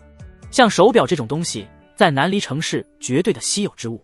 林飞告诉桃花，这是一件法宝，可以记录时间，让他留着玩。桃花对于这种新奇之物甚是喜欢。林飞在城中陪伴了他多日，看着他日渐隆起的小腹，很是期待孩子的降生。林飞甚至已经给孩子取好了名字，男孩叫林平，女孩的话叫林安。无论是男是女，做父亲的都只希望他们能平平安安。对于这2个名字，桃花也很是喜欢。在地球上天亮之前，林飞就又回去了。这一来一往，地球上只是过了1夜，南离城中其实已经过了10多天。地球与南离城的时间流速相差100倍，地球1天，南离城中就是3个多月。等今天过去，桃花应该就快分娩了。今天办完事情，我得赶紧回去陪她。林飞算准了南离城那边的日子，一定要在孩子出生前回去。他拿出了自己平时工作用的笔记本，列了一个工作计划。然后他将徐有乐、郑倩拉到了一个新建的3人工作群，将工作计划发到了群里。你们今天有3件事要办。第一件事，去联系一个大型仓库，先租1年。第2件事，我今天要搬家，帮我联系一个搬家公司，一定要专业的，让他们来我这里。第3件事，今天第1天开工，一会我给你们每人一个大红包，就当是开工庆祝了，你们俩自己去庆祝一下。我有事就不陪你们了。徐有乐很快就在群里回复了，谢谢老板。郑倩也紧接着回复，老板早上好。林飞给他们每人赚了1000块钱，备注了开业大吉。紧接着林飞又给他们每人赚了15000块，备注了工资。徐有乐在群里发了语音，林飞你来真的啊？真给3倍工资啊？郑倩也发来语音，这是不是有点太多了？林飞回道，钱多你们才有干活的动力。在之前的公司上班是底薪加提成，有时候比这还多。我给你们3倍工资，只是底薪的3倍。等过年的时候，只要你们表现好，我会给年终奖金的，好好干吧。徐有乐立刻喊道，老板万岁，我现在就出门去找仓库。郑倩忙说道。那我联系搬家公司，正好我租的房子要到期了，也准备搬家呢。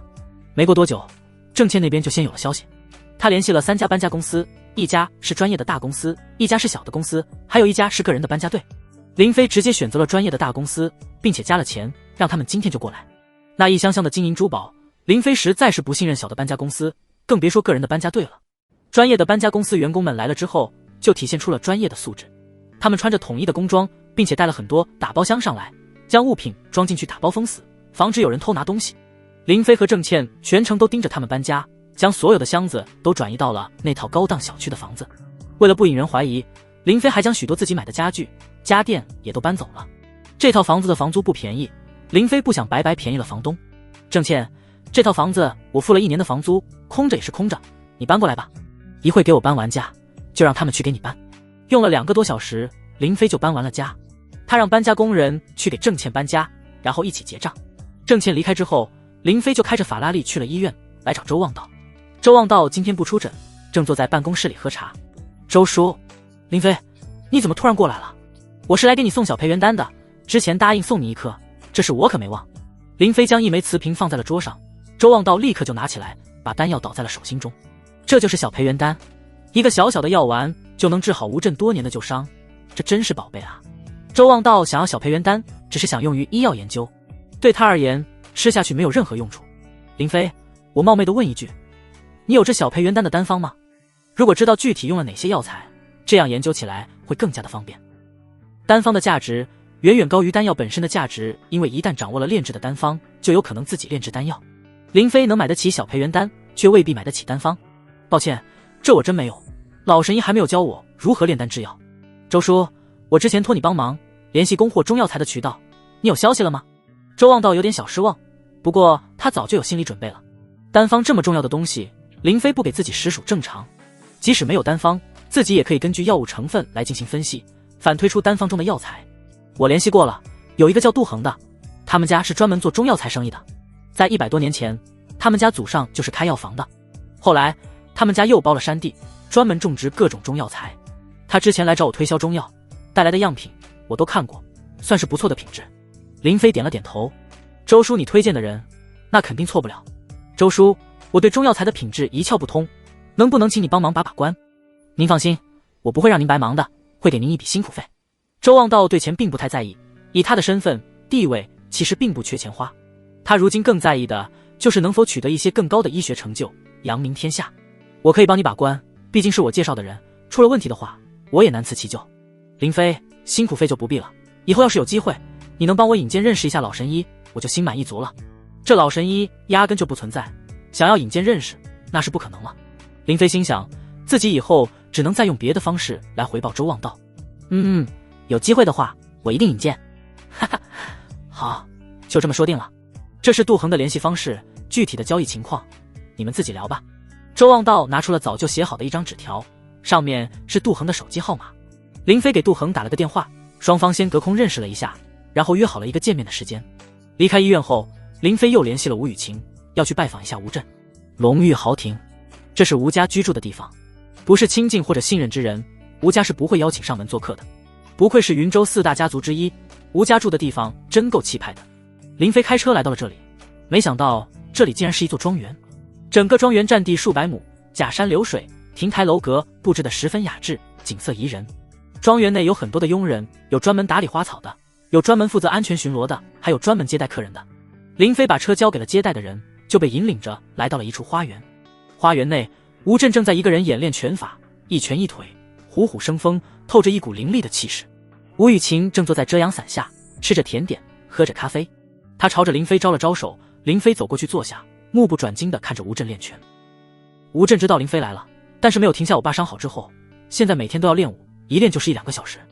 你先等一会吧，等他练完了就会休息。林飞点了点头，随口回了一句正好我也学习学习。吴镇一拳一脚都颇有章法，并非是随意施展的。而且林飞还注意到吴镇每次出拳的时候，似乎呼吸也有所变化。不仅如此，吴镇的每一拳每一脚都力道十足，空气都在震动。过了半个多小时，吴镇才收工，然后缓缓地吐出了一口长气，整个人已经是大汗淋漓。痛快，痛快啊！吴震大笑着走了过来。林飞起身恭维道：“吴叔叔不愧是武学高手，老当益壮，我真是自愧不如。”哈哈，林飞，你怎么突然想起来拜访我了？是不是有什么事要我帮忙？林飞拿出了一个瓷瓶，递到了吴震的面前。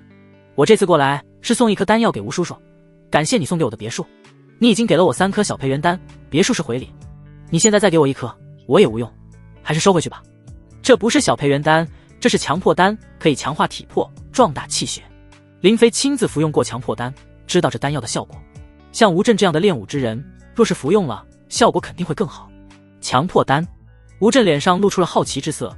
他以前也服用过一些类似功效的药丸，但是效果一般。你这丹药也是老神医给你的？没错，我自己也服用了1颗，效果非常显著。听到林飞这么说，吴震就更好奇了。多少钱？不要钱，我说了，这是感谢吴叔叔你的。你如果非要给钱，那我就收回来了。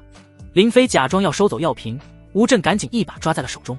小培元丹的药效，吴震已经体会过了。对于这强迫丹，他自然不会小瞧。到了他这般年纪，能够追求的东西很少，能够达到更高的武学造诣，就是他目前唯一的追求。你送都送了，哪有收回去的道理？既然你不要钱，那么就当我欠你个人情。吴叔叔你这样说，那不如教我练武吧。林飞来找吴震，就是想跟他学几招。看了吴震刚刚施展的武功，林飞觉得自己没白来，吴震的确是有真东西的，并非是花拳绣腿。吴雨晴眨着大眼睛，惊讶地说道：“你这是想拜我爸为师？如果能成为吴震的徒弟，两人的关系更进一层，以后找他帮忙就更轻松了。如果吴叔叔愿意收我为徒，我自然愿意拜师。”吴震笑着摆了摆手，却是拒绝了。呵呵，我每天有很多公司的事情处理，哪有空收徒弟？若是林飞你想学，我教你便是，就当是以武交友，教你一些自保的手段。吴震之所以推脱，不愿意收林飞为徒，这是有原因的。在他看来，到了林飞这般年纪，才刚开始练武，太晚了，白白浪费时间不说，也很难有所成就。而且林飞可能只是一时兴起，一旦练了几日，吃不了这苦，就放弃了。那么自己收他为徒又有什么意义？还不如不收，随便教林飞几招，够他在外人面前显摆也就行了。林飞，你以前练过什么吗？比如拳击、跆拳道、格斗之类的。没练过，我就练过第8套广播体操。吴雨晴扑哧一声就笑了出来。哈哈，林飞，你是来搞笑的吗？你怎么不说你还学过眼保健操？林飞尴尬地挠了挠头，跟武学有关的东西他真的是一点都没接触过。像拳击、跆拳道、格斗这些东西其实都算是简易版的武学，或者说是现代武学。只要练过这些东西，那么就算是有点武学基础，教起来也更容易一些。否则的话就只能从最基础的教起。我不是开玩笑，以前就只知道读书考试，根本没接触过拳击、跆拳道这些东西。在大学的时候倒是接受过军训，但也只是跑跑操、踢踢正步，只看教官打过一遍军体拳。吴震摇了摇头，他之所以这么问，也是想了解一下林飞的基础如何。现在看来是一点基础都没有。没学过也没关系，一张白纸学起来可能会更快。林飞知道吴震这是在安慰自己。吴叔叔，我是真想学。行，那我教你一套拳法吧。吴震起身走到了不远处，让林飞跟着他一起学。这套拳法叫做形意五行拳，分为劈拳、钻拳、崩拳、炮拳、横拳。五行拳与金木水火土五行有关，每种拳法都对应着五行中的一个元素，并且与人体的特定脏器和经络相关联。通过练习五行拳，不仅可以增强体质，还可以调节脏腑功能，达到强身健体的目的。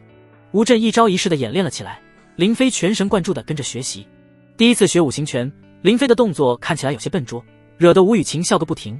哥，林飞，你好笨啊，看起来就像是个老母鸡一样。吴震瞪了他一眼，又安慰起了林飞。林飞，第一次练，动作不好看正常。俗话说，拳打百变，其意自现。你只要多加练习，就可以像我一样行云流水，运转自如。林飞没有因为吴雨晴的嘲笑就放弃了练拳，他不是那种遇到点挫折就往后退的性格，迎难而上，越挫越勇，这才是爸妈从小教导他的。吴震带着林飞练了3遍，然后就让林飞自己接着练几遍，熟悉一下招式，一会再指点他。吴雨晴连忙给吴震倒了一杯茶，让他坐下休息。爸，我记得小时候你跟我说过，这形意五行拳看着简单，其实是挺深奥的。这套拳法想要练至大成，不仅要配合呼吸吐纳之法，还要能够调动脏腑配合。就连你也只是小成而已。你一上来就教林飞形意五行拳，是不是想让他知难而退啊？吴震瞥了一眼吴雨晴，吴雨晴的脸上满是狡黠，自己这个女儿机灵是真机灵，一下子就猜透了自己的心思。你只说对了一点，但不完全对。形意五行拳又被称为形意母拳，它可是全家先贤研究出来的拳法精髓，只要能把形意五行拳给练成了，再练其他拳法都会事半功倍。当然了，这套拳法很耗费体力，更考究五行，要是没有毅力，没有五行，又没人指点，是很难入门的。吴震喝了口茶，看向了还在练拳的林飞。林飞的很多招式动作依旧很不标准，但是却练得十分认真，没有半点偷懒。吴震暗暗点头，又起身去指点林飞，纠正他的一些不对之处。又过了几遍之后，林飞的动作就变得很标准了，一招一式，一拳一脚也都有板有眼。林飞，休息一会吧。吴叔叔，我不累，我再练会。林飞想要趁热打铁，多练习几遍，免得第二天就忘了。而且练了10几遍之后，他发现浑身的肌肉骨头都挺舒服的，像是有人在给按摩一样，酥酥麻麻的。林飞并不知道，这其实是他服用的强迫丹药效在发挥作用。虽然林飞吃下强迫丹有些日子了，但是药力一直潜伏在体内，并没有完全发挥出来。今天练习形意五行拳，无意间正好激发了潜藏的药力，所以才会感觉舒服。一遍又一遍，林飞像是不知疲倦一样，不断地演练着形意五行拳。就连一开始嘲笑林飞的吴雨晴，此刻俏脸上都变得认真了许多，甚至心里还有点佩服。爸，这林飞都练了30多遍了吧？35遍了，没想到这小子体力这么好，动作越来越纯熟。吴震的脸色也郑重了许多。林飞随着动作越来越纯熟，出拳的速度、力量也在不断的提升，这形意五行拳已经被他耍得有了几分威力。这小子难道真有练武的天赋？经过强迫丹的强化，林飞的身体素质远超常人数倍，练习拳法自然也就强过普通人数倍。太阳越来越高，时间悄然流过，林飞不知不觉已经练了好几个小时，打了上百遍五行拳，满脸都是汗水，就连衣服也被汗水浸湿了。林飞，可以了，停下休息吧。吴震上前去叫停了林飞，他此刻都有点佩服林飞了。吴叔叔，我还可以再练一会。不用练了，你看看都什么时候了，该吃饭了。吴雨晴伸了伸懒腰，无意间展示了一下他傲人的身段。你不累，我们饿了，早就过了饭点了。我爸看你练得认真，不忍心打扰，要等着你一起吃饭，你是想饿死我们吗？吴震拍了拍林飞的肩膀，十分满意林飞今天的表现。林飞，我还真是小看你了，没想到你的身体素质和体力这么好，的确是个练武的好苗子。不过练武不急在一时，欲速则不达的道理，难道你没听过吗？形意五行拳只练招式是没有用的，还要学会呼吸吐纳的方法。你先去洗洗，一会吃饭的时候我再给你详细讲讲呼吸吐纳与运劲发力的配合，这才是精髓。看着吴雨晴撅着小嘴，一脸不高兴的样子，林飞有点不好意思了。自己这拳练的，让人家父女2人饭都没吃，饿着肚子陪着自己。不好意思，我忘了时间了。吴雨晴也不是真的生气，她吃了不少甜点，其实并不是很饿，她就是看练拳有点腻了。天天看自己老爸练，如今又看林飞练，在她看来真的是无聊死了。我还是第一次看到你这么爱练拳的，练得一身臭汗，有什么好练的？赶紧洗洗去，要不然别跟我们一起吃饭。吴震喊来了一名佣人，带着林飞去了客房洗澡。林飞冲了个澡，感觉神清气爽，体力虽然消耗很大，但是身体却像是做了按摩，挺舒服的。佣人给准备了一身新衣服，是一身西装。林飞换上之后，整个人也变得更加精神，还多了几分绅士的气质。一来到餐厅，吴雨晴看到他，眼神都变了。真没看出来，你穿上西装还挺帅的。吴震打量了几眼林飞，也是连连点头。你穿的是我以前的西装，款式虽然有点成熟，但是还挺合身的，有几分我年轻时候英俊潇洒的气质。林飞笑着挠了挠头，被夸得有点害羞。吴叔叔，我的衣服呢？扔了。吴雨晴抢着说道。就你那衣服全都是汗，又脏又臭的，我怕弄脏我们家洗衣机，就让人给扔了。吴震无奈地摇了摇头，解释道。林飞，别听这丫头胡说，你的衣服让下人拿去洗了，一时半会晾不干，你先穿着这一身吧。赶紧入座，先吃饭。林飞没有客气，坐在了吴震的右侧，与吴雨晴隔着桌子相视而坐。练拳的时候还没觉得怎么样，现在真有点饿了。哈哈，放开了吃，管够。吴震现在对林飞甚是喜欢，觉得林飞有点对他的脾气，关键是林飞练拳时的样子深得他心。吴家的饭菜都是专门请的大厨做的，饭菜色香味俱全，林飞还是第一次吃到这么丰盛又美味的饭菜，吃的是干干净净，意犹未尽。吴雨晴吃的并不多，她吃完之后就一直在看林飞吃饭，林飞，我们家饭菜好吃吧？好吃。好吃归好吃，你可不能天天来我们家蹭饭。林飞知道吴雨晴是玩笑话，并没有当真。吴叔叔，今天真是打扰了，我先回去了。要是还想练拳，随时来找我，我们家欢迎你。回到了新搬的住处，林飞与徐有乐、郑倩沟通了一下工作进度。徐有乐已经找到了仓库，并且谈好了合同，需要林飞去签字付款。郑倩那边也搬完了家，他垫付了搬家费。林飞把钱转给了郑倩，然后约好看仓库的时间，就前往了南离城。在回来的路上，林飞专门去了一趟超市，买了一些冷饮、雪糕带给桃花吃。桃花，我回来了。林飞一进宅院就大喊了一声。很快，管家婆就慌慌张张地跑了过来。主人，不好了！怎么了？桃花夫人已经多日没有回家，我们四处都找不到她。林飞脸色一变，手中提着的冷饮、雪糕都掉在了地上。什么叫多日没有回家？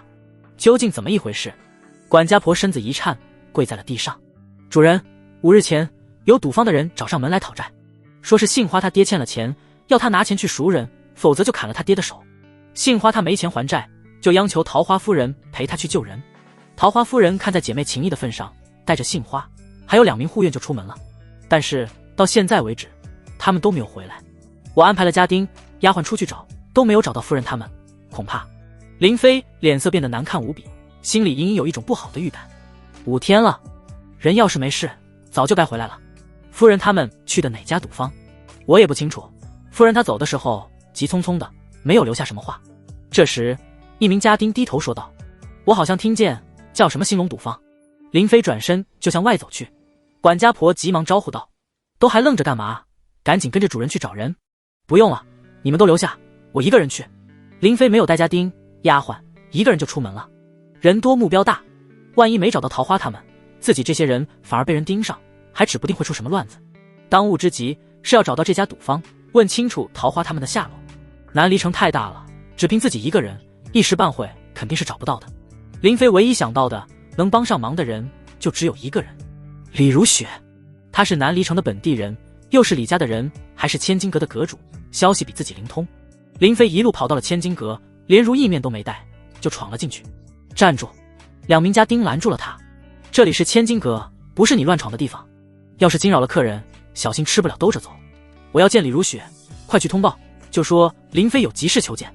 林飞心急如焚，但还是耐住性子等人去通报。过了没一会，丫鬟徐梅就出现了。林飞，好久不见了，你是来谈下一年货品交易的吗？徐梅，我不是来谈生意的，我有10万火急的事，请你家小姐帮忙。徐梅看着林飞那急切的模样，犹豫了一下，就带着林飞进了楼。我们小姐正在会客，就算你再急也得等一会，我去跟她说一声。有劳了。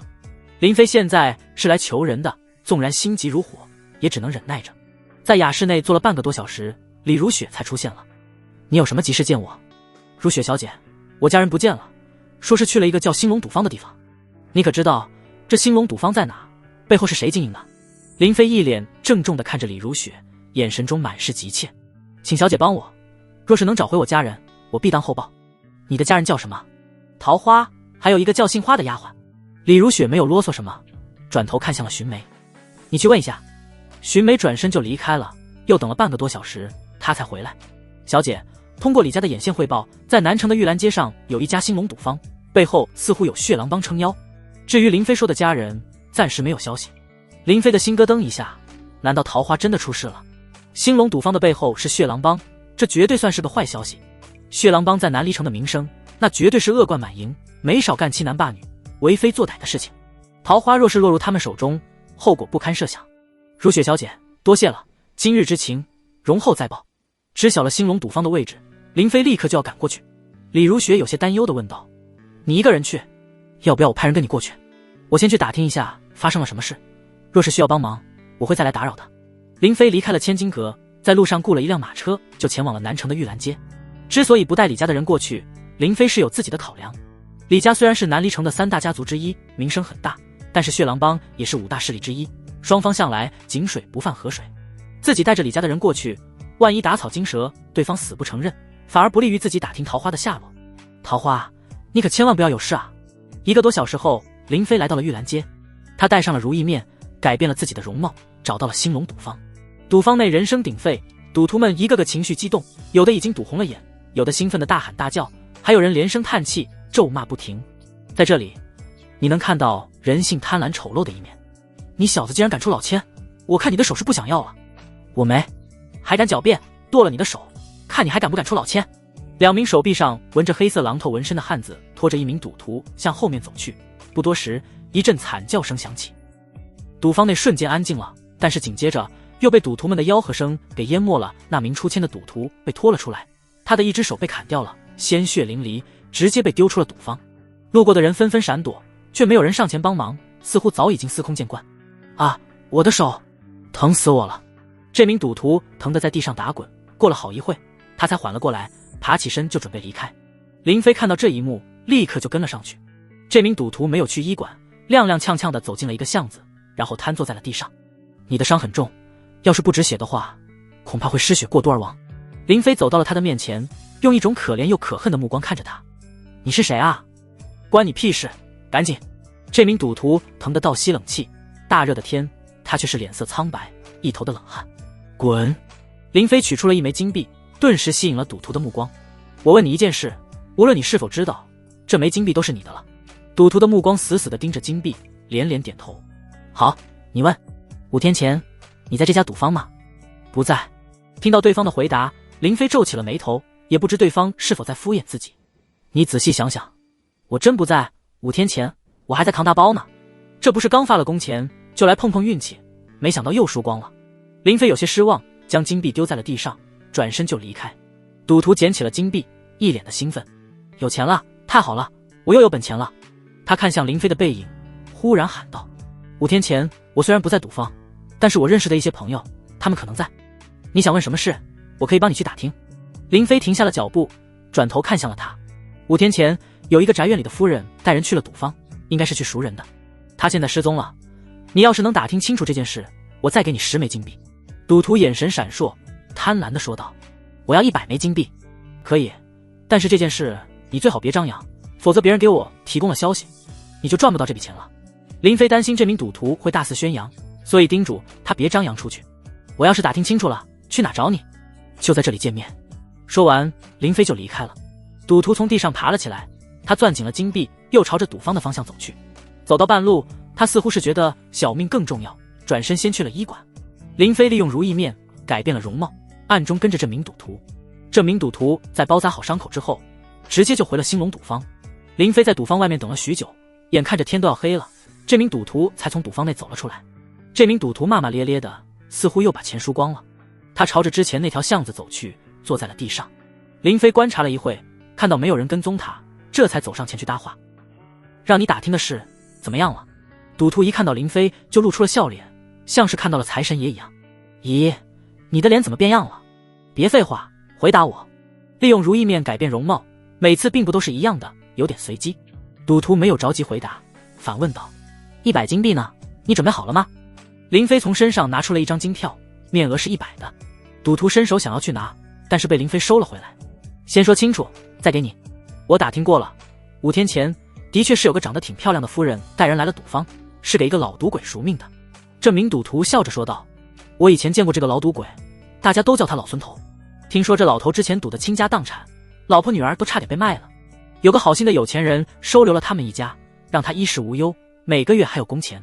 这老头赌性难改，输光了钱，还借了高利贷，只好让他女儿来赎他。林飞忍不住追问道：说重点，来赎他的夫人去哪了？赌方有没有为难他们？赌徒伸出了断掉的手臂，才想起来自己的手没了。他又伸出另一只手，脸上满是贪婪。先把金票给我。林飞将金票丢给了他，催促道：快说，确定金票是真的。这名赌徒兴奋的脸都红了。我听说那名妇人来赎人，但是他没有带够钱，而他夫君又不在家，所以他跟赌方约定，过几日再来还钱，要把老孙头先带走。临走之前，他还将自己的一些金银首饰压在了赌方，赌方就让他们先走了。林飞面露疑惑之色，这么说，桃花他们是安全离开了赌方，那么为什么他们没回去？你是不是在骗我？我说的都是真话，不信的话，你可以自己去赌方打听，这件事很多人都看到了。赌徒似乎害怕林飞把金票抢回去，爬起来就跑了。林飞懒得去追他，只想赶紧搞清楚桃花的下落。人去哪了？花了100金，虽然打听到了桃花的一点消息，但是却没有太大价值。现在确定的是，桃花他们离开了赌坊，这算是个好消息。可是他们没有回东城小宅，还能去哪呢？林飞突然想起，桃花曾经去过一次南城的大宅，而且杏花他爹就在南城大宅里面打工，他们会不会去了那里？一想到这种可能，林飞的心就没有那么沉重了。先去大宅看看，或许桃花担心我一时回不来，又怕赌坊的人去东城小宅讨债，所以才去南城大宅暂避。林飞赶往了南城的大宅，等到他的时候，天已经黑了。一阵敲门之后，护院才迟迟把门打开。谁啊？这么晚了，敲什么？主人。看清楚是林飞之后，护院赶紧行礼。我问你，桃花夫人有没有来过这里？来过。林飞不禁一喜，心想自己这是猜对了。夫人他人呢？5天前夫人的确来过，送了杏花他爹回来，然后夫人就又离开了。什么？原本的喜悦瞬间又化成了担忧。林飞的心情变得更加沉重。主人，需要我通知白管家吗？让白管家把老孙头叫来，也就是杏花他爹，我有话要问他。是，主人。林飞去了正堂坐着，过了好一会，白岩松带着老孙头赶了过来。主人，人带来了。老孙头偷偷地打量了林飞一眼，就又低下了头，似乎很是心虚。老孙头，我问你，桃花人呢？桃花他不是回家了吗？老孙头一脸的疑惑，不明白林飞为什么会这么问。5天前桃花去赌坊赎你，到现在为止他一直没有回家。啊！老孙头抬起了头，一脸的吃惊。那我女儿杏花呢？她也没回家吗？我现在问你呢，你有脸问我？林飞一看老孙头的样子，就知道他应该不知情，自己算是白问了。要不是你这个烂赌鬼欠了债，赌坊的人去我东城的住处讨债，桃花也不会失踪了。林飞恨不得乱棍打死这个烂赌鬼，但是在弄清楚桃花的下落之前，暂时还要先留着他。白总管，给我把他关起来，没有我的命令，谁都不许见他，也不许放他出来。老孙头吓得连连磕头求饶。桃花他男人，你不能这样，我求你了。来人，把他拖下去。白岩松喊来了2名护院，就把老孙头给强行带走了。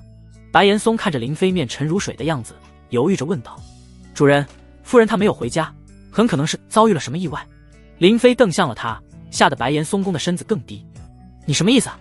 主人，我是想说，夫人她回去的时候还是白天，路上应该有很多人，如果她出了意外，肯定会有人看到的。白岩松见林飞似乎听进去了自己的话，又继续说道：您可以沿着夫人她回去的必经之路，寻找一些经常在街上的人询问，比如那些常年在街边摆摊的小贩，又或者是那些沿街乞讨的，他们或许有人看到了。林飞被白岩松一语点醒，这南离城消息最灵通的肯定是这些在街上讨生活的人，他们大部分时间都在街上，如果街上发生了什么大事，肯定会引起他们的注意。白总管，谢谢你的提醒。不敢，只要能对主人有所帮助，这是我应尽的责任。现在天色已晚，主人还是好好歇息一晚，等明日再去打探。林飞哪有心思去休息，但是他也知道这个时间去打探消息未必能打听到什么，还是等天亮之后，按照桃花返回东城的时间去打探，才有可能找到目击之人。让白岩松下去之后，林飞前往了之前发现的密室。密室所在的房间门外有专门的护院守着，他们并不知道密室的金银珠宝都已经被转移了。林飞看着这块千年寒玉床，这是密室内唯一有价值的东西了。他上次想搬走，但是根本搬不动。如今他的身体经过强迫丹的强化，力量大增，所以来试一试。如果这真是千年寒玉床，按照多宝阁的人所说，就算是修仙者也会心动的。林飞双手握住了寒玉床的两侧，顿时就感觉到一股冰寒之气沿着自己的手臂朝着身体内钻去。这东西太重了，根本搬不动。林飞使出了全身的力气都无法搬动，甚至连挪动都不可能。仅仅一会的功夫，自己双臂上就覆盖了一层冰霜，胳膊上的血液都差点不流通了。多宝阁的人说可以坐在这上面修炼，看来只有会炼气的强者才能够抵挡这股寒气。林飞离开了密室，因为担心桃花无法入睡，就一个人在院子里演练起了刚学的形意五行拳。一遍又一遍，林飞没有停下休息，因为只要一停下，他就会胡思乱想。这一夜他记不清自己练了多少遍五行拳，最后实在是太累了才停了下来。他躺在院子里的地上就睡着了过去。如果不是白岩松喊醒了自己，林飞还不知会睡到什么时候。主人，您怎么在这睡了？虽然咱们南离城夜里不冷，但是睡在地上难免伤身。我没事。主人，我扶您去房间休息。不用了，给我安排马车。林飞顾不上洗漱吃饭，乘坐马车沿着返回东城小宅的路线一路打听。在经过一条街的时候，林飞看到了一群小乞丐。这些小乞丐大的也就10多岁，小的5、6岁，一个个蓬头垢面，衣不蔽体。他们正在四处乞讨，但是却不断的被人赶走。林飞下了马车，把他们喊了过来。我这里有1枚金币，我问你们一件事，如果你们谁知道，我就赏给谁。小乞丐们眼睛都亮了起来，要不是看到林飞身边有家丁跟着，他们都想上手抢了。大人，您要问什么？5天前，你们有没有看到什么稀奇事？小乞丐们都互相看了看，七嘴八舌的说了起来，但都是一些鸡毛蒜皮的事。林飞提醒道，有没有看到一个怀孕的女人乘坐着马车从这里路过？一名小乞丐举起了手，是一个小女孩，她声音怯怯的，我好像看到了。你都看到什么了？林飞激动地抓住了这名小女孩的肩膀，生怕吓到她，又连忙挤出了笑脸。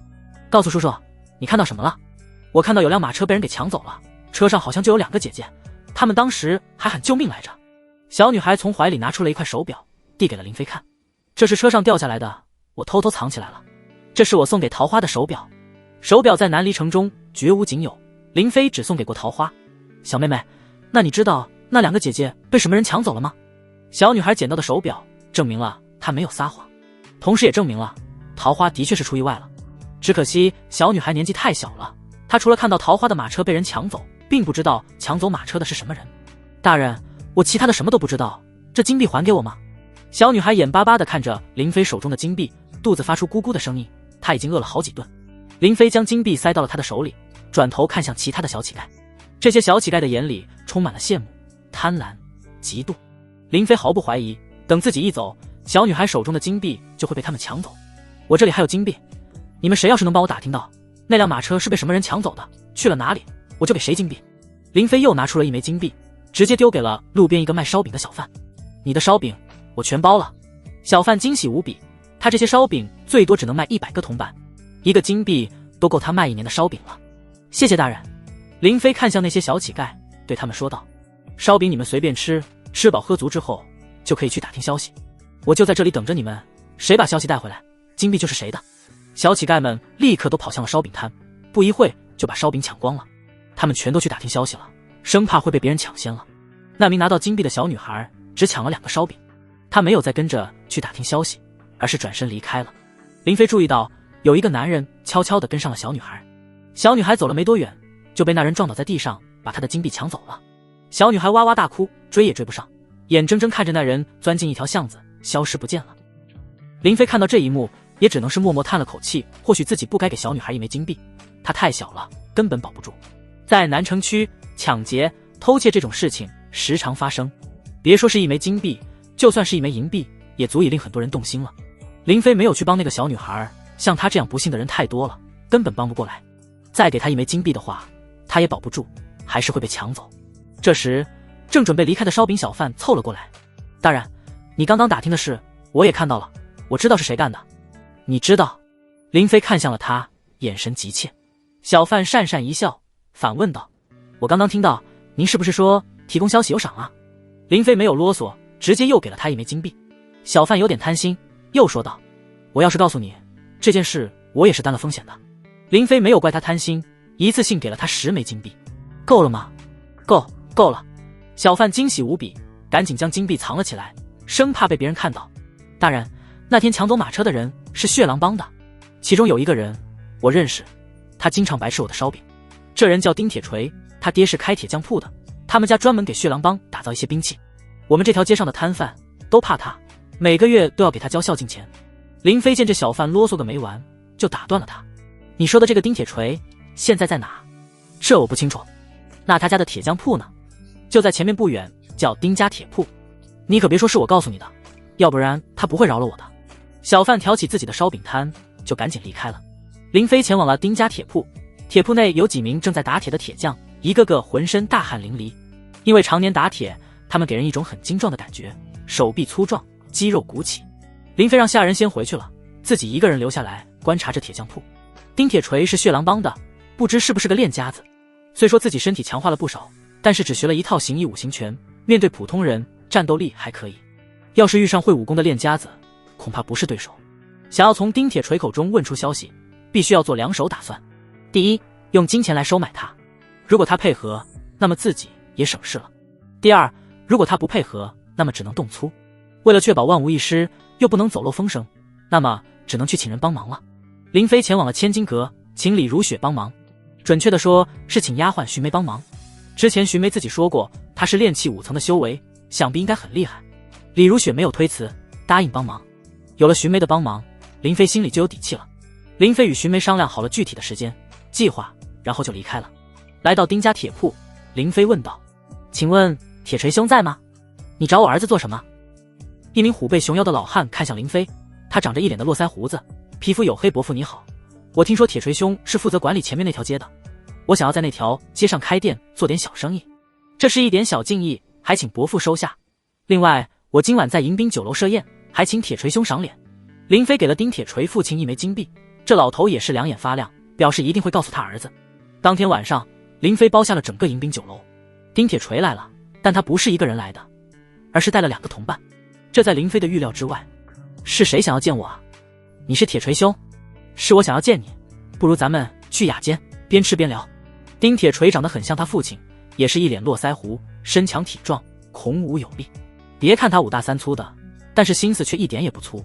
他用警惕的眼神看着林飞，问道：“吃饭就不必了，有话就说，有屁就放，老子没空跟你兜圈子。”林飞见状，只能拿出了一张面额100的金票。铁锤兄，我有件事想请教你，这是谢礼。丁铁锤毫不客气地接了过去，然后围着林飞前后左右的打量，出手挺阔绰啊，我看你不像是做生意的，你想问什么？能否借一步说话？借什么借？啰里吧嗦的，要问就问。丁铁锤拿了钱，却依旧一点面子都不给。林飞气得咬了咬牙，但还是满脸堆笑。铁锤兄，5天前，我的夫人与丫鬟坐马车外出，听说被你给劫走了，不知他们现在可好？丁铁锤眉头一拧，装糊涂道：“我不知道你在说什么，你找错人了。”说完，丁铁锤就想带人离开。别走！林飞一把抓住了丁铁锤的肩膀，丁铁锤转身一拳就打了过来。林飞躲闪不及，被他一拳打中胸口，连连倒退了几步。丁铁锤冷笑一声，一脸的凶悍之气。我就知道，一个陌生人平白无故的请我吃饭，肯定不是什么好事。你既然找上门来，那我今天就送你去见你老婆。丁铁锤一言不合就痛下杀手。林飞还是低估了血狼帮之人的凶残。地球上的帮派受到法律的约束，最多只是打人，轻易不会杀人。但是在南离城，血狼帮这种帮派势力，杀人就如同杀鸡一样，根本不会有太多的顾虑。这也是为什么普通平民如此畏惧血狼帮。你们把我夫人怎么了？林飞愤怒地瞪着丁铁锤，刚刚那一拳打得他胸口发闷，要是换作没有服用强迫丹之前，只怕又要断几根肋骨。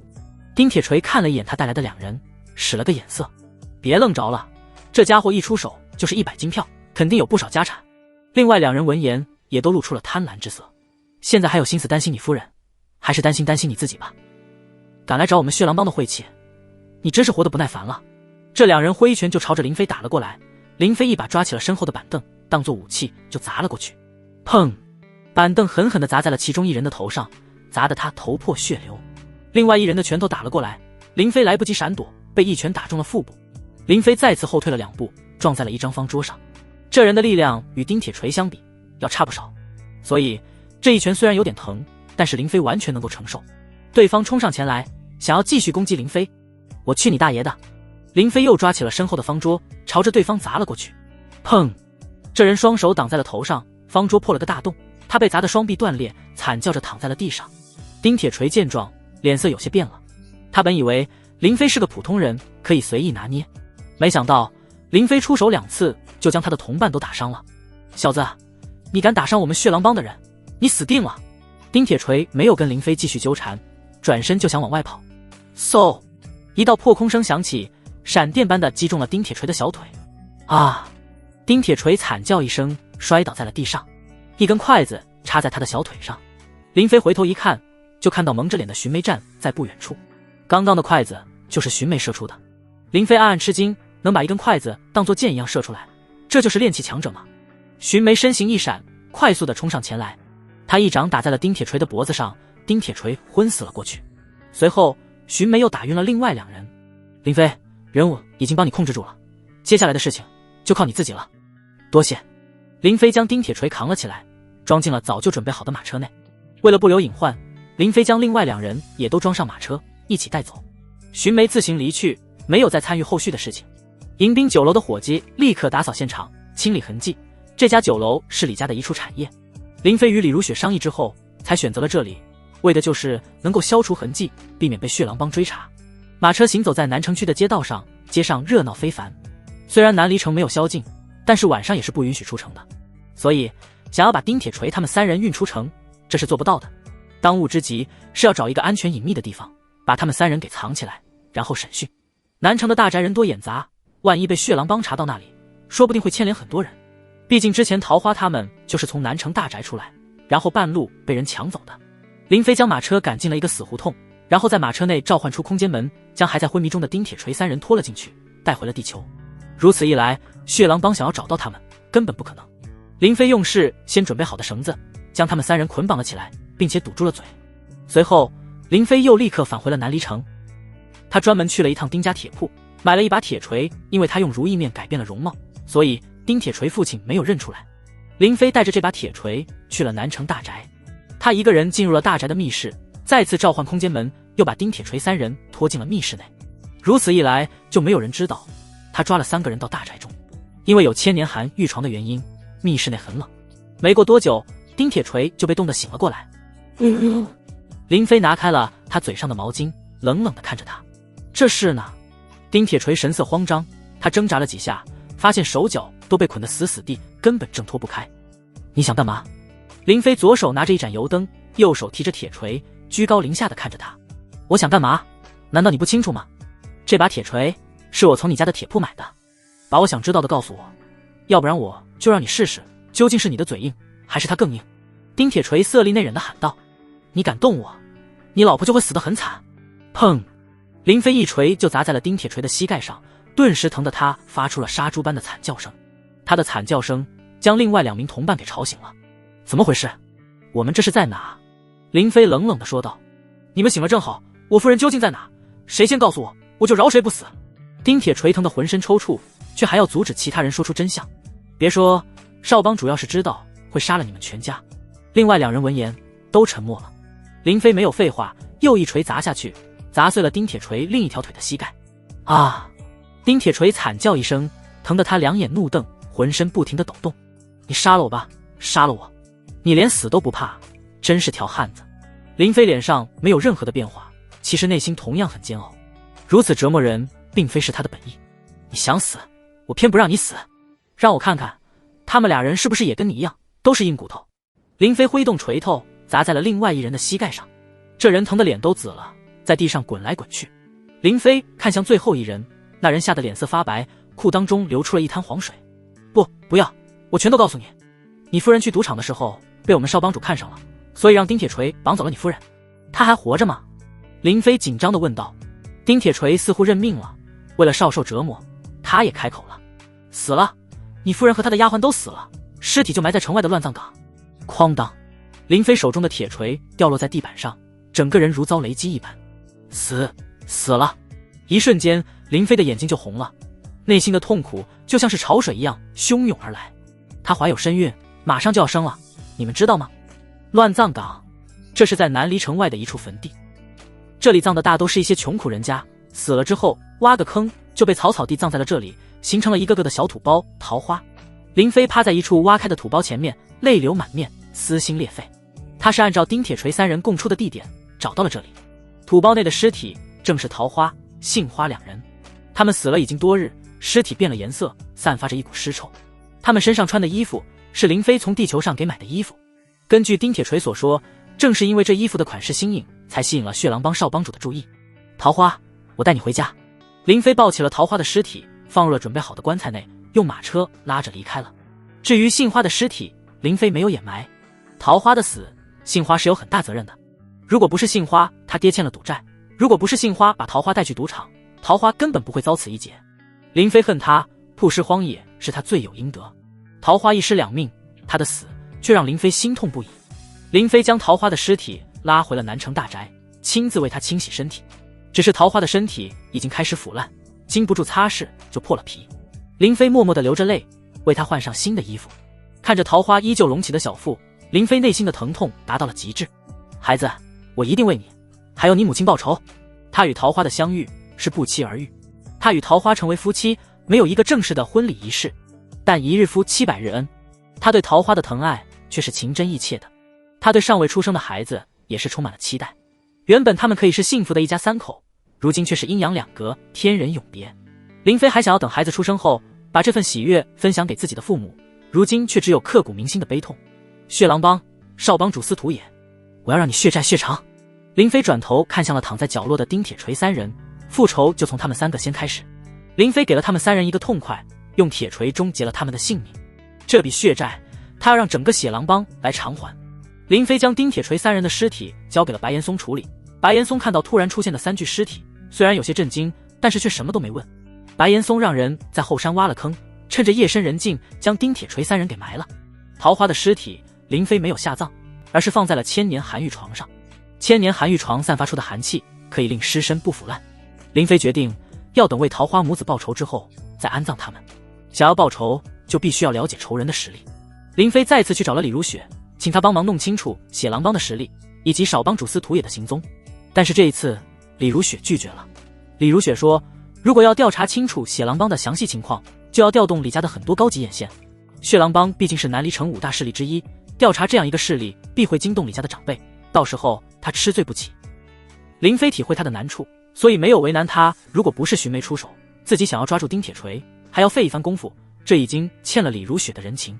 李如雪虽然没有帮林飞，但是却给他指了一条路。李如雪说，5大势力之一的万花楼并不是寻常青楼，而是一个情报买卖的组织。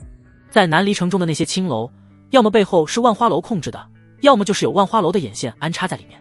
万花楼的情报大都是从床上问出来，或者是酒桌上听来的，不仅有很多隐秘消息，而且消息都很准确。万花楼的花魁玉芙蓉，想要购买情报的话，就必须要先见到他，而想要见玉芙蓉一面，要先拿出1万金的见面礼。林飞从千金阁赚的1万多金币早就已经花光了，如果不是发现了密室内的金银珠宝，林飞还真拿不出这1万金。万花楼在北城区，这万花楼的造型奇特，一共有5座楼连接而成。如果从空中看，就是一朵花的形状。5座楼的中央则是一座花园，花园中种植了各种奇花异草，千娇百艳，也是南离城的一处独一无二的美景。林飞带足了金票，来到了万花楼。一进去就有几名打扮的花枝招展的美女围了上来。客官看着眼生啊，是第一次来我们万花楼吗？客官，奴家叫雨禾，今晚就让我们姐妹来伺候你，如何？奴家绿萝。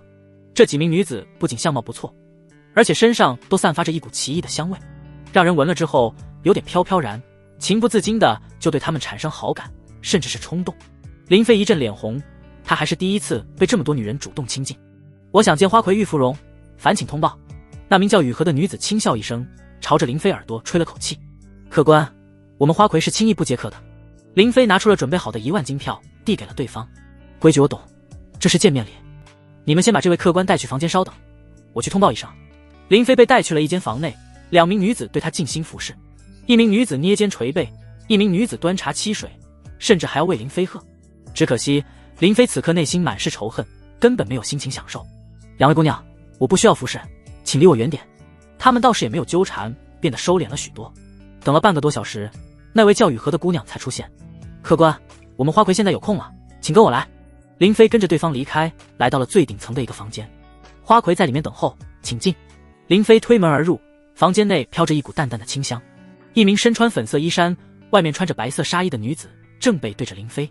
她一回头，林飞不由眼前一亮，好漂亮的女子。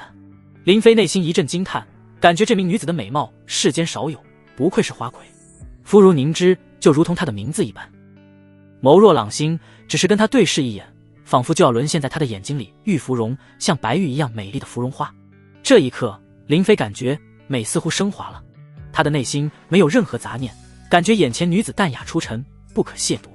在下林飞。林飞下意识地说出了自己的真名，仿佛欺骗他都是一种罪过。小女玉芙蓉。玉芙蓉微微弯腰行礼，姿势优雅，声音更是动听，清脆悦耳。不知客官想要见我，是所谓何事？看着玉芙蓉那绝美的容貌，听着她那动人的声音，还有她身上散发出的一股奇异的香气，林飞情不自禁地深陷其中。我想购买关于血狼帮的情报，越详细越好。玉芙蓉微微一笑，笑容是那般的迷人。客官与血狼帮有仇？我与血狼帮？林飞正想要回答，突然心生警觉，出现了一瞬间的清醒。不对劲，很不对劲，自己差点就说出实情。早在自己来万花楼之前，就已经想好了如何应答。为何与玉芙蓉一见面就忍不住想要把所有的心里话都告诉她？这个玉芙蓉难道用了什么魅惑之术？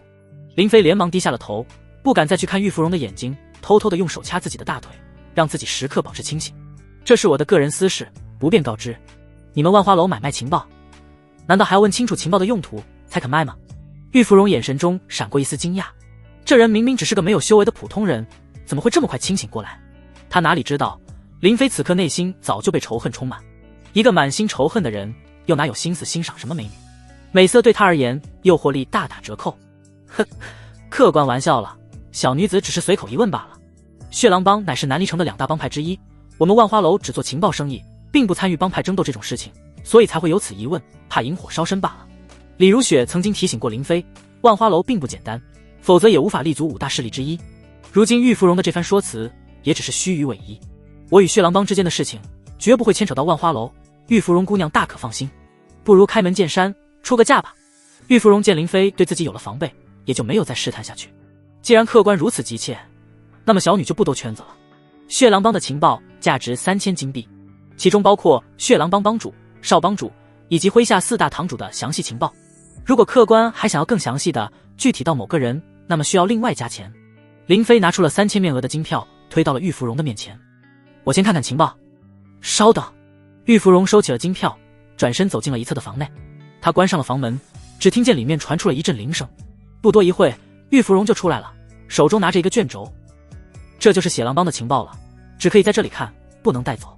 林飞微微皱眉，本来是想带回去慢慢研究的，看来万花楼也是防止情报外泄，所以不让带走的。林飞没有多做计较，只要能让他了解血狼帮的实力，那就足够了。卷轴打开，血狼帮帮主司徒烈，修炼血狼诀，中品炼气功法，炼气11层境界，擅长使用刀法。少帮主司徒野，修炼血狼诀，中品炼气功法，炼气7层境界，擅长使用双刀。血狼帮之风狼堂堂主陈坤，修炼蟒牛镜，中品炼气功法，炼气10层境界，擅长长枪。血狼帮之火狼堂堂主邓亮，修炼烈火诀，下品炼气功法，炼气9层境界，擅长用棍。血狼帮之土狼堂堂主石勇，修炼磐石9转功，下品炼气功法，炼气9层境界，擅长用双锤。血狼帮之黑狼堂堂主公望，修炼辟邪毒功，下品炼气功法，炼气9层境界，擅长用毒和暗器。林飞越看眉头就皱得越深，没想到血狼帮竟然有这么多高手，除了4大堂主之外，卷轴内还记录了10几名炼气7层、炼气6层的骨干成员。杀害了桃花的少帮主司徒野，本身也是炼气7层的强者，实力比丫鬟寻梅高出2层。寻梅用一根筷子就可以隔空插进丁铁锤的小腿，司徒野的实力更强，自己想要杀他太难了。玉芙蓉见林飞沉默不说话，又轻笑着说道：客官，你是否需要更详细的情报？你所看的这份情报已经是1年前的了，说不准他们之中某个人实力又有所提升。如果客官你想要其中某一个人的详细情报，我可以安排眼线调查，甚至可以包括他最近的饮食起居习惯，平日里的行踪，只是得另外加钱。无论有多难，林飞都要为桃花和孩子报仇，否则枉为男人。他掏出了1万面额的金票，递给了玉芙蓉。我要血狼帮帮主、少帮主、4大堂主以及其他炼气5层境界之上的成员的所有情报，他们的长相容貌、生活起居习惯、最近经常去的地方，他们住的地方越详细越好。这1万金票如果不够，我可以再加钱，如果多了，就当是送给芙蓉小姐你的胭脂水粉钱了。玉芙蓉收起了金票，笑盈盈的点了点头。没问题，不过客官你要的这些情报，怕是要耗费一些时日才能整理详细，以防出错。我可以等。好，10天之后，客官可以来拿取情报。玉芙蓉从腰间拿出了一块玉牌，递给了林飞。令牌的正面刻着一个花，背面则是一朵绽放的芙蓉花。下次客官来的时候，只需要出示令牌，自然会有人带你来见我。林飞收下了玉牌，抱拳行礼，转身离去告辞。林飞离开后不久，一名身穿紫色衣衫的中年女子出现在了玉芙蓉的房间内。这名中年女子虽然年纪大了，但是风韵犹存，皮肤保养得很好，身材丰润，年轻的时候也定是一个美艳动人的女子。楼主，玉芙蓉朝着这名中年女子弯腰行礼，态度恭敬。紫衣中年女子微微点头，问道：刚刚那人的样貌应该是伪装过了，出手阔绰，想必在这南离城应该也是有一定地位的。玉芙蓉回道：我看这人没有丝毫真气波动，应该是个普通人。购买血狼帮的情报多半是结仇报复，我猜他可能只是一枚棋子，背后另有高人。不过此人的定力倒是不错，竟然能从我的媚术下清醒过来。紫衣中年女子摇动着手中的团扇，一副波澜不惊、云淡风轻的姿态。血狼帮行事狠辣，嚣张跋扈，不知道有多少血债。这些年也没少有人想要找血狼帮报仇，只是都以失败告终。无论是在这小小的南离城，还是在龙渊王朝，都是以实力为尊的。弱者死了也就死了，没有谁会在意。就算是血狼帮，在真正的修仙强者面前，覆灭也只不过是弹指之间。万花楼在南离城就像是一位看客，他们不参与城中势力之间的争斗，但是却干着买卖情报引发争斗的生意。无论城中哪一方势力被灭了，无论哪一个人死了，对他们都没有任何的影响。花开花谢，就如同人生，生死平常事，歌照样唱，舞照样跳。每天都会有新的客人上门寻欢作乐，花天酒地，也会有老顾客一去不回，再不相见。林飞离开万花楼，就前往了一家客栈。他租了一个包房作为临时的安全屋。想要暴杀七灭子的血海深仇，只购买情报那是远远不够的，想要找人帮忙也不太可能。血狼帮人多势众，根深蒂固，还有诸多炼气高手在，李如雪都不愿意趟这种浑水，所以报仇只能靠自己。刷，林飞召唤空间门回到了地球上。此时天还没亮，站在窗前看着远处的霓虹灯光，心中只有一片凄凉。桃花，我应该早点带你来看一看我生活的这个世界，或许你就不会死了。既然南离城找不到报仇的办法，那么我就在地球上找。林飞记得自己与吴镇谈论武学境界的时候，周望道曾经说过一句话：武功再厉害，能扛得住子弹、枪炮吗？地球上的科技武器，这是南离城中没有的。自己要是靠练武，再练个几十年都报不了仇。如果能够搞到枪支弹药，报仇就有希望了。但大夏国境内是不允许买卖枪支弹药的。林飞唯一知道可以合法买卖枪支的国家就是阿美利卡国了。他上网查了一下，想要出国的话，需要护照和签证，申请护照和签证有一系列的手续要办，需要等很多天才行。林飞现在一闭上眼，就会想到桃花死前的景象，根本一刻都等不了。桃花在临死前肯定很无助，他肯定喊过自己的名字，求自己救他。一想到这样的画面，林飞就心痛如绞，难以入睡。思来想去，想要尽快办到护照和签证，可能还要麻烦吴镇。以龙华集团在云州的地位和影响，应该有办法很快就拿到签证和护照。天亮之后，林飞开车前往了龙玉豪庭。一见面，什么话都还没说，吴镇就满脸大笑地抱住了他。哈哈，林飞，我今天正想约你，没想到你先来找我了。吴镇满面红光，精神抖擞，像是有什么大喜事一样。吴叔叔，我今天是来找你帮忙的。哈哈哈，没问题。吴镇也不问什么事，就一口答应了下来。他丝毫没有注意到林飞的心情不对，只是想分享他的喜悦。多亏了你给我的那颗强迫丹，我服用之后没想到效果极佳。我之前一直卡在明镜境界，但是服用了强迫丹，竟然一举踏入了暗境境界，实力大增，兴奋的我一晚上睡不着。吴雨晴穿着一身粉色的卡通睡衣，手中抱着布娃娃，打着哈欠走了出来。老爸，你都多大年纪了，怎么跟小孩似的，一点都不沉稳？啊呜，林飞，你这么早来我们家，有什么事啊？吴镇分享完了自己的喜事，也终于开始关心起林飞的来意。林飞，你有什么事尽管说，别客气。吴叔叔，那我就有话直说了，我有急事要去一趟阿美利卡，但是签证和护照要等一段时间才能够办理下来。地球上每过一天时间，南离城中就过了3个多月。林飞不想拖太久，让仇人舒服的多活那么长时间。我想问问你有没有办法能让我尽快出国，最好今天就出发。吴镇、吴雨晴父女两人都露出了诧异之色。林飞，你出什么事了？这么急吗？该不会是你之前兑换的那些金币被人查出什么了吧？林飞摇了摇头，他没办法说出实情，只能编一个借口。那些金币都是干净的，没有任何问题。我之所以着急出国，是因为我有一个好朋友在阿美利卡，他出了事，生命垂危，我想要去见他最后一面，真的挺着急的。吴镇他看得出来林飞是真着急，心情似乎也不好，信以为真。原来是这样，你先别急，我去打个电话。吴镇离开了，过了几分钟，他就面带笑容的回来了。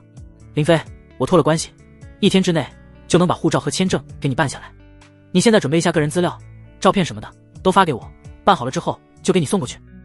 林飞站起了身，朝着吴镇鞠了一躬，谢谢吴叔叔。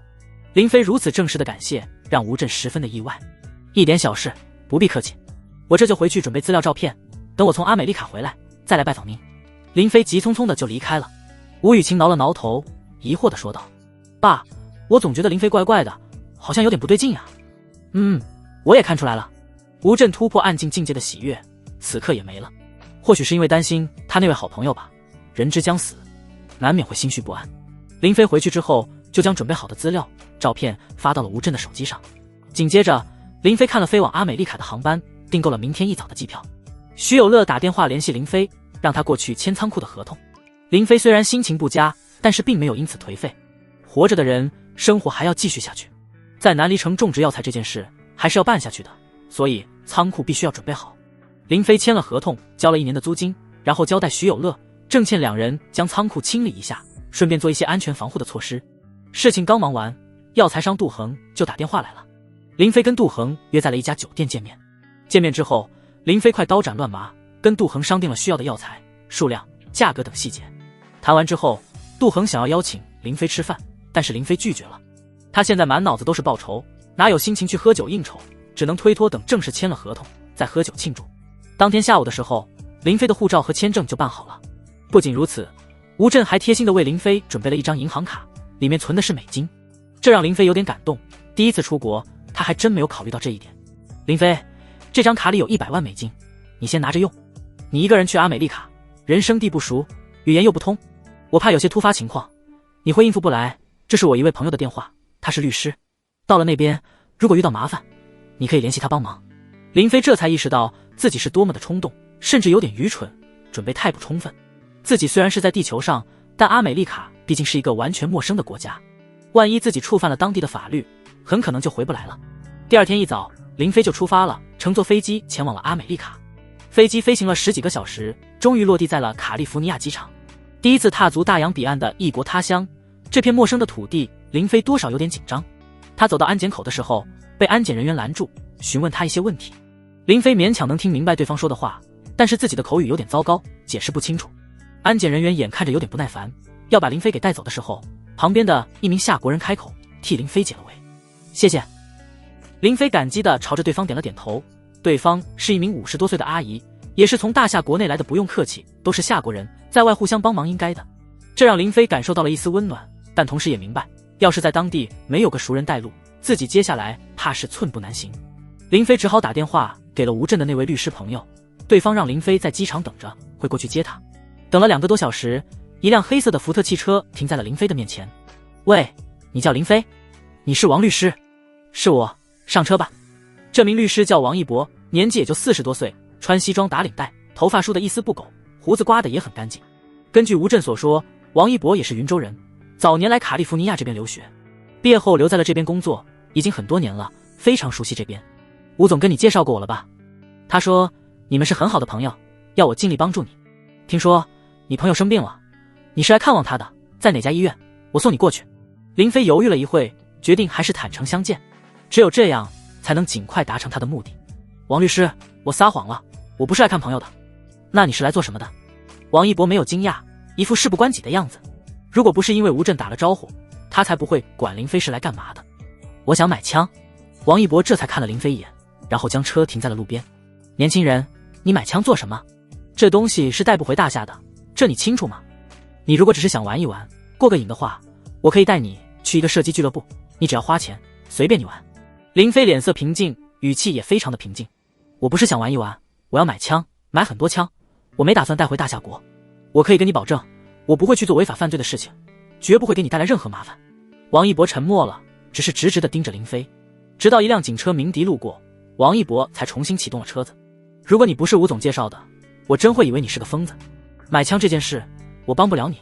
林飞猜到了王一博会拒绝，毕竟他们2人初次见面，没有任何信任可言。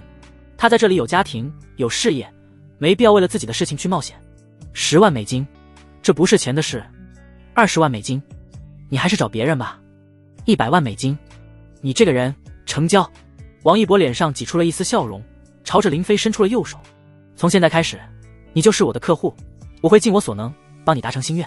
林飞与他握了握手，又说道：我在网上查过了，卡利福尼亚这边有专门的武器公司，还有雇佣兵公司，手枪、狙击枪、手雷、闪光弹这些我都需要。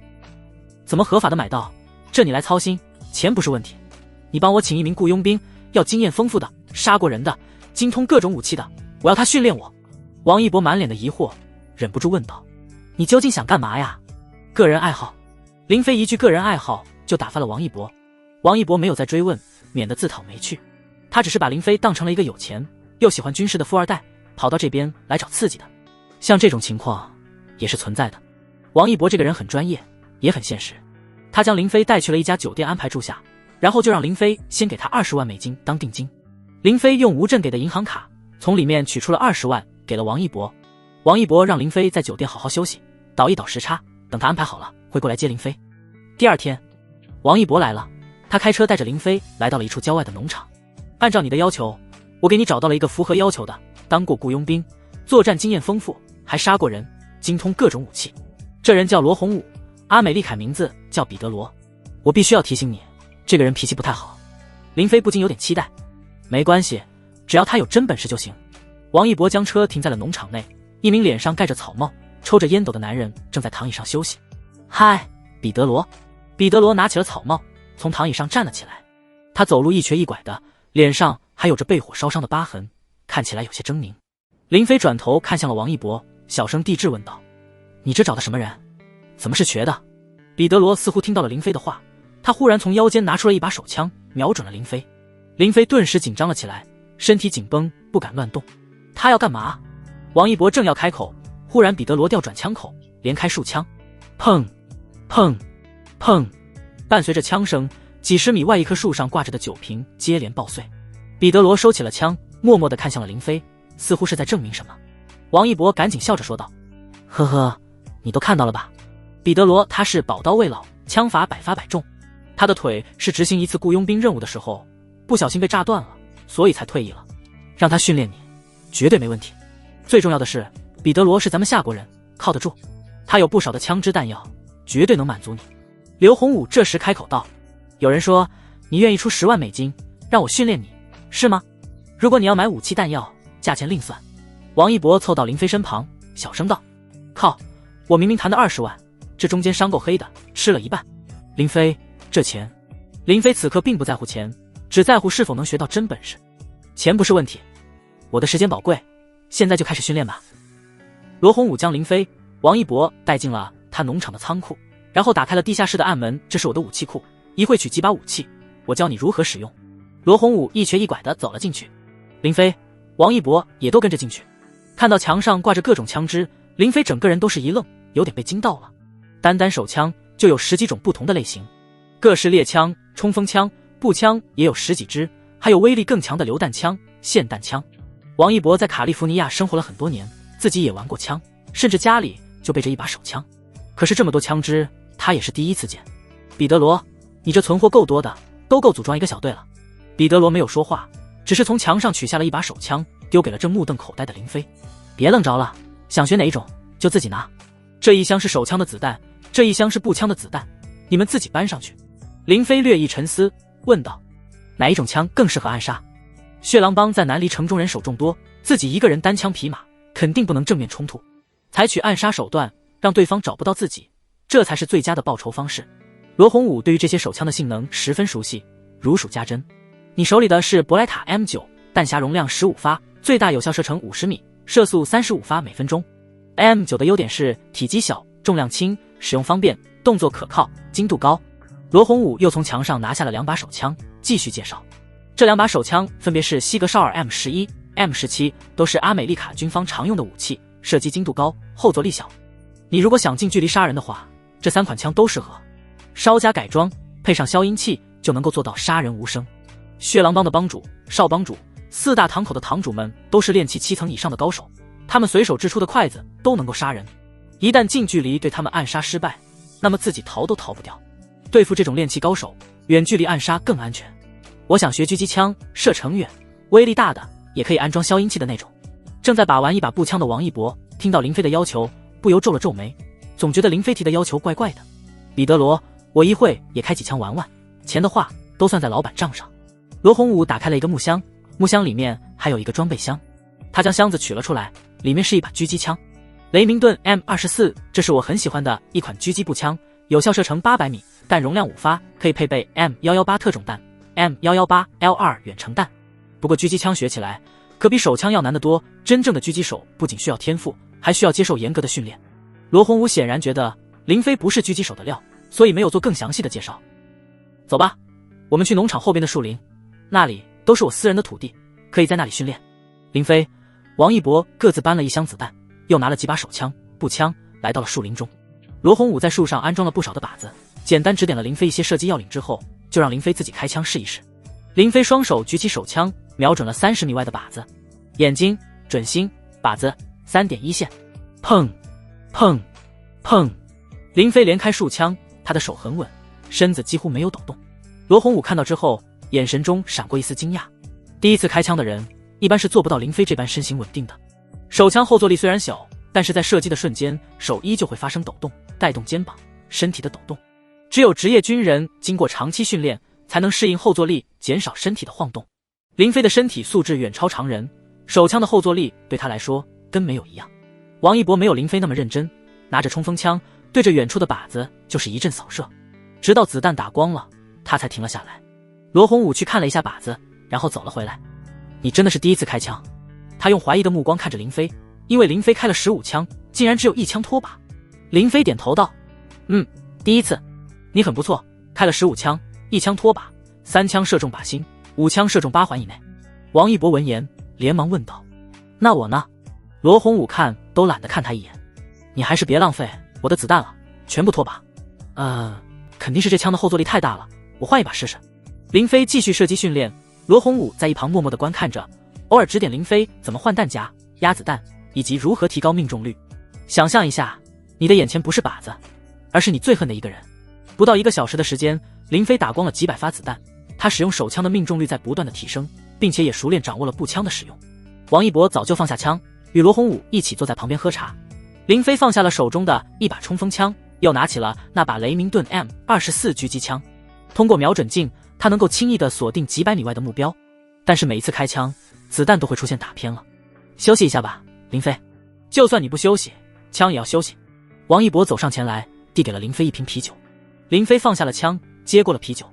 为什么我用手枪能够打中目标，用狙击枪反而总是偏离靶子？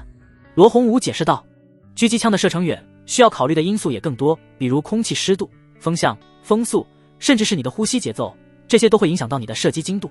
距离越远，子弹受到影响就越大，自然就会偏离直线。你想要打得更准，就需要学习掌握这些因素。狙击枪才是暗杀的真正大杀器，林飞必须要掌握它，才能够对付练气强者。手枪只能作为备用手段，只有近距离冲突无法避免的时候，林飞才会使用。我给你再加10万美金，你教会我。罗洪武受伤退役后，他的经济来源就少了，只剩下这座农场，还有这些武器弹药。像林飞这种财大气粗的客户，很少有机会遇到。我可以教你，但是我不能保证你一定能学会，毕竟这是需要天赋和领悟的，而且你要先付钱。林飞虽然有吴镇给的银行卡，但是无法直接用这张卡转账，所以让王一博帮忙先转账。王一博有点犹豫，但是考虑到林飞之前答应给他100万报酬，自己只拿到了20万美金，还有80万没有拿到。林飞，这钱我帮你垫付，你可得还我。你如果不放心我，我可以把签证和护照放你那。这倒不必，你毕竟是吴总介绍的，我信他，自然也信你。王一博要了罗洪武的银行卡，用手机操作，当场转账。彼得罗，钱转给你了。罗洪武查收之后就满意的点了点头。林飞又对王一博说道：你如果有事就先去忙吧，我打算住在这里，方便接受训练。3天后你再过来接我。王一博点了点头，他是有正当职业的律师，原本也没打算天天陪在林飞身边。彼得罗，人你可得给我照顾好了。罗洪武只是淡淡的嗯了一声，显得有些冷漠。等王一博离开之后，林飞就打算开始狙击枪的训练，但是罗洪武却让他先把枪和子弹都收起来，放回仓库地下室。走吧，我先给你讲讲狙击手是如何测试风向、风速、空气湿度这些因素的。等你学会之后再训练射击，要不然只是白白浪费子弹。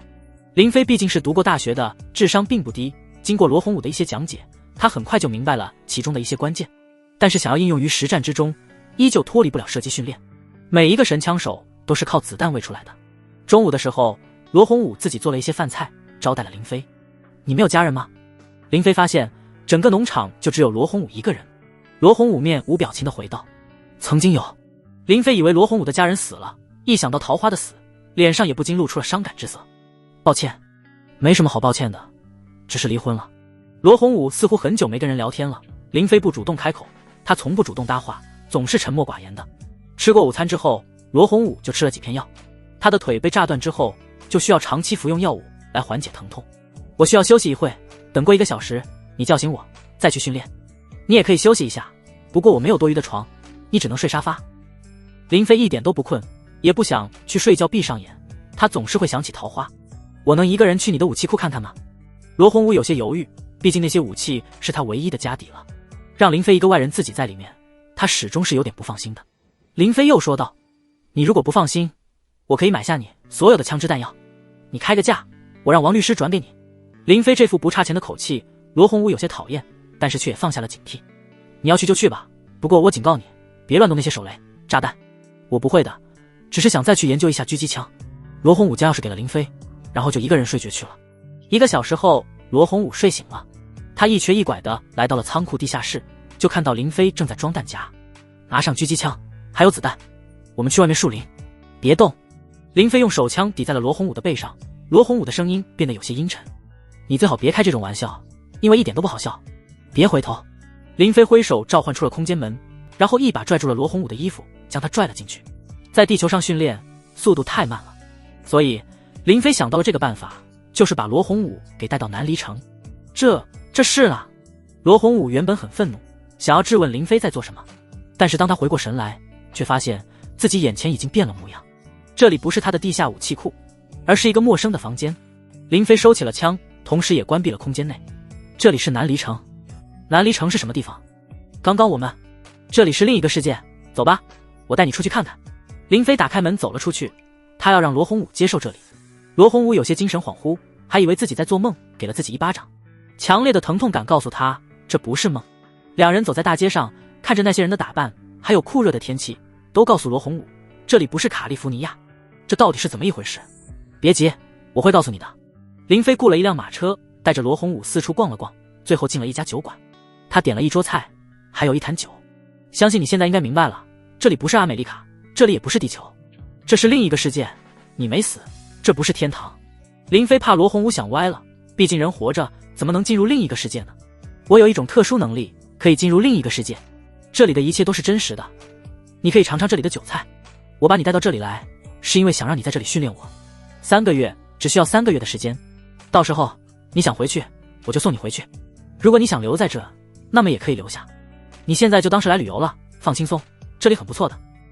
罗洪武毕竟是在战场上经历过生死的人，虽然这件事很是离奇，他有点难以接受，但是他很快就镇定下来，一个连死都不怕的人，还有什么好怕的？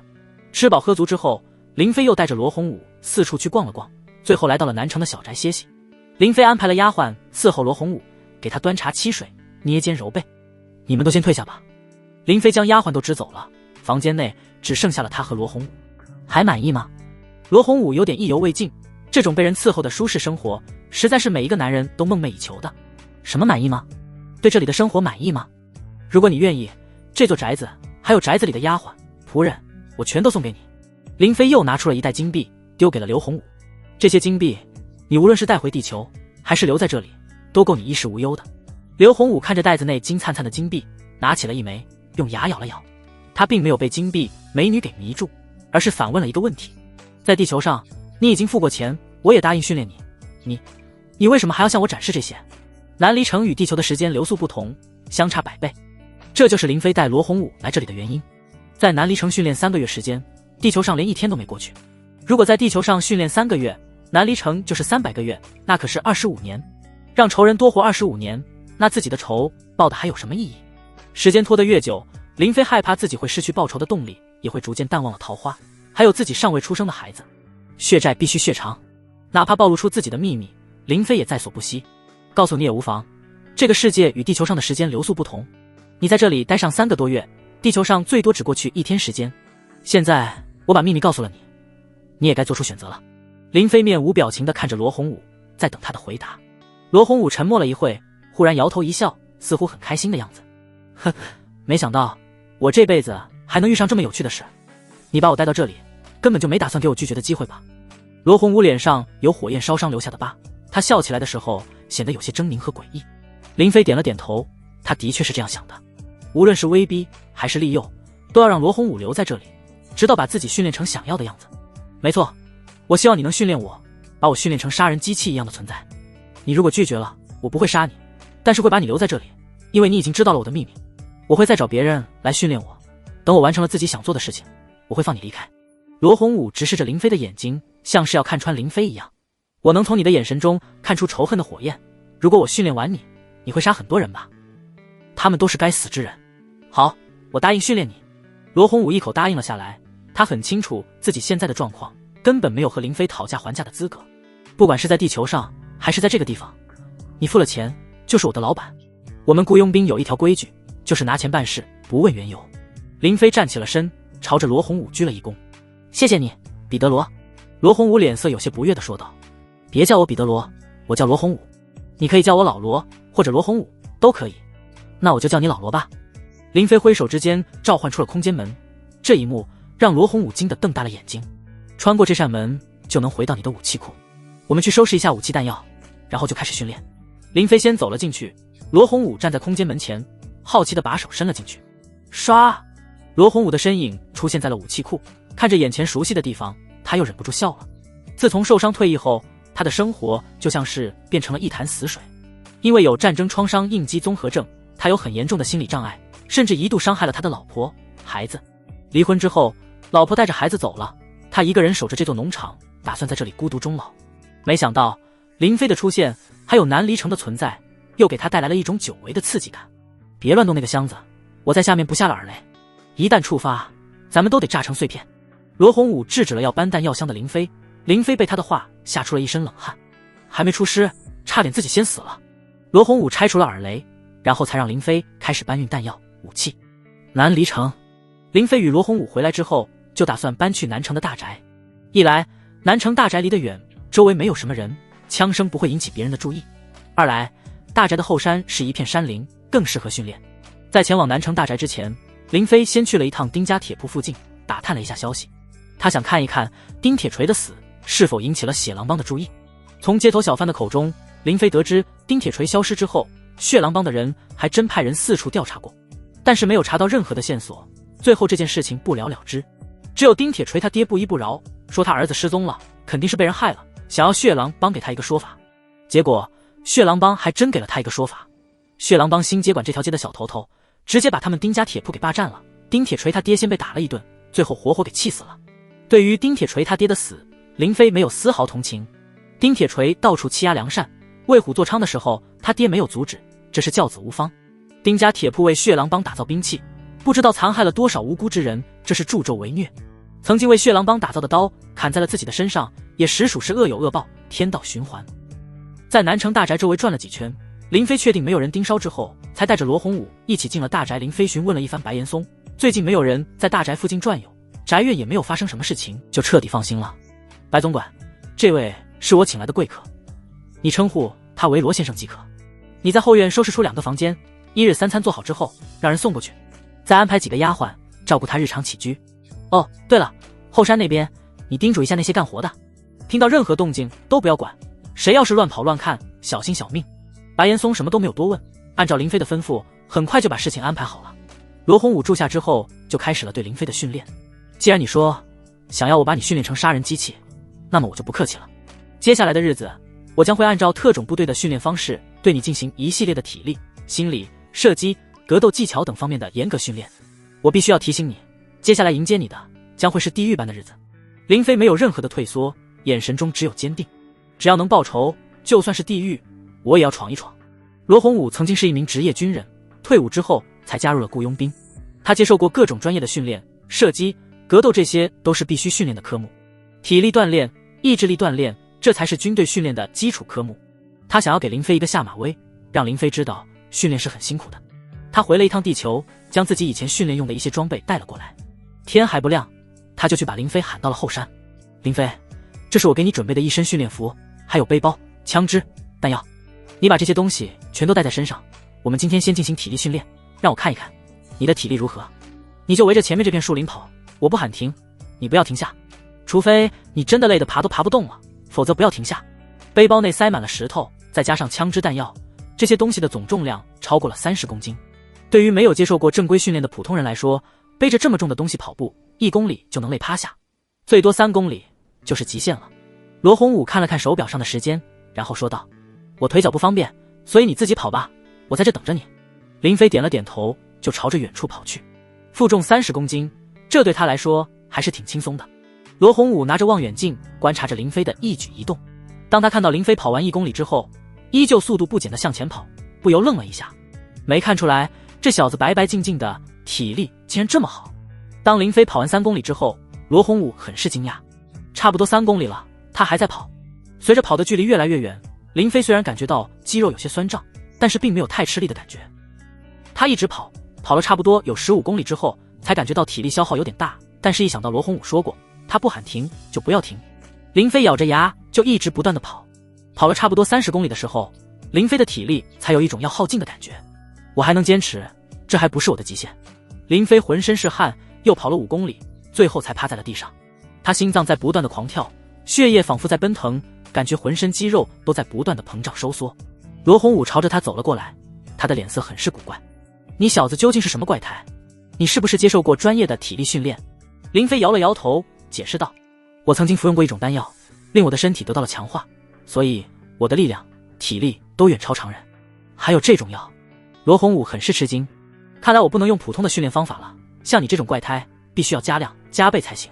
别躺着了，起来活动一下，我要先摸清楚你的身体极限在哪，再针对性的对你训练。罗洪武意识到自己小看了林飞，必须要重新评估才行。他让林飞进行了力量、速度、耐力、弹跳力、反应速度等多方面的测试。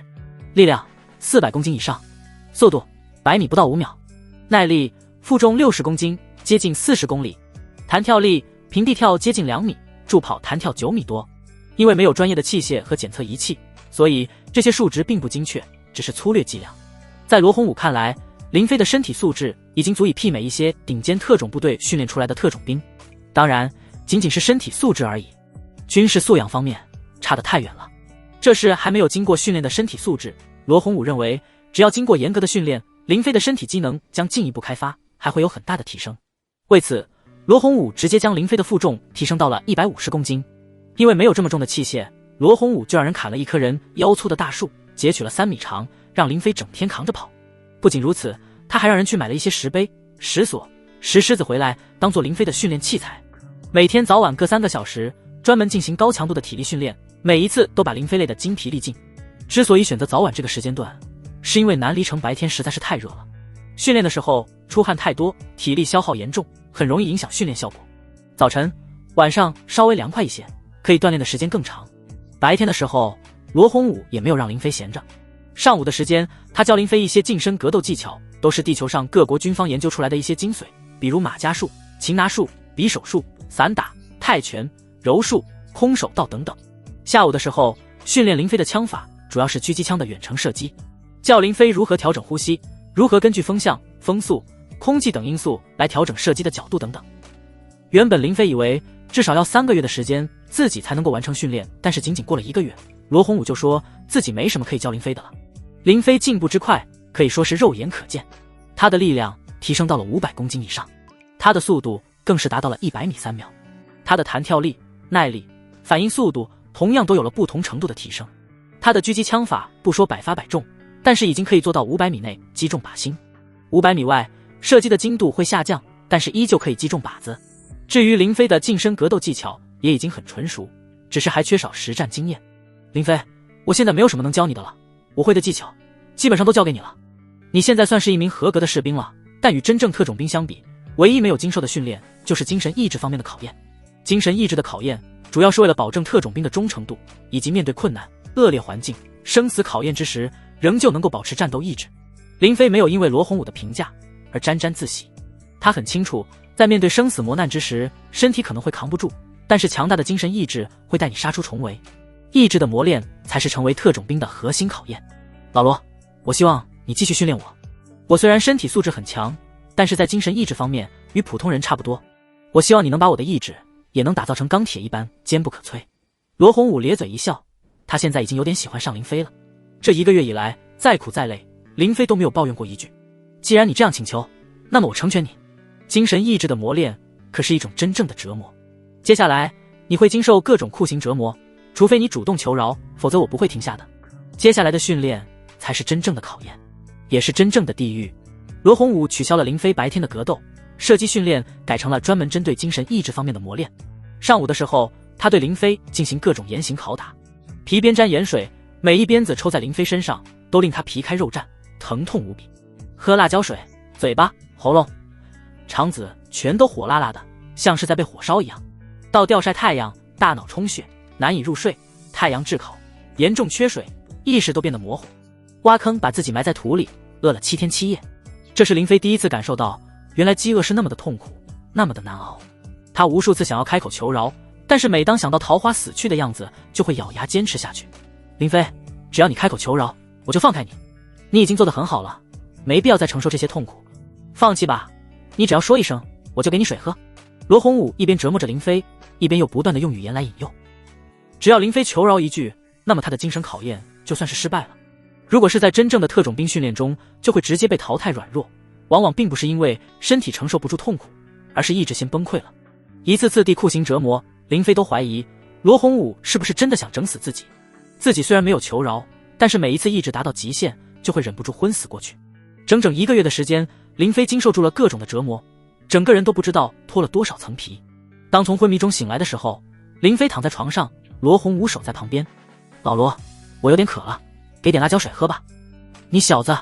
罗洪武忍不住在心中赞叹，林飞的意志力强得可怕，远超常人。你过关了，没有再进行下去的必要了。你已经适应了那些酷刑折磨，身体的痛苦无法击溃你的意志。你现在可以去做你想做的事情了。林飞的眼眶微微湿润，他攥紧了拳头。经受了这么多的痛苦折磨，他终于有能力去复仇了。谢谢。休养了3天之后，林飞将身体状态恢复到最佳，一个人就开始了复仇计划。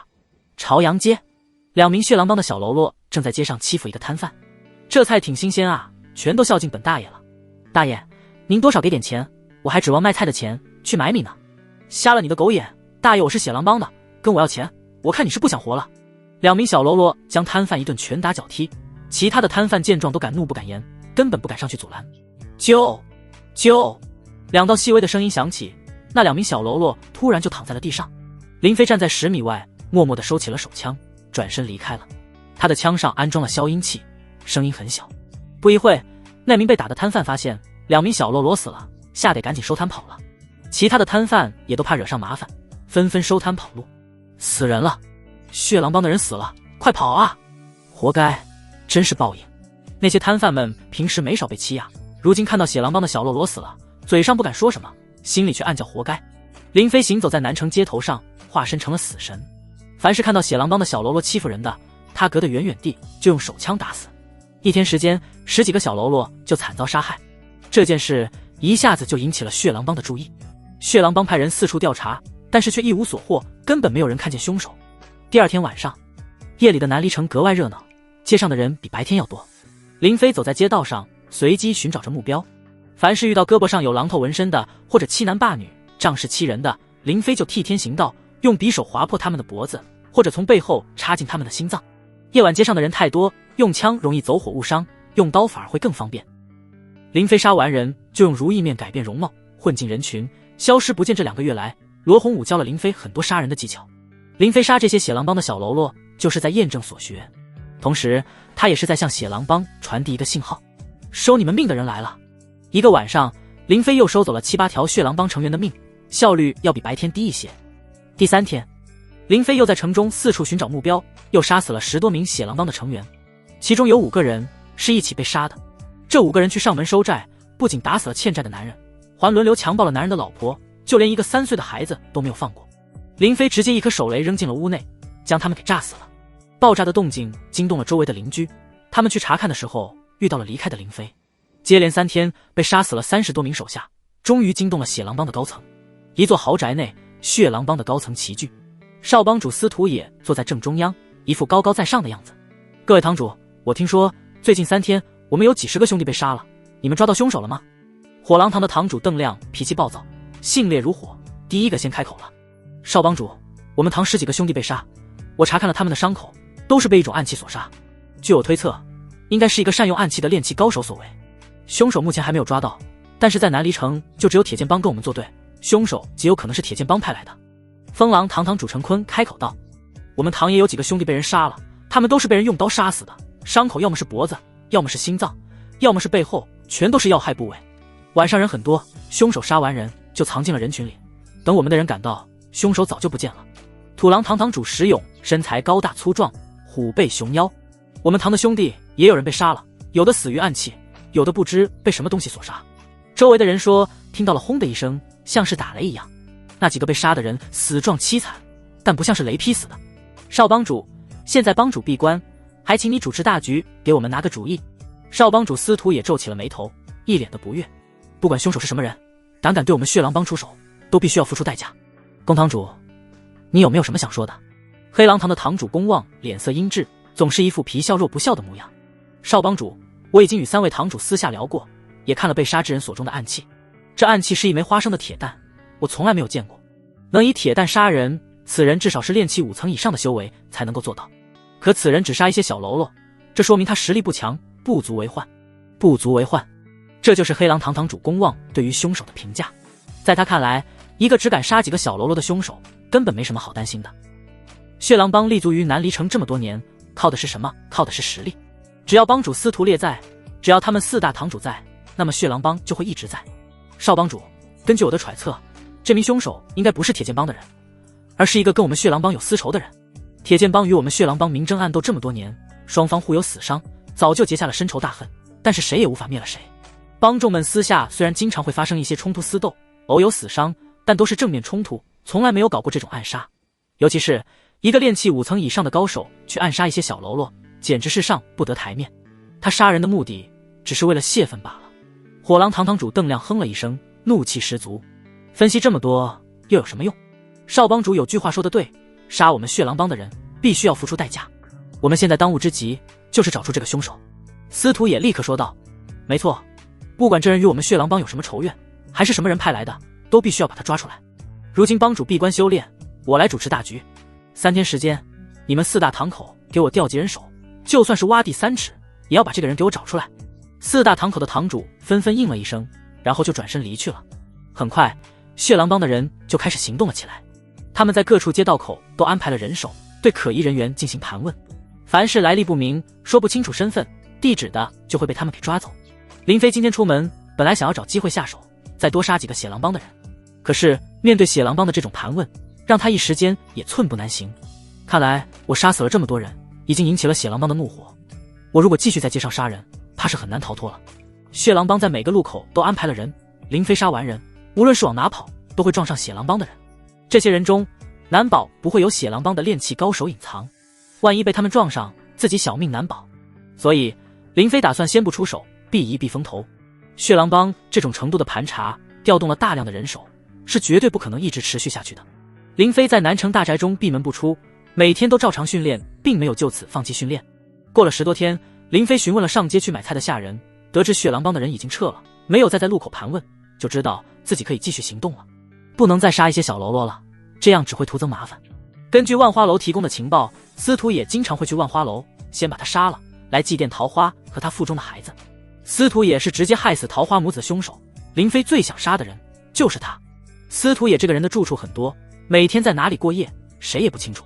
但是他这个人荒淫好色，每个月要去万花楼10几次，所以想要杀他的话，在万花楼动手是最好的。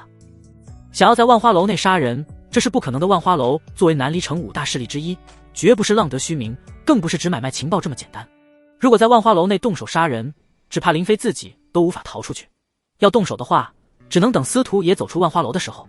林飞一个人去了万花楼附近踩点，观察了周围的环境。万花楼所在区域附近都是一些商铺，基本上没有什么制高点或者可以隐藏的地方，唯一适合的狙击点就是一家酒楼。这家酒楼叫白鹤楼，一共有9层楼，与万花楼相隔400多米。这个距离正好也是林飞射击精度最高的。现在还有一个问题，那就是林飞不知道司徒也什么时候出来，自己不可能一直瞄准着门口。我需要一个人帮我确定司徒也的行踪。思来想去，唯一适合的人就是刘洪武了。林飞找到了刘洪武，他现在每天没事干，就是享受生活，天天有丫鬟伺候着。你们先下去吧，老罗，我有事请你帮忙。丫鬟们离开后，罗洪武好奇地问道：什么事？我要杀一个人，这个人是杀害我妻子和孩子的凶手。我想请你帮忙，确定他的行踪，方便我狙杀他。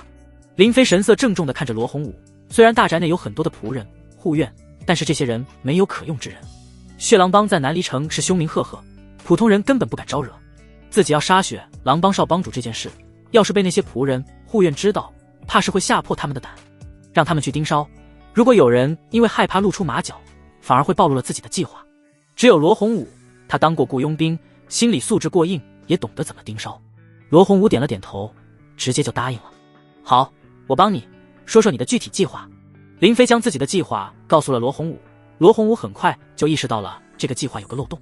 林飞，我帮你盯梢，最重要的是及时把消息告诉你。400多米的距离虽然不远，可是以我的腿脚想给你传递消息，怕是来不及，所以我们需要一件可以随时联系通讯的装备。林飞拿出了手机，皱眉道：手机在这里没有信号，没法联系。呵呵，谁说要用手机了？罗洪武神色有些得意，一说到如何行军打仗这种事，他比林飞还要兴奋。有一种装备不需要网络信号，叫做无线对讲机。对讲机只需要一个固定的通讯频道就可以互相通话。我的农场里正好有专业的军用对讲机。林飞面露喜色，如此一来，通讯问题算是解决了。太好了，老罗，多亏了有你。不用客气，也多亏了你，我才能享受这种生活。林飞打开空间门，与罗洪武一起回去，然后带着对讲机回来了。经过一番试验，对讲机在南离城的确可以使用，通讯距离最多可以达到10公里，但具体通讯的情况要看周围的环境。林飞与罗洪武经过测试，发现2公里以内是通讯信号最稳定的，足够他们俩进行通讯交流。老罗，这是司徒野的画像，你可记清楚了？发现目标就立刻通知我。为了能够让罗洪武融入南离城，不会露出马脚，林飞给他置办了好几身当地的行头，并且还安排了家丁跟随。每天晚上，罗洪武都会前往万花楼喝花酒，观察司徒野是否出现。林飞也没闲着，他去了白鹤楼打探情况。白鹤楼背后的东家是南离城3大家族之一的赵家，赵家与李家一样，都是有修仙者存在的。这白鹤楼只是一间酒楼，并不提供住宿。最顶上的一层包厢，也就是酒楼包厢，只有南离城中身份地位尊贵之人才有资格享用，并不是给钱就可以。林飞只能选择8楼的房间，而且是面对万花楼方向的。为了能够保证不会被人打扰，房间能够一直使用，林飞花了大价钱将这个房间包下了1个月。虽然这样做可能会引人怀疑，但是为了能够完成暗杀司徒野，林飞也顾不上了。反正只要自己杀了司徒野，就返回地球上躲几天。地球上3天时间，南离城就差不多1年左右。到时候谁还能记得自己？这白鹤楼还真够贵的，一个包厢每天就要3000金，我包了1个月就花费了9万金，可惜不能按天吩咐，要不然能省下不少钱。林飞得到了富商密室中留下的金银珠宝，虽然数量很大，但是坐吃山空，只减不增。若是经常这样大手笔的花费，要不了多久就会消耗一空。白鹤楼的消费这么高，也是有原因的。一来，这白鹤楼布置奢华，并且布下了阵法，楼内清凉无比，简直就是避暑胜地。二来，白鹤楼的很多名菜都是用南荒蛮兽的肉制作而成，还有许多水果蔬菜都是从龙渊王朝其他地方运送来的。白鹤楼不同楼层的房间都有最低的消费标准，林飞所在的8楼最低消费就是3000金币，供应的饭菜都是标准套餐，如果需要其他的饭菜或者服务，都需要另外付费。2号，我是3号，收到请回答。对讲机中传来了罗洪武的声音。3号，我是2号，我已收到。林飞立刻架起了狙击枪，通过瞄准镜锁定了万花楼的门外，寻找目标。3号，目标是否出现？没有出现，我只是想跟你说，这么好的地方，你为什么不早点带我来？听到罗洪武的话，林飞真想一枪打爆他的头。3号，现在不是开玩笑的时候，等事情办完了，以后随便你去玩。呵呵，别紧张，我就是确定一下通讯正常。3号，有件事我要提醒你，这万花楼的女人不简单，她们很擅长套取情报，你千万别喝多了，说漏了嘴。林飞去过万花楼2次，虽然没有喝花酒，但是对于那些女人身上的香气，还有玉芙蓉当初给他的感觉，都让他记忆犹新。那些香气似乎有安神放松之效，能够让人不自觉中放下戒备，心态放松。要是再被灌多了酒，酒后吐真言，不知不觉就会吐露了自己的秘密。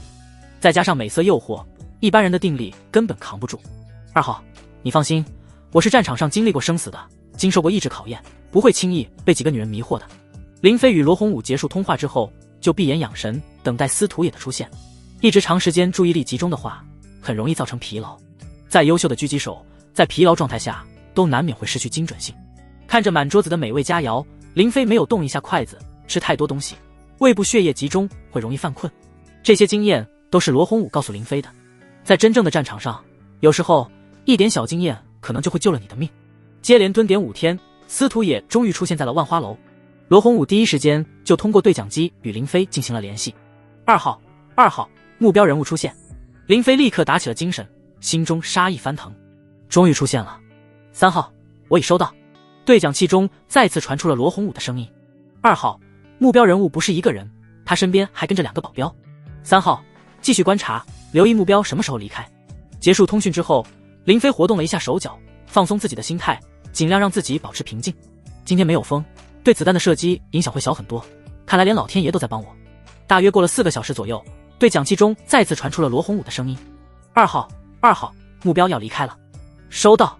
林飞将窗户打开了一道缝隙，通过瞄准镜锁定了门口位置。一辆马车停在了万花楼的门口，马车旁边还有不少的随从。司徒爷左拥右抱，搂着2个姑娘走了出来。就是他。林飞每天都看司徒爷的画像，早就已经刻印在了脑海中，一眼就认出了他。没有射击角度，被那个女人挡住了，必须要在司徒爷上车之前开枪，否则射杀他的概率将会大大降低。狙击枪的准星始终瞄准着司徒爷的脑袋，奈何他怀里的一个女人挡住了。为了保证一击必杀，林飞专门使用了穿甲弹。穿甲弹的穿透力极强，连装甲都可以穿透，就算是隔着一个人也能击中目标。如果开枪的话，这个女人必死。林飞不是滥杀无辜的人，而且这个女人是万花楼的，如果杀了她，很可能会引起万花楼的怒火。让开，快让开！林飞在心里暗暗催促，因为司徒爷马上就要上马车了。在上马车之前，司徒爷与那2名女人还亲嘴调情。少帮主，改天再来玩呀。哈哈，放心，下次我来了还点你们2个。一名下人趴在地上，给司徒爷当上车的台阶。司徒爷脚踩着下人的背，挥手朝着2名女人告别。机会，林飞锁定了目标，毫不犹豫地扣动了扳机。咻！狙击枪发出一声微弱的声音，子弹破空而出，朝着目标急速射去。狙击枪的子弹出膛速度能达到1000米每秒。白鹤楼与万花楼之间距离仅仅400多米，半秒的时间，子弹就飞到了。司徒爷脚下的下人有些支撑不住，身子一抖，令司徒爷的身体也跟着发生了晃动。子弹偏离目标，只穿透了司徒爷的半边脸，然后打在了马的身上。马剧痛之下立刻狂奔，将司徒爷撞飞出去。有杀手！司徒爷满脸是血，他肝胆俱颤，惊恐地大喊了起来：快保护我！有杀手！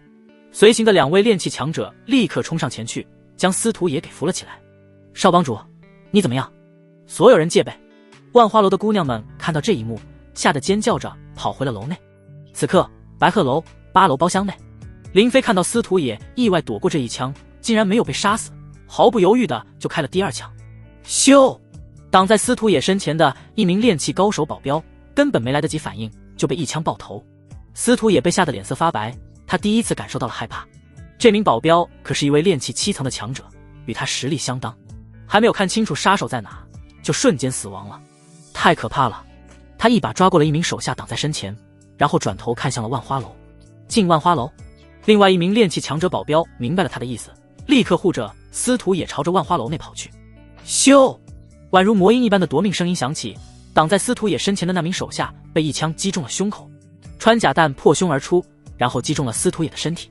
林飞正想要开下一枪的时候，那名炼气强者保镖抓起了司徒也，奋力一抛，司徒也就飞进了万花楼内，目标消失了。林飞气得直咬牙，虽然他敢肯定第2枪击中了司徒也，但是有没有击中要害部位，这就不得而知了。万花楼内一片慌乱，司徒也满脸是血，他的腹部也在流血。血狼帮的人紧张地围在他身边，神色慌乱。要是少帮主死了，那么他们都要陪葬。那名炼气强者的保镖快速地点了司徒也身上几处穴位，令血止住了。少帮主，你感觉怎么样？司徒也的呼吸急促，声音也在打颤。快回去喊人，有人要杀我，让4大堂主赶紧来救我。那名炼气强者保镖此刻也是吓得不轻，根本不敢出门。你们几个赶紧回去喊人。他朝着几名随从喊了一声，那几名随从互相对视一眼，彼此都有些害怕。你们别怕，杀手应该是冲着少帮主来的，并不认识你们。谁回去把救兵搬来，就是大功一件。谁要是磨磨蹭蹭的，我现在就杀了你们。威逼利诱之下，这些血狼帮的随从也只能硬着头皮出去。林飞看到有人从万花楼出来，并没有再开枪。他的目标不是这些小喽啰，而且他也不确定跑出来的人究竟是什么身份。这次没有杀死司徒野，就代表行动失败了。罗洪武曾经告诫过他，优秀的狙击手一击不中，立刻远遁，否则被人发现了藏身之处，那么狙击手就危险了。林飞将狙击枪拆开，然后装进了箱子内，就离开了白鹤楼。在血狼帮的大批人马到来之前，他要先离开这里，免得被包了饺子。万花楼内，罗洪武怀里搂着一个姑娘，正在悄悄地打量着司徒野。玉芙蓉带着几名护院打扮的人赶了过来。发生了什么事？之前送司徒野离开的2个女人将发生的事情告诉了玉芙蓉。司徒野看向了玉芙蓉，此刻没有丝毫欣赏花魁美貌的心思，只想兴师问罪。玉芙蓉，我可是在你们万花楼遭到暗杀的，你们不能不管。玉芙蓉走上前来，神态淡定，语气从容。司徒野少帮主，你这话就不对了。我听说你可是在万花楼外受伤的，这跟我们万花楼没有任何关系。话虽如此，但是看着司徒野的伤势这么严重，玉芙蓉也是微微皱眉，脑海中不由自主地想起了一个人。这个人就是之前购买血狼帮情报的林飞。难道是他干的？玉芙蓉心中虽然有所猜测，但是却不会说出来，免得给万花楼徒增麻烦。少帮主，你如果硬要说你受伤与我们万花楼有关，那我可要送客了。救兵没来，司徒野哪敢现在离开？万一杀手还在外面，他一出去，只怕当场就会身死。不，玉芙蓉你不能这样。那名炼气强者保镖赶紧替司徒野认错，保住司徒野的命就是保住他的命。花魁娘子，我们少帮主受伤严重，刚刚一时激愤，口不择言，还请您海涵。玉芙蓉娇哼一声，走上前去，随手拿出了一枚丹药。这是百花玉露丸，吃下去能保你们少帮主不死。那名炼气强者保镖连忙接了过去，给司徒野吃下。多谢花魁娘子。不用谢，这百花玉露丸价值不菲，我可不是白送你们的。看在少帮主是常客的份上，我给你们打个折，给1万金币就可以了。司徒野服下百花玉露丸之后，呼吸渐渐平稳，伤势明显有了好转。区1万金币，跟我的命比，算不了什么，我给你。玉芙蓉笑了笑，转头看向了正在看热闹的其他客人们。诸位贵客，只要你们在万花楼内，我们就会保证你们的安全。都别愣着了，酒继续喝，舞继续跳。万花楼的姑娘们立刻就娇声媚笑，将他们的客人哄着继续逍遥快活去了。玉芙蓉安排了人将司徒野带到了房间内休息。罗洪武趁着没人注意，从万花楼离开了。等他回到南城大宅的时候，林飞举着一尊石狮子，正在院子里锻炼力量。林飞，那个司徒野没死，他被人救了。林飞神色没有变化，因为他猜到了司徒野可能没死。我第一枪射偏了半寸，要不然他已经死了。罗洪武安慰道。人算不如天算，再找机会吧。林飞将石狮子放在了地上，冷冷地说道。这次没杀死他，已经打草惊蛇，想要再杀他就更难了。短时间内不能再出手，我打算返回地球，先销声匿迹一段时间。罗洪武已经喜欢上了这边的生活，不太想回去。那你回去吧，我留在这里，说不定还能帮你打探点消息。林飞看向了他，回道。我这次回去要返回大夏国，空间门每次开启，位置都会在同一个地点。我如果从大夏国进入南离城再返回的话，出口是在大夏国，而不是阿美丽卡。你确定不回去一趟吗？罗洪武愣了一下，他没想到空间门出入还有这种限制。那我以后想回卡利福尼亚的农场，岂不是回不去了？此次来阿美丽卡国，林飞的目的就是为了买枪。如今他不仅买到了枪，而且还让罗洪武将自己训练成了特种兵。暗杀司徒也失败，短时间内肯定没有机会再出手。所以与其在南离城浪费时间，还不如先回地球，把该办的事给办了。我在大夏国那边订购了一批药材，要运到南离城种植，所以我必须回去一趟，亲自把这件事处理了。老罗，南离城虽然好，但是我们在这过1年就会老1年。如果你在地球上还有牵挂之人，还有未尽之事，还是回去吧。南离城与地球的时间流速相差100倍，这既是好事也是坏事。如果在南离城待上30年，自己就会老30岁。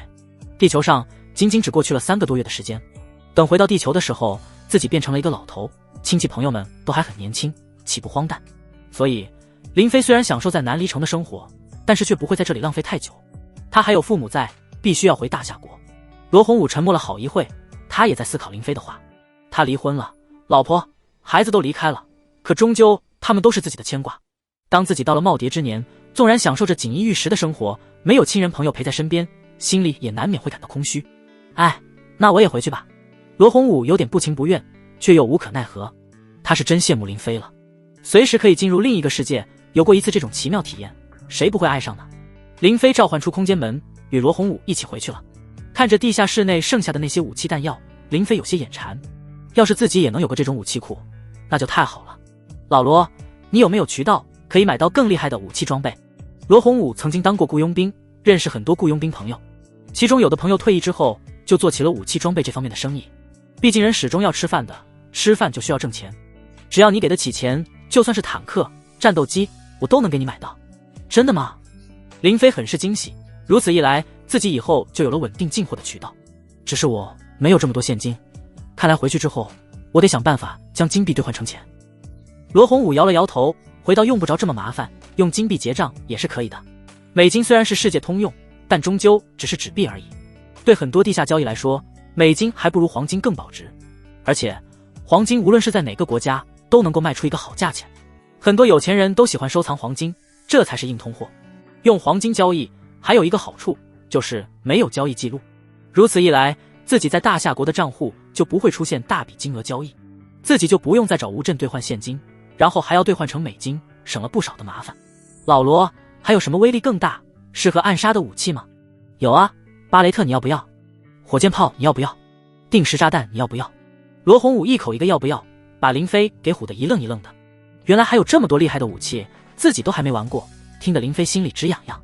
如果是以前自己没机会接触，那也就算了，现在有机会接触却又得不到的话，总感觉是一种莫大的遗憾。老罗，刚刚你说的这些武器我都想要，你帮忙搞点，少不了你的好处。罗洪武嘴角微微翘起，他就知道林飞会心动。当初他看到那些厉害武器的时候，心里别提多激动了。哎呀，你给我的金币已经够多了，好处就不必了。不过嘛，我也有件事想请你帮忙。有了更厉害的武器，对付血狼帮的炼器强者，林飞就更有信心了。在返回大夏国之前，说什么也要把武器搞到手。什么事？你说。其实很简单，让我跟着你。跟着我干嘛？跟着你，我就可以随时进入南离城，随时可以回地球。罗洪武已经想通了，只要自己跟在林飞身边，就可以自由进出南离城，既可以享受那边锦衣玉食的生活，也可以随时回来看看亲人朋友，两边都不耽误。那个司徒也不是还没死吗？我跟着你，随时可以做你的眼线，你也需要我的帮助，不是吗？林飞的确是需要一个可靠之人来做眼线，与自己互相配合，报酬才会更稳妥。他看出罗洪武这是打定了主意，想要跟着自己。好，我答应你。哈哈，太好了，武器的事包在我身上。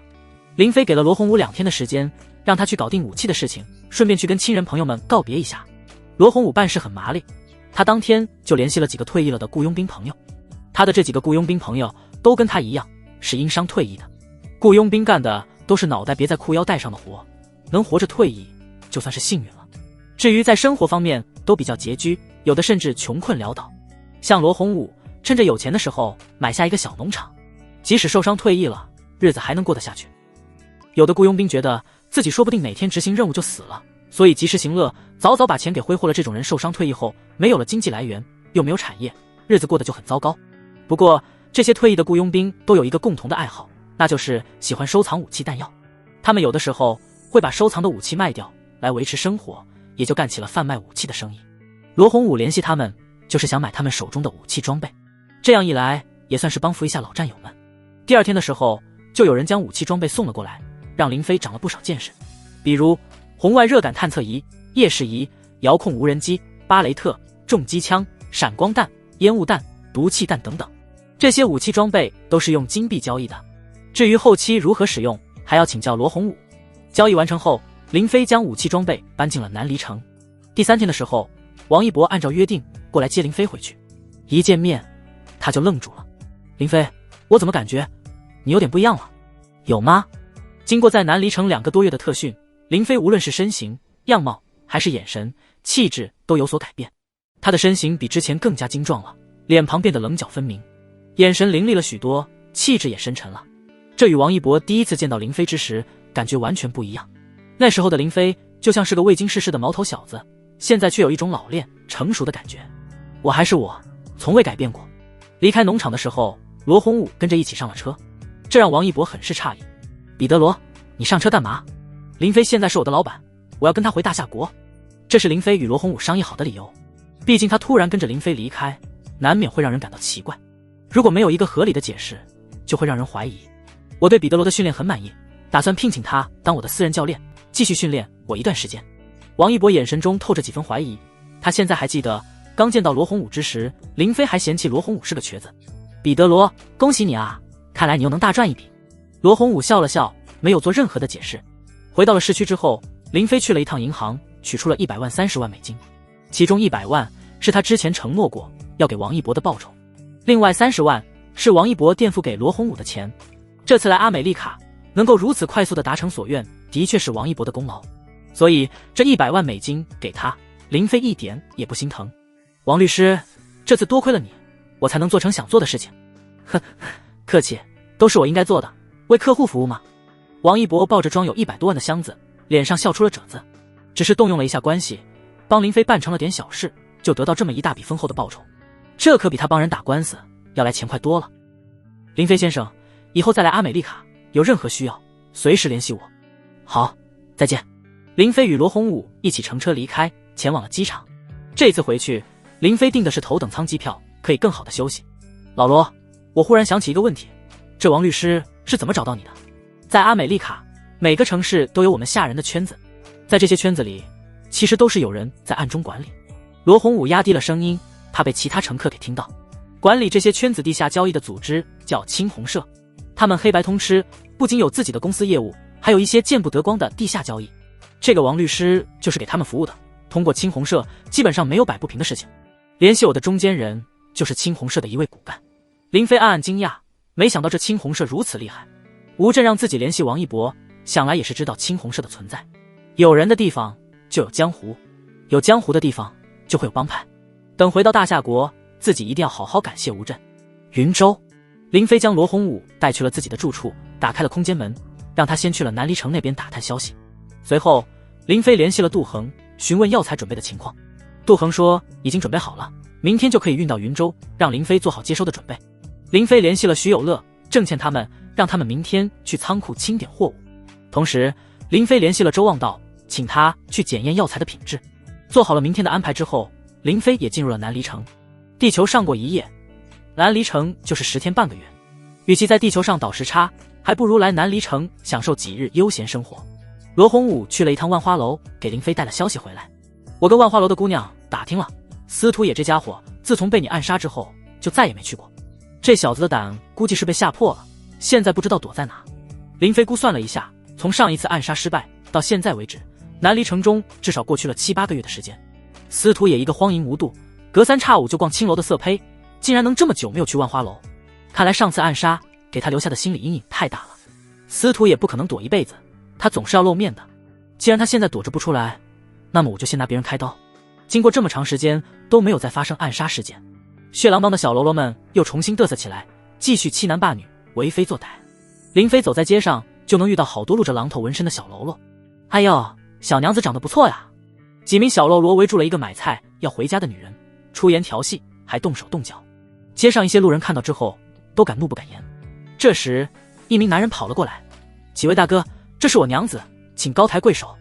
你老婆？嘿嘿，你来的正好，大爷我送你一顶绿帽子。吃了。一名小喽啰用力一扯，就将女人的衣衫给撕破，露出了里面的肚兜。女人吓得连连尖叫，一把抓在了这名小喽啰的脸上，指甲抓破了他的脸。小喽啰顿时就恼火了，你娘的，敢抓花老子的脸，老子扒光了你，我跟你们拼了！女人的丈夫看到老婆受辱，气得冲上前来，结果被对方几人踹翻在地，一顿拳打脚踢。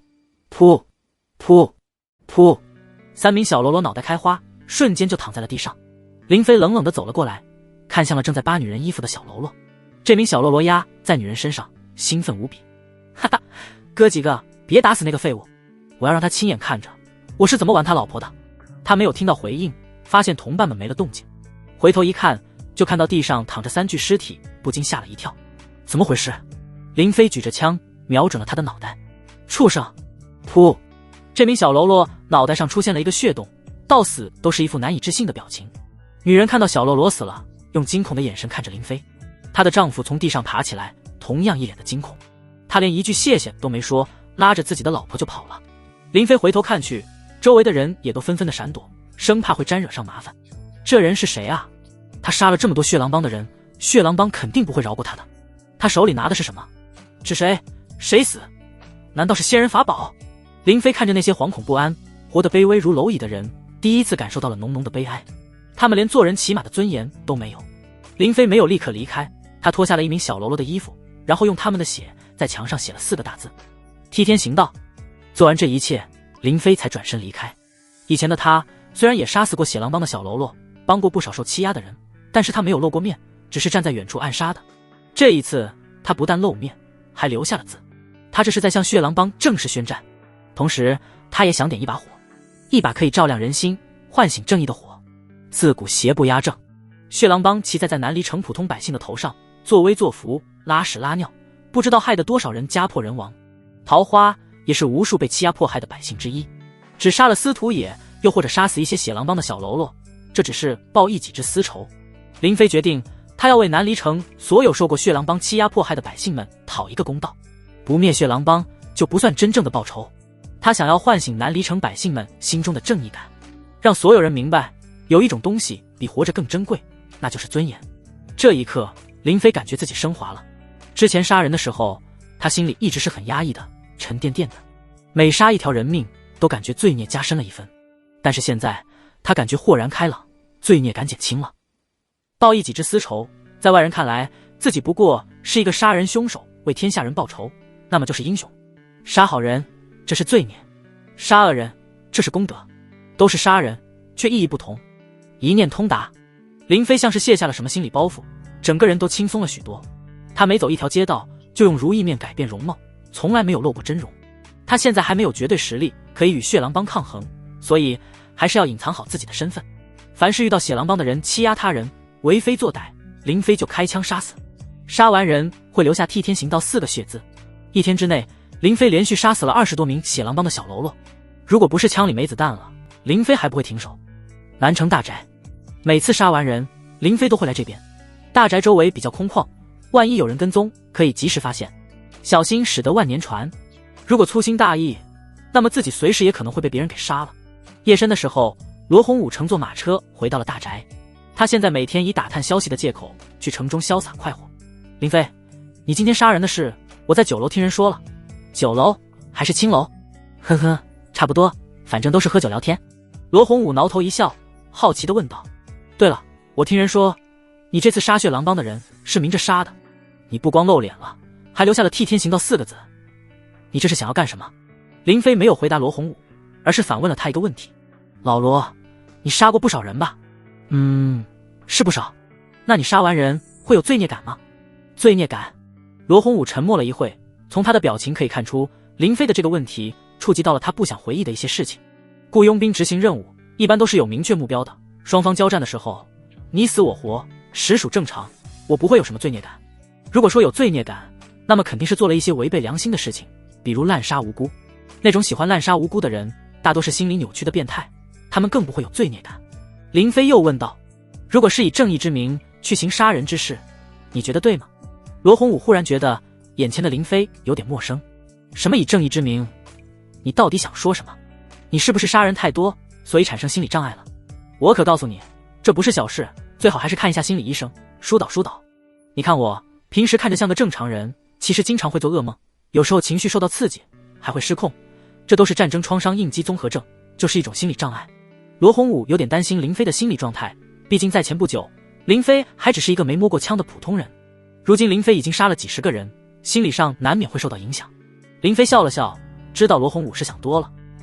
认识这么久以来，这是罗洪武第一次看到林飞笑，更加觉得林飞心里出问题了。呵呵，你放心，我心理上没有障碍，我只是看到血狼帮的人四处欺压迫害那些普通人，他们却只能忍受，连反抗都不敢，所以也想替他们讨个公道。如果天道不公，那么我就替天行道。这世间的公义总是要有人来守护的。罗洪武摇了摇头，他有点难以理解林飞的想法。不管你做什么，我都要给你提个醒，千万不能麻痹大意。我会小心的。第2天，林飞再次上街寻找目标，他没有着急动手，而是想观察一下，经过昨天的事，血狼帮是否有什么动作。他来到了一间茶楼，选了一个僻静靠窗的角落，可以随时观察到街上的情况。茶楼内有不少的客人正在窃窃私语，议论着昨天发生的事情。你听说了吗？昨天有人杀了血狼帮的人，还写了替天行道4个血字。我邻居昨天摆摊，亲眼看见了那个杀人凶手，听说他有一个奇怪的暗器，指谁谁死。杀血狼帮的人，这凶手真是胆大包天，血狼帮绝不会放过他的。我记得半年以前，血狼帮就曾被人杀了不少手下，还大张旗鼓地捉拿过凶手，会不会是同一个凶手干的？要我说，杀得好，最好全杀干净。就在这时，几名血狼帮的人从外面走了进来，整个茶楼瞬间就陷入了一片安静，所有人都低着头，不敢多说半个字。店内的伙计连忙跑上前去，笑脸相迎：“几位大爷，你们有何贵干？”“瞎呀你，来茶馆还能干嘛？是小的眼瞎，几位大爷里面请。”血狼帮的人走到了一个茶桌前，坐在那桌喝茶的客人识趣的让座走人。他们点了一壶凉茶，又要了不少的干果蜜饯，旁若无人的聊起了天，声音很大，丝毫不怕别人听到。“牛哥，过2天就是咱们火狼堂堂主的寿宴，上面让咱们交孝敬钱，你那份交了吗？”“还没交呢，上面让我最少拿5块银元，我的钱都花在丽春园的小娘们身上了，正愁着去哪弄钱呢。”“牛哥，好办呀，刮一下地皮就是了。”一名小喽啰把目光扫向了正在喝茶的客人们，其他人立刻心领神会，他们各自朝着其他桌的客人走了过去，开口就要钱。这些客人不敢不给，花钱消灾，都多多少少的拿出了一些钱。一名小喽啰来到了林飞面前，抓起盘子里的瓜子就磕了起来：“这位爷，我们是血狼帮的，火狼堂堂主最近要过大寿，让你也跟着沾一沾喜气，贺礼就不必送了，拿点孝敬钱出来。”林飞喝了一口茶，笑着回道：“这可真是一件喜事，不知寿宴是在哪里办，到时候我也去送一份贺礼。”说着，林飞拿出了2枚金币，推到了对方面前。1枚金币是我的孝敬钱，1枚金币是给各位兄弟们喝茶的钱。小喽啰不禁面露喜色，连忙把金币收了起来。“呵呵，你还挺懂事。”3天后，寿宴摆在春江楼，火狼堂堂主过寿，让林飞意识到这是一个绝佳的机会。到时候，血狼帮高层们都会齐聚春江楼，只要自己操作得当，就有可能一锅端了他们。这些血狼帮高层一死，血狼帮也就名存实亡，树倒猢狲散。到时候，那些小喽啰们自然也就不敢再为非作歹，杀与不杀已经不重要了。林飞悄悄离开了茶楼，趁着有时间，他前往了春江楼附近踩点。之前从万花楼购买的情报曾经提到过春江楼。春江楼其实是血狼帮的一处产业，位置在东城。东城的有钱人比较多，消费高，这春江楼的收益自然就很高，是血狼帮的一处重要产业。林飞观察了一下周围的环境，附近有不少的民宅，还有不少的商铺，但是没有白鹤楼这样的高楼可以做制糕点。回到了南城大宅，林飞就将自己的计划告诉了罗洪武。“老罗，这可是千载难逢的机会，到时候血狼帮的帮主、少帮主可能都到场。我观察了周围情况，没有合适的狙击点，要是用手雷的话，必须要混进去才行。如果他们搜身的话，我很难把武器弹药带进去，这可怎么办？”罗洪武笑了笑，露出了自信的表情。“这还不简单，你有什么办法？我做一个遥控炸弹，你把它包装成贺礼，只要送进楼内，到时候我远程引爆，就可以把他们炸死。”林飞眼睛一亮，忍不住说道：“好办法，没想到你还藏了这么一手，必须要交给我。不过制作遥控炸弹还需要一些引爆的装置，这我可没有。时间宝贵，我带你去买。”林飞开启空间门，带着罗洪武回了地球。此时云州已经是夜晚，不过才7点多，还不算太晚。林飞开着法拉利，带着罗洪武去了最近的一家玩具商店，购买了一些遥控类的玩具。这些玩具拆卸开，就能得到一些制作遥控炸弹的零件。2人又急忙赶回住的地方，召唤空间门返回了南离城。这一来一去，半个小时就用掉了。老罗，虽然咱们只用了半个小时，但是南离城内已经过了2天半。今天晚上就是火狼堂堂主的寿宴，你来得及吗？眼看着马上就天黑了，时间非常紧迫。如果罗洪武制作遥控炸弹耗费太多时间，那么很可能赶不上这场寿宴了。毕竟从南城大宅赶去东城，路上也是要耗费很长时间的。我尽量快点，别让人打扰我。罗洪武把自己关在了房间里，林飞怕自己打扰他，所以只能在房间外面等着。等了1个多小时，罗洪武才走了出来，坐好了。太好了，给我看看。别看了，我已经装进了礼盒内，万一你不小心弄坏了，耽误了大事，你可别怪我。听到这话，林飞就放弃看了。炸弹给我吧，我这就赶过去。我跟你一起去吧，万一路上出了什么意外，也能有个照应。好，那你带上枪。林飞与罗洪武2人带上了手枪，还带了几枚手雷、闪光弹，以备不时之需。他们乘坐马车赶往了东城。夜晚的南离城十分热闹，四处都挂着灯笼，街上车水马龙的，导致林飞他们乘坐的马车速度很慢。林飞见状，心里有些焦急，如果去晚了，宴会正式开始，自己就很难混进去了。不行，这样太慢了。林飞从车厢内走了出去，对驾车的家丁小声说了几句。家丁听完，脸色都有点黑了。主人，真要这样做吗？别废话，快点，要不然回去家法伺候。驾车的家丁是死气仆人，相当于林飞的私人财产，就算是打死了，也不会有人过问。家丁心一横，为了自己的小命，就大声地喊道：都给我让开，敢挡血狼帮的马车，你们找死吗？他一边大喊，一边挥动马鞭，马车快速向前跑去，惊得行人连连闪躲。听到血狼帮3个字，那些行人们也是敢怒不敢言。马车的速度快了不少，到了东城之后，林飞就让家丁不要喊了。东城这边有钱人多，万一冲撞了谁，只会更耽误时间。而且今晚来参加火狼堂堂主寿宴的很多血狼帮成员也都赶来了东城，万一李鬼撞上了李逵，那就解释不清了。马车赶到春江楼附近的时候就变得慢了下来，因为有很多马车都在排队。林飞和罗洪武下了马车，让家丁把车赶回上一条街等待。这么多人来贺寿，挺热闹啊。罗洪武看着春江楼门口有很多人，都是来参加寿宴的。林飞，我做的这炸弹威力可不小，而且我放了很多金币在里面，一旦爆炸，金币会随着冲击飞出去，威力不逊色于子弹，爆炸中心10米以内的人都必死无疑。林飞点了点头，脸色也变得凝重了几分。今天这次行动是有很大危险性的，老罗，你把贺礼给我，我亲自去送。要不还是我去吧。别争了，这是我的仇，我要亲自报。林飞从罗洪武手中接过了礼盒，还有遥控器。罗洪武嘱咐道：你记住了，遥控器按第一次，礼盒内的音乐声会响起，到时候肯定会有人查看。等到礼盒送到目标身边，你一定要躲得远远的，然后再引爆。林飞朝着他笑了笑，让他安心等着。一个人抱着礼盒朝着春江楼走去，混进了送礼的人群内。荣生楼李掌柜随礼50枚金币，贺礼是一株上品人参。凤仪阁万老板随礼50枚金币，贺礼是白玉如意一对。兴隆赌坊孙掌柜随礼100金票，贺礼是极品血燕窝。林飞注意到，并不是每一个宾客都会被报名，只有那些送的礼金高、贺礼贵重的才会受到这种待遇。那些礼金送的少的、礼物不怎么珍贵的，一般登记一下就放进去了。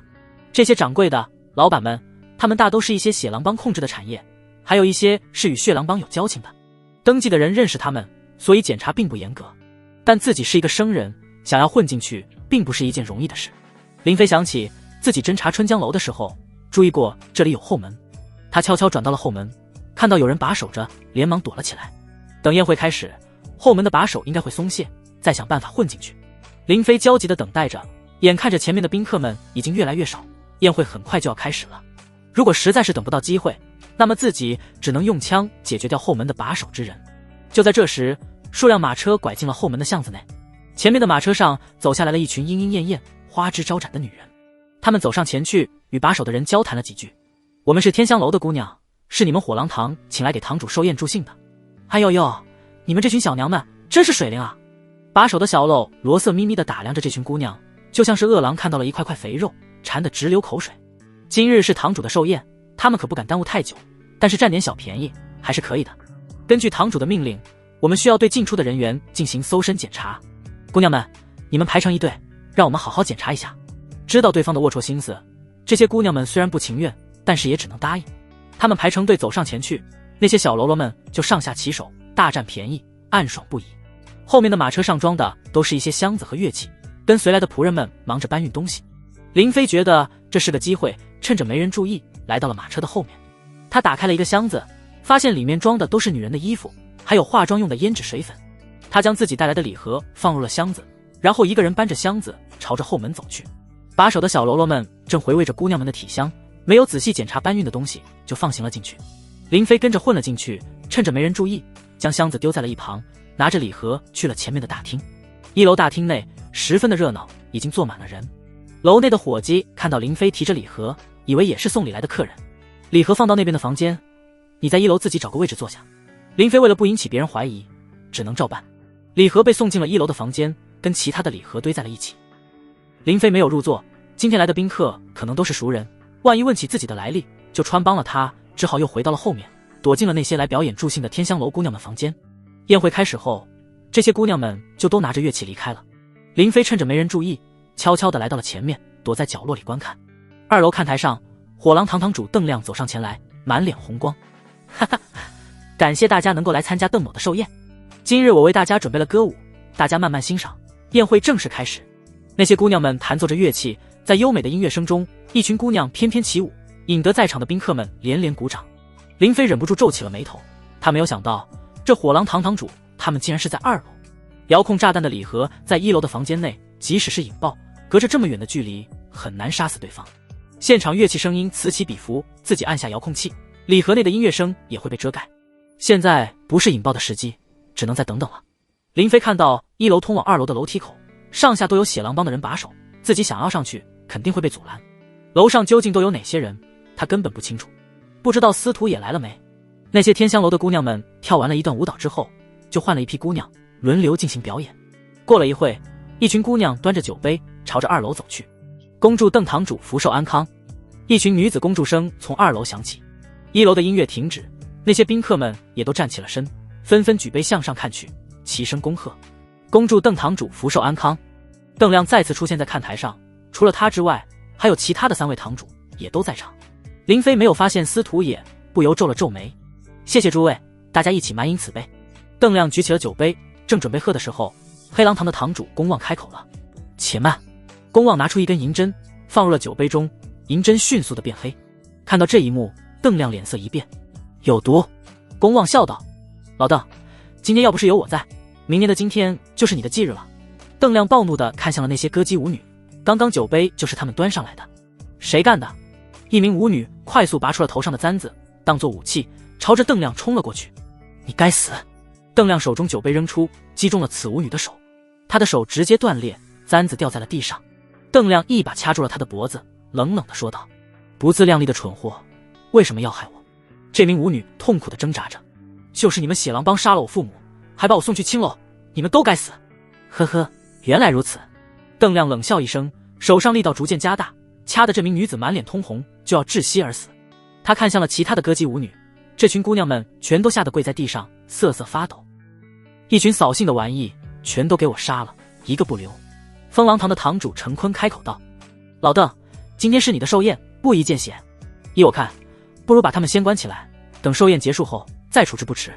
公望也阴阴一笑，说道：程堂主说的对，明日把他们公开处死，杀鸡儆猴，也能震慑一下其他别有心思的人。邓亮这才放开了那名刺杀他的女人，将她随手丢在了地上。也好，就这么让她死了，未免太便宜她了。我要让他们受尽折磨而死，把他们都带下去。那些歌姬舞女们吓得连连求饶：不关我们的事啊，求堂主饶命，我们跟他不是一伙的，饶了我们吧。在自己的寿宴上出现了这种事情，邓亮觉得丢脸无比。他怒火中烧，根本不在乎他们是不是无辜的。这些歌姬舞女们都被抓走，邓亮正准备继续寿宴的时候，忽然一道音乐声响起，伴随着音乐声还有歌声：祝你生日快乐，祝你生日快乐。什么声音？邓亮、公望等人都看向了1楼，他们都是炼器高手，听力敏锐，发现了声音的来源。几名火狼堂的手下跑进堆放礼盒的房间，然后将一个礼盒拿了出来。堂主，声音是从这个礼盒中发出的，拿上来。一名手下抱着礼盒上了2楼。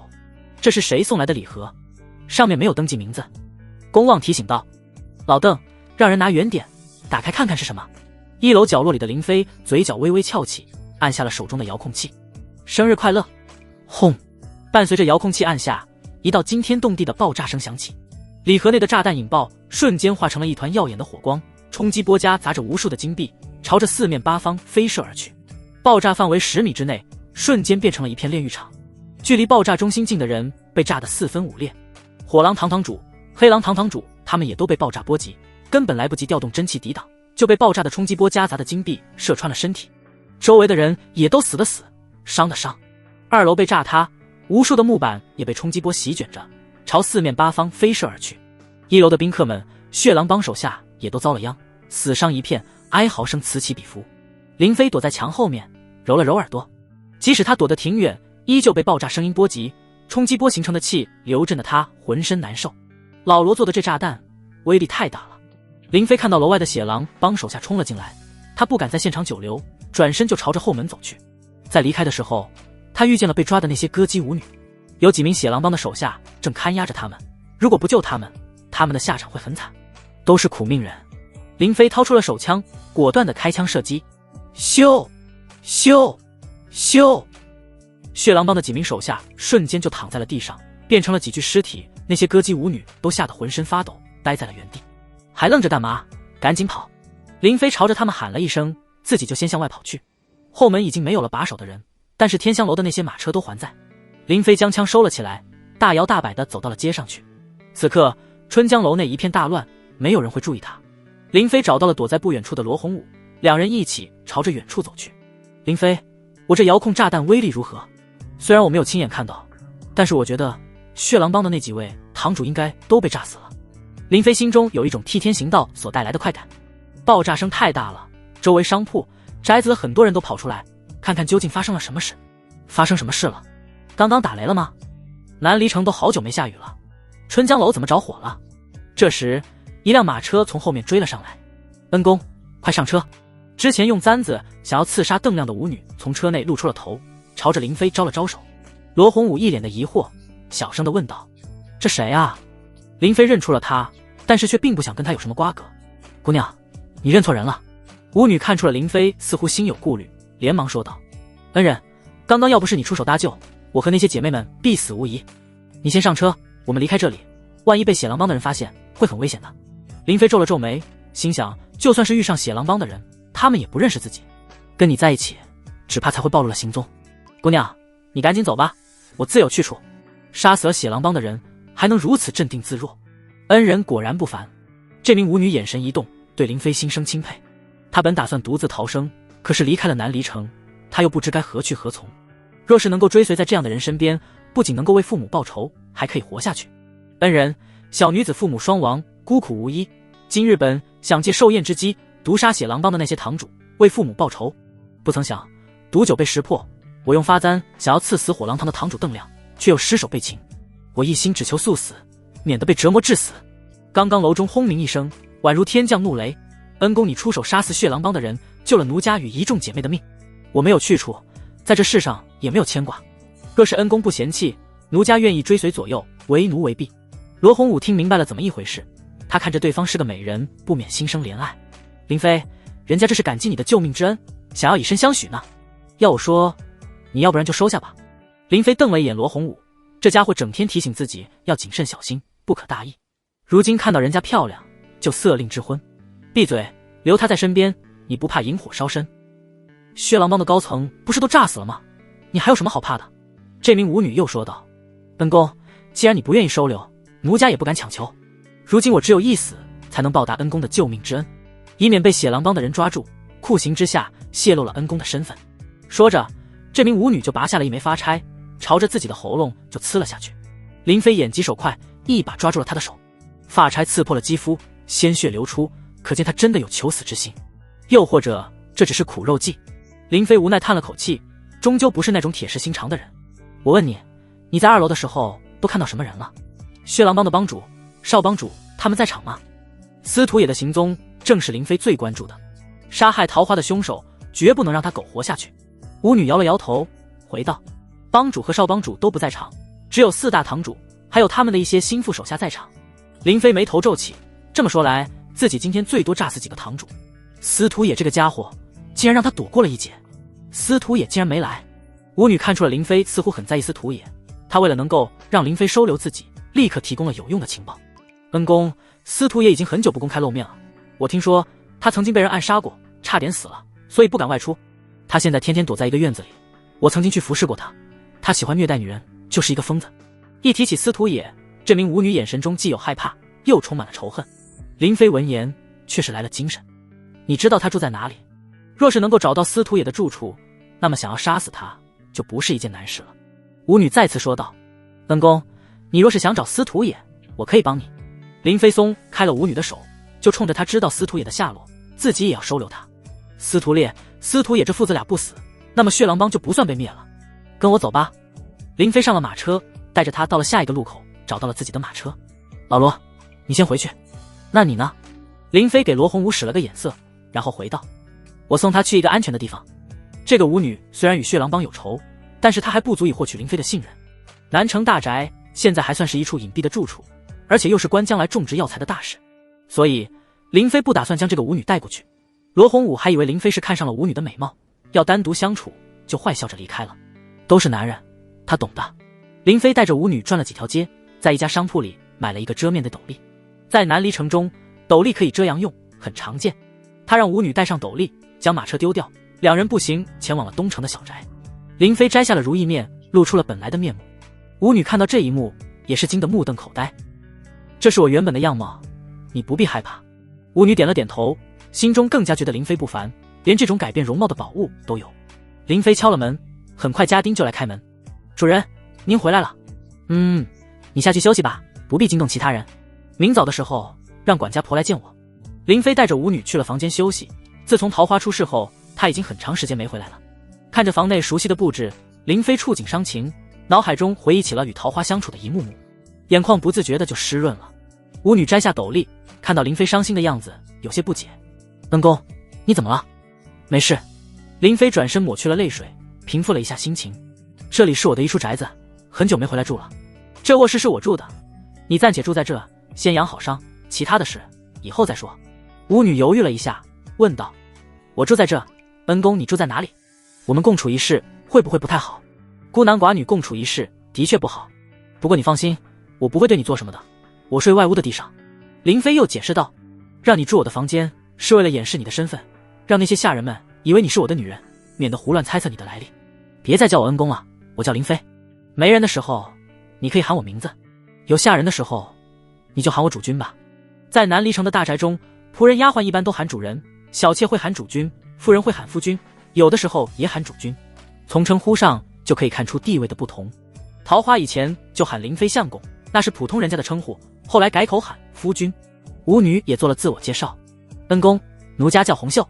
还是我睡在地上吧，怎么能让恩公你受苦？林飞摆了摆手，他倒是不在意睡床上还是睡在地上。你受了伤，还是你睡床上吧，不必多说，早点休息。林飞从屋内抱了一床被子出来，铺在了地上。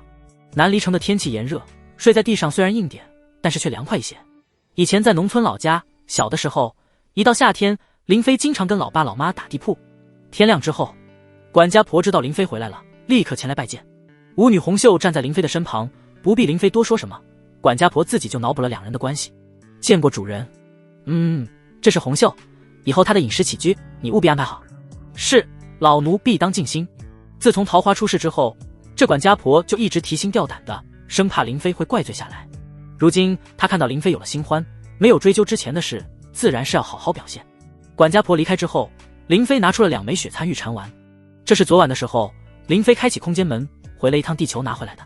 红袖，这是血参玉蝉丸，对你的伤势有好处。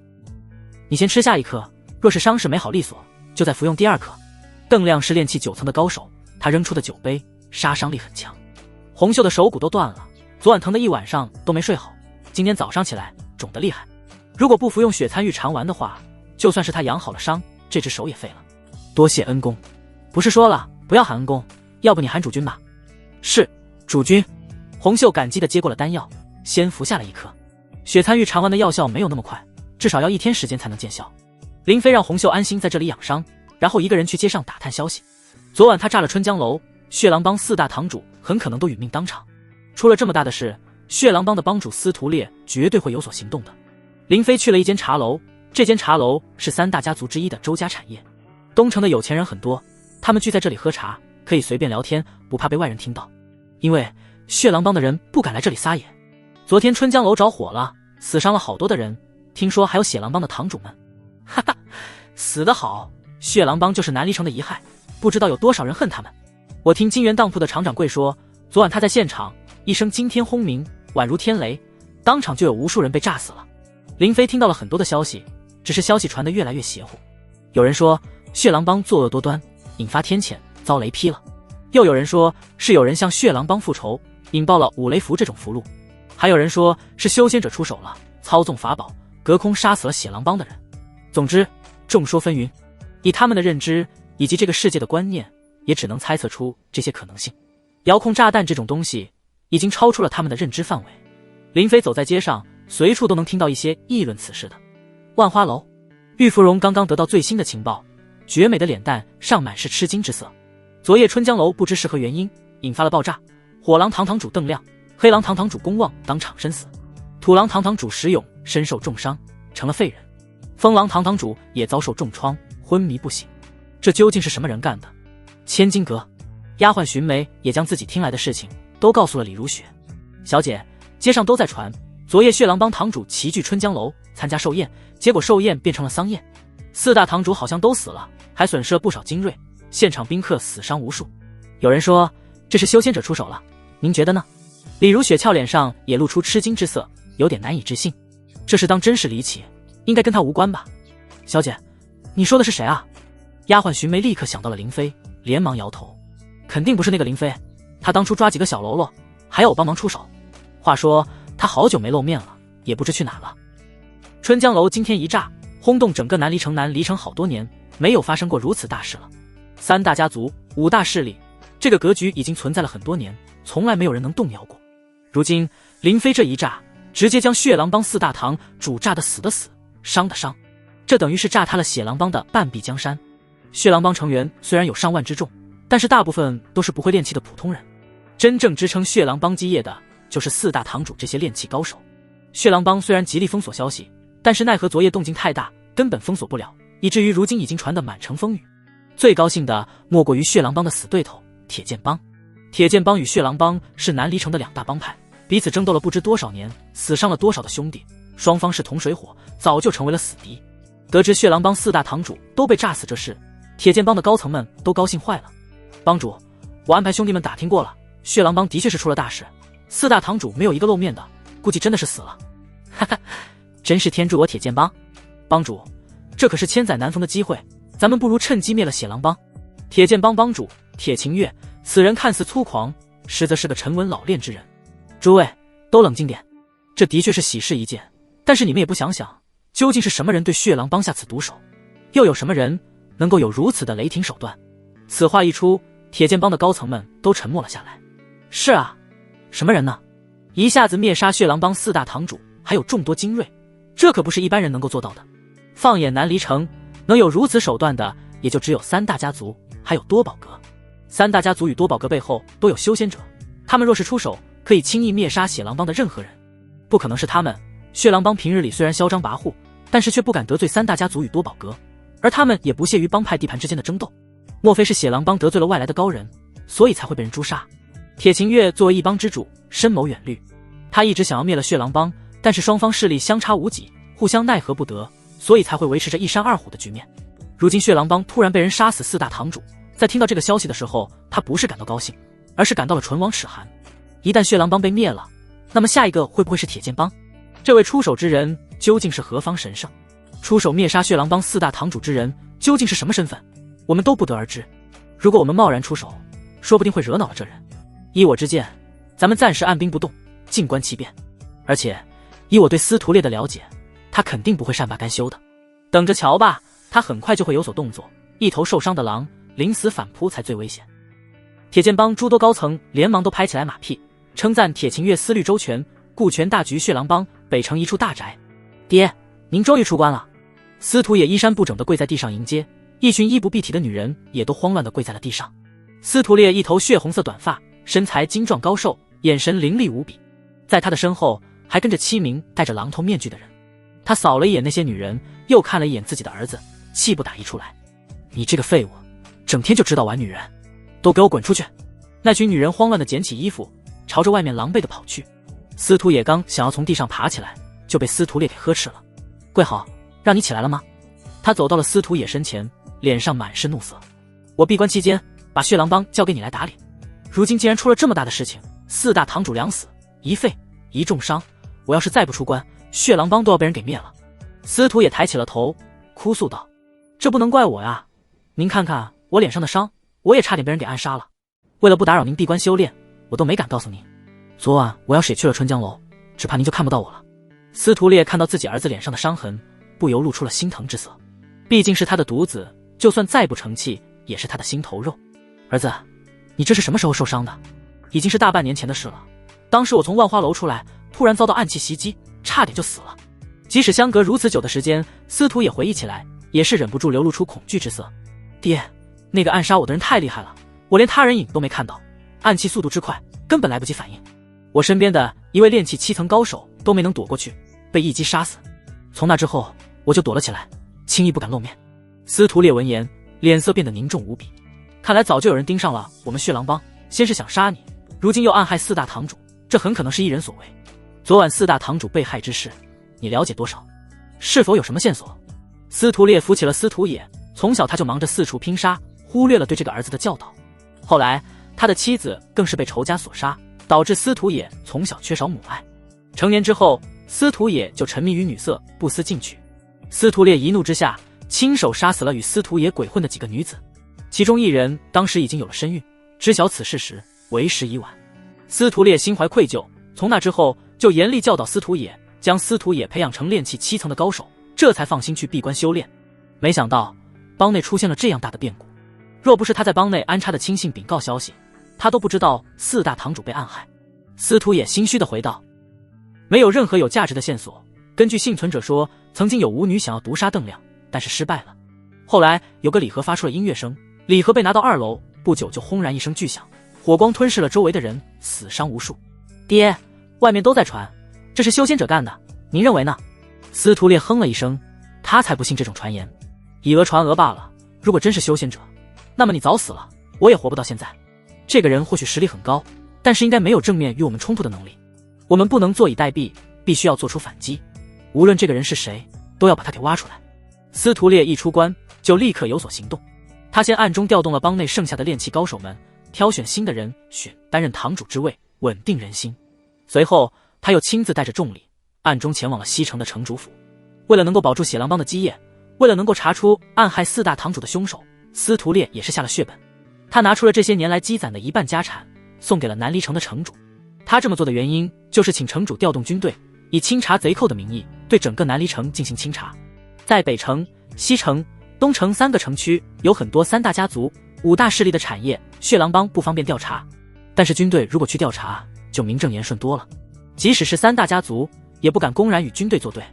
3大家族在京都有人做官，家族中有修仙者坐镇，而龙渊王朝皇室更是有修仙者的高手坐镇，否则如何能够镇压八方？司徒烈相信，这个暗害4大堂主的凶手很可能与暗杀自己儿子的是同一个人。像这种级别的高手，很可能不是本地人。只要军队排查出那些外来人员，看看有哪些高手来历不明，很可能就是凶手。除了请城主调动军队清查之外，司徒烈也没闲着，他亲自调查了血狼帮帮众被人当街杀死的事情。爹，这些小喽啰死了也就死了，你查他们干嘛？司徒也有些不理解，在他看来，这些小喽啰无关紧要，死多少都没关系。你懂什么？司徒烈瞪了这个不成器的儿子一眼，给他分析了一番。我猜测，这些手下被人当街杀害，很可能也是暗杀你的人所为。无论是大半年前死的这些人，还是最近死的这些，他们有些人死法一样，都是被人用暗器杀的，而且是同一种暗器。只有少数人是用刀杀死的，这说明这个凶手很可能早在大半年前就出现了。而你大半年前被人暗杀，这就对得上了。司徒烈根据调查的情报一番分析，就得出了一个精准的结论。儿子，你好好想一下，最早这批被人杀死的手下，是否有人跟你有关联？他们是不是做了什么杀人放火、欺男霸女的事情？你也参与了？司徒也顿时有些心虚，他做过的亏心事太多了，多到自己都记不清了。爹，我没。别着急否认，好好想想，说不定就能找到有关凶手的消息。司徒烈将手中调查的情报递给了司徒野，你别出门，就在这里想。爹，你要去干嘛？哼，既然这个人喜欢当街杀人，还要替天行道，那我就送人给他杀，就怕他不敢出来了。司徒烈冷冷一笑，满脸的阴冷狡猾，他心中已经有了计划。千金阁，林飞从茶楼出来，一路闲逛，不知不觉就来到了这里。回想自己当初刚来南离城，多亏了结识李如雪，才赚到了第一桶金。如今已经1年多时间过去了，自己忙着给桃花报仇之事，倒是忘了给千金阁供货。请禀报如雪小姐，林飞前来拜访。门口的家丁上楼禀报，不一会，丫鬟徐梅就下来接林飞了。还真是你。林飞笑了笑，回道：许久不见，徐梅姑娘一切可好？我好得很，小姐在楼上等你，上来吧。徐梅带着林飞上了楼，来到了一间雅室。雅室内摆放着林飞之前送给李如雪的那面镜子，一进门就看到李如雪正站在镜子前面。林飞，你看我今天这身打扮如何？李如雪没有回头，从镜子内与林飞对视着。李如雪身着一袭白衣，略施粉黛，眸若秋波，依旧是从容淡雅，美丽动人，就如当初初见一般。林飞回道：如雪小姐风采依旧，一如往昔。李如雪回过身来，俏脸含笑：林飞，你倒是变化不小，让我有些刮目相看了。我变了吗？林飞笑了笑，他也说不清自己变了还是没变，容貌未改，心境却是已过万重山。桃花的死对林飞的影响太大了，今日前来不为别的事，只是来报恩的。1年之期早已到了，想必之前那批冷饮雪糕已经用光了。当初小姐曾经让徐梅帮过我，我一直未曾有机会感谢，近几日我就会运送一批冷饮雪糕过来。丫鬟徐梅眼睛一亮，忍不住问道：有没有新的口味？你这丫头怎么这么嘴馋？李如雪轻声呵斥了一句。徐梅吐了吐舌头，笑嘻嘻地看着林飞。林飞知道李如雪不是真的责备徐梅，他们主仆二人关系很好，贴身也贴心，如同姐妹一般。呵呵，有的，你放心好了，今日我就不多打扰了，告辞。林飞简单聊了几句，就准备离开。这时李如雪忽然开口道：林飞，昨夜的时候你在哪？可在东城？李如雪这一问暗含深意。林飞听出来了，淡定地回道：我之前在东城购置了一处小宅子，一直住在此处。李如雪又问道：昨夜一声惊雷轰动东城，炸死了不少人，你可听说了？满大街都有人在谈论此事，听说死的是血狼帮的，真是死有余辜，恶有恶报。林飞朝着李如雪点头一笑，转身就走了。丫鬟徐梅疑惑地问道：小姐，你问林飞这些事干嘛？难道你真怀疑是他干的？李如雪反问道：你觉得呢？徐梅摇了摇头，用十分肯定的语气说道：不可能是他，我从他身上感受不到半点真气波动，他就是个普通人。李如雪回头看了一眼镜子，悠悠地说道：他真的只是个普通人吗？随后李如雪走到了窗边，她看向了外面的街道，林飞的身影已经消失不见。李如雪虽然只是一介女子，但是她有经商之才，有远超常人的眼光，只是困于这凡人之身，难以一展抱负。论识人之能，她还是有几分自信的。这南离城平静太久了，昨夜平地一声惊雷，只怕接下来的日子还会有更大的动静。经过1天的休养，红袖的手伤已经大为好转，不仅已经消肿，而且还可以自由活动了，只是依旧有点疼痛，没有完全恢复。林飞让他服下了第2颗血残玉蝉丸，再过1天就能够完全恢复。红袖，你之前说你知道司徒野的住处，他究竟住在什么地方？除掉司徒野，这是林飞目前心头最重要的一件事。经过春江楼一炸，林飞相信司徒野更不敢露面了，所以想要杀他，必须要主动出击。红袖回道：主君，司徒野藏在北城的一座大宅，我们天香楼在东城，北城那一片我不太熟悉，不过我从小就记忆特别好，怎么去的那座大宅，路线我都记住了，只要主君带着我走一趟，我就能找到那座大宅。林飞立刻让下人准备了马车，然后自己换了一身仆人的打扮，亲自驾车带着红袖出了门。他们先驾车来到了天香楼，以此为起点，然后开始朝着北城方向走去。这一路上红袖都躲在马车内，他偶尔掀开车帘观察街道上的店铺。锦绣堂沿着这条街一直在前走，在第3个路口有一家周家米铺，然后往西走。在红袖的指引下，林飞驾车来到了北城的一条街道上。主君，就是这条街了，我记得当初司徒野住的那座大宅挨着另外一个宅院叫苏园。很快林飞就驾车经过了苏园。这北城不愧是南离城中最豪华的地段，这些豪宅府邸全都是有钱人居住的地方，真够气派的。这里随便一座豪宅府邸都不比自己的南城大宅差。最关键的是，这里的治安非常好，几乎看不到什么平民百姓。街上走的基本上都是各个豪宅府邸中的仆人。这里的商铺并不多，但是这里的商铺都更加高端，比如万花楼、多宝阁、白鹤楼。不是真正的有钱人根本消费不起，甚至连门槛都进不去。翠园就是这里了。红袖语气有些激动：主君，当初我和天香楼的一些姐妹就是被带到这个翠园，司徒也就藏在里面。不过这翠园很大，仆人很多，还有很多血狼帮的高手在里面。林飞微微皱眉，如此大的一个宅院，自己想要潜入进去可能不难，但是想要找到司徒野的住处却不是一件容易的事。如果使用手枪近距离交战的话，林飞没有把握对付炼器高手，唯有远程狙杀才是最保险的。好，我知道了，咱们先回去。林飞驾着马车离开，没有多做停留，以免被人怀疑。走到一个路口的时候，前面出现了一队士兵，正在挨家挨户的进行搜查。林飞一开始没当回事，但是很快他们也被拦住了。站住，你们是干嘛的？一名士兵掀开了车帘，看到了貌美如花的红袖，不由两眼一亮。我们奉命搜查贼寇，所有的商铺、宅院以及路人都要接受盘查。红袖娇笑一声，故作妩媚的模样。哎呀，军爷，你吓坏奴家了。奴家怎么可能是什么贼寇？奴家是天香楼的姑娘，刚刚服侍完一位大人，正准备回去呢。士兵看着红袖那勾人的眼神，不自觉地露出了傻笑。呵呵，原来是天香楼的，难怪闻着这么香。讨厌。红袖捏着兰花指，用丝帕在这名士兵的脸上轻轻划过，顿时令他一阵心猿意马。这时，另外一名士兵提醒道：“赶紧干正事，还有好多家要搜查呢。”催什么催？你们先去。这名士兵拉住了红袖的雪白小手，趁机占点便宜。小娘子，早点回天香楼吧，免得被当成贼寇抓起来。谢谢军爷提醒，等有空了，欢迎您来天香楼玩。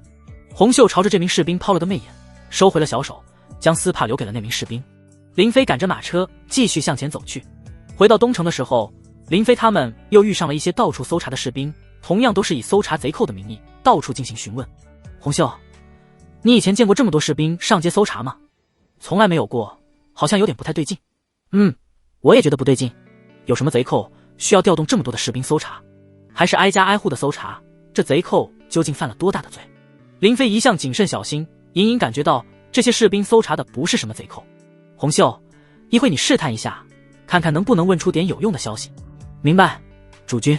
当再次遇到士兵询问搜查的时候，红袖发挥出了天香楼姑娘那股勾魂妩媚的劲，把这些常年摸不到女人的士兵给迷得五迷三道的。从士兵的口中透露出，他们此次盘查的人主要是外来人员以及身份来历不明的人。至于这贼寇犯了什么罪，不得而知。林飞心里咯噔一下，因为自己在南离城就是个黑户，幸亏他今天穿的是仆从衣服，在外人看来他就是一个赶马车的下等仆人，所以一直没有人询问他的身份。在南离城中，无论是平民百姓还是达官贵人，都是有户籍的。那些仆人、丫鬟们，他们也是有户籍的，只不过他们卖身之后，户籍都挂在主人的户籍上。这些户籍都是在官府进行登记造册的，一查就能查到。这些士兵们挨家挨户的搜查，一旦查到了东城小宅，那么自己的身份很可能会暴露。当初买房的时候，虽然签了过户契约，可是林飞一直没有去官府登记过。这些士兵调查的就是没有户籍的外来人员，一旦查到我，很可能会有麻烦。红袖，东城可能不安全了，我带你去另一个地方安置。林飞驾着马车朝南城方向赶去，他需要去通知罗洪武。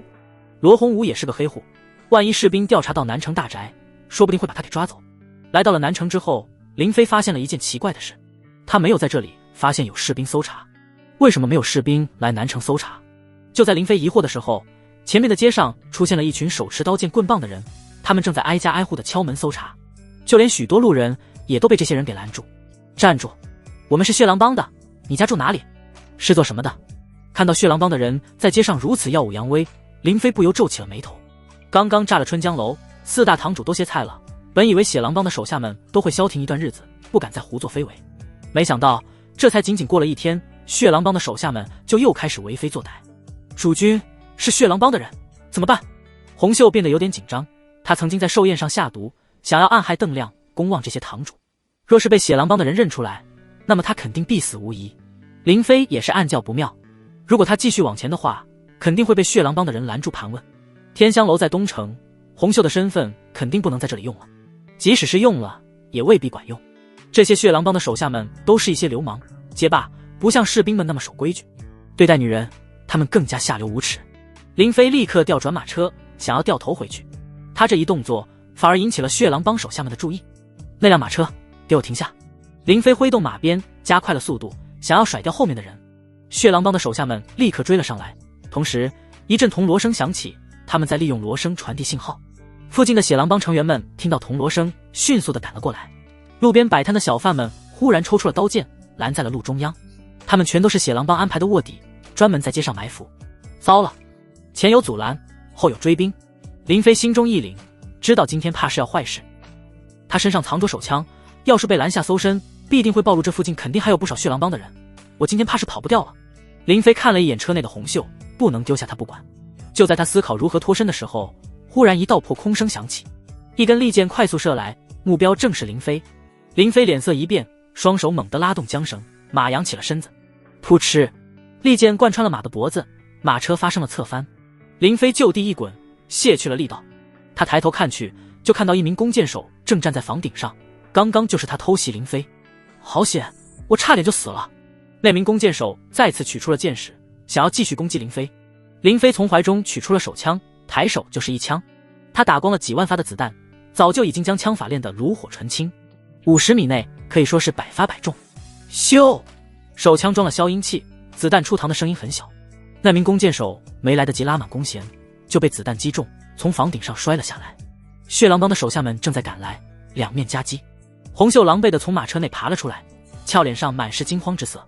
恩公，你快走，不要管我。林飞哪能丢下他不管，好歹是一条人命。他上前扶起了红袖，看向了身后的商铺，先进去躲一躲。他们两人刚刚跑进去，关上了房门，血狼帮的手下们就已经围了上来。店铺掌柜怕招惹上是非，让伙计们把林飞他们赶出去。谁让你们进我们店里来的？给我赶出去！现在出去就是死路一条。林飞一枪打在了一名伙计的腿上，顿时就疼得他惨叫连连。这是一家卖成品衣服的店，店内还有一些客人。客人们看到这一幕，都吓得连忙后退。胆小的女子发出了尖叫，谁敢上前，这就是下场。店内的伙计们都被吓住了，不敢再上前。红袖焦急地说道：恩公，血狼帮的人过来了。窗户是纸糊的，林飞捅了2个窟窿，一个用来观察外面，一个用来射击。咻咻咻，一颗颗子弹飞射而出。对于血狼帮的人，林飞毫不留情，子弹射中的几乎都是要害部位，眨眼之间就有5、6具尸体躺在了地上。血狼帮的手下们也被吓住了，连连后退躲藏。这里有没有后门？继续留在这里，等血狼帮更多的人赶来，那么处境就更危险了。掌柜的躲了起来，伙计们也都不作声。林飞拉着红袖，随手拿了一件衣服就朝着后面走去。来到后门，他一脚踹开了后门。后面是一条小巷子，堆放着一些杂乱的器物。恩公，你带着我跑不掉的，你自己走吧。林飞没有多说什么，用衣服盖在了红袖的头上。别拿下来。林飞趁着周围没人，挥手打开了空间门，拉着他就走了进去。刷刷，林飞的身影一回到地球，立刻就挥手关闭了空间门。他这才松了口气，算是逃过了这一劫。之所以去后门，是为了不被其他人看到空间门。打开后门，是为了制造从后门逃走的假象。毕竟2个大活人凭空消失在房间内的话，太过诡异了。南离城城一铺外，嗖嗖嗖，数道身影飞檐走壁，快速飞奔而来。他们正是埋伏在附近的炼器高手，听到敲锣声，第一时间赶了过来。发生什么事了？一名小喽啰抢着会报道。我们可能发现那个凶手了，他刚刚用暗器杀死了我们好几个兄弟。那个凶手带着一个女人跑进了这间成衣铺。新上任的火狼堂堂主脸色一沉，问道：后门呢？有没有派人过去？那些小喽啰们都傻了眼，他们刚刚都被林飞开枪杀人吓住了，忘记有后门这回事了。一群蠢货，你们守住前门，其余人跟我来。他纵身一跃，直接跳到了旁边商铺的房顶上，然后去了后门的巷子。几名炼器高手也都飞身而上，跟了过来。后巷没人，人可能还在铺子里面。新任火狼堂堂主带着人小心地朝着后门走了过去。当他看到后门是打开的，就又有了新的猜测，人难道已经从后门跑了？他命令2名炼器高手进去查看，然后他又带着2人飞上了屋顶，四处观察。很快，进去查看的2名炼器高手就跑了出来。堂主，人不在铺子里面。掌柜的说从后门跑了。新任火狼堂堂主皱起了眉头，有些疑惑。我们听到敲锣声，立刻就赶来。就算是他跑了，也不可能跑远，很可能躲在附近的民宅里。帮主下了死命令，必须抓出凶手，让人守住各处入口，搜索这一片民宅。很快，司徒烈本人也到场了，他的身后依旧跟着7名戴着狼头面具的人，这是他的贴身狼卫，对他忠心耿耿，寸步不离。他闭关修炼的时候，这7名狼卫就负责保护他，不让任何人打扰。人呢？新任火狼堂的堂主跪在了地上，神色有些慌张。禀告帮主，我一听到锣声，立刻就赶过来了，但是来迟一步，人从后门跑了。不过我已经命人封锁了周围的路口，正在搜索附近的民宅。司徒烈冷哼一声，语气冰冷地说道：我不想听废话，抓不到人，你自杀吧。还愣着干嘛？你们亲自去搜。其他唐姓人的堂主听到这话，一个个心里都有点发颤。他们赶紧都亲自去搜查，方圆几公里的民宅被他们翻了个底朝天，就连地窖都没放过，老鼠都搜出来了，就是没有找到林飞的踪影。此时红袖还被衣服蒙着头，呆呆地站在原地，根本不知道外面发生了什么事，周围安静的让他心慌，他忍不住小声的喊了一句：“恩公，你还在吗？”林飞这才想起他来，犹豫了一下，将蒙住他头的衣服拿了下来，然后打开了卧室的灯光。红袖看清眼前的景象，顿时瞪大了双眼，他的眼神中充满了吃惊，因为他从来没有见过这么多稀奇古怪的东西，更没有见过这样的房屋。这是我的一处住宅，现在我们是安全的，你可以放心。林飞没有多做解释，毕竟一旦解释起来，势必要牵扯出空间门的事。此时地球上还是晚上，距离天亮还有好几个小时。林飞暂时不敢回南离城，谁知道那边现在什么情况？万一自己回去正好撞上血狼帮的人，那就危险了。为今之计只能等，等过几个小时，南离城中过去很多天，自己再回去才更安全一些。红袖此刻正抬着头看着屋顶的灯光，他从来没有见过这么明亮的灯光，很是好奇。只是林飞不发话，他不敢到处走动，只能站在原地。那个，你去外面看看吧。林飞带着红袖走了出来，将客厅的灯光也都打开了。他之前仓促搬家过来，还有很多东西都没有置办，不过家具家电都还算齐全。随便坐吧。林飞坐在了沙发上，闲着也是闲着，他打开了电视。红袖第一次见到电视，惊得目瞪口呆。恩公，这些人是怎么进去的？这是一件法宝，叫做电视。那些人都不是真人，而是人留在里面的影像。恩公，这是什么？为何如此柔软？这是沙发，里面有海绵弹簧，所以比较软。那头顶上发光的东西又是什么？那也是一件法宝，叫电灯，以电能驱动，可以发出耀眼的光芒，还可以变换灯光。红袖此刻仿佛变成了10万个为什么，看到什么都新奇。林飞只能告诉他，那些家电都是法宝，不要乱摸。红袖走到窗边，看到外面霓虹闪烁的灯光，高楼大厦，再次被震撼到了。他难以理解眼前的这一切，以为自己是在梦里。可是他掐了自己之后，疼痛感却又告诉他，这不是梦。林飞也懒得管他，反正等过几个小时就会送他回南离城。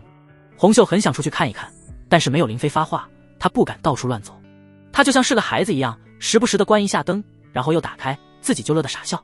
看着电视中播放的节目，他甚至以为是真的，好几次冲上前去，大声呼喊，想要提醒里面的好人。林飞被他给逗乐了。若是桃花还活着，自己把他带来的话，他肯定也是这个样子吧。一想到桃花，林飞就伤感了起来，眼眶微红。恩公，你怎么了？是不是我惹你不开心了？红袖变得紧张起来，连忙跪在了地上。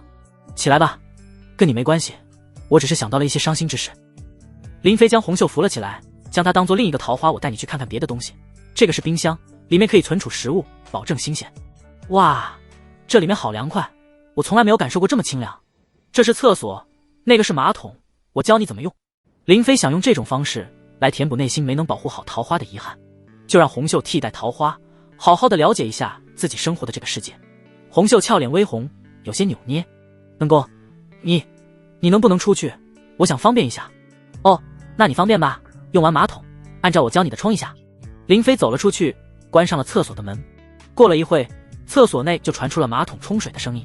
可是红袖没有出来，厕所内时不时的传出冲水声。啊！红袖忽然发出了一声惊叫，林飞以为出事了，赶紧跑过去。打开门一看，就看到红袖正手忙脚乱地关上淋浴。她被浇了一身的水，样子有些狼狈。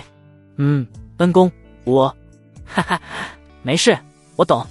林飞被他给逗笑了，给他找了块毛巾，擦干了身上的水。只是他的衣服被水打透，白嫩的皮肤若隐若现。我这没有女人的衣服，你先穿我的吧。你去卧室把衣服换下来，你的衣服我给你烘干一下。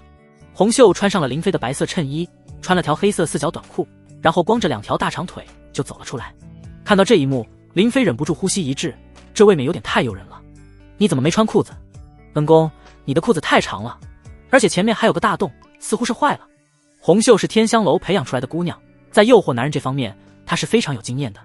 一个眼神，一个动作都能展现出女子的妩媚、妖娆、娇羞、风情万种。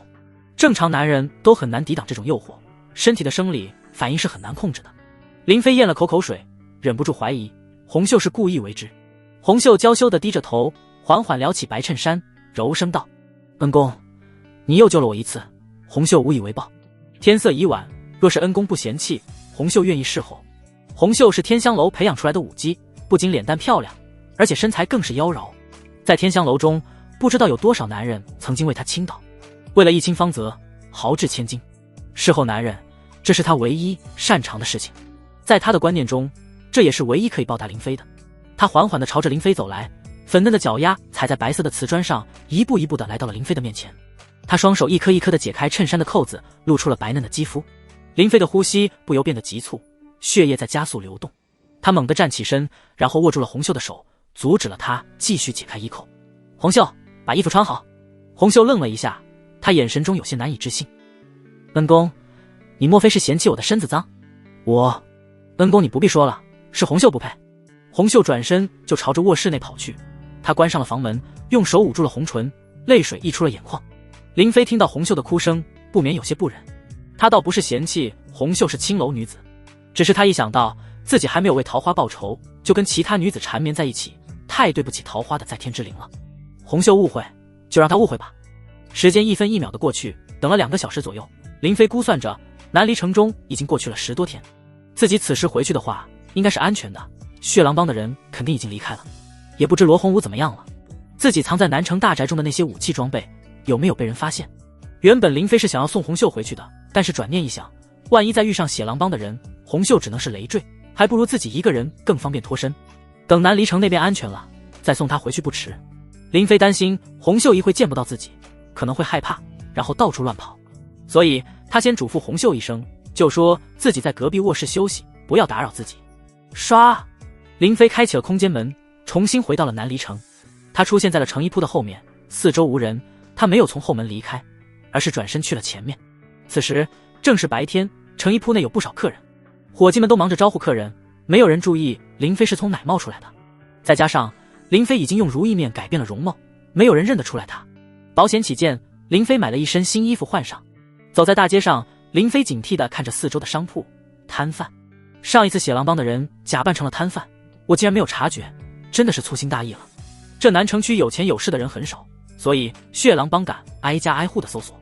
那些士兵们搜索北城、东城，说是搜索什么贼寇，目标却是外来人员，极有可能那些士兵们是被血狼帮收买了。林飞不是傻子，很快就想明白这其中是有所关联的。血狼帮的人只要不欺行霸市、为非作歹，只要不露出纹身的情况下，自己是很难确认他们身份的。也就是说，血狼帮的人可以假扮成任何人，街边的乞丐、做生意的摊贩、茶楼中喝茶的客人，这些人都有可能是血狼帮的眼线。如果自己再像之前一样当街杀人，只怕再也无法从容地逃走了。血狼帮的人像是突然有了脑子，莫非是司徒烈亲自布置的这一切？4大堂主在春江楼被炸死炸伤，4大堂口都是群龙无首。如果不是一个更有权势的人出来主持大局，血狼帮绝不会有如此迅速的反击手段。林飞小心翼翼地注意着周围，偶尔遇上血狼帮的人也能避开就避开。就算是血狼帮的人当街调戏妇女、殴打他人，林飞也装作没看见。现在不是替天行道的时候，自己一个人终究是势单力薄。虽然血狼帮的人没有在挨家挨户的调查，也没有在路口盘问路人，但是这种情况却令林飞更加的警惕。血狼帮很可能由明转暗，不在明面上追查自己的行踪，而是在暗地里监控着。一旦自己暴露行踪，说不定又要面临一场10面埋伏。林飞甚至不敢随意跟路人搭讪，生怕这路人就是血狼帮的眼线。好不容易步行回到了南城大宅，林飞也不敢直接去敲门。离开了这么多天，他不清楚南城大宅是否被血狼帮的人调查过了。小心驶得万年船，林飞一直等到晚上，然后才悄悄地翻墙进入了大宅内。夜深人静，整个大宅内都一片漆黑。林飞一路摸索着来到了罗洪武住的地方，房间内空无一人，也不知他人去哪了。老罗不会是被抓走了吧？除了罗洪武，林飞最关心的就是自己的那一批武器弹药了。武器弹药都放在了密室中，还有桃花的遗体。找不到罗洪武，林飞只能先去密室看一看。密室所在的房间外有几名护院在看守，或许是夜深人困，护院在门口睡着了。林飞先将周围侦查了一遍，确定没有其他人之后，就转到了密室所在房间的后面。他拿出了一把随身携带的匕首，通过窗户缝隙轻轻地撬开了窗户的门栓，然后翻了进去。推开书架的时候发出了一些声音，但是外面的护院睡得太死了，根本没有发现有人潜入。他们说是护院，其实也就只会一些三脚猫的拳脚功夫。真动起手来，林飞即使是徒手也能把他们制服击杀。打开密室的门，看到里面的武器装备都还在，林飞这才放心。他看着千年寒玉床上桃花的尸体，眼神中流露出了几分温柔，还有无尽的伤痛。桃花，无论血狼帮还有什么圈套阴谋，在等着我，我都要为你报仇。林飞打开了空间门，将武器弹药搬回了地球上的卧室。这样一来，无论是从南离城什么地方开启空间门，回到地球，都可以迅速补充弹药。大宅内看着一切照旧，密室也没被发现。要么血狼帮没有查到这里，要么血狼帮就是故意为之，安插了眼线，等我露面，然后一网打尽。无论是哪一种可能，林飞都知道，不消灭血狼帮，自己都无法再在众人面前露面。我想要一个人覆灭血狼帮，还是想得太简单了。既然我一个人做不到，那就找个帮手。敌人的敌人就是朋友。铁剑帮与血狼帮是死敌，双方一直在争抢底盘，爆发过很多次厮杀。这一点，整个南离城无人不知。如今自己已经很难独自行动，只能借助铁剑帮的势力。对铁剑帮而言，铲除血狼帮，这也是他们一直想做的。林飞悄悄离开了南城大宅之后，就趁着月色返回了城中。想要跟铁剑帮合作，那么就必须先要找到铁剑帮的大门才行。林飞对铁剑帮几乎没有任何了解，只知道是5大势力之一。为了能够弄清楚铁剑帮的实力，还有铁剑帮的产业，林飞只能再去一趟万花楼。之前挨家挨户搜查的士兵们也已经不见了，这倒是让林飞一路上很顺畅，没有受到任何阻拦。一进入万花楼，就有2名漂亮的女子上前相迎，娇声娇气的，让人心都酥了。客官，您来了，奴家丁香，让我今晚来伺候你吧。林飞正想要开口的时候，突然看到了一个熟悉的人影。老罗。罗洪武左拥右抱，正坐在1楼大厅欣赏着歌舞，好不快活。林飞看到这一幕，又好气又好笑。自己还担心这家伙会被人给抓走，没想到他在这里喝花酒。2位姑娘，我看到一个熟人，先去打声招呼，稍后再找你们。林飞先支走了缠着自己的2名女子，来到了罗洪武的身后，拍了拍他的肩膀。罗洪武回过头来，他2边脸上都是红色唇印，喝酒喝的眼睛都眯了起来。你谁啊？拍我干嘛？罗洪武，好久不见啊。林飞一喊出他的名字，他就瞪大了眼睛。除了林飞之外，可没有人知道他的真名。哎呀，原来是你啊！罗洪武认出了林飞，毫不犹豫地将怀中的1名姑娘让了出来。快来入座，茉莉，这是我的好兄弟，你来陪陪他。林飞哪有心思在这喝花酒？老罗，有正事找你，先别喝了。他拉着罗洪武向外走去。罗洪武恋恋不舍地喊道：茉莉、秋菊，等我啊，我一会再来找你们。林飞将罗洪武拖到了没人的地方，小声地询问起了最近的情况。老罗，之前士兵们到处搜查贼寇，还有血狼帮的人挨家挨户搜索，这事你都知道吗？知道，要不然我能躲在这吗？罗洪武小声地说道。我还想问你呢，你那晚跟那个女人去哪了？怎么这么多天不见人？幸好你在南城大宅留了不少钱，要不然我这些天只能流落街头了。林飞叹了口气，无奈地说道。一言难尽，他将遭到血狼帮埋伏的事情都告诉了罗洪武。罗洪武听完之后，也是替林飞抹了把汗。幸亏你能开启空间门，随时离开这里，要是换做我，只怕已经死了。你遭到埋伏那天，我也是运气好，当时正在南城一家赌坊赌钱，恰巧听到了血狼帮的人交谈，他们在调动人手搜查整个南城，并且还在各个街道上安插了眼线，凡是来历不明的人都要被他们抓走盘问。罗洪武去的赌坊正是血狼帮控制的产业之一，血狼帮到处搜索，就是没有搜索自己的产业，这才让罗洪武躲过了一劫。他没有被人抓到，最主要的原因之一是因为林飞行踪暴露，血狼帮的人认为没有再搜索下去的必要。你这是灯下黑啊，真有你的。哼，我去赌坊主要是去给你打探消息了。鬼才信。罗洪武拿着林飞给他的钱，每天就是吃喝玩乐，享受生活。这南离城中好玩的地方他已经去过很多。说正事，我怀疑南城大宅可能暴露了，又找不到你，我连南城小宅也不敢去住，所以我拿了你留下的钱，来到万花楼这里躲着。幸好你来了，我身上的钱也快花光了。接下来你有什么打算？还要跟血狼帮继续斗下去吗？就凭咱们2个凶多吉少啊。林飞将自己打算与铁剑帮联手的计划告诉了罗洪武，因为接下来他正好需要罗洪武的帮助。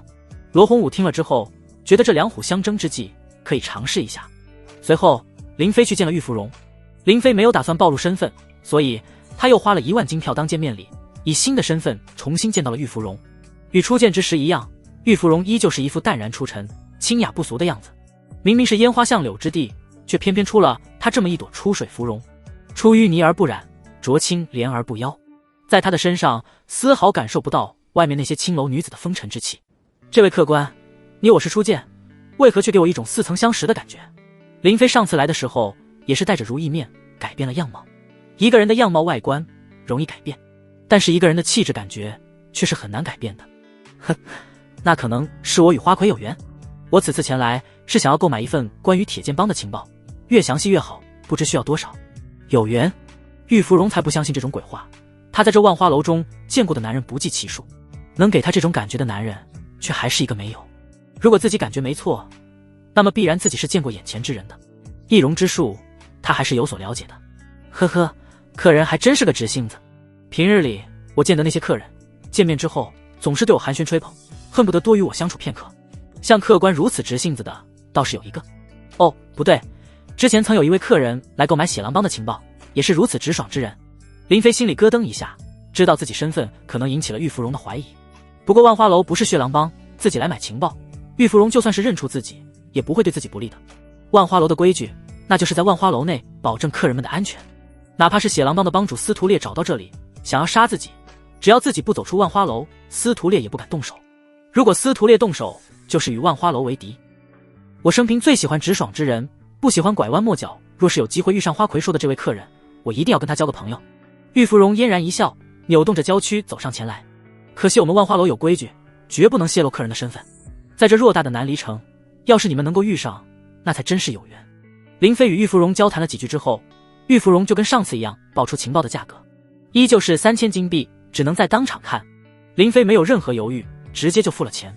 根据情报所记载，铁剑帮帮主铁晴月是一名炼气11层的强者，实力与司徒烈相差无几。铁剑帮下面也有东西南北4个堂口，这4个堂口的堂主实力都是炼气9层修为，实力不俗。铁晴月还有一儿一女，儿子铁战，女儿铁心。他女儿铁心已经达到了炼气8层，实力比他儿子铁战还要高。如今血狼帮的4大堂主死的死，重伤的重伤，等于是折损了4员大将。从这一点上来看，铁剑帮的实力已经超过了血狼帮。在这个时候，只要有人点一把火，再给铁剑帮助力一下，林飞相信铁剑帮肯定愿意联手。剑阁，这是铁剑帮的一处产业。铁剑帮之所以叫铁剑帮，一是因为帮主姓铁，二是因为帮主擅长用剑，因此而得名。铁剑帮内的手下们也大多学的剑法，擅长用剑。剑阁并非是一个卖剑的地方，毕竟靠卖剑能卖几个钱。这里其实是一处娱乐场所，与万花楼、天香楼这些青楼不同，剑阁内的女子大多都擅长舞剑。对普通人来说，青楼女子只要会撒娇卖萌、奏乐跳舞、陪酒陪睡，这就够了。但是对于那些真正的有钱人来说，对那些擅长练气的强者来说，普通青楼女子就太无趣了。哪个青楼不都是一样的？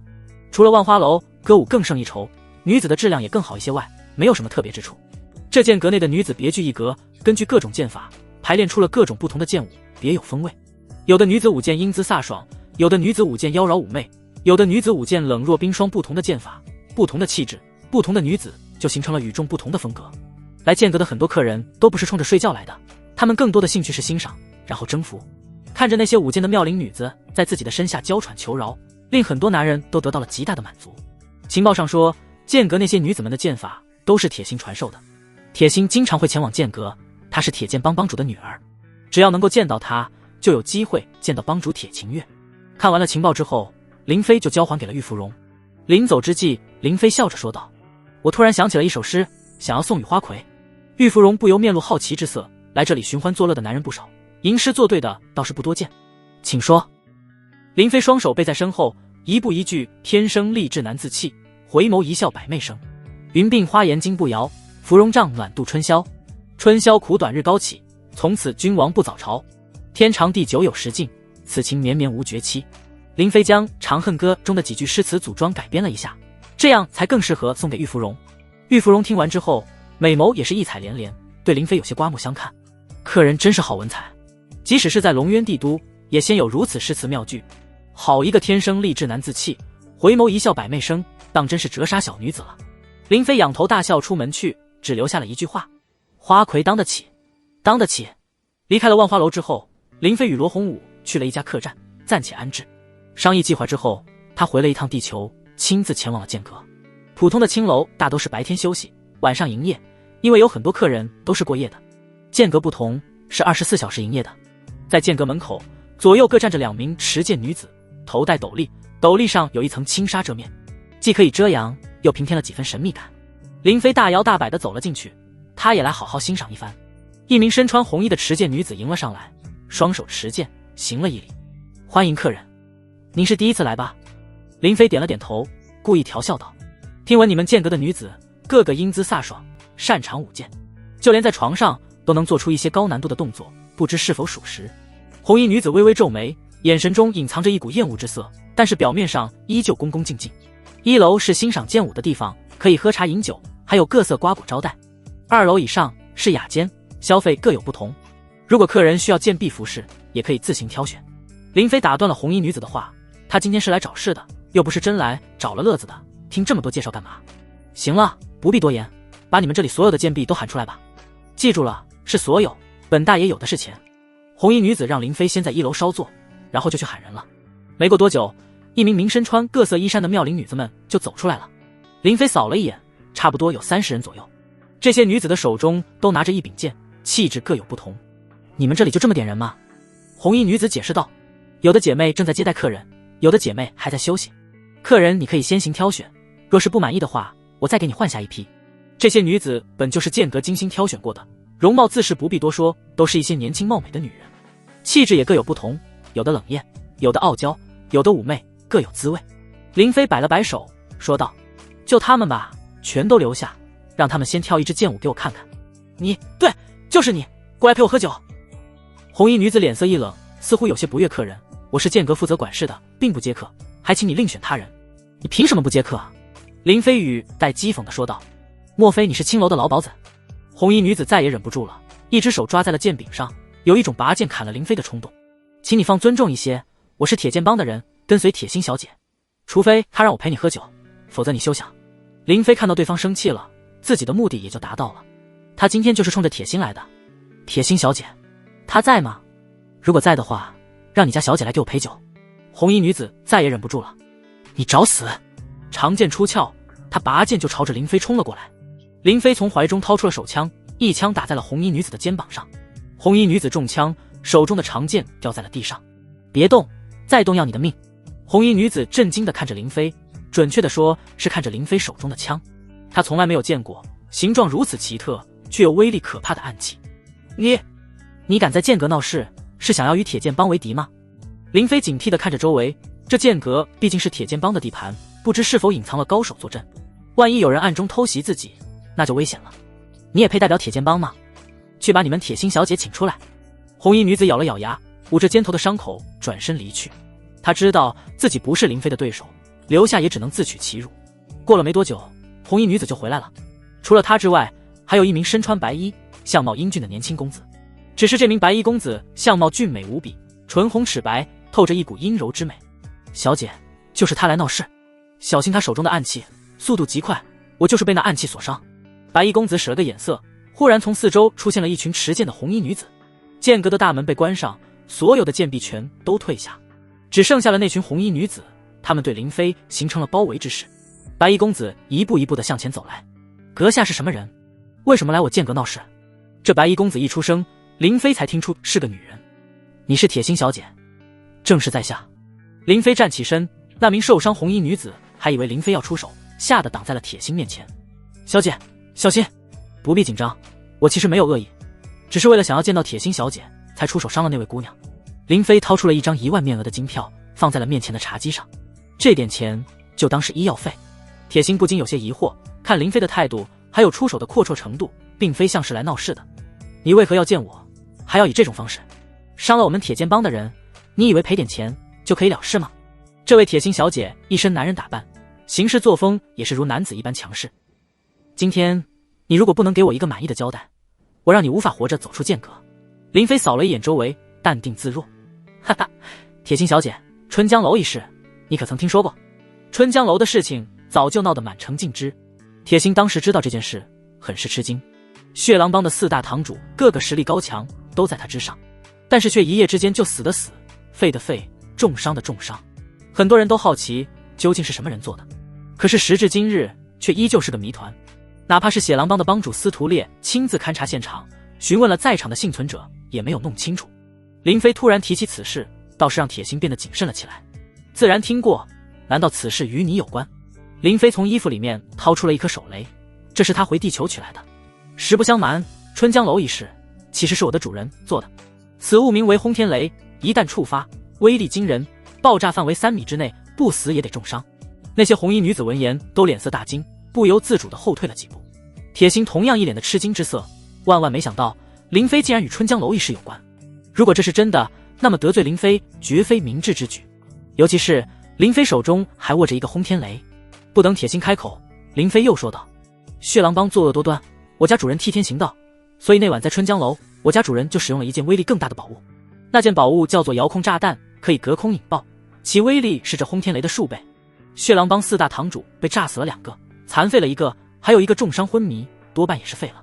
铁心此刻有些害怕，他们铁剑帮平时的所作所为也没比铁剑帮好到哪里去。今天这人找上门来，难道是要替天行道，把自己给炸死？你究竟想要做什么？铁心小姐，别害怕，我说了，我没有恶意。林飞看到自己威慑的效果已经达到了，知道该进入正题了。我此次前来是奉我家主人之命，想要与铁剑帮达成合作。这里似乎不是谈事的地方，要不然我们换个地方。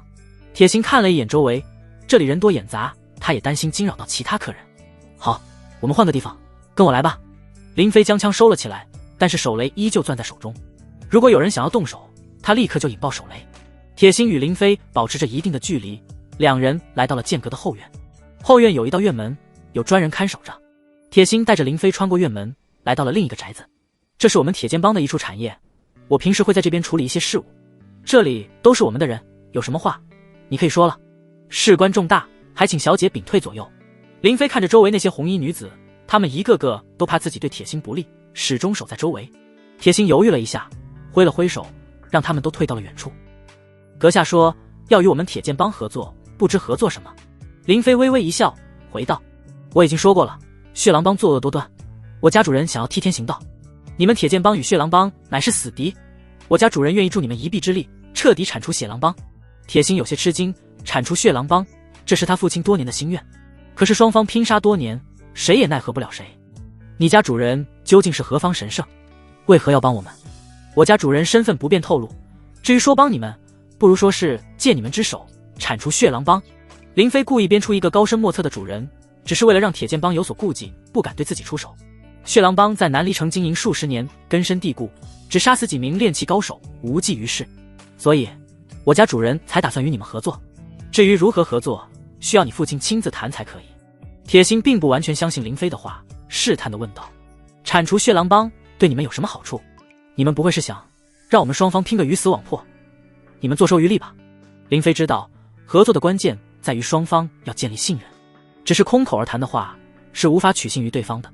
他拔出了手雷的保险环，然后扔向了远处的一个水池。轰！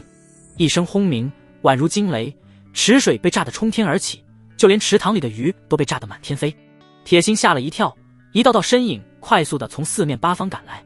小姐，保护小姐！发生什么事了？铁心看着被炸上天的鱼在飞，整个人都懵逼了。不愧是轰天雷啊，这动静的确是有点大，炸得自己耳朵都有点耳鸣了。只是为什么他要引爆轰天雷啊？铁心满脸疑惑地看向了林飞。此刻铁剑帮的诸多手下赶到，一个个磨刀霍霍，要把林飞大卸八块。都住手！铁心一声冷喝，所有人都停了下来。退下！众人们懵逼地看了看彼此，只能听从铁心的命令，又退回去了。林飞此刻手中正握着第2颗手雷，准确地说是一枚闪光弹。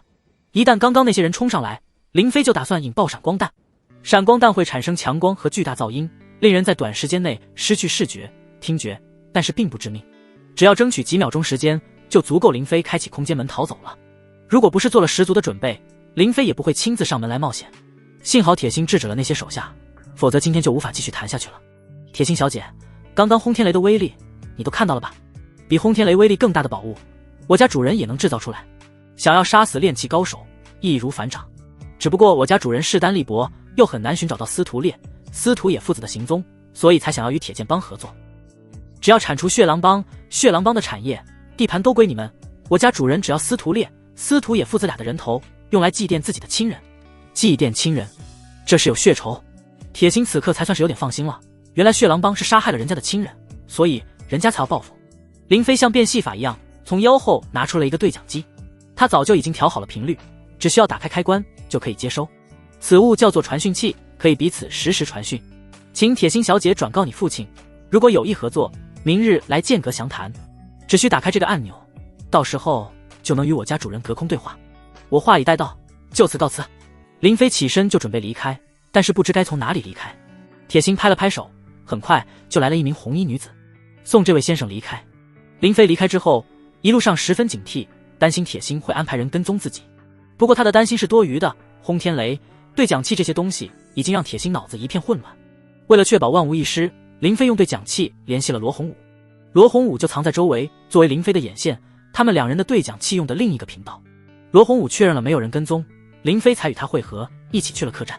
哎，咱俩现在室友家不敢回，这算怎么回事吧？等铲除了血狼帮，一切就恢复平静了。第二天一早，林飞与罗洪武就前往了剑阁附近。因为对讲机的通讯范围有限，所以必须要离剑阁近一点，但是又不能太近，以免被人发现。所以林飞与罗洪武乘坐一辆马车，就藏在距离剑阁500米外的另一条街上。时间差不多了，老罗，我去剑阁，确定铁琴月出现了。你按照我教你的，与铁琴月对话，可别出岔子。罗洪武点了点头，他知道此事事关重大，马虎不得。放心，我不会搞砸的。林飞下了马车，一个人来到了剑阁。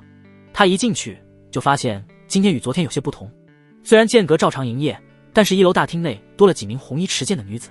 红衣，这似乎是剑阁内管事之人才能穿的，而且这些红衣女子都是炼器强者，实力不俗。昨日被林飞射伤的红衣女子也在，她一眼就认出了林飞，使了个眼色让同伴去报信。先生，您来了，我家小姐恭候多时，请跟我来。红衣女子带着林飞朝着剑阁后面走去，再次来到了后面的那座宅院。宅院内，铁心还是在昨日聊天的地方，他沏好了一壶茶，桌子上摆放着2个用过的茶杯。铁心小姐，不知令尊是否愿意合作？林飞开门见山，没有兜圈子。铁心笑了笑，回道：我父亲的确有意合作，只不过他事务繁忙，所以没有亲自前来。不过我父亲说了，让我全权代表他，我就可以决定与你家主人的合作，咱们谈一下细节吧。林飞冷笑一声，转头就走。我说过了，必须要跟你父亲详谈。既然铁帮主无意合作，那么这件事就算了，告辞。眼看着林飞大步离开，没有丝毫地停留，铁心不由有些急了。先生，请留步。林飞回头看了他一眼，又故意大声地说道。铁帮主作为南离城的风云人物，竟然只是个藏头露尾之辈，既然不愿意相见，那也就不必挽留了。这时一道笑声突然从一间房内响起，笑声明明很远，却又像是在耳边响起，可见发出笑声之人的实力之强。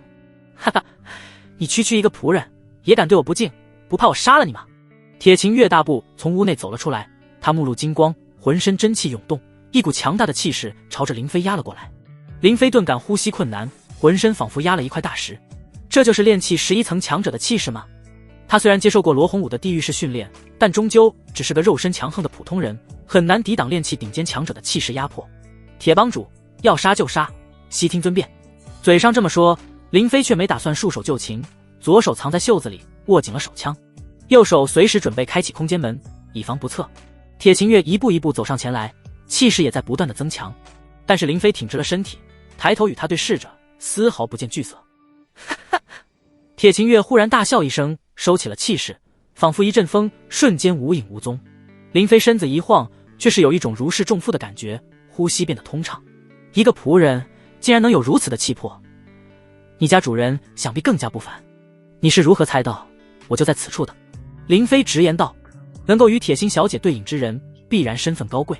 今日要谈的是大事，想必铁帮主也不会放心交给一个女人。铁心闻言，俏脸含怒。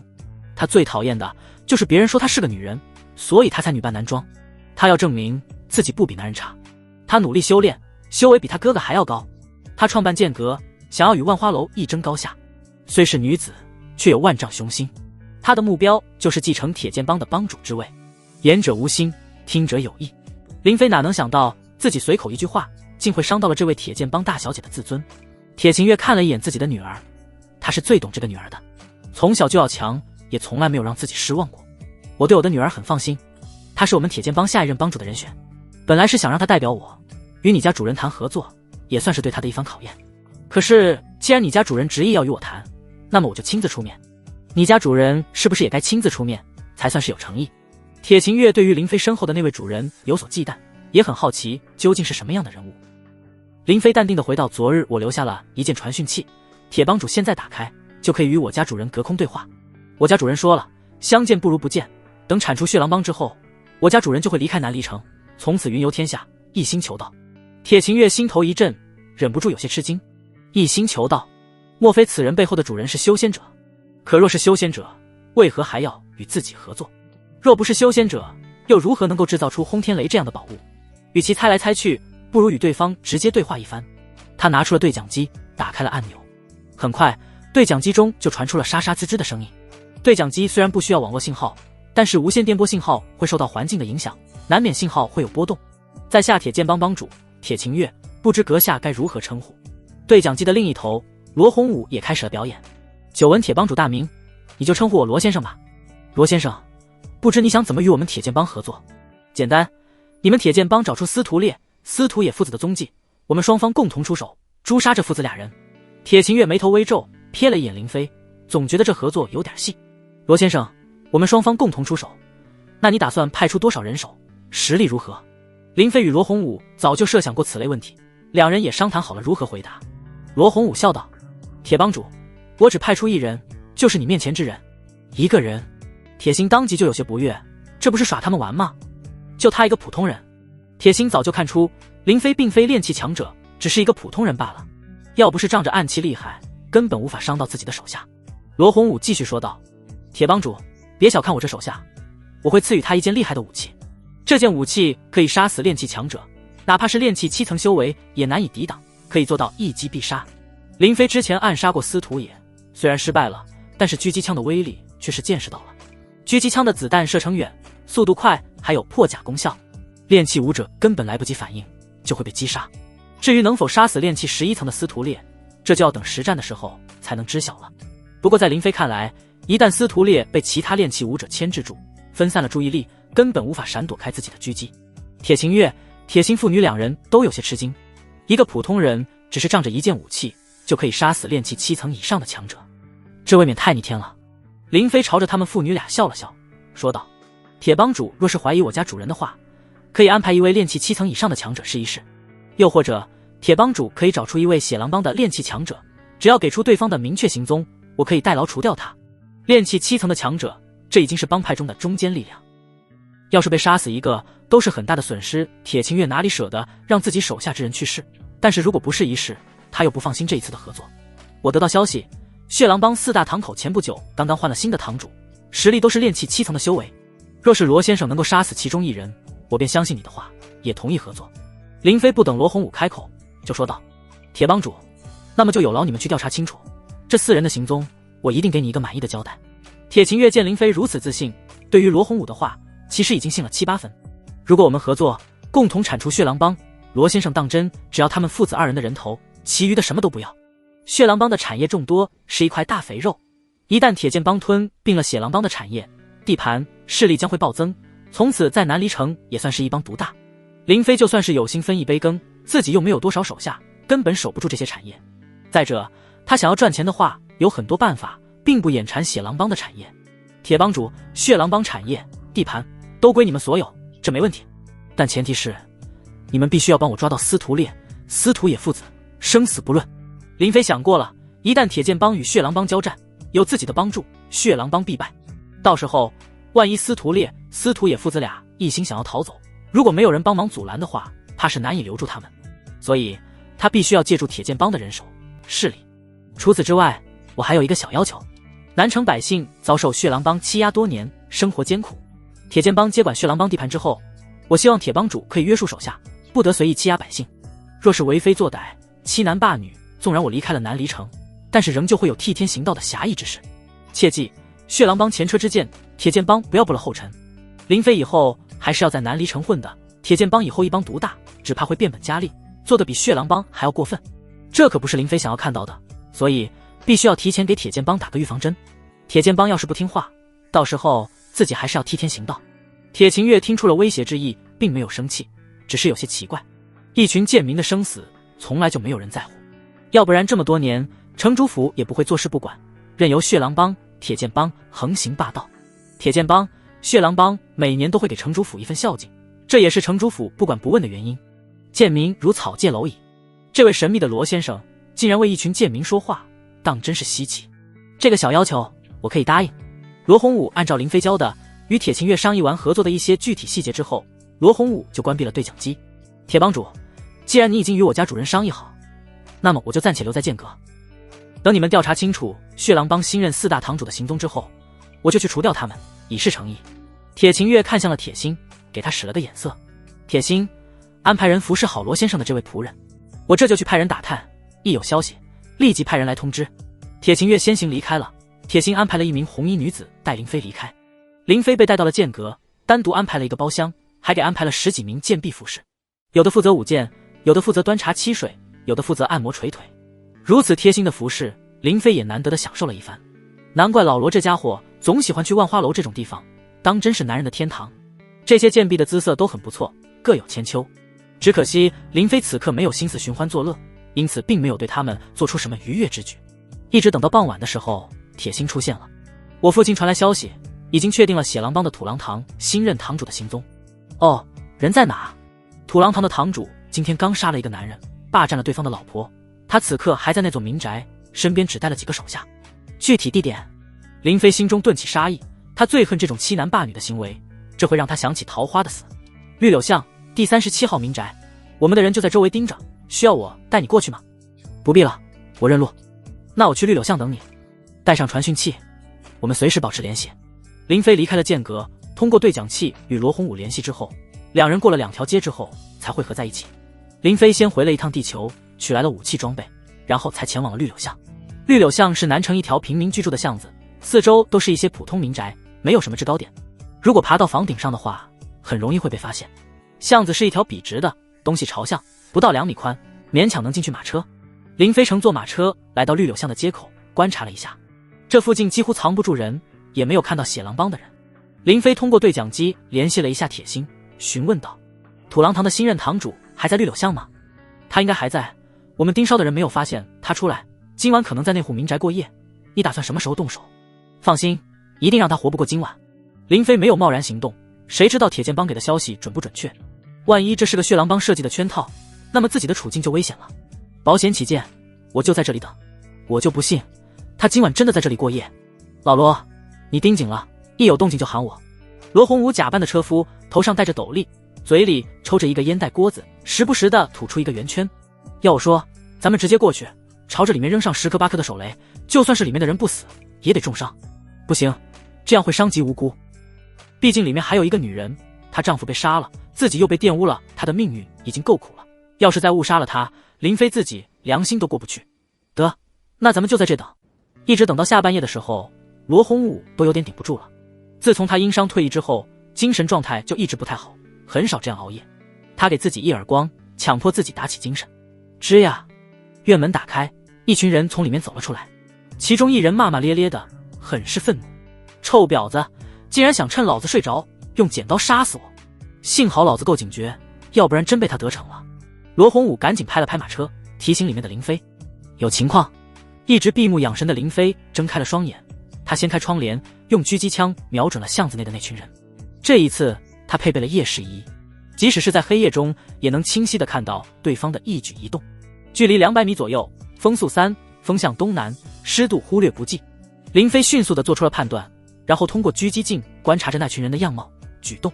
走在中间的那人应该就是土狼堂新任堂主了。林飞扣动了扳机，子弹瞬间出膛，眨眼之间就击中了目标的脑袋。噗噗，子弹射穿了目标的脑袋，又击中了后面的一人，一枪双头。堂主，有杀手，大家小心，快点敲锣。自从上次让林飞跑掉之后，司徒烈就下了命令，铜锣成为了血狼帮外出人员的必备之物。如果遇到有人暗杀，那就敲响铜锣。听到锣声，凡是血狼帮的人必须立刻赶过去。林飞瞄准了要敲锣的那人，又是一枪，精准爆头。血狼帮其他剩下的人连滚带爬跑回了那座民宅。罗洪武驾着马车快速地离开了。林飞没有联系铁心，他相信铁剑帮的眼线肯定会把消息告诉他的，只是不知道铁剑帮的眼线究竟藏在什么地方。第二天的时候，林飞前往了剑阁。铁秦月、铁心父女2人这次一起出面接待了林飞。铁帮主、铁心小姐，土狼堂的新任堂主昨夜被我杀了，你们是否已经得到消息？铁秦月与铁心对视一眼，这个消息他们一大早就知道了。你昨晚是何时出手的？又如何出手的？铁剑帮的眼线当时就在绿柳巷的民宅中，只是他们根本没有听到任何厮杀的动静。血狼帮昨晚幸存下来的人在民宅内躲了一晚上，根本不敢出门。绿柳巷的百姓早上出门的时候都看到了尸体，所以消息很快就传开了。林飞故作神秘地说道：“我当然是用了我家主人赐予的武器，出手杀死了目标。这件武器无声无息，可以隔空取人性命。若不是司徒烈躲得太隐秘，我家主人早就派我解决掉他了。”铁晴月、铁心父女两人都有些心惊肉跳。如此可怕的武器，他们真是闻所未闻。罗先生果然不是凡人，在下佩服。合作一事，我铁剑帮答应了，我已经派人去调查司徒烈、司徒野父子的行踪。林飞心里暗暗激动，终于要大仇的报了。司徒野，你的死期到了。铁剑帮与血狼帮争斗多年，他们彼此了解的更多，甚至还往对方安插了眼线，收买了内奸。因此，铁剑帮获取情报的速度比万花楼还要快，还要准确。当然了，这仅限于对血狼帮的情报。仅仅用了3天时间，铁剑帮就查清楚了司徒烈、司徒野父子的行踪。间隔，林飞、铁晴月、铁心3人聚在一起，商议今晚就要行动。我们的人调查到，司徒野葬在北城的翠园，司徒烈也应该在此，只是他多日没有露面。司徒烈有7位贴身狼卫，一般来说，狼卫在哪，司徒烈就在哪。我们的眼线看到了狼卫在翠园，所以推断司徒烈也在翠园这个地方。林飞早就知道了，上次他与洪秀已经去过，只是翠园太大，他不敢贸然潜入。他没有告诉铁剑帮，也是想看一看铁剑帮打探情报的能力。既然知道了他们父子的下落，那我们快刀斩乱麻，今晚就行动，如何？铁晴月神色变得有些凝重。要对付司徒烈、司徒野父子，那么铁剑帮必须要出动精锐才行。司徒烈这个人奸诈狡猾，是一个枭雄。翠园如果是他的老巢，那么必定防守严密，可能还有不少的机关密道。翠园内还藏了不少的炼器高手，只要他们稍加阻拦，司徒烈、司徒野父子两人都有可能趁乱从密道逃走。我们想要万无一失，是不是该从长计议？你家主人是否可以提供一些厉害的武器，让我们的人也能减少一些伤亡？林飞瞥了一眼铁晴月，这家伙心眼够多的，说了这么多，就是想要武器。手枪、狙击枪这些东西，肯定是不可能给他们的。谁知道这南离城中是否有人可以仿造出来？而且手枪、狙击枪一旦落入他人之手，说不定哪天就会用来对付自己。如果什么都不给的话，林飞担心铁晴月会故意拖延行动。这件事我要请示主人，我可做不了主。林飞走到了远处，联系了罗洪武，演了一场戏。等他回来之后，就说道：“我们主人说了，可以给你们一些轰天雷。南离城中没有人见识过轰天雷，只要你们运用得当，一颗轰天雷击杀数名炼器高手都不是问题。”铁晴月、铁心父女两人都心中暗喜。铁晴月虽然没有见过手雷的威力，但是铁心向他描述过，能得到轰天雷，这也算是意外之喜。铁心又试探地问道：“此战必定凶险万分，尤其是司徒烈，他的修为早就达到了炼器11层境界，这么多年过去，极有可能达到炼器12层，只怕我父亲也不是他的对手，不知是否可以提供那件可以隔空杀人的武器。”林飞冷笑一声，这父女俩还真是够贪心的，他们竟然打上了狙击枪的主意。若是自己答应了，只怕还要自己亲自教会他们使用。铁心小姐，你是不是还单身呢？要不然你嫁给我家主人做小妾，到时候你无论要什么，他必定会慷慨相赠。铁心俏脸一变，神色有些愠怒。他还想要当铁剑帮的下一任帮主，怎么可能去给别人当什么小妾？铁晴月咳嗽了一声，转移了话题。他怕双方谈崩了，连轰天雷也没了。司徒烈的确是个大麻烦，如果他要是从密道逃走的话，我们必须要早做防范。翠园在北城，周围都是一些有钱人家的宅院，甚至有李、周、赵3大家族的族人宅院，不可惊扰，否则我铁剑帮也吃罪不起。林飞早就想过这个问题了。北城是南离城最繁华的城区，万花楼、多宝阁、黑渊会都在北城，李家、赵家、周家3大家族的核心族人也大都居住于此。在北城杀人，若是误伤了这些家族势力，的确是个麻烦。翠园占地数百亩，若是有密道的话，也不可能太长，其出口很可能在附近宅院中。铁帮主，你可以派人调查清楚翠园附近宅院的主人是谁，看看是否与血狼帮有往来关系。我们务必将司徒烈、司徒野父子击杀在宅院内，不让他们跑出北城。同时在各个路口安排人手，一旦发现其踪迹，立刻敲锣传信。敲锣这一招，林飞是跟血狼帮学的。若是司徒烈知道林飞用这一招来对付他，估计要被气死。铁晴月点了点头，他其实早已经有了布置。毕竟要是让司徒烈、司徒野父子跑了的话，他们如果报复，肯定会报复铁剑帮。所以铁秦月跟林飞一样，都希望这父子俩死。我已经派人查过翠园东西南北4个方向的宅子，有2个宅子是李家、赵家族人的，还有一座宅子是一位富商的，这位富商与周家是姻亲关系。只有东边那座宅子主人不清楚，院子内的仆人也很少外出。我怀疑东边这座宅子很可能也是血狼帮的，2座宅子之间有密道相连。当然了，这都是我的推测。林飞暗记下，晚上行动的时候多注意一下东边宅子的动静。只可惜这里没有网络，要不然就可以用无人机进行高空侦察。铁帮主，我们4更天行动，今晚我会送来轰天雷以及用法。约定好之后，林飞离开了剑阁。他回了一趟地球，搬了一箱手雷回来，一共30枚。在林飞看来，这些手雷够用了，一次性的消耗品也不怕铁剑帮留下几颗。他送去了剑阁，教会了铁心如何使用。3更天的时候，铁秦月召集了铁剑帮的诸多炼器高手以及众多精锐手下，就朝着翠园出发了。刷刷刷，一名炼器高手纵身一跃，就翻过了高地院墙，进入了翠园内。院墙足有4米多高，寻常人不借助工具是难以爬上去的。需要帮忙吗？铁心朝着林飞伸出了手，嘴角带着笑意，似乎在嘲笑林飞是个普通人，连墙都上不去。不必。林飞后退几步，起跑助力，纵身一跃，在外墙上蹬了一脚，就爬上了墙头。我自己可以。林飞翻入墙内，铁剑帮的众人也都翻墙而入，随即在诸多炼器高手的带领下，朝着内院围了过去。什么人？翠园内眼线众多，发现了潜入的铁剑帮众人。敲锣声响起，一场厮杀也正式展开了。翠园作为司徒烈、司徒野父子俩的住处，自然不是可以轻易潜入的。白天的时候看不出什么玄妙，只是一些仆人四处走动。但是到了晚上，明岗暗哨就都安排上了，一发现有潜入者，立刻就敲锣示警。寂静的黑夜中，敲锣声打破了宁静，诸多明岗暗哨全都打起了精神，朝着锣声响起的方向赶来。铁秦月丝毫不慌，只是冷笑了一声，既然发现了，那么也就没什么好隐藏的了，给我杀，鸡犬不留。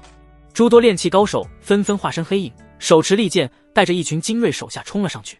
很快，惨叫声响起，翠园内的那些普通护院根本不是对手，眨眼之间就被斩杀了大半。那些暗哨发动机关，射出利剑，铁剑帮的一些手下们闪躲不及，被利剑射中，发出了惨叫。啊！小心，有暗箭，杀了他们！铁剑帮东堂的堂主辗转腾挪，来到了机关面前，他手中长剑一挥，一道剑气破空飞出，哧啦！机关暗箭被摧毁，就连暗哨也被杀死。别被这些暗哨阻挡，速速找出司徒烈、司徒野父子。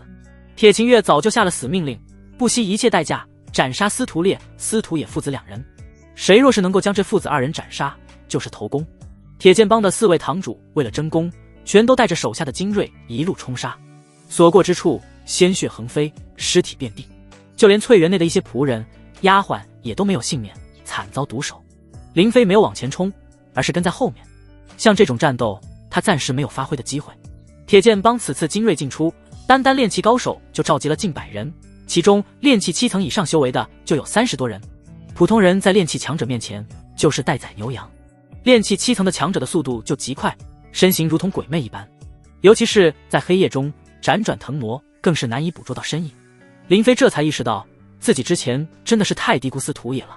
当时自己暗杀司徒野，主要是占了一个暗自的便宜。司徒野毫无防备，所以自己才能差点一枪将他击杀。如果是在地形复杂的地方，比如山林、宅院内，有很多可以遮挡躲避的地方。炼器7层的高手速度一旦施展出来，快如疾风，很难锁定其身形。我全力奔跑之下，100米只需要5秒钟。这炼器高手的爆发力更可怕，一旦全力施展，100米距离恐怕也就是眨眼之间。炼器高手的强大之处就在于利用真气，可以令身体的力量、速度都得到极大的提升，瞬间爆发力惊人。像铁秦月这种炼器11层的强者，身形一闪，瞬间就能到了几十米外。他如入无人之境，所过之处，人就像是草一样成片的倒下。林飞吃惊的同时，也跟着不断向翠园内院跑去。内院之中，血狼帮的炼器高手都冲了出来，与铁剑帮的人厮杀在了一起。司徒烈从屋内冲了出来，他手持一柄长刀，浑身散发出强横的真气气息。什么人竟敢闯我住宅？他一刀斩出，刀气纵横，哧啦！一名铁剑帮的炼器强者闪躲不及，直接被刀气击中，瞬间被斩杀。刷刷刷！7名戴着狼头面具的狼卫也十分的凶残，他们使用的全都是长刀，刀法凌厉狠辣。这7人配合十分默契，并不是单独作战，彼此之间攻防一体，隐隐有阵法配合之玄妙。他们7人联手，很快就斩杀了数名铁剑帮的炼气强者，阻拦住了铁剑帮的冲杀。爹！司徒爷手持双刀，衣衫不整地赶了过来。这些都是什么人？唰！铁秦月纵身一跃，跳到了一处走廊的顶上，居高临下的俯视着司徒烈、司徒野父子2人。哈哈，司徒烈，老朋友上门了，你难道不欢迎吗？司徒烈一眼就认出了铁秦月，瞬间脸色变得阴沉无比。铁秦月，原来是你！你竟然敢带人围攻我的住宅，难道你是想要挑起血狼帮与铁剑帮的全面开战吗？铁秦月冷冷一笑，呵呵，你的4大堂主死的死，废的废，今日只要杀了你们父子，血狼帮剩下的人马就是一群乌合之众。司徒烈，过了今晚，南离城再无血狼帮。司徒烈眼中闪烁着凶光，他看了一眼身边的手下，虽然人数不少，但是炼气强者只有20多人，铁剑帮一方炼气强者近100人，双方的人数悬殊很大。铁秦月，就凭你也想杀我？轰！司徒烈浑身气息陡然提升，散发出了一股强大无比的气势。老子闭关多年，终于踏入了炼气12层，今天你既然送上门来，那么就别想活着离开。炼气境一共分为12层，炼气12层境界又被称为炼气境巅峰，炼气境之上则是筑基境。只要踏入筑基境，就算是正式踏入了修仙者的门槛，但是想要踏出这一步却是极难。要么你天赋异禀，自行突破，要么你有天才地宝、灵丹妙药辅助突破，要么你拜入修仙宗门，修炼更高级的炼气功法，也有机会突破筑基境。除此之外，再无他法。在南离城，修仙者不出，炼气12层就算是最强战力了。铁秦月只是炼气11层修为，看似与司徒烈只是相差1层境界，但实力却是相差很大。因为炼气每提升1层境界，实力都会有所提升，越到后期提升的难度就越大，实力提升的幅度也越大。铁秦月的脸色也不由变得凝重了，他暗暗朝着林飞的方向看了一眼，现在只能寄希望于林飞的那件武器，只要能够重伤司徒烈，那么自己就没什么好怕的了。他把女儿铁心留在林飞身边，也是以防万一。若是林飞不出手，或者林飞想要逃走，那么铁心第一个杀的就是林飞。司徒烈，除非你今晚能够踏入筑基境，否则你难逃一死。铲除血狼帮，这是铁秦月多年的夙愿。如今他调集铁剑帮的精锐进出，就是为了斩杀司徒烈、司徒野父子2人。纵然司徒烈突破到炼气12层，铁秦月也绝不会就此退缩。兄弟们，杀了司徒烈这个老贼，从此南离城为我铁剑帮独霸。杀！随着铁秦月一声令下，铁剑帮的诸多炼气高手再次冲了上去。铁秦月一声长啸，直奔司徒烈而去。就让我来试一试炼气12层境界究竟能有多强。唰唰唰，剑光闪烁，瞬息之间，铁秦月一连斩出了数剑，一道道剑气破空而出，朝着司徒烈飞去。司徒烈冷笑一声，长刀一挥，一道可怕刀气斩出，刀气与剑气碰撞，空气都随之震荡，发出了爆鸣声。铁秦月所发出的数道剑气被司徒烈一刀就给化解了。狼卫听令，保护好少帮主，其余人跟我上。司徒烈带着10余名炼气高手就冲了上来，他如同狼入羊群一般，凶狠无比，一道道凌厉浑厚的刀气斩出，没有人是他一招制敌。就连铁剑帮的南堂堂主被一道刀气击中，也当场兵器断裂，身受重伤。铁剑帮麾下的东西南北4堂的堂主都是炼气9层的修为，放在南离城中都算是独当一面的顶尖高手了。可是在炼气12层的司徒烈面前却是不堪一击。铁剑帮其余的炼气高手就更不用说了，被司徒烈的刀气击中之后几乎瞬间毙命。铁秦月见到这一幕大怒不已，他知道即使是自己冲上去也难以正面抵挡住司徒烈，为今之计只有先抓住司徒野，才能够令司徒烈有所顾忌。铁秦月身形如风，直冲司徒野杀去。7名狼卫发现之后立刻阻拦，给我滚开！铁秦月施展全力，想要速战速决。以他炼气11层的修为，在场所有人之中，除了司徒烈之外，他完全无所畏惧。唰！他横扫一剑，剑气斩向了2名阻拦的狼卫。这时其余狼卫忽然各自斩出了一道刀气，7道刀气凝聚飞出，共同抵挡住了这一剑。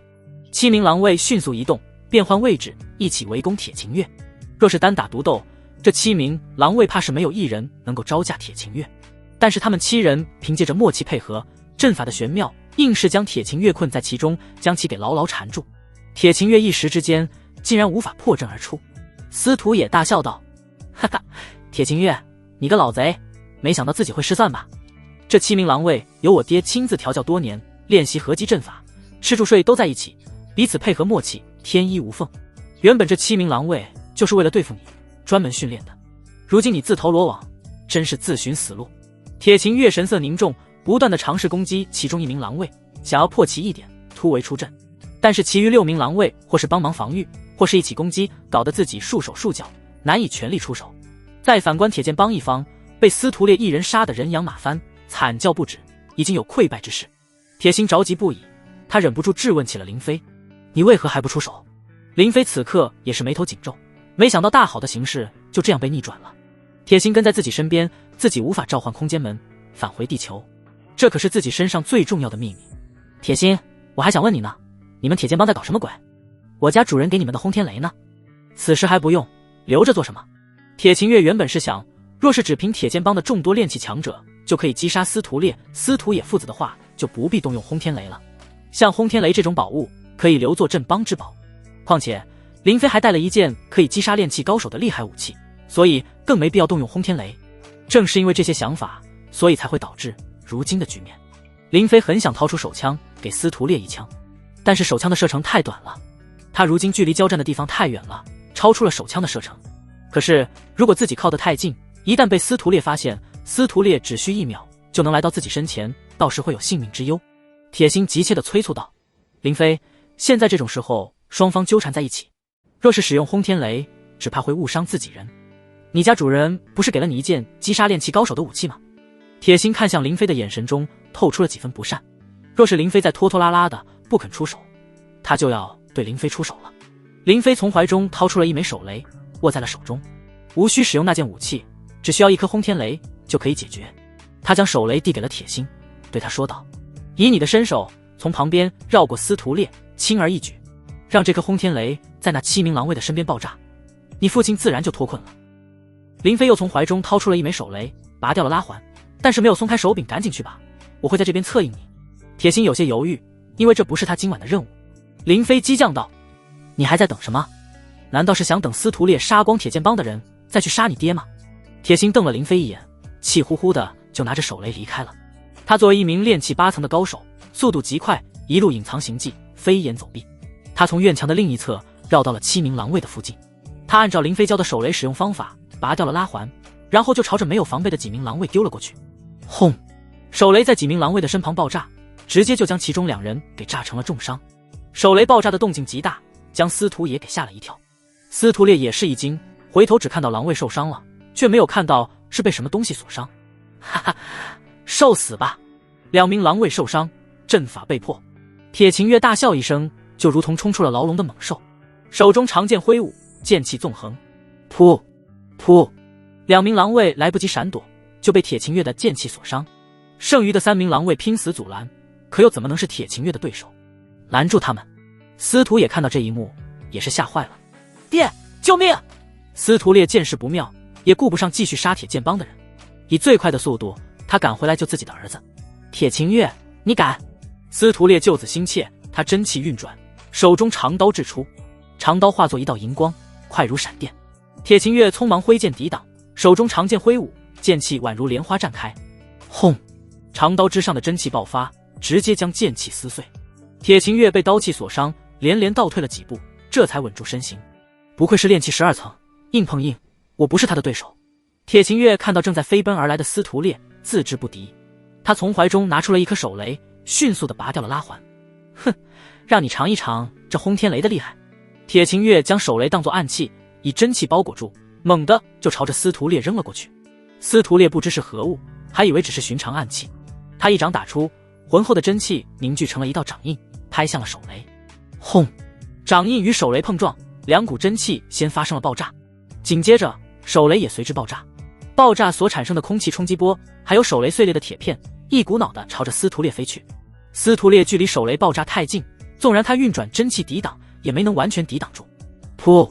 司徒烈口吐鲜血，整个人都狼狈的跌落在地上。他内脏被震伤，体内的真气一时间也无法运转。卑鄙！铁秦月，你究竟用的什么暗器，竟然能伤到我？铁秦月闻言，忍不住发出了大笑。哈哈，卑鄙！司徒烈，成王败寇。今夜你死了，世人只知道我铁琴月的威名，没有人会在乎我用了什么手段。铁琴月手持长剑，指向了司徒烈。虽然司徒烈受伤了，但是究竟伤的有多重，他并不清楚，所以不敢亲自上前。司徒烈已经受伤，一起给我上。7名狼卫拖着受伤的身体，连忙上前去保护司徒烈。帮主，我们拦住他们，你和少帮主快走。7名狼卫忠心耿耿，抱着必死之心，想要替司徒烈、司徒野争取一线生机。司徒烈看着围上来的铁剑帮众多高手，他眼神中闪过了一丝阴毒。我培养你们7狼卫多年，也是你们该报答的时候了，别怪我。司徒烈突然出手，以点穴之术封住了7名狼卫的经脉，令他们动弹不得。今晚我若是活下去，一定为你们风光大葬。司徒烈将7名狼卫排成2列，双手凝聚真气，直接穿透了他们的心脏。以血为引，引气化灵，打破桎梏，助我道基。7名狼卫身上冒出了血色的光芒，源源不断地朝着司徒烈的体内涌去。他们的喊声凄惨无比，令人毛骨悚然。司徒烈原本重伤的身体正在快速的恢复，并且气息变得越发的强大可怕。铁琴月察觉到了不对劲，快阻止他！铁剑帮的众人立刻冲了上去。哈哈，来不及了！司徒烈脸上露出了狞笑，随着7名狼卫的精血，真气全都被他吸入体内。他体内的真气不断的凝聚，变得越来越浓厚。真气从气体凝结成了液体，转化成了真元。轰轰轰！7名狼卫的身体轰然炸裂，化成了一团团的血雾，血雾翻腾，笼罩着司徒烈的身影。司徒烈阴冷的声音响起：多年前，我曾经得到过一门残缺的魔道秘法，此秘法可以吸收他人的精血、真气，有一定的几率突破筑基境，一旦失败就会爆体而亡。施展此秘法，前提是必须要达到炼气12层。我闭关苦修多年，终于达到炼气巅峰。血雾在渐渐的缩小，最后被司徒烈全部吸入体内。司徒烈一头血色长发舞动，整个人都散发出无比强横的气息。在这股气息的压迫下，铁琴月都感觉到心惊胆战。筑基境，唰！司徒烈身形一闪，就如同鬼魅一般来到了铁琴月的面前。铁琴月一剑刺出，司徒烈随手一挥，强横的真元席卷而出，直接将长剑给震飞了出去。不等铁琴月有所反应，司徒烈一只手就抓住了他的喉咙，将他提了起来。在强大的真元压制下，铁琴月的真气完全被压制，毫无还手之力。没错，我已经踏入了筑基境，我成功了。哈哈！司徒烈仰头大笑，笑声中充满了得意。这都要多亏了你，若不是你把我逼到绝境，我也不会施展此秘法。以必死之心踏入筑基境，从此我司徒烈也是修仙者了。原本慌张地司徒也看到自己老爹这么厉害，又重新嘚瑟了起来。恭喜爹踏入筑基境，从此以后我们血狼帮就能跟3大家族平起平坐。铁心看到自己父亲被擒，心急如焚，他四处寻找林飞，可是林飞却不见了，并没有按照约定进行策应。这个混蛋！林飞将铁心支走之后，就将拉环插了回去，根本没打算丢手雷。趁着铁心不在身边，林飞第一时间就先跑到了更远的地方，躲在了一处假山的后面。趁着四处无人，他打开空间门，回到地球上取来了巴雷特狙击枪。看到司徒烈达到了炼气12层的实力后，林飞生怕雷鸣盾狙击枪威力不够，所以就拿来了巴雷特。巴雷特狙击枪的口径大，威力更强，可以当作反器材狙击枪用。为了能够保证一击必杀，林飞这次还专门搭配了穿甲燃烧弹。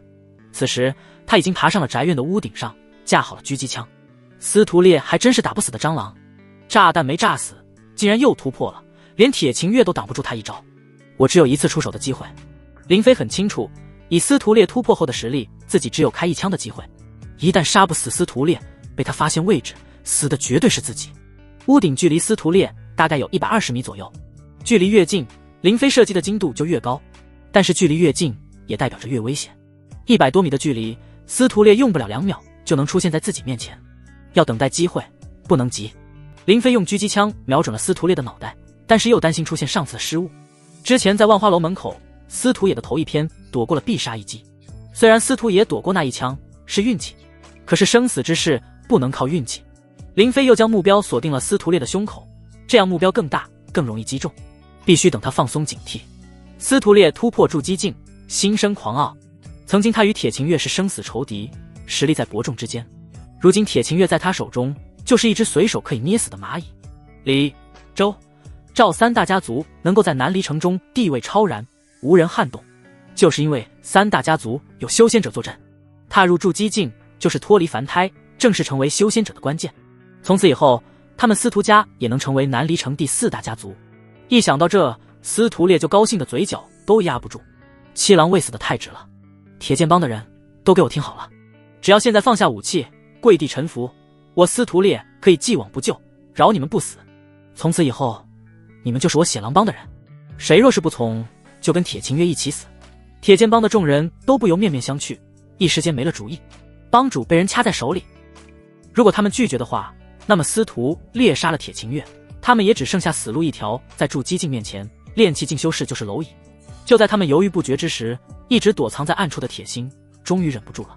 这毕竟是他父亲，其他人投降或许能活，可是他作为铁秦月的女儿，司徒烈绝不会留他活命。唰，铁心从腰间抽出了一柄软剑，运转真气从暗处冲了出来。他想要偷袭司徒烈，司徒也注意到了他，连忙大喊提醒：爹，小心后面。司徒烈转头一看，嘴角露出了不屑的笑容。铁秦月，你真是有一个孝顺的女儿，我要让你亲眼看着自己的女儿死在你面前。他一掌朝着铁心拍了过去。不，铁秦月极力挣扎，但是根本无法挣脱司徒烈的手。房顶之上，林飞眼神一凝，机会。司徒烈的注意力都在铁心身上，他以为自己胜券在握，全然不知暗中还有一只黄雀。林飞扣动了扳机，咻！巴雷特狙击枪安装了消音器，发出了轻微的声音。穿甲燃烧弹瞬间飞出，巴雷特的子弹速度能达到850多米每秒，100多米的距离，瞬息即至。正对铁心出手的司徒烈猛然感受到了一股强烈的危机感。踏入筑基境之后，他的灵识变得极其敏锐，匆忙之间他来不及思考，只能运转真元形成防御。然而他的真元刚刚凝聚，就突然被一股尖锐的力量击中。噗嗤，穿甲燃烧弹在击中目标瞬间发生爆炸燃烧，比起单纯穿甲弹的威力更强。司徒烈的真元瞬间溃散，子弹冲进了他的体内，释放出了恐怖的高温。巴雷特狙击枪的威力太强了，以至于子弹破体而出。司徒烈的胸口出现了一个血洞，里面的内脏已经被破坏。这是什么？司徒烈一脸的难以置信，他怎么也没想到，竟然有人能够伤到自己。铁心也已经冲了上来，灌注了真气的软剑变得锋利无比。是，他一剑刺穿了司徒烈的后背。去死吧！司徒烈脸色痛苦无比，他强行凝聚真元，双掌猛地拍出。砰砰！铁秦月、铁心父女两人都被打飞了出去。快救帮主！司徒烈受伤了，杀了他！冲啊！铁剑帮的人看到司徒烈身受重伤，立刻就冲了上来。司徒烈挥手之间，身旁一棵树上的树叶都被真元席卷到了他的面前。轰！那些树叶被真元包裹着，朝着冲上来的铁剑帮众人飞去。瞬间又是死伤一片。爹！司徒也冲了上来，扶住了司徒烈。我杀了他们，快走！司徒烈不敢久留，因为他察觉到了暗中还有高手。咻！夺命的声音再次响起，趁他病，要他命。林飞迅速地调整了射击角度，瞄准了司徒烈，又开了一枪。这一枪击中了司徒烈的腹部。司徒烈身上再填一个血洞，他抬头看向了林飞隐藏的方向，他想要出手，可是已经无力出手。刚刚那一枪击中了他的丹田，他连真元都无法凝聚了。他将手上的一枚戒指摘了下来，塞到了司徒野手中。儿子，从密道走。司徒烈燃烧精血，强行催动真元，一把将司徒野给推飞了出去。咻！林飞的第3枪打来，瞄准的是司徒野。这一枪没有击中目标。想逃？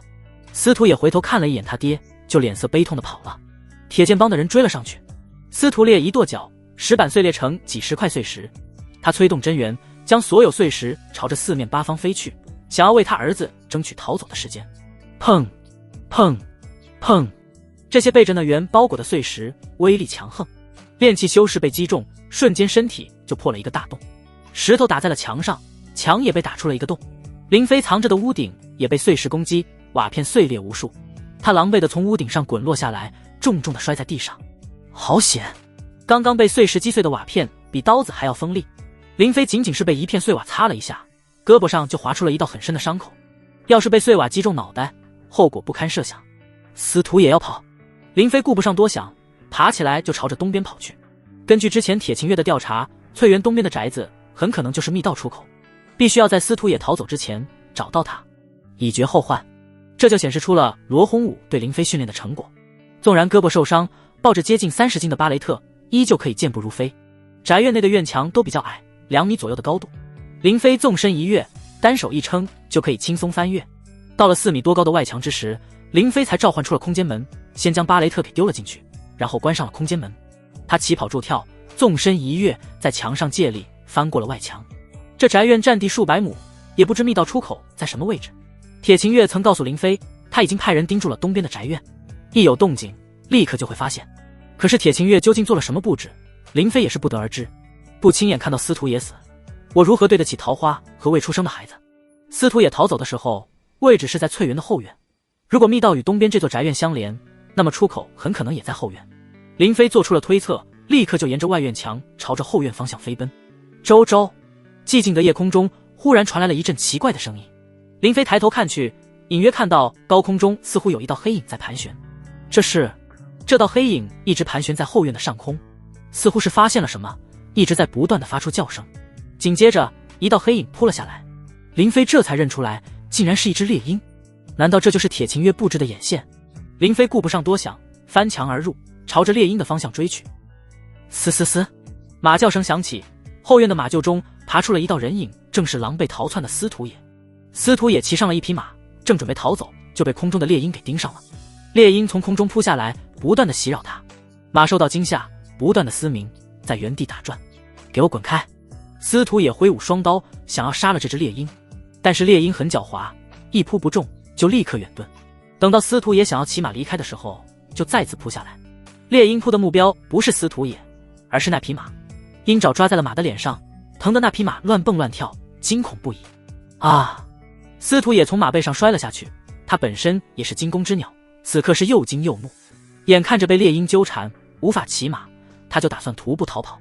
林飞已经赶了过来，发现了司徒野的踪迹，他毫不犹豫地掏出了随身携带的手枪，还有一枚闪光弹。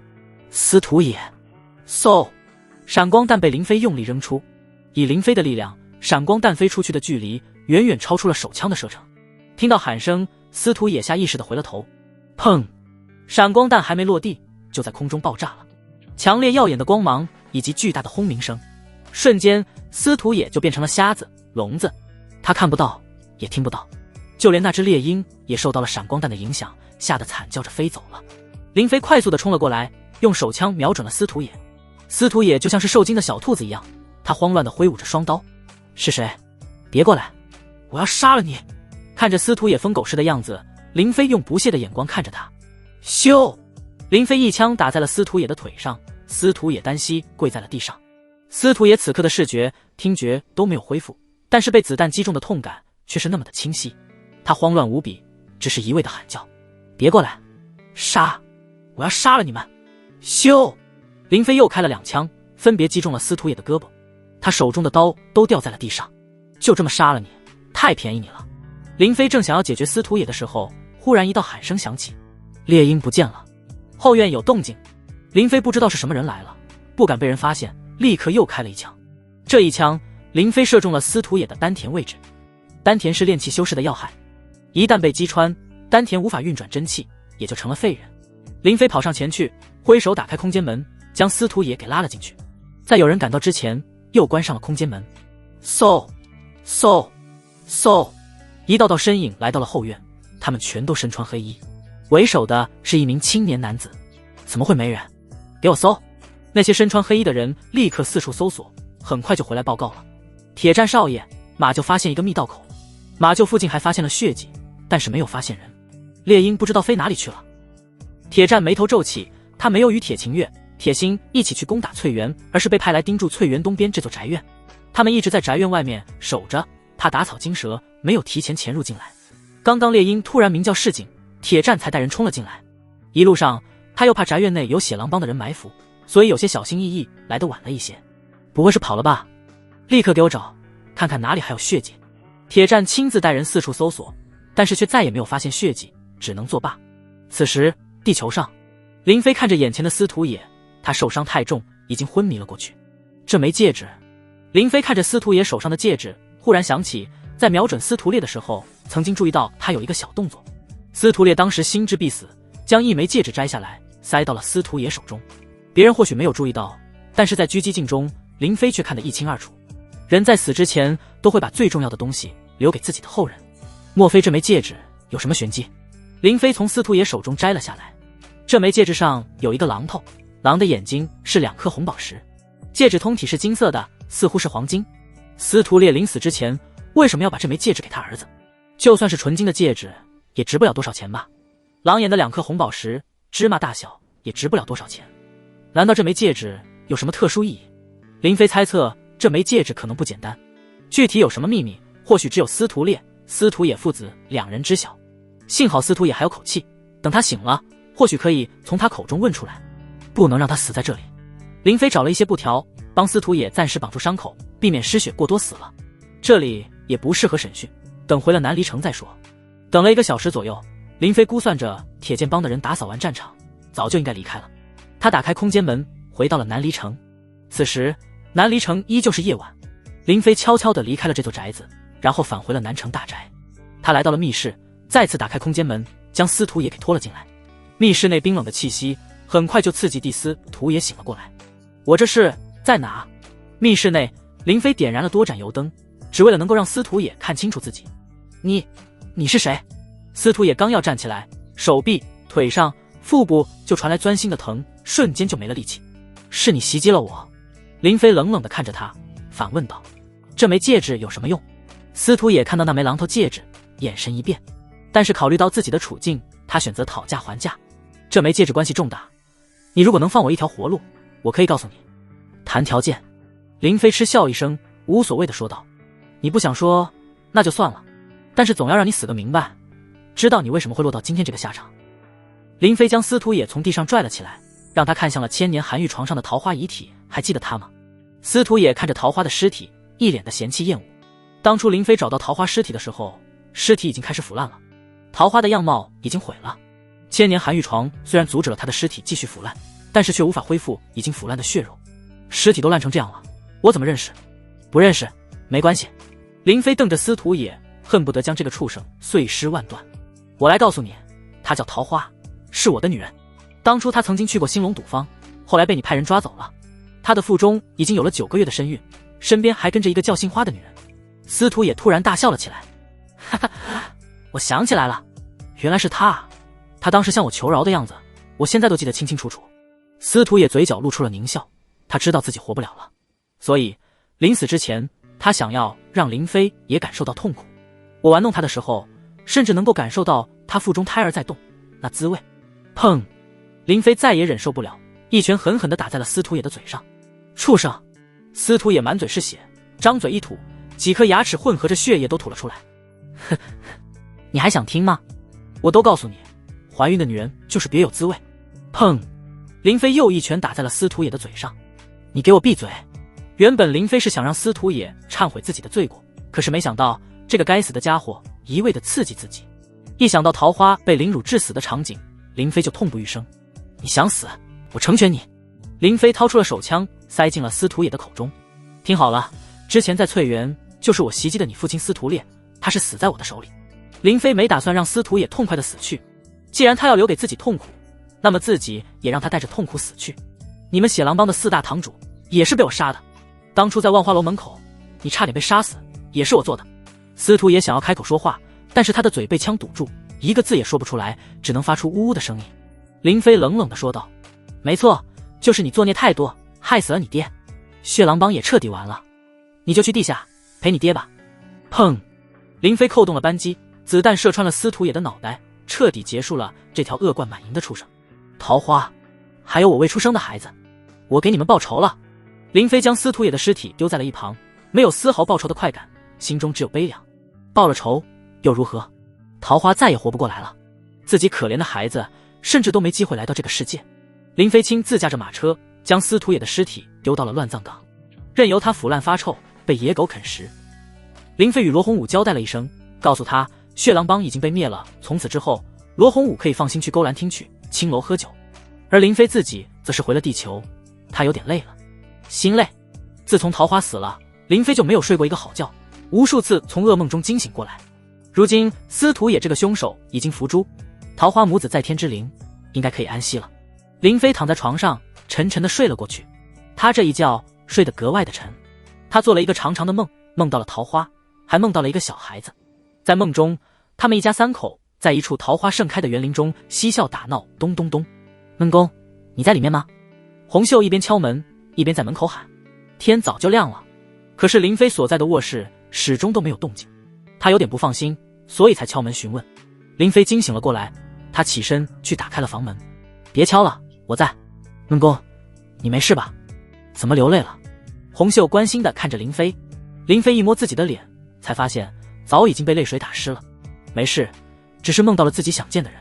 血狼帮已经被铲除了，你可以安心回南离城去了。林飞打算送红袖回去，毕竟他不属于地球。红袖像是受到了什么惊吓，害怕的往后缩了缩。他看向四周的家电家具，对这个世界充满了好奇。恩公，红袖不敢违背您的意思，但是我有一个请求，能否带我出去看看，看一看这个与南离城不同的地方？哪怕只看一眼，我都心满意足。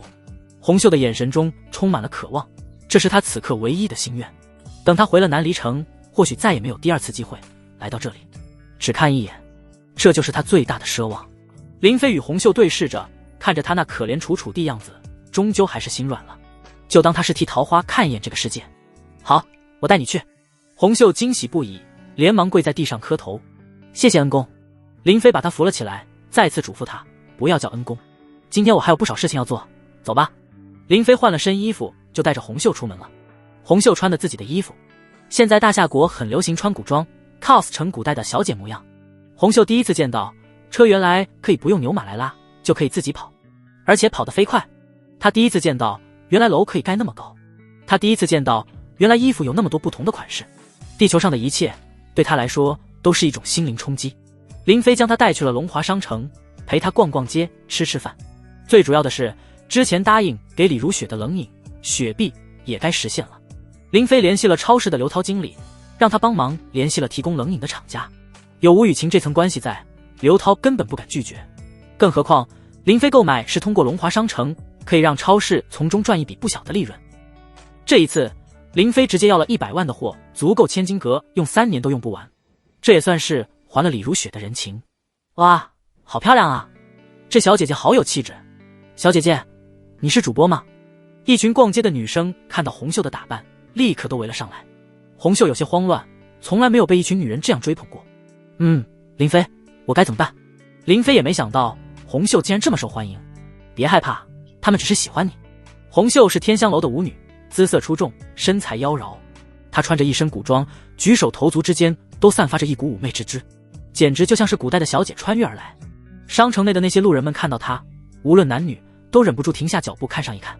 一些胆子大的路人纷纷上前拍照合影，他们都误把红袖当成了玩 cos 的女主播，热情友好的态度让红袖大为震惊。在天香楼的时候，虽然她也很受客人喜欢，但是那种喜欢都是酒色之欲。红袖对那些客人心中厌恶，却只能强颜欢笑。如今面对这么多陌生人突然之间的喜欢，反而有些受宠若惊。林飞眼看着围上来的路人越来越多，担心会被围堵起来，指不定会惹出什么乱子，所以他拉着红袖赶紧就跑了。本以为你这身打扮可能会引人注意，没想到这么有杀伤力，男女老少通吃，还是换一身衣服吧，要不然根本没法安静逛街。林飞带着红袖进了一家女装店，还是一家高端品牌的女装。店内的营业员一看到红袖，也都眼前一亮，纷纷拿出手机偷拍。麻烦你们帮他挑几件合适的衣服。林飞不懂女人的衣服搭配，索性让营业员帮忙挑选。红袖，你跟着他们。红袖被2名女营业员给拉走。小姐，这是我们刚上的新款，最适合你的气质。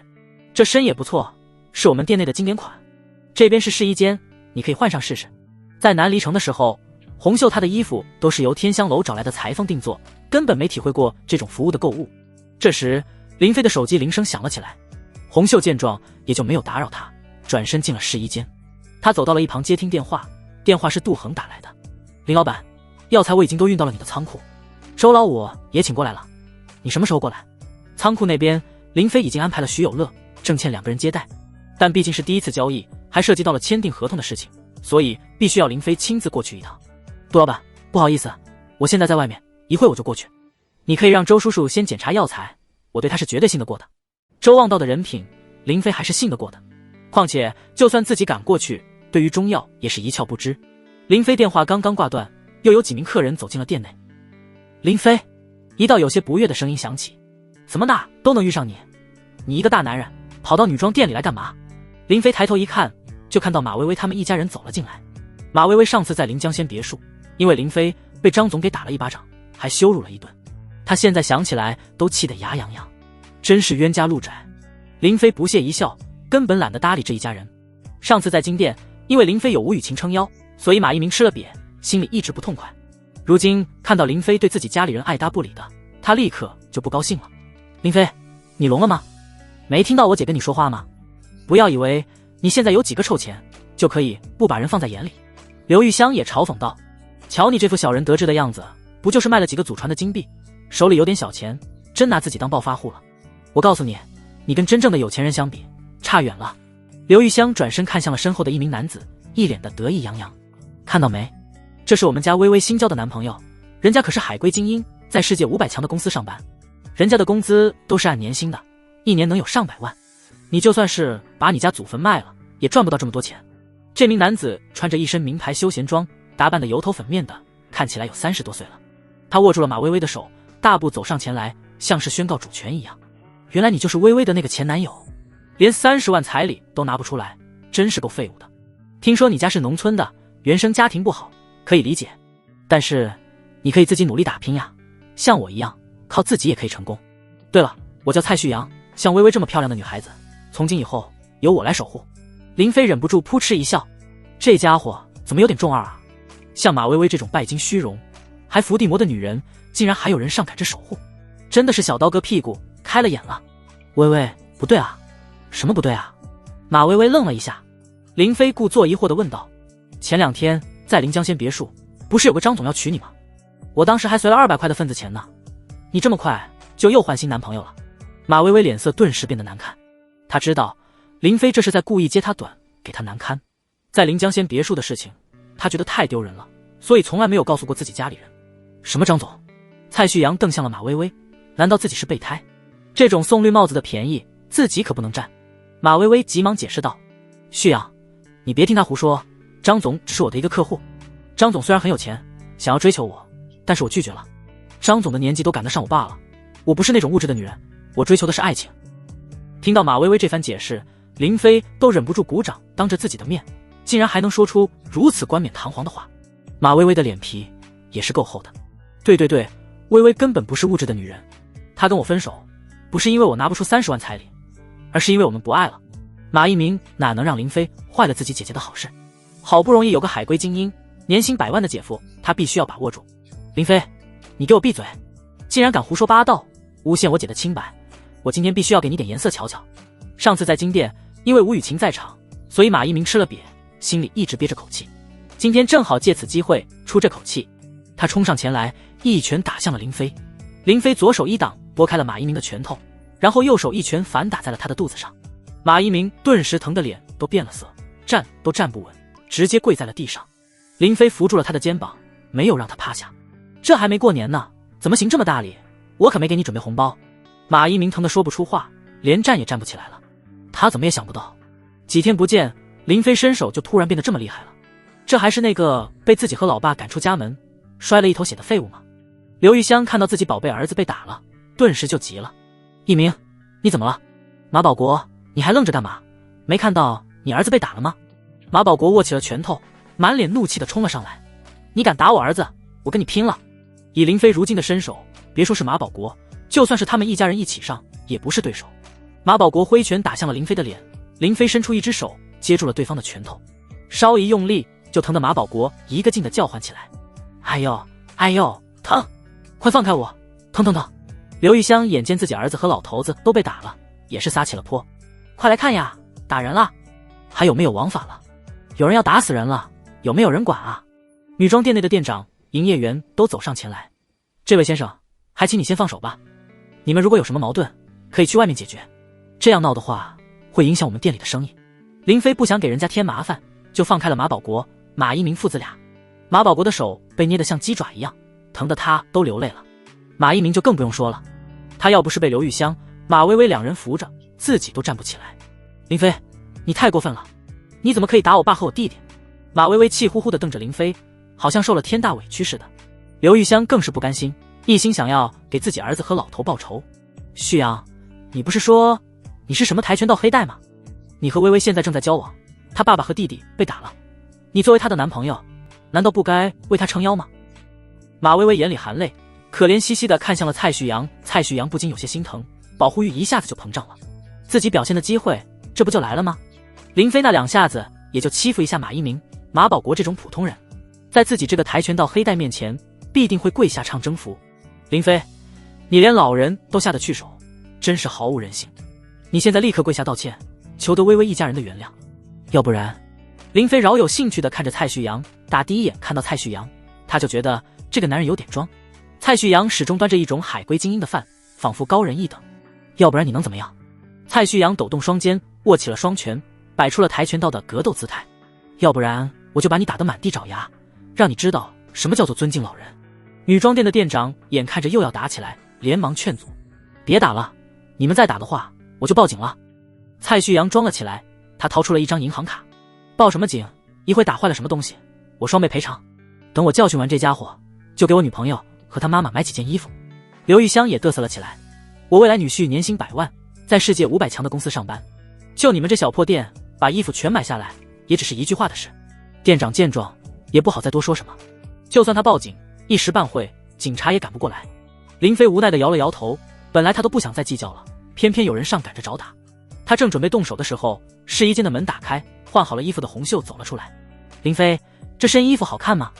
红袖穿着一件白色露肩的宽松羊毛衫，下身穿着一条淡蓝色的紧身牛仔裤，包裹着她那双修长的玉腿，整个人看起来少了几分妩媚，多了几分清纯，再搭配上她那羞红的脸蛋，更是显得楚楚动人。林飞看到她这副现代女性的打扮，也是微微一怔。好看。蔡旭阳同样看呆了，没想到店里还有这么漂亮的一位美人。马薇薇与之相比都显得黯然失色。马薇薇看到她这副色迷心窍的样子，也是气不打一处来。男人果然都是好色的。林飞，没想到你这么快就有新欢了，你是什么时候认识这个狐狸精的？彼此。林飞嘲讽道。你不是也养海龟了吗？蔡旭阳回过神来，心里越发的羡慕嫉妒。一个农村出来的穷小子，找的女朋友怎么一个比一个漂亮？你骂谁海龟呢？蔡旭阳听出了林飞的嘲讽，冷哼一声，挥拳就打了过去。不过他挥拳是假，真正的杀招其实是鞭腿。看拳。林飞被罗洪武调教了2个多月，练的都是各国特种兵的使用招式，都是以擒拿杀人为目的，实用性更高，没有花里胡哨。蔡旭阳这种虚晃一招的花架子，一眼就被他看穿了。砰！林飞一个侧踹，将蔡旭阳给踹飞了出去，重重地摔在了地上。跆拳道黑带，就这？蔡旭阳挣扎着想要起来，但听到林飞对他的评价，一口气没上来，直接昏死了过去。刘玉香再次撒起了泼，大喊大叫：杀人了！快来人了！有人杀人了！马薇薇有些吃惊地看向了林飞，此时此刻她感觉林飞是那么的陌生。林飞，你用得着下这么狠手吗？放心，他死不了，最多在医院躺上2天。林飞对自己的力量把控很自信，他只用了30%力而已。如果使出全力一脚的话，蔡旭阳还真可能被踹死。红袖有些紧张地走上前来，根本不知道发生了什么事。林飞为了气马薇薇，当众搂住了红袖的小蛮腰。这身衣服不错，买了。他又对店长说道，影响了你们做生意，真是不好意思。这样吧，按照我女朋友的尺码，再拿10套最新款的衣服打包带走。店长回过神来，此时他看向林飞的眼神都多了几分崇拜。这么霸气又多金的男人，哪个女人能不爱呢？好的，先生，请您稍等。林飞的那句女朋友也是让红袖一阵脸红心跳。等到店长将10套衣服包好之后，林飞双手提着包，搂着红袖就准备离开。刘玉香有些气不过，上前拦住了他们。一家子的男人都被打了，怎么能就这么让林飞离开？林飞，我跟你拼了！啪！红袖突然出手，狠狠的一耳光甩在了刘玉香的老脸上。哪里来的老货，滚开！红袖这一巴掌震惊了在场的所有人，他眼神中的凶狠让刘玉香都感到害怕，一时间竟然不敢说话了。马薇薇跑上前来，还想要跟红袖理论，为他妈出头，可是一与红袖对视，他的气势就瞬间没了，心里莫名的有点害怕。马薇薇转头瞪向了林飞，委屈的撅起了小嘴。林飞，你……此时的林飞也是一脸的惊诧，他没想到洪秀会突然出手。刘玉香毕竟是个女人，就算是个泼妇，自己也不好意思下手打她。林飞正想要开口的时候，洪秀却抢先开口了：“你什么你？林飞也是你能叫的吗？”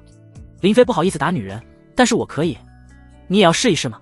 马薇薇吓得后退了一步，她从小就是个乖乖女，什么都听她妈的，要不是她妈撺掇，她也不会做出彩礼涨价的事情，毁了自己的爱情不说，还把自己变成了伏地魔。洪秀见马薇薇不敢上前，哼了一声，抱起了林飞的胳膊，一脸骄傲地走了。等到林飞他们走远之后，刘玉香坐在地上撒泼打滚，丢死人了，一大家子被人家打了，真是把脸都丢光了。林飞你这个杀千刀的！很多人都围观了过来，甚至拿出手机拍照。马薇薇更加觉得丢脸，恨不得找个地缝钻进去。妈，你就别做了。你说什么？你说我做？要不是你，我和林飞能因为彩礼的事分手吗？马薇薇也是被气坏了，再也不想忍了。你知不知道，林飞他银行卡里有5000多万，住在临江县的豪华大别墅。如果不是你拆散了我们，在他身边的女人应该是我。刘玉香愣住了，准确的说，他是被马薇薇的话给惊呆了。5000多万，豪华大别墅，这消息一个比一个劲爆，他顿时感到一阵头晕目眩，被气得高血压都犯了。我当初也是为了你弟弟马保国、马一鸣父子俩，听到这些话也都是满脸的不可思议。什么？姐，这都是真的吗？妈，都怪你，要不然咱家现在已经过上好日子了。刘玉香两眼一闭就躺在了地上，她实在是没脸面对这一家人了。马保国、马一鸣爷俩见状也不敢再多说什么，赶紧送你妈去医院。他们一家人抬着刘玉香走出荣华商城的时候，正好看到林飞开着法拉利离开，豪车、美女，再次狠狠地扎了他们一家人的心。林飞开车带着洪秀去了仓库，一路上两人都没怎么说话。洪秀偷偷地打量着林飞的表情，小心翼翼地开了口：“恩公，你没有怪我吧？怪你什么？我出手打了那个老妇人，她的女儿似乎跟你关系匪浅。”林飞不由笑了：“呵呵，打得好。说实话，我没想到你会突然出手打人，算是帮了我的忙，要不然我还真不好意思打那个老泼妇。”洪秀这才松了口气，他有些义愤填膺。我看到他们竟然敢对恩公不敬，实在是气愤难忍。林飞转头看了一眼洪秀，知道他这是发自真心的维护自己。他突然想起，洪秀虽然是天香楼的舞女，但她可是曾经敢刺杀血狼帮堂主的女人。一个敢杀人的女子，又岂是没有几分脾气的？只不过洪秀在自己面前总是谨小慎微、恭恭敬敬的，自己也就下意识的把她当成了一个柔弱不能自理的女人了。你若是喜欢这个世界，想留在这里生活的话，那就留下吧。洪秀有些错愕，他原本只是奢望看一眼这个世界就心满意足了，留在这里生活是他从来没敢想过的。林飞以为他是担心一个人无法在这里生存。你放心，我可以给你安排住处，你想工作的话我可以帮你安排，不想工作的话我可以给你一笔钱，足够你在这里衣食无忧。洪秀沉默了一会，转头看向周围，然后看向了林飞：恩公，那你呢？林飞笑了笑回道：这里是我长大的地方，有我的家人朋友，我肯定要在这里生活，不过我也会经常去南离城，那边也有很多事情等着我去处理。洪秀点了点头，然后给出了一个让林飞意外的答案：恩公，你去哪我就去哪，只要恩公你肯收留我，无论是在这里还是在南离城，我都愿意侍奉左右，别无他愿。洪秀的观念与地球上的人有很大不同，总是想着报恩，却没有想过自由，或者说他已经失去了追求自由的勇气。对一个经历过无数苦难的女孩来说，第一个给她温暖的人就是她的全世界。春江楼那一晚，林飞救了她，她的手受伤是林飞给她血参玉缠丸治伤，她无处可去也是林飞收留了她。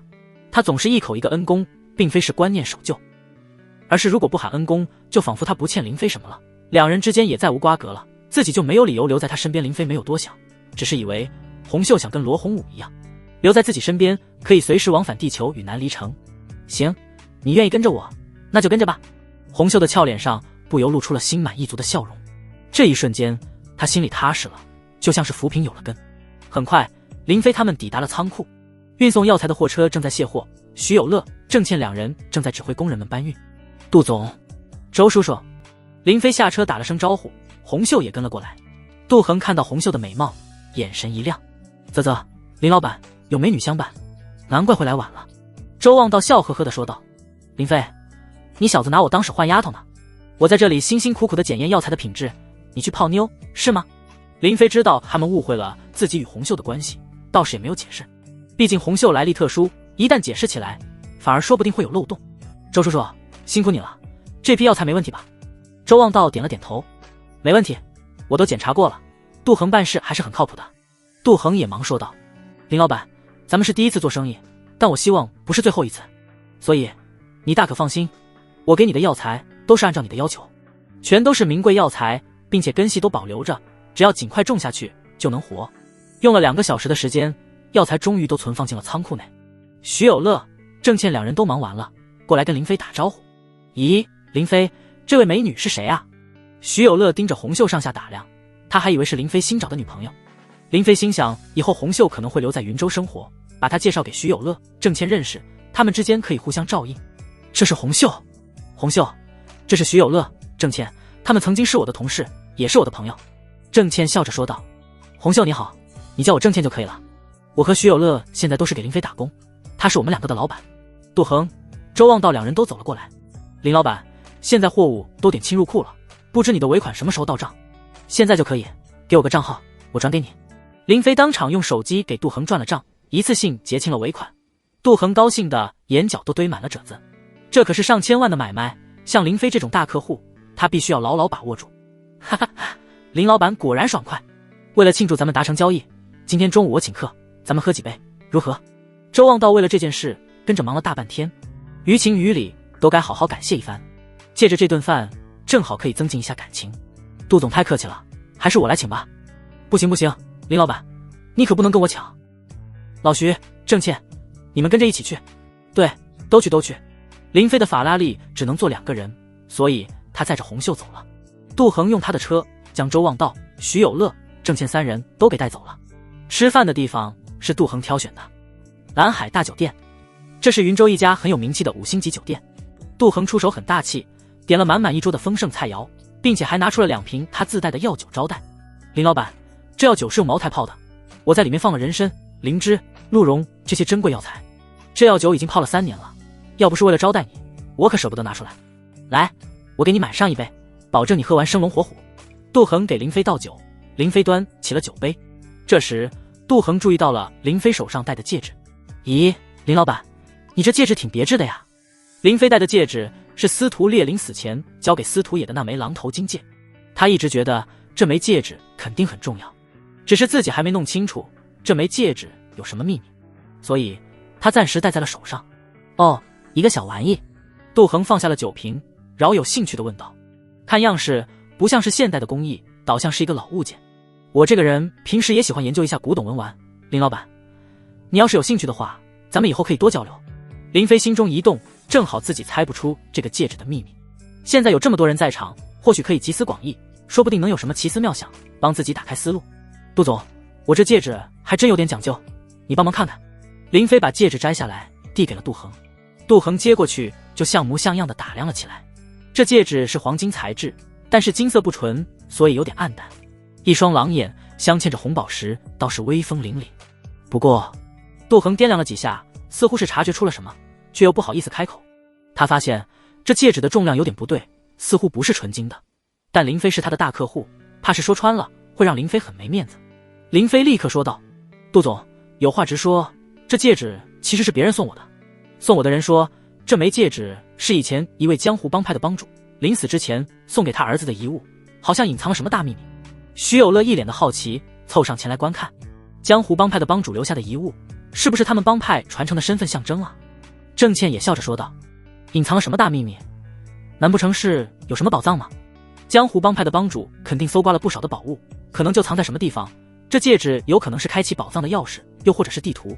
林飞曾经也这样设想过，只是司徒烈、司徒野父子俩都死了，血狼帮如今肯定也被铁剑帮给灭了，这黄金榔头戒指真是帮主身份象征，就彻底没用了。如果是打开宝藏的钥匙，这宝藏在哪，怕是也没有其他人知道，自己总不能把南离城翻个底朝天。杜总，你有什么见解？既然大家都发表了看法，那么我也说一说。杜恒看到大家都发表看法了，也就没有什么顾虑了。我曾经也买过黄金戒指，也买过黄金的一些古玩，黄金要比一般的金属重。林老板，你的这枚金戒指重量不对，似乎有点重啊，我猜测可能是镀金，里面掺杂了别的重金属。镀金，林飞还真没考虑过这个可能，毕竟他平时不穿金戴银的，对黄金的手感、重量都没有太大感受。杜总，你的意思是这戒指是用别的金属打造的，但是有人在表面镀了一层黄金？哼，我只是推测，林老板，你可以再找专人鉴定一下。周望道开口道：哎呀，一枚戒指而已，就算是纯金的，能值几个钱？你们还真指望凭着这枚戒指找到什么宝藏吗？那些关于宝藏的传说，大都是一些后人胡编的，就是为了能把戒指卖出一个更高的价钱。林飞将戒指收了回来，心中已经有了主意。周叔叔说的对，可能就是个虚无缥缈的传说。来，咱们大家动快吧。杜恒为了表达对林飞的敬意，一个劲的给林飞敬酒劝酒，最后杜恒自己把自己喝趴下了，林飞只是微醉而已。林飞也没想到自己现在这么能喝了，估计跟身体素质强化有关系。因为喝了酒，所以林飞没有开车回去，他叫了一辆网约车，然后与洪秀一起回去了。一回到家，林飞就找了一把小刀。这戒指如果真是镀金的，肯定隐藏了什么秘密。林飞用小刀一点一点的将金粉刮了下来，戒指里面果然露出了一抹黑色，还真是镀金。林飞想要加快速度，将金粉都刮下来，一不小心被小刀划伤了手指，鲜血从伤口流出，滴在了戒指上。一道红光一闪而逝，血液竟然被戒指给吸收了。这……林飞瞪大了眼睛，他隐约感觉到自己跟这个戒指之间有了一种特殊的感应。这戒指难道是一件法宝？滴血认主，林飞一点都不陌生。先是他的传家宝镯吸收了他的血液，融入了手腕中，然后自己就拥有了开启空间门的能力。后来李如雪赠送给他如意面，也是滴血认主，自己就拥有了改变容貌的能力。如今这枚戒指竟然也吸收了自己的血液，与自己产生了一种奇妙的感应，这绝对是法宝无疑。林飞顾不上处理手指上的小伤口，先把戒指戴在了手上。他想看看与身体接触是不是就能发现戒指的用处。挥了挥手，戒指没有任何反应。搓了搓戒指，戒指也没有任何反应。这戒指到底是什么东西？我跟他之间的感应，这又是怎么一回事？林飞想不明白究竟如何使用这戒指。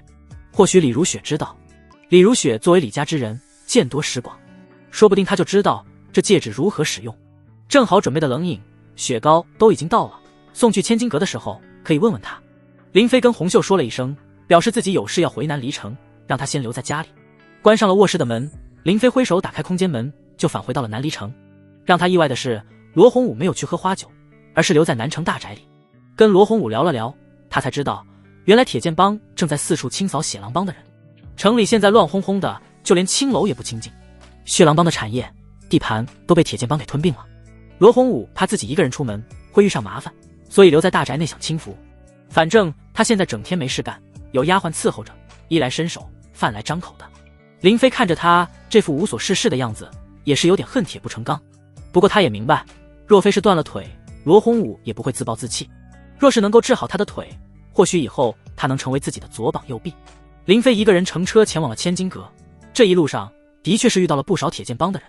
铁剑帮的人在街上耀武扬威的欺压百姓，林飞看得直皱眉头。当初铁秦月答应过自己会约束手下，不得随意欺压百姓，如今铁剑帮却是食言了。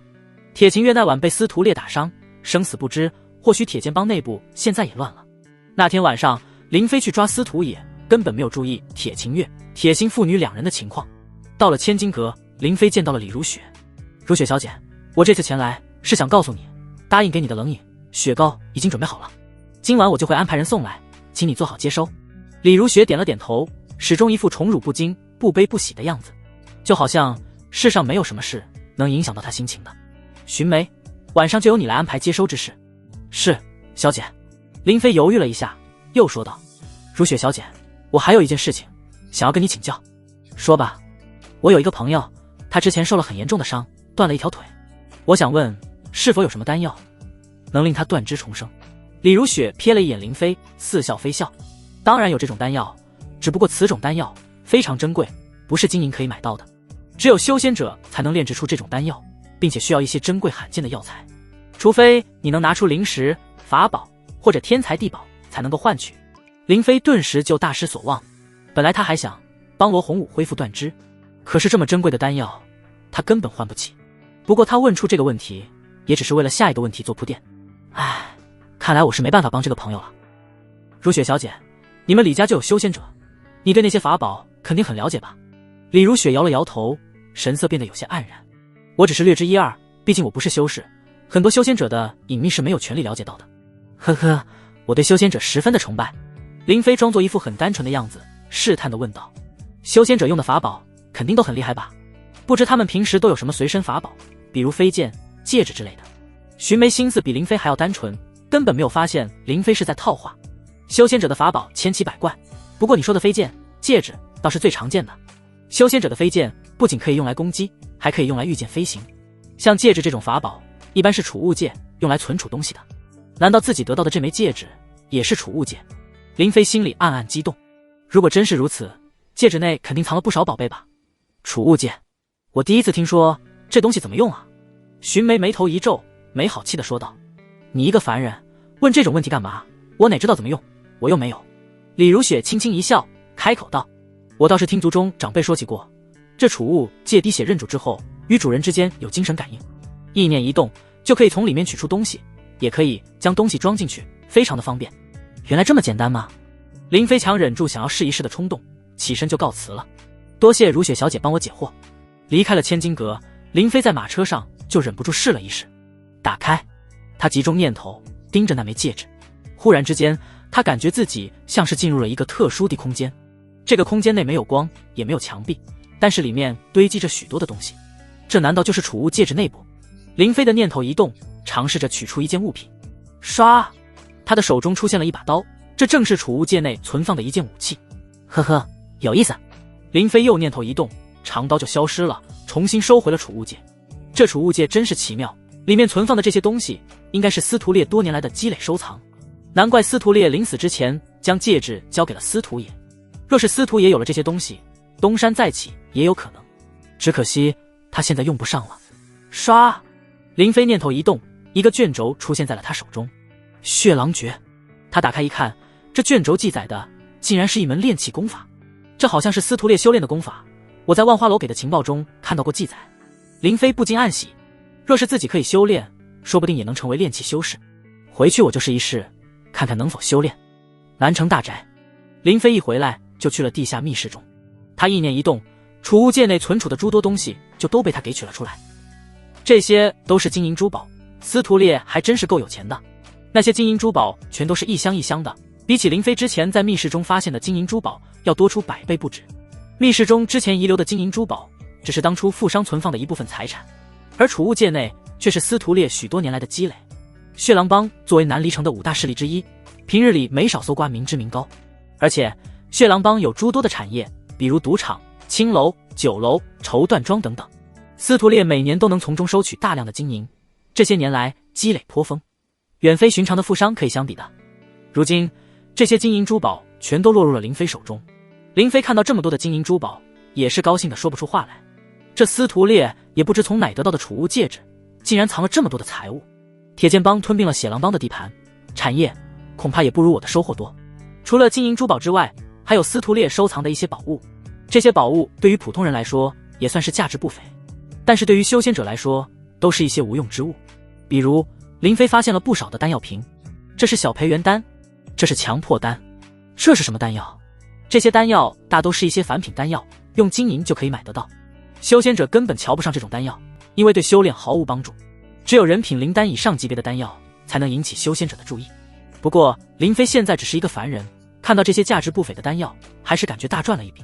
除了记载血狼诀的卷轴之外，林飞又找到了几个卷轴，其中有2个卷轴记载的也是炼气功法。这2门炼气功法也都是中品炼气功法，分别叫做离火九转诀8级功。还有一个卷轴记载的是一门叫做吞天魔功，名字挺威武霸气的，但只是一门残缺功法。这门功法难道就是司徒烈突破筑基境时施展的什么魔道秘法？吸人精血真气化为己用，可以突破自身极限，铸就无上根基。若是失败，爆体而亡。这什么邪门东西？看到后面爆体而亡4个字，林飞就将这卷轴给扔到了一边。看来司徒烈的收藏中除了这些功法之外，也没什么有价值的东西了。剩下的东西都是一些刀枪剑戟之类的武器，还有衣服、食物等东西。林飞猜测这些东西都是司徒烈平时收藏进来，以备不时之需的。司徒烈闭关期间吃的穿的用的可能都放在储物戒内了。先试试这血狼诀，我能不能修炼？林飞盘膝而坐，按照血狼诀上记载的，感应了大半天都没有一点动静。这血狼诀上说，精心凝神，感知天地灵气，引气入体。我什么都没感应到，难道我没有这方面的天赋？林飞不禁有点失望，还以为自己有修炼天赋，可以成为修仙者。离火九转诀8级功的第一步都是要感知天地灵气，引气入体。难怪普通人无法成为炼气修士，因为连灵气都感知不到，又如何能修炼？林飞忽然想起自己之前去多宝阁的时候曾经询问过，普通人如何可以拥有修行天赋。那位黑衣青年说过，只要服用洗髓丹就可以洗精伐髓，拥有修炼天赋。洗髓丹必须要用灵石、法宝、天材地宝之类的东西才可以换取。司徒烈这老贼收藏了这么多东西，也不知有没有。林飞又再三检查了几遍，将一些自己不确定的东西找了出来。万一里面有什么宝物，自己看漏了眼呢？改天去一趟多宝阁，把这些东西拿去鉴定一下。储物界内的东西都被取了出来，变成了空的。林飞的精神感知发现，这个储物界的空间是有限的，并不是无限大的。储物界内空间大概有10米长、10米宽、10米高，也就是1000立方米。虽然不怎么大，但是也不小了。这就相当于一个100平方米的移动仓库，可以存储不少的物资。以后我可以将枪支弹药都放在戒指内，就不用在地球、南离城来回跑了。林飞想到就做，打开空间门，先回了一趟地球。收！意念一动，只要储物戒指靠近那些枪支弹药，就瞬间将它们收了进去。这储物戒也太方便了，这样一来，我可以将那些冷饮、雪糕都收进来，也就不用人搬运了。林飞开着法拉利去了一趟龙华商城的冷库，他将所有的冷饮、雪糕都收了进去，填满了大半个储物界的空间。他返回了南离城，让白总管准备了30多辆马车，将这些冷饮、雪糕全都送去了千金阁。他没有用储物界送过去，免得被李如雪知道自己有这种法宝。做完这件事之后，林飞又回了地球，去了一趟存储药材的仓库，将那些药材收进了储物界。这一来一回，所有的药材都被他带回了南离城。哈哈，有了这储物界，真是太轻松了。林飞高兴地笑出了声，这可以说是他自从进入南离城以来获得的最有价值的一件宝物。不知道这千年寒玉床能不能收进去。林飞尝试了一下，寒玉床连同桃花的遗体瞬间都消失，进入了储物界内。太好了，如此一来，林飞彻底的没有了后顾之忧。接下来的几天，林飞亲自监督，让宅院中的仆人们将药材种植了下去。地球上3天，南离城就相当于1年时间。地球上过1年，那么南离城中就过了100年时间。如此一来，自己平时居住在地球上，1年之后就能收获大量的100年灵药。这些100年灵药，不管是拿到地球上，还是在南离城中，都是极其珍贵之物。也多亏了地球上的药材种植技术，才能让林飞一次性购买到如此大量的珍贵药材。这些药材全都是人参、灵芝、何首乌等等名贵药材。只可惜在地球上，这些名贵药材吸收不了多少养分，种个几年就挖出来卖，药效很差。南离城所在的这个世界灵气充足，再加上100倍时间流速，林飞相信等100年之后，这批药材将会变成一笔难以估量的巨大财富。去一趟多宝阁，看看能否买到洗髓丹。多宝阁再次来到了北城，林飞心中不禁有些感慨。那一夜，他与铁剑帮联手杀死了司徒烈、司徒野父子2人。如今血狼帮不复存在，他大仇得报。虽然得到了司徒烈留下的财富宝物，但是这依旧无法弥补林飞内心的遗憾。来人，把东西都搬下来。林飞这次专门带了几名护院，储物界内无法鉴定价值的东西都被他放入了箱子里。他一个凡人，不敢在多宝阁亮出储物界。匹夫无罪，怀璧其罪，这个道理林飞还是懂的。1楼大厅内，负责接待的依旧是那名青衣女子。这一次因为有护院跟随，林飞没有用如意面改变容貌。这位仙子，我带了一些物品过来，想麻烦你们鉴定一下，是否其中有什么宝物。青衣女子峨眉微皱，神色有些不悦。你当我们多宝阁是什么地方？仙子请息怒。林飞满脸陪笑，从袖子中掏出了一张1万的金票。我这些宝物都是偶然所得，不清楚价值如何。我心想，万一里面有什么天材地宝，也好拿来卖给多宝阁。如有冒犯之处，还请仙子见谅。这名青衣女子看了一眼金票，她只是一名炼气境修士，金银之物对她而言还是有些用处的，比如用来购买精气丸，辅助炼气修行。她在多宝阁内工作，多宝阁每个月都会提供精气丸用于修行，但是终究数量有限，远不够她消耗。哼，那我就帮你看一眼。即使是收了金票，这名青衣女子依旧是一副高傲姿态，根本不把林飞这些凡人当回事。林飞让护院将箱子打开后，青衣女子俯身查看，垃圾，垃圾，全都是垃圾。青衣女子很快就把东西看完了，给出的评价只有2个字：垃圾。林飞听的是一脸的尴尬，感情自己抬了一堆垃圾过来。仙子，难道没有一件有价值之物吗？青衣女子昂着下巴，高傲地说道：我说他们是垃圾，这是以多宝阁收取宝物的标准来评判的。你这些东西对凡人而言倒是一些稀罕之物，能卖不少金币，但是对修仙者来说全都是垃圾，一些俗物。这时又有一名女子走进了多宝阁。清玄姐姐，铁心妹妹，你来啦。青衣女子脸上露出了一丝微笑，态度变得平易近人了许多。林飞一看到是来人，竟然是铁心，他下意识地想要回避，突然又想起铁心并没有见过自己的真容，如今他看到自己也认不出是谁。清玄看了一眼林飞，催促道：还不赶紧走，别在这里碍眼。林飞微微点头，挥手让护院们将箱子抬走。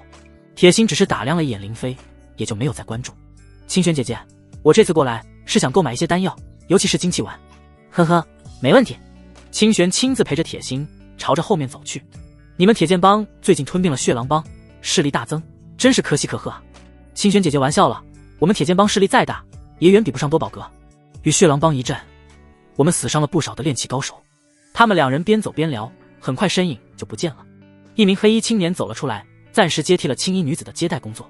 这名黑衣青年并不是林飞上次来时曾经见过的那位。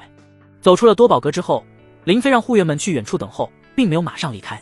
他想等铁心走后再去一趟多宝阁。等了不到半个小时，铁心就走了出来。他骑上了一匹黄骠马，就飞驰离开了。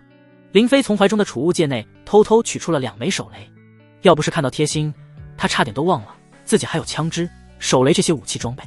手雷的威力不小，或许可以当做宝物与多宝阁进行交易。你怎么又来了？青衣女子清玄看到林飞去而复返，就有些不悦。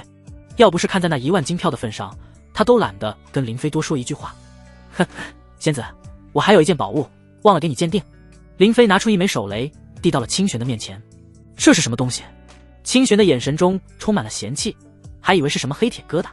林飞介绍道：此物名为轰天雷，其实是一件攻击类的武器，威力惊人。轰天雷？清玄听到林飞的话，倒是露出了感兴趣的表情。我从来没见过这种武器，它如何使用？威力如何？你详细说说。此物只需要拉开铁环，然后扔出就可以爆炸，炼气进修士难以抵挡。铁清月曾经用1枚手雷炸伤了炼气12层的司徒烈，由此可见，手雷对炼气进修士威胁很大。清玄闻言也是一惊，你是说这轰天雷无需真气激发就可以使用？林飞点了点头，对，不过它是一次性的，用完就没了。清玄俏脸又露出了不悦之色，你耍我玩呢？只能使用1次，我们无法判断其威力，怎么跟你交易？林飞笑了笑，他之所以取出2枚手雷，也是考虑到了这一点。我当然不只有1枚轰天雷。清玄脸色这才缓和，他摇了摇铃铛，让一名黑衣青年接替了他的工作，跟我走，我带你去见专门鉴定宝物的管事。我可警告是你，管事大人乃是筑基境的修仙者，脾气不太好，你务必要恭敬。如果你冒犯了管事大人，我可保不了你的小命。林飞连连点头，弯腰低头，显得更加谦卑。他跟着清玄上了2楼，来到了一间房门外。清玄敲了敲门，然后躬身行礼：苗管事，我是清玄。房内传出了一道苍老的声音：何事？有一人拿来了一件攻击性宝物，想请您做个鉴定。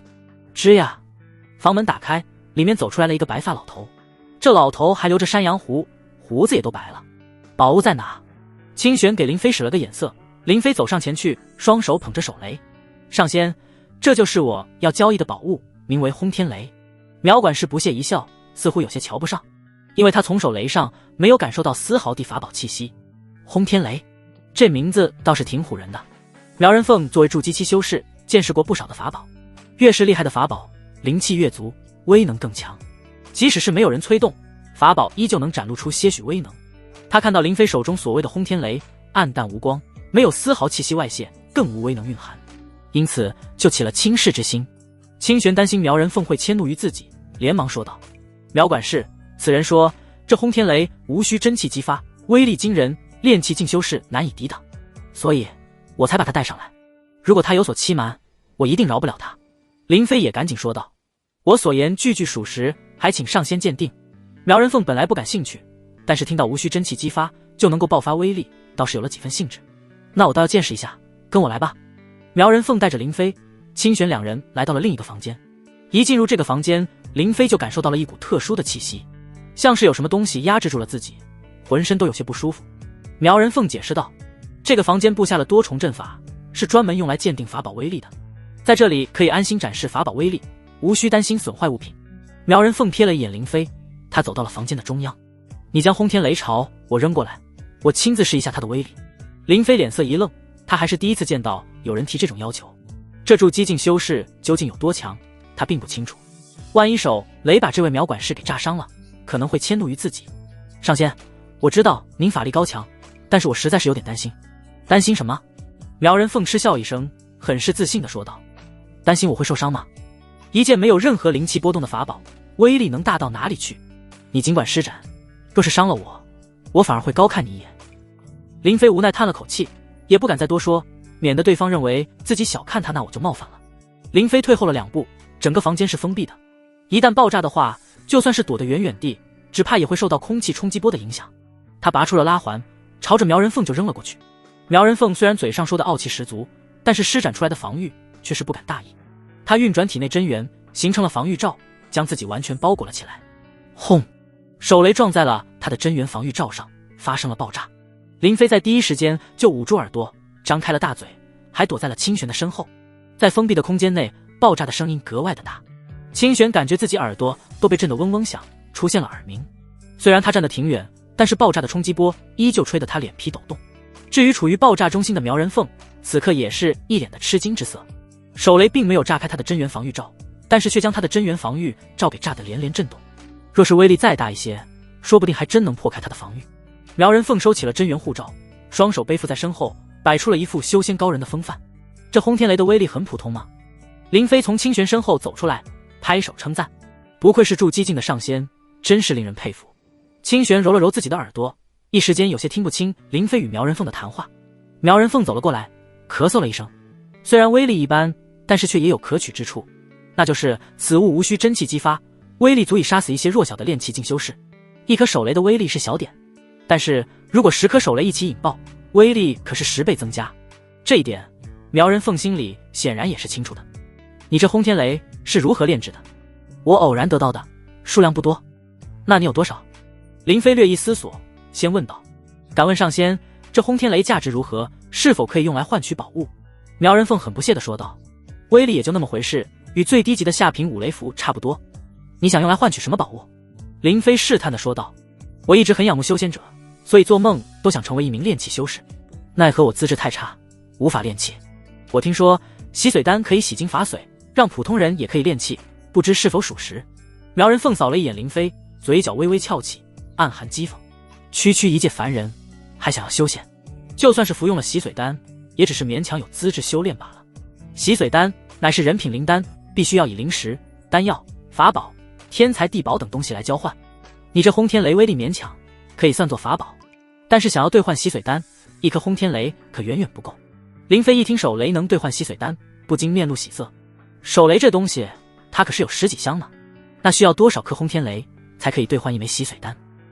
苗人凤眼珠一转，他可不想白白便宜了林飞这个凡人。一颗轰天雷的威力对于筑基境修士威胁不大，但也有不少优点。一来无需真气激发，可以节省自身损耗；二来爆发之时没有灵气波动，若是没有提醒，疏忽大意，筑基境修士也会被伤到。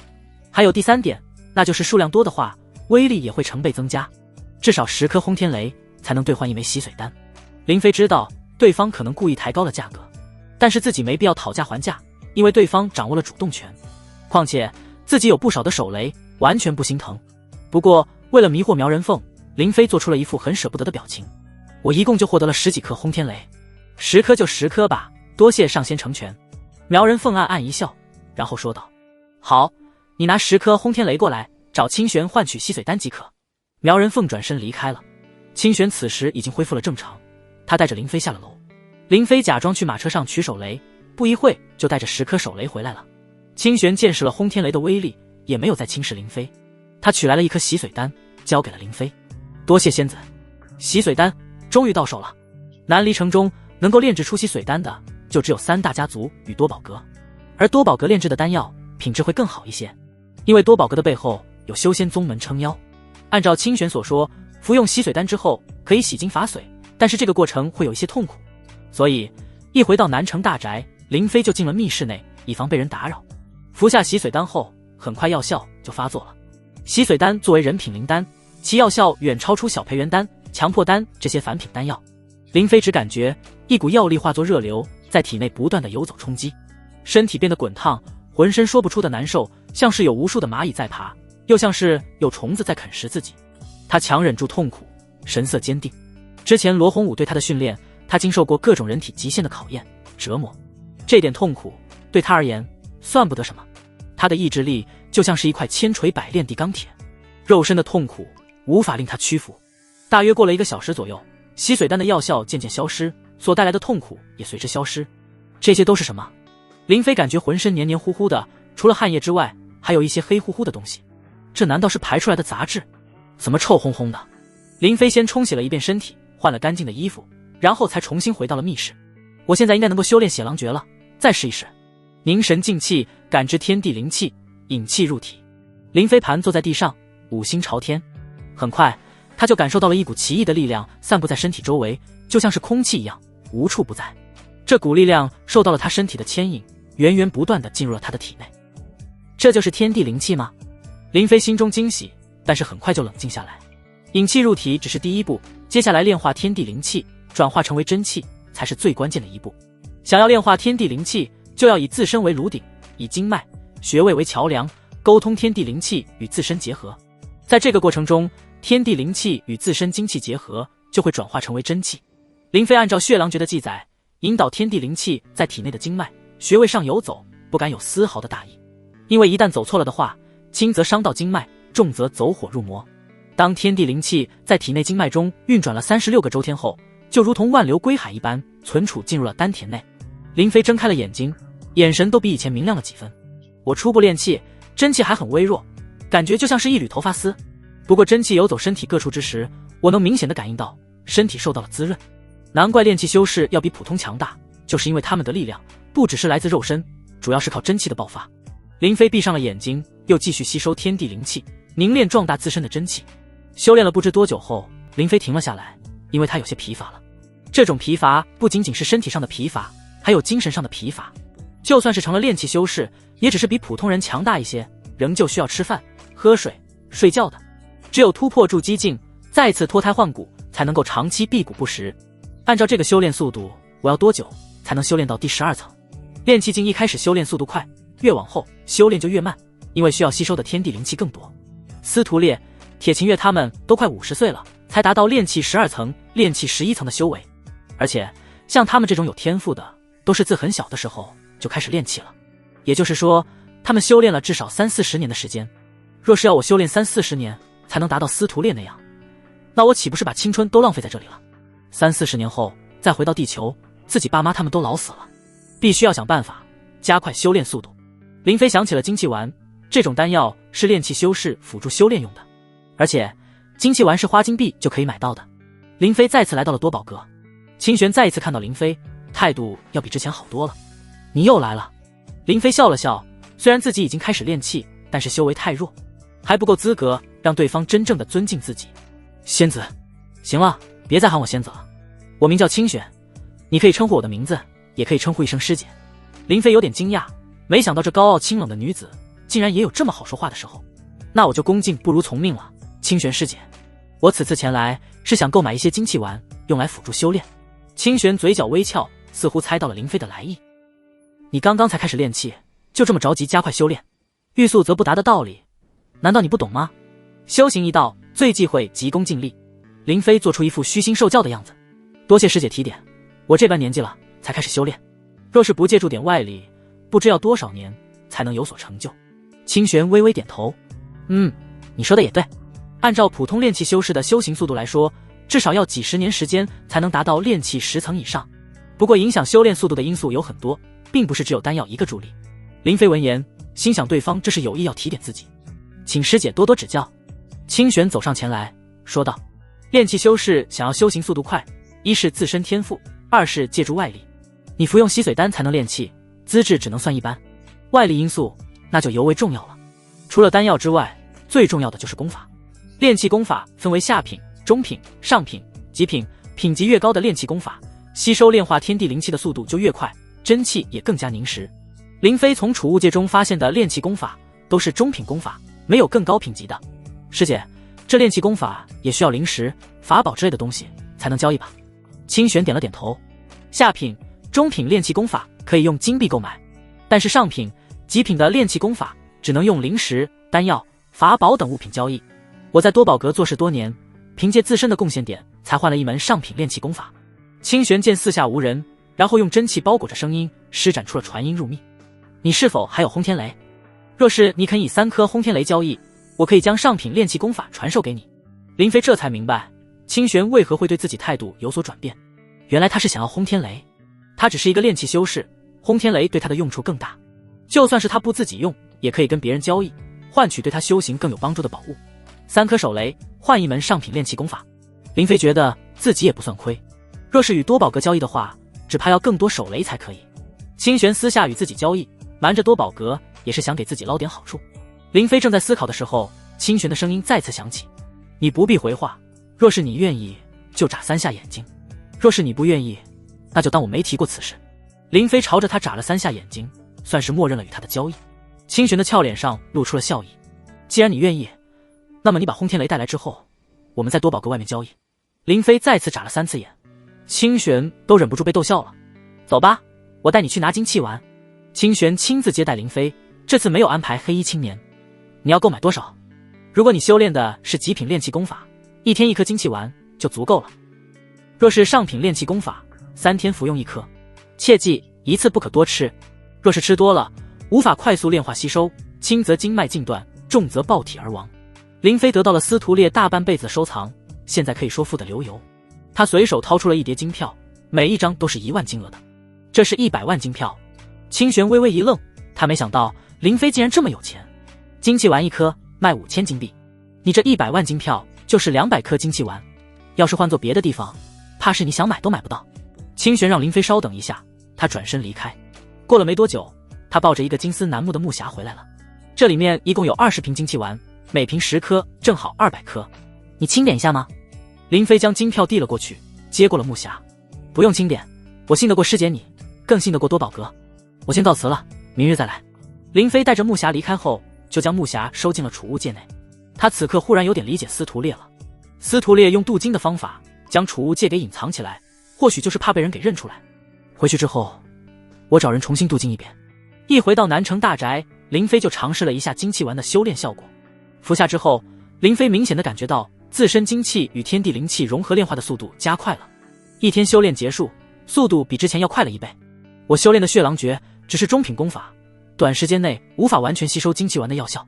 若是换成上品炼气功法，我的修炼速度能更快。第2天，林飞再次去了多宝阁，借买丹药之名，与清玄在多宝阁外面偷偷进行了交易。清玄给的上品炼气功法叫做玄蟒通天镜。按照玄蟒通天镜的卷轴记载，这门功法是根据一门极品炼气功法龙象九转功所改编的。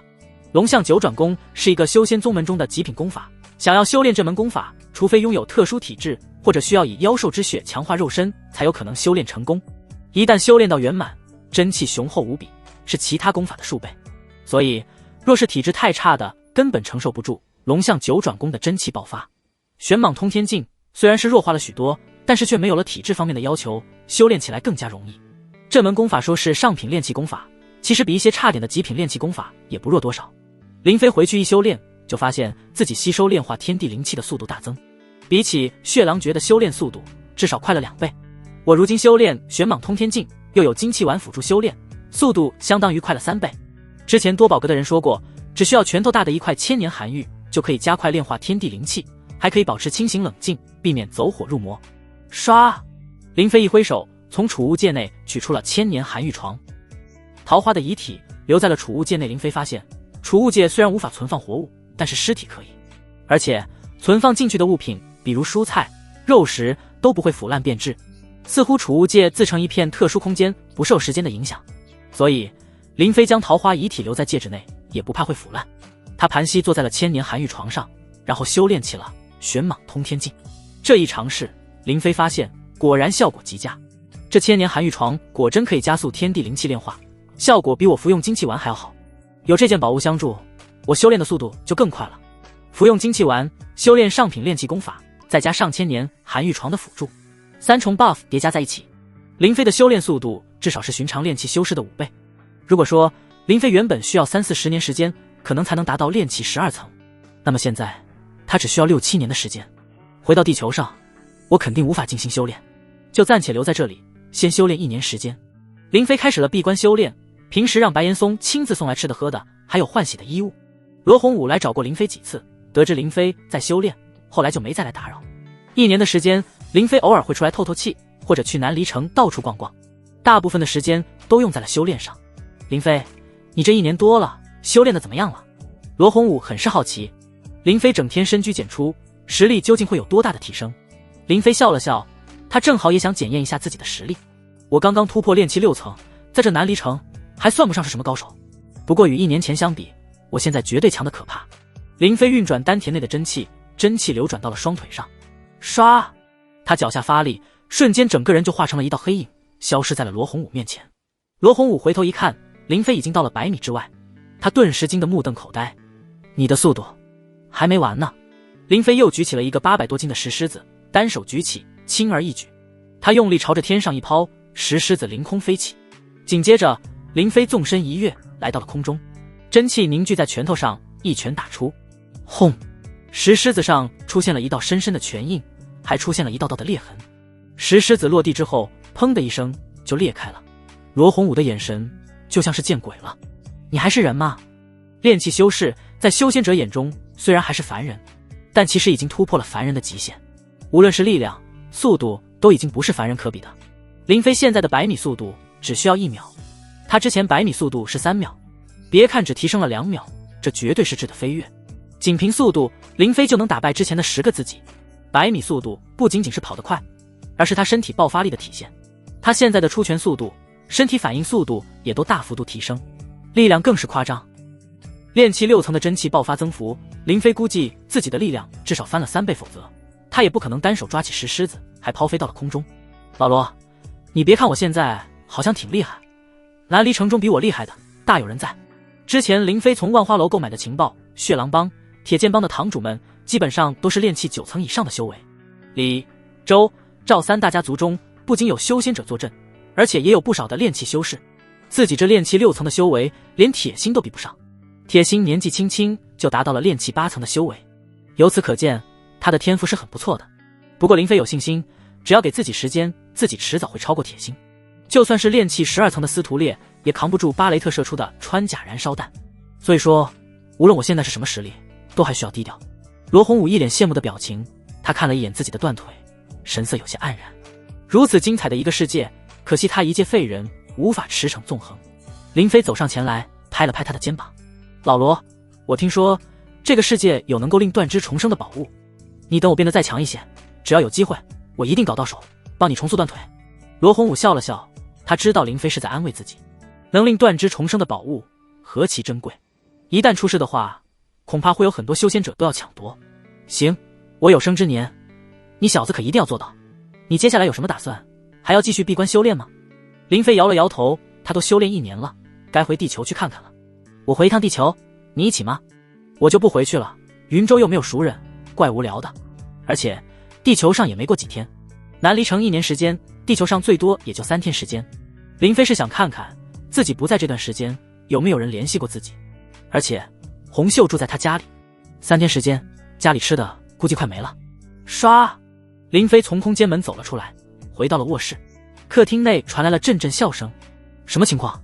林飞打开门一看，就看到徐有乐、郑倩、红袖他们3人正坐在客厅里，他们点了一桌子的外卖，正在一边吃一边看电视。3人相谈甚欢，似乎很熟悉了。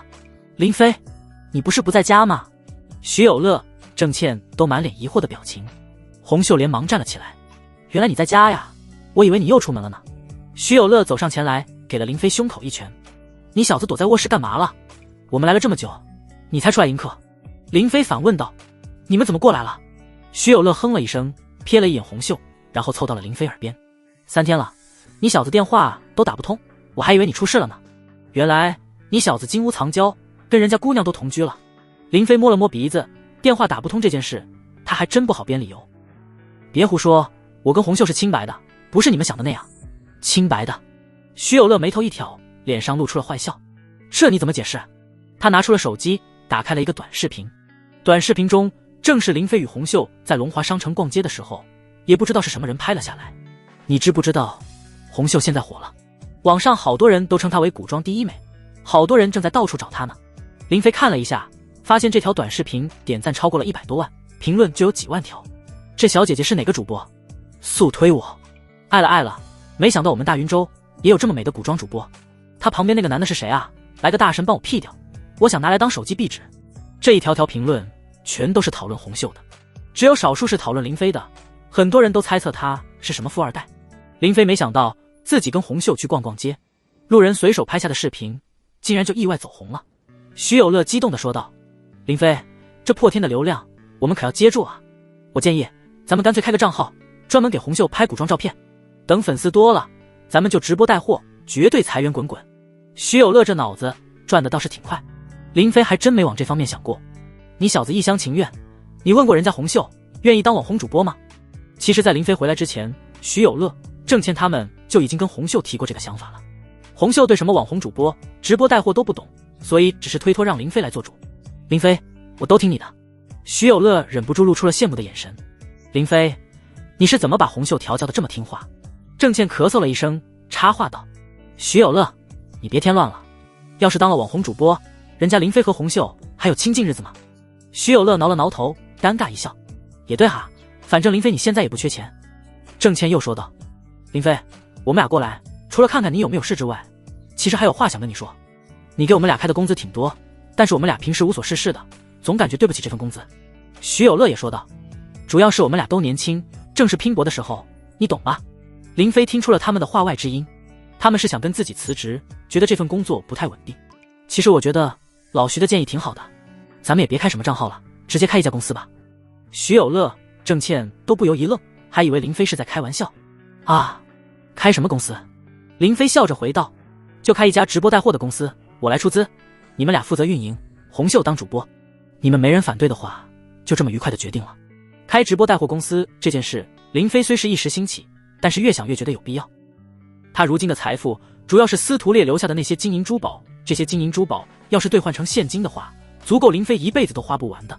想要兑换成现金，却还是要麻烦无价，这让林飞觉得挺不好意思的，总有一种伸手向人家要钱的感觉。如果自己开一家公司能够盈利的话，那么以后就不需要将金币兑换现金了。自己守着一个南离城，却不懂得好好利用，简直就是浪费。自己可以把冷饮、雪糕拿到南离城去卖，也完全可以将南离城中的一些货物倒卖到地球上来。林飞拿出了自己的银行卡，交给了徐有乐。我这张银行卡里面有5900多万，足够我们开公司的启动资金了。老徐、郑倩，你们两个尽快把这件事落实一下。公司的选址、装修、招聘等等都交给你们俩了，我不参与具体的工作，只管出钱。徐有乐呆呆地看着手中的银行卡，明明很轻很薄，可是却感觉沉甸甸的。林飞，你来真的啊？忽然被委以重任，徐有乐有点慌了。这可是5900多万，他这辈子都没见过这么多钱。郑倩同样有些慌，他和徐有乐之前只是个搞装修设计的小职员，连带团队的经验都没有。林飞突然要把一家公司交给他们俩人来管理，未免有些小材大用了。林飞，我们是想创业，可是没想搞这么大的项目，就凭我和徐有乐两个臭皮匠，怎么可能撑得起这么大的摊子？林飞知道他们两人心里有顾虑，这么大一笔钱，万一干赔了怎么办？他们俩就算是砸锅卖铁、卖血卖肾也还不起。你们俩怕什么？要是公司干赔了，算我一个人的。公司要是盈利了，咱们一起分红。在南离城这段时间，林飞对有一件事深有体会，那就是管家的重要性。南城大宅有500多的仆人、丫鬟，自己平时根本不管他们，全都是交给白岩松来管理的。在他看来，开公司也是一样的，只要找对了管家，那么就不怕这个家垮了。你们还记得咱们之前工作的公司口号吗？专业的事情交给专业的人。开直播带货公司，咱们都没有经验，但是你们俩可以去招聘啊，不管是运营团队还是拍摄团队，都选专业的人来干。经过林飞这么一说，徐有乐、郑倩两人就放松了许多，像是有了主心骨。徐有乐又恢复了他那副嬉皮笑脸的模样。郑倩，要不然咱俩卷着这笔钱跑吧？跑到国外去，下辈子衣食无忧，还开什么公司呀？郑倩白了他一眼，有些无奈的笑了。我可不想跟你亡命天涯，看来你不太适合管钱。郑倩抢过了他手中的银行卡，又交还给了林飞。林飞，开公司可不是一件小事，这钱还是你先保管着，我们回去做一个计划书，算算需要多少启动资金。既然是你出钱，公司法人和总经理就由你来担任。等公司正式注册之后，你再把钱打到公司账户上。林飞对此倒是没有意见，只是为了修炼方便，以后可能会经常在南离城。一旦公司有什么事情需要他处理，又无法联系到他，难免会让人担心。所以林飞再三跟他们俩强调，自己不参与公司的管理运营，让他们两人看着办。徐有乐、郑倩两人兴冲冲地离开，去商量计划书的事情去了。红秀，刚刚说开公司的事情，你一直没说话，有什么想法可以告诉我？林飞还是很在乎红秀的看法，毕竟他是一个人，不是自己的附属品。红秀微微低头，一切都听恩公你的。林飞心里明白，一时半会是很难改变红秀世界观的。就好比自己在南离城生活了这么久，也一直是以地球上的道德观、世界观来看待问题。既然你没意见，那我就当你同意了。为了避免你孤单，我打算从南离城再买一些歌姬舞女，把他们都交给你来管理。有一些家乡人在，心里总归是踏实一些的。而且这些歌姬舞女都被调教好了，带过来就可以进行才艺表演，正好组建一个古装女团。红秀神色一动，想起了天香楼的那些姐妹们，她们一起共事多年，还是很有感情的。恩公，天香楼中我有一些情投意合的姐妹，自从上次春江楼分别后，我一直没有再见过她们，也不知她们如何了。若是恩公你方便的话，能否将她们给买下？天香楼原本是血狼帮的一处产业，但是如今已经被铁剑帮给接管了。青楼女子本来就可以赎身买卖，只是价钱高一些而已。林飞现在最不缺的就是金币了，就算是把天香楼买下来，也不是什么难事。没问题，那我带你回去一趟。恩公，我的卖身契还在天香楼，若是被他们认出来，恐怕会给你惹来麻烦。那你将姐妹们的名字告诉我，我一个人去。林飞带着红秀回到了南离城，将她留在了南城大宅。随后他一个人前往了天香楼，因为是白天，天香楼内没什么客人。客官，我们晚上才营业，白天不营业。开门的仆人一脸的困倦，白天是他们补觉的时候。少废话，把你们这里管事的人叫出来，大爷我是来谈大买卖的。林飞推开仆人，就大摇大摆地走了进来。仆人不敢怠慢，只能去通知管事的。很快，一名中年男人带着几名手下就来了。这位大爷，我是天香楼的管事，不知你有什么大买卖要谈？林飞打量着整座天香楼，装出了一副目中无人的样子。你不够格，把你们背后的东家叫来。管事眉头一皱，神色有些不悦，这里我能做得了主，客官你尽管说。林飞这才瞥了他一眼，大爷我看上你们天香楼了，你们卖不卖？管事显然一愣，他还从来没有遇到过这种买卖。客官，你不是来找事的吧？天香楼如今背后的东家可是铁剑帮，要是在这里闹事，你可要掂量掂量。经过1年时间的经营，铁剑帮已经完全掌控了血狼帮留下的诸多产业，在南离城，铁剑帮的势力如日中天，这也就导致了铁剑帮麾下的人，哪怕是个小喽啰都敢横着走。作为天香楼的管事，说话都带着一股上位掌权者的威风。那些手下们上前一步，脸色不善地瞪着林飞。林飞没打算跟他们起冲突，一群铁剑帮的看门狗而已。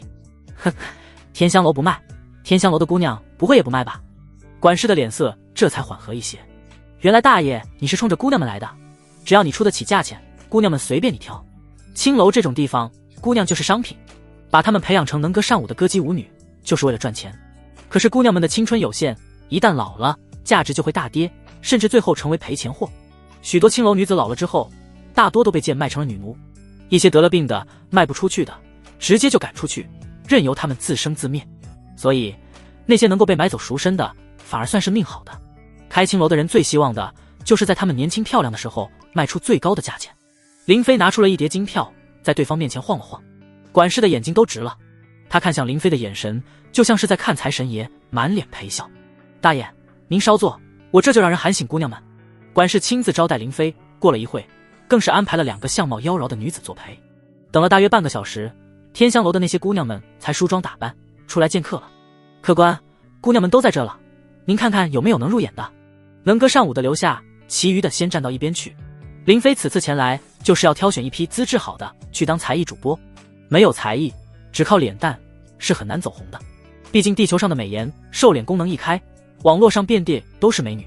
红秀的走红有很大的运气成分，除非是玉芙蓉那种花魁，样貌绝美，气质出众，足以秒杀很多的明星网红。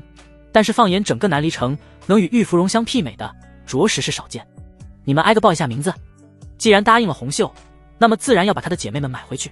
奴家清平，奴家丹菊，奴家芙蕖，这些女子的容貌都十分不错，毕竟是经过天香楼挑选的。林飞让他们报名字，就是为了找出红袖相熟的姐妹。你们这里的姑娘赎身多少钱？管事回道：那些歌姬舞女都是我们天香楼精心调教的，价格要高一些。年纪越小的价格越高，因为她在天香楼待得越久，能给我们赚的钱越多。林飞摆了摆手，装作有些不耐烦：少废话，直接报价。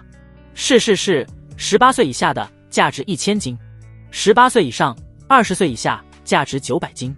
管事之人按照年龄的不同进行了划分，25岁以上的女子只需要100金就可以赎身买走。很多女孩子都是在10来岁的时候就被卖进青楼，15岁的时候就出来接客，到25岁的时候已经有了10年接客的工作经验，所以在青楼中25岁就算是很大年纪了。一些客人来这种地方都是图个新鲜，那些看了10年的老面孔，客人早就没兴趣了，因此25岁的女子才会这么便宜。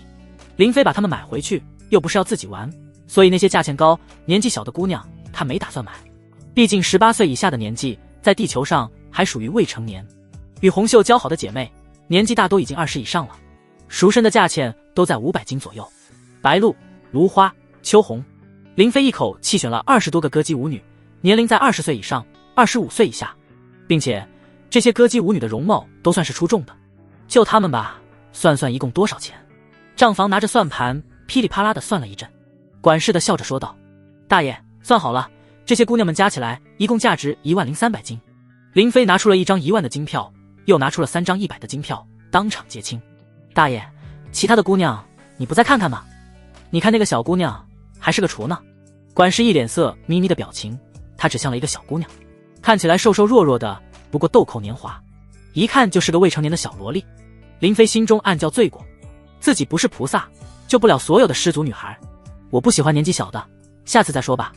管事安排了马车，将林飞选中的那些姑娘们都送到指定的地点，但是需要林飞额外支付一笔车马费，这就只是一点小钱了。林飞坐着马车，带着一群姑娘们离开了天香楼。这些姑娘们坐在马车内，看着外面的街道，眼神中都透露出了迷茫。对于未来的命运，无论是福是祸，她们都只能默默接受。回到了南城大宅，林飞将这些姑娘们都交给了红袖。红袖与她相熟的姐妹一见面就忍不住抱在了一起。红袖，你怎么在这？我们还以为你已经死了。秋红姐，我们姐妹以后又能在一起了。一群女孩子们哭哭啼啼，互诉心声。那场面林飞看得有点受不了。林飞让白岩松先安排他们住下，暂时不把他们带去地球，要给他们一段时间安定情绪，同时还要树立起红袖在他们心目中的威望。等去了地球之后，红袖才能镇得住他们。如果突然把他们带去一个陌生环境，一个与南离城截然不同的世界，林飞又不能天天看着他们，这么一群黑户，万一有人逃走了，难免会惹来麻烦。罗红武看到这么一群莺莺燕燕，倒是眼馋得很。林飞，我看这些女人好像都是青楼女子，你一下子弄回来这么多，比我还会享受。林飞翻了个白眼，懒得跟罗红武解释。我可告诉你，别打他们的主意，我另有用处。嘿嘿，兔子不吃窝边草，你放心，我不会乱来的。罗红武说这话，林飞倒是相信。这么长时间了，罗红武虽然经常逛青楼喝花酒，但是却没有动过一个府内的丫鬟。老罗，你别整天无所事事了，我给你安排点正经事。什么事？我打算开一个福利院，专门收养那些无家可归的孤儿，由你来负责这件事。罗红武觉得这事挺有意义，立马答应了。这是行善积德的好事，我支持你。林飞神色郑重地说道。不只是行善积德这么简单，我们打算在南离城长期扎根，总是要培养一些可用之人。林飞算是想明白了，无论是在地球上还是在南离城，都要有自己的根基才行。这样一来，遇到事情就不必凡事都要亲自去办。南城大宅中有500多仆人、丫鬟、护院，真遇到了大事，却没有一个可用之人。罗洪武有能力，但是身体残疾，也难堪大用。自己虽然不想像铁剑帮一样在南离城呼风唤雨，但是也需要一些可靠之人为自己效力。买来的奴仆忠诚度不高，林飞信不过，那么就只能靠自己来培养。在南离城中有很多的孤儿乞丐流落街头，食不果腹，衣不蔽体，这些乞丐只有很少数是成年的，大部分都是15岁以下的孩子。15岁在南离城就算是成年人，只要年满15岁，身体健康就可以自愿卖身为奴。所以一些年纪超过15岁的乞丐，为了能每天有饭吃，都会选择卖身，一辈子都只能当牛做马，为奴为婢。一些长相比较好的女孩子还会被卖到青楼，从此流落风尘，沦为有钱人的玩物。那些未成年的孩子，人牙子不会咬，因为年纪太小，根本干不了什么重活，还要每天给他们吃的喝的。无论是人牙子还是豪宅大户的富人们，他们都是既得利益者，不会白白浪费钱。这些流浪的孤儿乞丐，只要给他们一口吃的，就能让他们听自己的话。林飞给了罗洪武一大笔钱，让他全权负责这件事情。罗洪武一下子像是找到了目标，有了动力，他立刻积极的去办这件事了。林飞也没闲着，趁着有时间，他要好好的逛一逛南离城。他打算从南离城中挑选一些精品货物，为将来直播带货做准备。好久没去千金阁了，或许可以找李如雪合作一下。李如雪经营的千金阁，客户主要就是一些大户人家的夫人、小姐，她买的那些商品都算得上是精品。若是跟他达成合作，直接由千金阁供货，自己也能省不少事。毕竟是老客户了，于情于理，自己都该时常走动，维系感情。千金阁闭关修炼1年时间，林飞偶尔出来逛街，却是很少路过这里。今天一来，却突然发现千金阁店面竟然升级了，隔壁的2间商铺竟然都被买了下来，挂上了千金阁的牌子。不仅如此，千金阁的客人也比之前更多了。往常白天的时候天气炎热，所以那些富家小姐、夫人都很少出门逛街。林飞以前来的时候就很少遇到客人，可是如今从门口往里面一瞧，就能看到许多衣着华丽的女人在里面。他们在围着干什么？林飞走进去一看，就看到那些客人手中都拿着雪糕或者端着冷饮，正在品尝。这不是我送给李如雪的那面镜子吗？林飞发现一群女人正围在镜子面前争相照镜子。以前的时候，李如雪都是把这面镜子摆在屋内，她孤芳自赏，从来没有对外展示过。如今却把镜子摆在大厅内，让所有客人们都可以上前一照。女人都是爱美的动物，一面如此清晰照人的镜子，对她们吸引力都太大了。李如雪还挺有生意头脑，把镜子摆出来吸引客人。丫鬟寻梅就站在镜子旁边，她在维持秩序，保护这面镜子，万一不小心打碎了，那可就糟了。林飞朝着她挥了挥手，微笑着喊了一声寻梅。林飞带了如意面，如果他不主动打招呼，寻梅根本认不出他来。寻梅对身边的人交代了一声，然后就快步走了过来。这位客官，我们这里都是女客，恕不接待男客，还请您出去。寻梅，是我。寻梅忽然握住了林飞的手，往他手里塞了一样东西，然后把他往外推。这时有几名店内的伙计也悄悄围了过来。寻梅训斥道：你们怎么办事的，也不询问清楚，就将不三不四的男人放进来，万一惊扰了这些夫人小姐，你们担当得起吗？林飞意识到不对劲，故作不悦的样子。大爷，我有的是钱，你们不接待我，我还怕没地方花吗？林飞走远之后，张开手一看，寻梅赛给他的是一块手帕，手帕上面写了字：店已易主，唯图冰饮，恐你命危，速速离去。看到这些字，林飞不由愣住了。这是什么情况？从字面上来看，千金阁已经易主了，有人想要图谋冰饮。李如雪这是怕林飞有生命危险，让他速速离去。李如雪是李家之人，是谁能抢走他的生意？徐梅刚刚故意装作不认识我，还把我赶出来，应该也是为了保护我。林飞意识到李如雪可能是出事了，他已经无法露面亲自向自己解释，因此他才会以这种方式让寻梅来警示自己。一想到这里，林飞不禁有些感动。寻梅虽然是炼气修士，但是在李家的地位只是一个丫鬟而已，他这是冒着生命危险向自己报信。李如雪、寻梅主仆2人对自己的这份情谊，自己必须要报答。当务之急是要搞清楚究竟发生了什么事。自己一个大男人，要是再出现在千金阁，难免会引起别人的注意。林飞暂且先回了南城大宅，第2天的时候将红袖给带了出来。红袖是个女人，她去千金阁肯定不会引人注意。在马车内，林飞用望远镜先观察了一下千金阁的情况。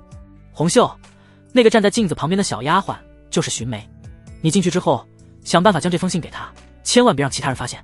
林飞给李如雪写了一个回信，想弄清楚她的处境。这些金票你拿着，进去该买买，别舍不得花钱，要让人觉得你就是富家小姐。红袖通过望远镜观察清楚寻梅的样子之后，就带着2个丫鬟下了车。恩公放心，我这就去了，多逛一会，别着急出来。林飞嘱咐了一声，怕红袖着急出来被人看出马脚。2个多小时后，洪秀才走了出来。怎么样，恩公，我已经将信给徐梅了。那就好，等明天你再来一趟，看看是否有回信。次日，洪秀又去了千金阁，这一次他带回了新的信物，依旧是一条手帕。今夜东城花灯亮起，明轩茶楼后门一续。看到这个消息，林飞先去找了一下这家明轩茶楼在哪。找到之后，先观察了一下周围的环境，这已经成为了林飞的一个习惯，摸清地形，以防不测。洪秀，你先回南城大宅，晚上我一个人过去。恩公，虽然我不知道你要做什么，但是务必小心。我会注意的。花灯亮起，这是南离城夜市开启的时间。林飞前往了明轩茶楼，但是没有直接前往后门，他担心此事有诈，观察了许久之后，确定茶楼内没有人埋伏，这才放心。怎么没人？林飞来到后门，发现没人。他正准备离开的时候，一名身穿绸缎的男子走了过来。这名男子看起来也就17、18岁的样子，手里拿着一把扇子，腰间挂着玉佩，一副公子哥的打扮。阁下姓林？你是？我叫李明轩，这茶楼就是我开的，李如雪是我姐。林飞打量了几眼，发现这李明轩与李如雪没有半点相似。李明轩似乎是看出了林飞的疑惑，又连忙解释：我和他不是亲姐弟，他父亲是我的二叔，我们算是堂姐弟。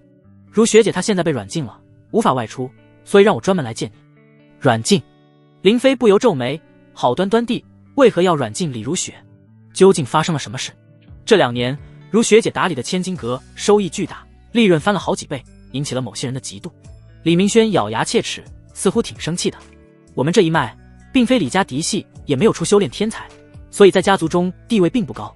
嫡系一脉的李家玉，他意外得知千金阁的生意之所以红火，是因为雪碧、雪糕这些冰饮美味，所以他就强行抢夺了千金阁，并且霸占了冰库中的那些雪碧、雪糕，还要把我姐嫁到京都去给一位小侯爷当小妾。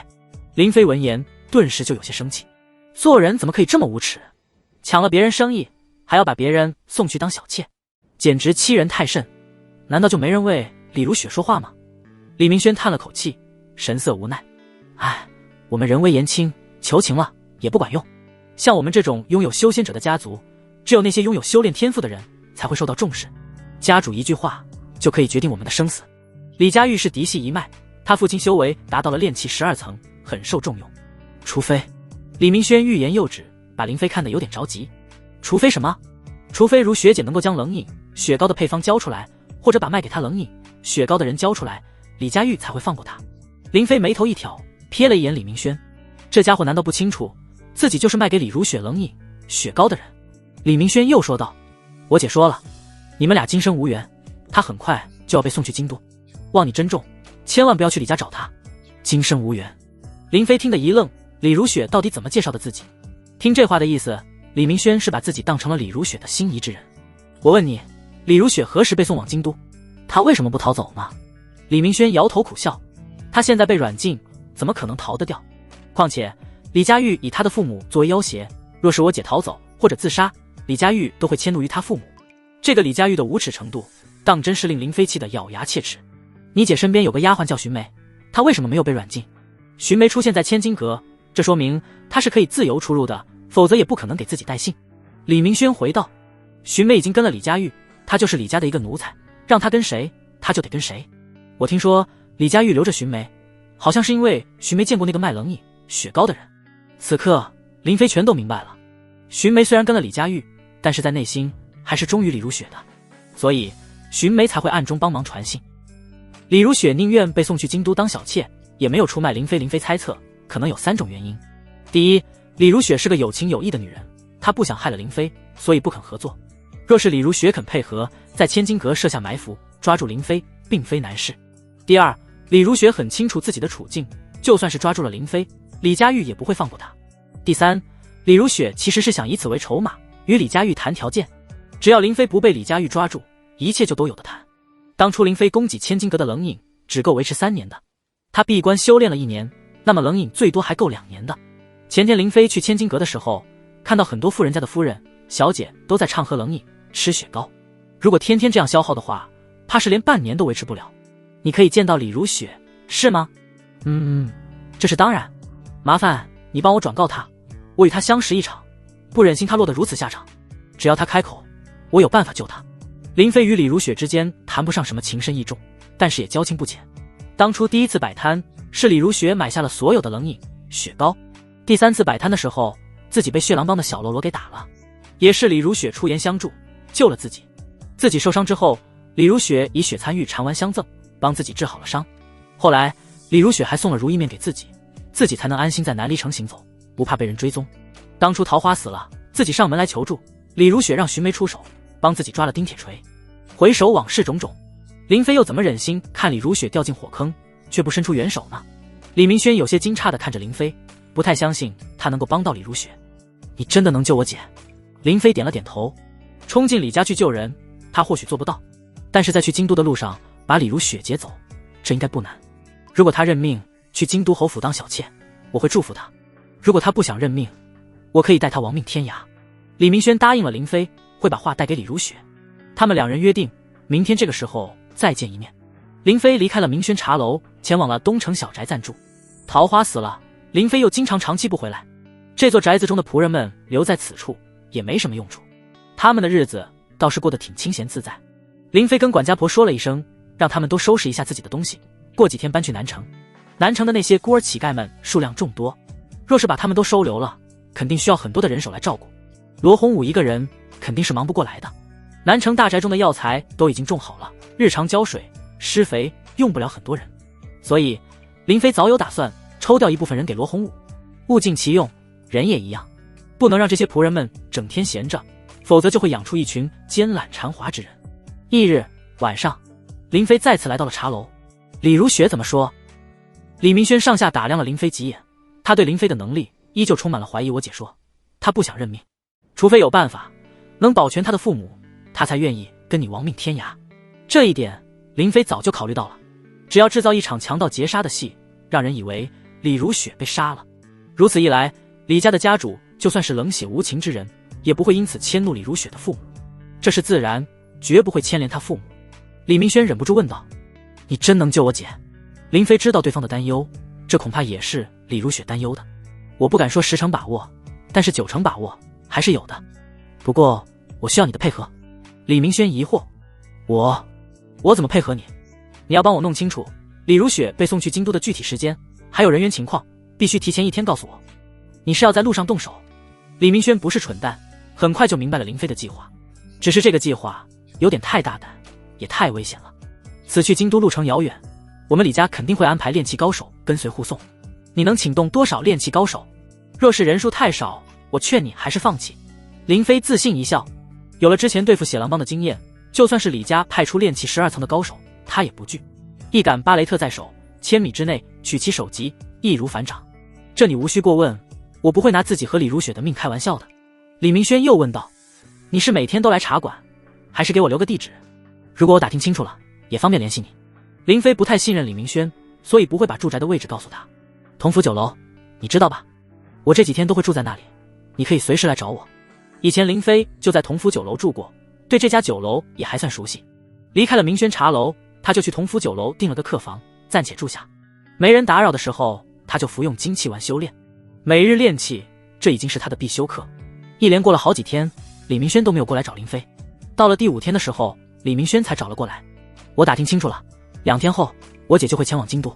负责押送的是李家玉的父亲李鸿章，他可是炼气12层巅峰。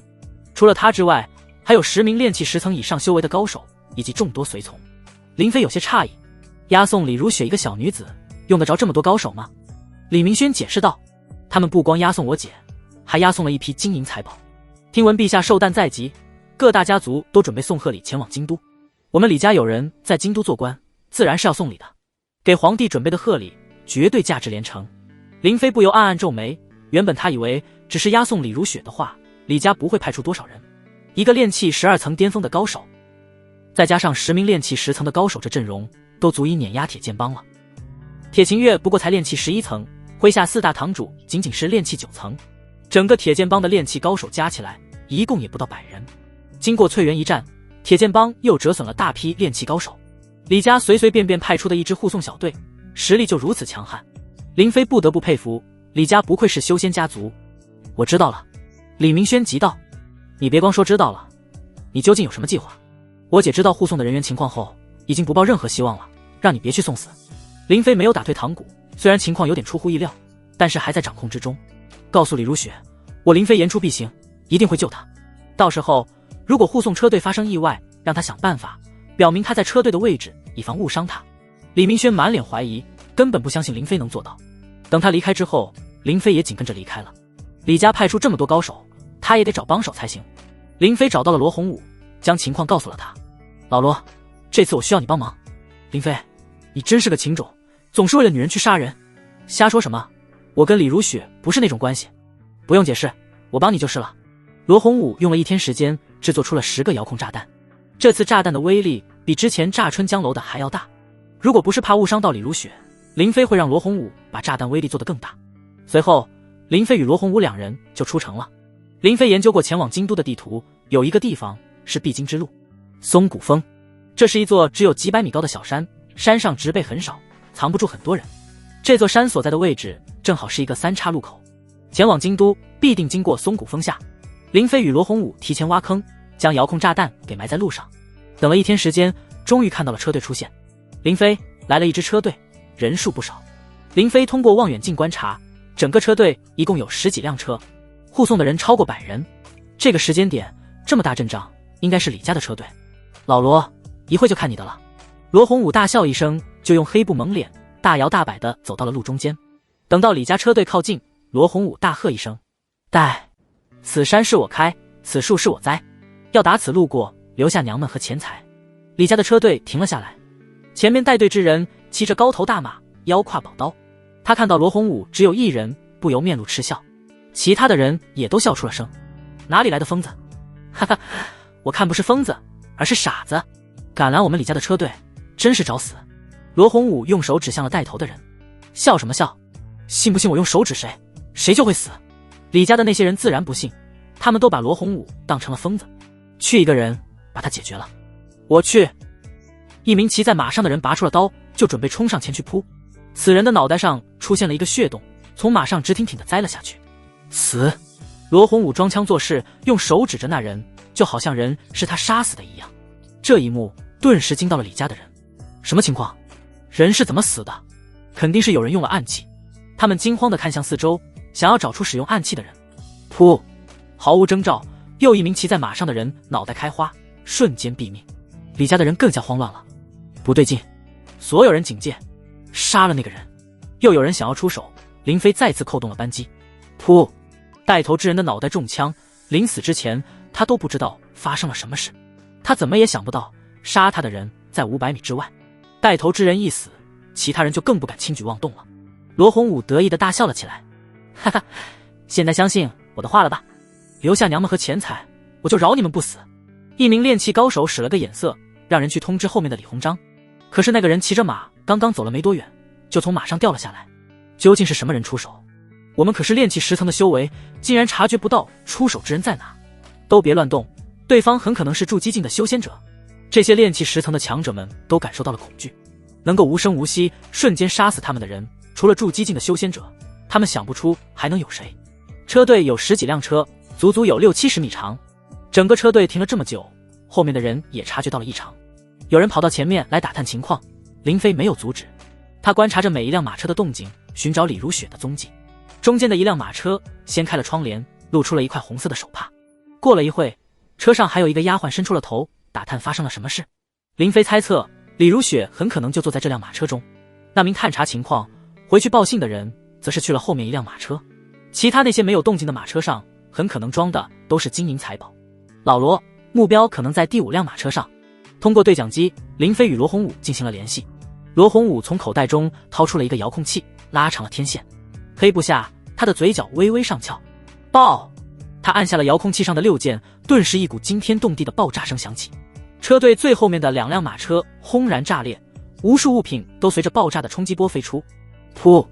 噗！噗！周围的随从根本来不及反应，全都被炸飞了出去，瞬间死伤一片。整个车队上百人全都吓懵了，人仰马翻，慌作一团。发生什么事了？保护大人，都别慌。李鸿章从车内窜了出来，愤怒地看向周围。刚刚怎么回事？李如雪在一名丫鬟的搀扶下，也从马车上走了下来。刚刚那股爆炸声震得他心慌。这难道是林飞做的？他偷偷地观察着周围，虽然早知道林飞会半路营救，可是没想到动静会这么大。放眼望去，除了李家的人，根本看不到其他人影。此时松骨峰的山坡上，林飞正趴在一片草丛中，通过瞄准镜确定了李如雪的准确位置。他果然在第5辆马车后面，车上下来的男人很可能就是李鸿章。整个车队10几辆马车，有资格坐在马车内享受的必然是地位超群之人。根据李明轩所说，此次负责押送的就是李家玉的父亲李鸿章，一位炼气12层巅峰的强者。林飞瞄准了李鸿章的脑袋，先杀他，擒贼先擒王。只要杀了李鸿章，车队群龙无首，剩下的人自然会溃散而逃。咻！子弹飞出，眨眼间就到了李鸿章的面前。没死。林飞不由一惊，他看到子弹竟然停在了李鸿章身前1尺的地方。李鸿章的身体周围像是有一圈透明地墙，这是什么？李鸿章虽然没死，但是也吓了一大跳。刚刚自己竟然毫无察觉，这颗铁丸就出现在眼前。若不是下车之时开启了家主赏赐的护身法宝，只怕自己已经死了。有高手在附近，林飞来不及多想，通过对讲机再次联系了罗洪武。老罗，再来点动静。罗洪武按下了遥控器上的一键，然后赶紧趴在了地上。轰！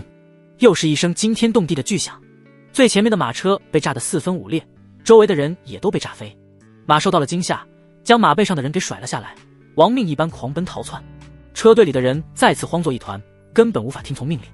林飞趁乱再次开枪，这一次他换上了巴雷特狙击枪，使用了穿甲燃烧弹。我就不信杀不死你！咻！穿甲燃烧弹以每秒850米的速度再次击中了李鸿章。李鸿章运转体内真气，注入手上的一个玉扳指，玉扳指是放出的护罩，将他牢牢保护在内。然而强大的冲击力依旧令他身形一晃。到底是谁在攻击我？李鸿章有些害怕了。虽然子弹没有射穿护罩，但是催动玉扳指会不断的消耗他的真气，一旦他的真气无法维持护罩，那就危险了。不行，我不能在这里等死。李鸿章刚想要逃走，第2颗穿甲燃烧弹就到了，子弹再次被护罩挡住，而他的真气又被消耗了不少。护罩受到的攻击越强，损耗的真气也越多。巴雷特狙击枪是以强大地火力和出色的射程而享誉盛名。李鸿章毕竟只是炼气修士，他催动的法宝威力、防御力远不如筑基境修士那般强大，能挡住3次狙击枪的子弹已经快到他的极限了。逃！这是李鸿章脑海中唯一的念头。李鸿章顾不上其他人的死活，转身就朝着南离城的方向逃去。这10几车上装的都是送给皇帝寿诞的贺礼没了，最多受到家族的责罚，还可以再准备一批。命要是没了，那就什么都没了。李鸿章脑子里只有活下去这一个念头，他将全部真气都注入了玉扳指内，只依靠肉身的力量奔跑。即使如此，他的速度也非常快。看到李鸿章逃走了，很多的随从也都跟着逃跑。咻！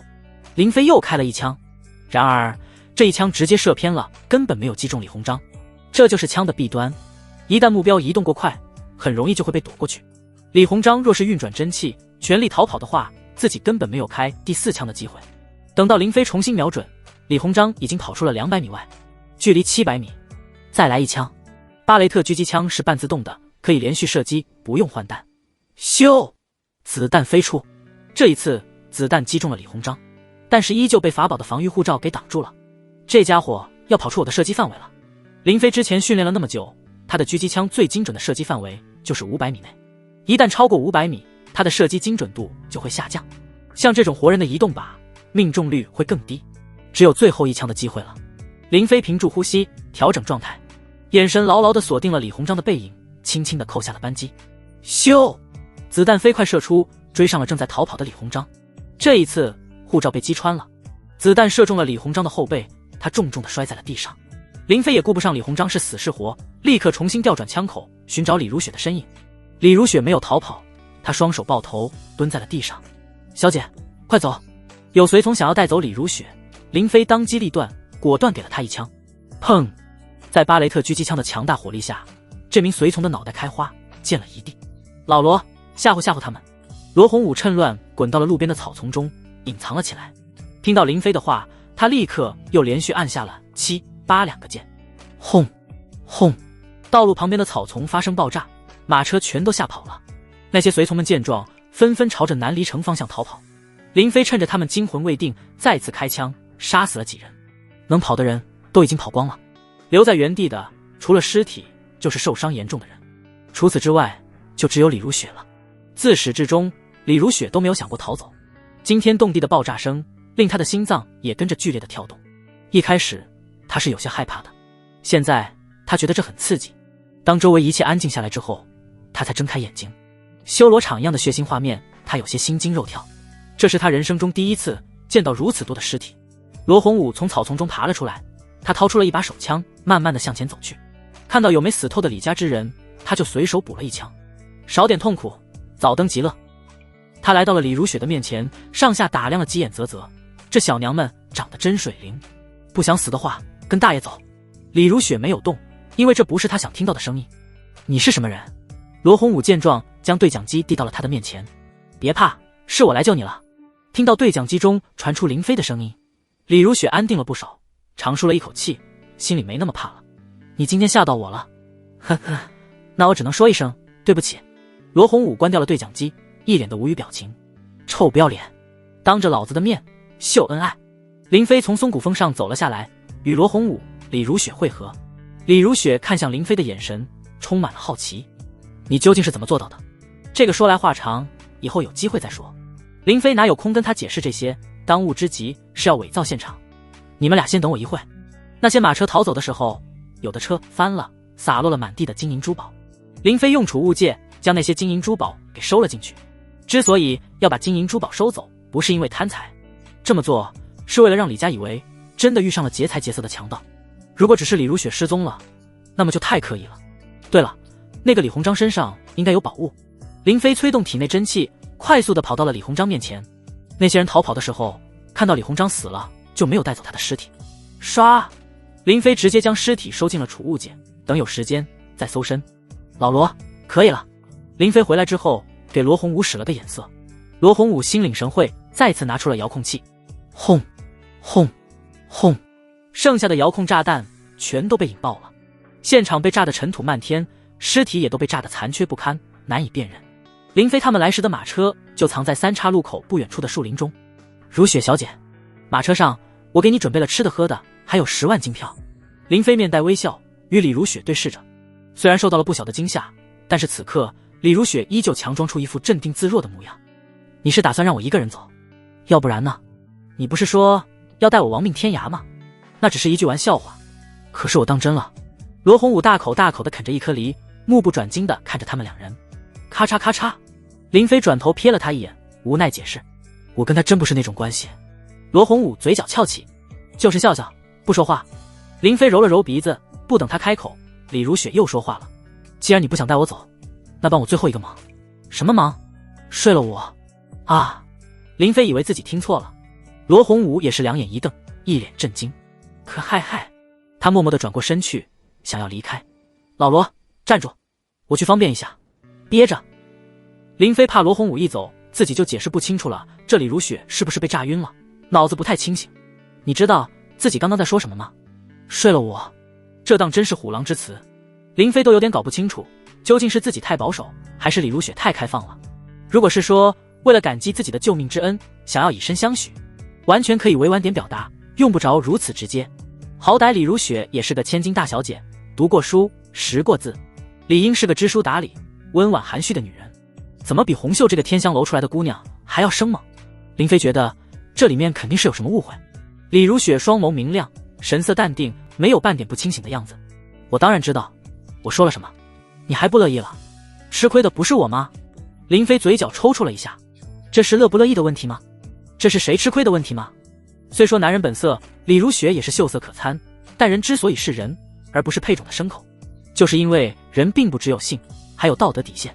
如果说自己是去青楼寻欢作乐，找个漂亮姑娘睡一睡，这属于好色，完全可以理解。可是忽然有个认识的女人说，请你睡了我，任谁都会觉得这女人是不是精神出问题了。罗洪武凑到林飞身旁，侧身背对着他。林飞，有这种好事你还犹豫？你要是不行的话，要不你帮我问问看我行吗？我其实挺喜欢野外作战的。林飞一脚踹在了罗洪武的那条瘸腿上。你给我滚犊子！罗洪武摔了个狗吃屎，一脸的委屈。我这不是帮你排忧解难吗？林飞白了他一眼，恨不得用手雷把这家伙的嘴给堵上。如雪小姐，你很漂亮，我相信有很多男人喜欢你，但我冒着生命危险来救你，不是冲着你的美貌，我来救你是冲着你我的交情，我很尊重你，也请你自重。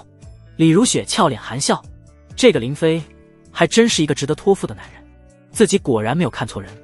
林飞，我并非是自轻自贱，其实也是情非得已。你既不肯与我亡命天涯，我一个弱女子如何自保？若是半路遇上真的强盗，你岂不是把我救出火坑，又送进了另一个火坑？林飞早就想过这一点，立刻做出了回应。这个简单，我可以护送你到别的城池，等你安顿好了，我再离开便是。李如雪摇了摇头，这也不妥。如何不妥？林飞，你知道李家是有修仙者的。李如雪的神色变得凝重了许多。修仙者的手段众多，玄妙莫测，就比如搜魂术、探查术。搜魂术可以查看一个人的记忆，探查术可以探查气息。你今日杀死了这么多李家之人，其中还有李鸿章，他可是李家下一任家主的候选者之一，你把他杀了，李家绝不会善罢甘休。林飞听明白了李如雪的意思，自己这次杀了李鸿章，还抢了送给皇帝的寿诞贺礼，这要是放在地球的古代王朝，绝对是诛九族的死罪。李家作为修仙家族，一定会追查到底，诛杀凶手，才能挽回颜面。一旦修仙者亲自出手，自己可能会有生命危险。不过李如雪的担忧是多余的，在决定救他的时候，自己就想清楚了。若是真惹怒了修仙者，大不了自己回地球，等风头过了，自己再回来。没事，我不怕。自从我决定救你的时候，就已经考虑过这种后果。李如雪哼了一声，又说道：你不怕，我怕。你是不是觉得你有如意面，可以改变容貌，所以不怕？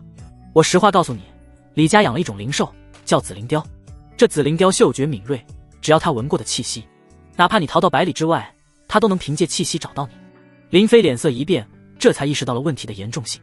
若是这紫灵雕如此厉害，那么自己回南离城就是自投罗网。李如雪又继续说道：我让你睡了我，其实是在救你，也是在救我自己。只要你玷污了我的清白，我就不用亡命天涯，还可以重回南离城。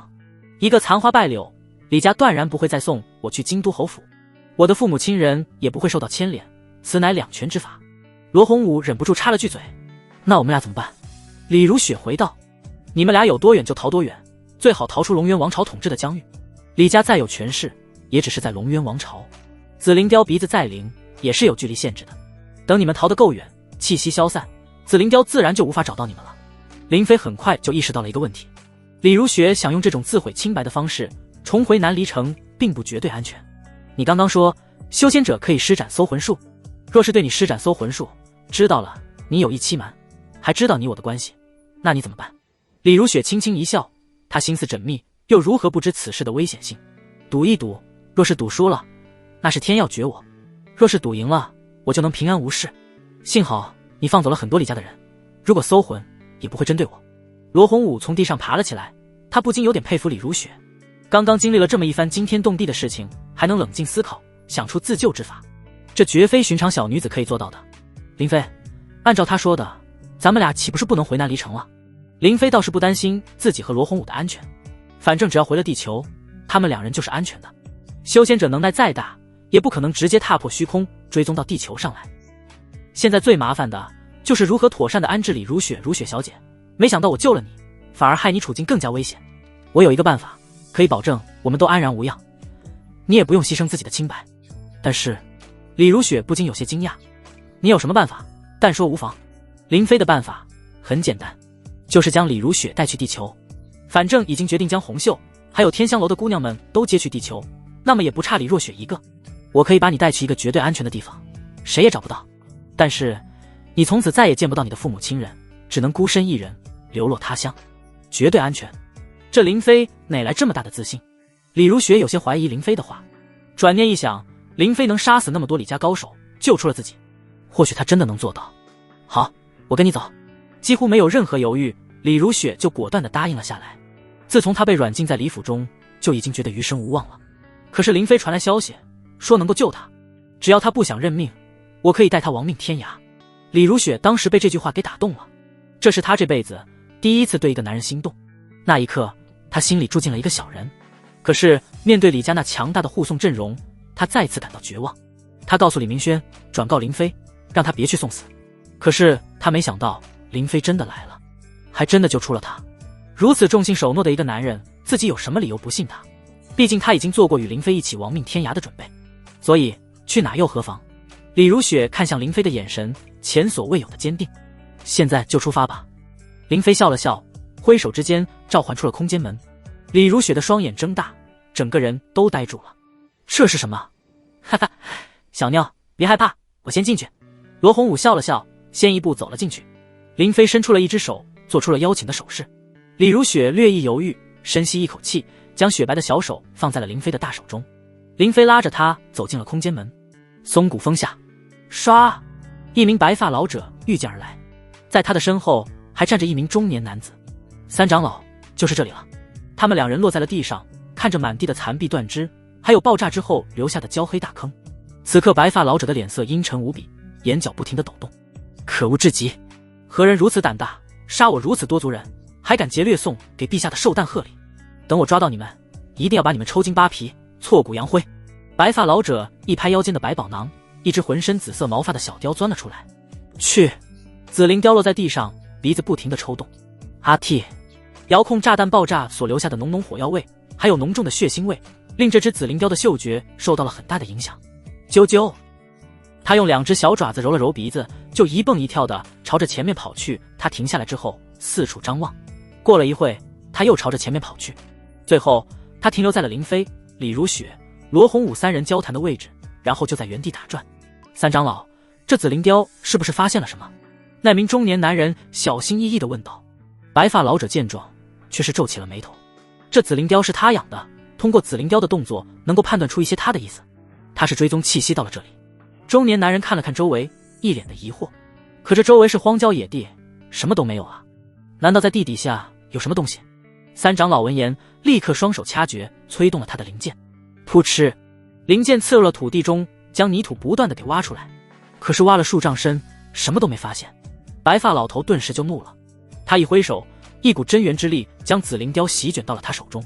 他掐着紫灵雕的脖子，这可怜的小东西不断的挣扎，发出哀鸣声。没用的东西，我真想掐死你！中年男人浑身一颤，一句话也不敢插嘴。白发老头终究没有杀死紫灵雕，将他收回了腰间的百宝囊内。你不是说李鸿章被人杀了，为什么没看到他的尸体？李鸿章被杀的地方已经远离了爆炸地点，这一点李家逃走的人都看到了，如今尸体却没了。三长老，我也不知道。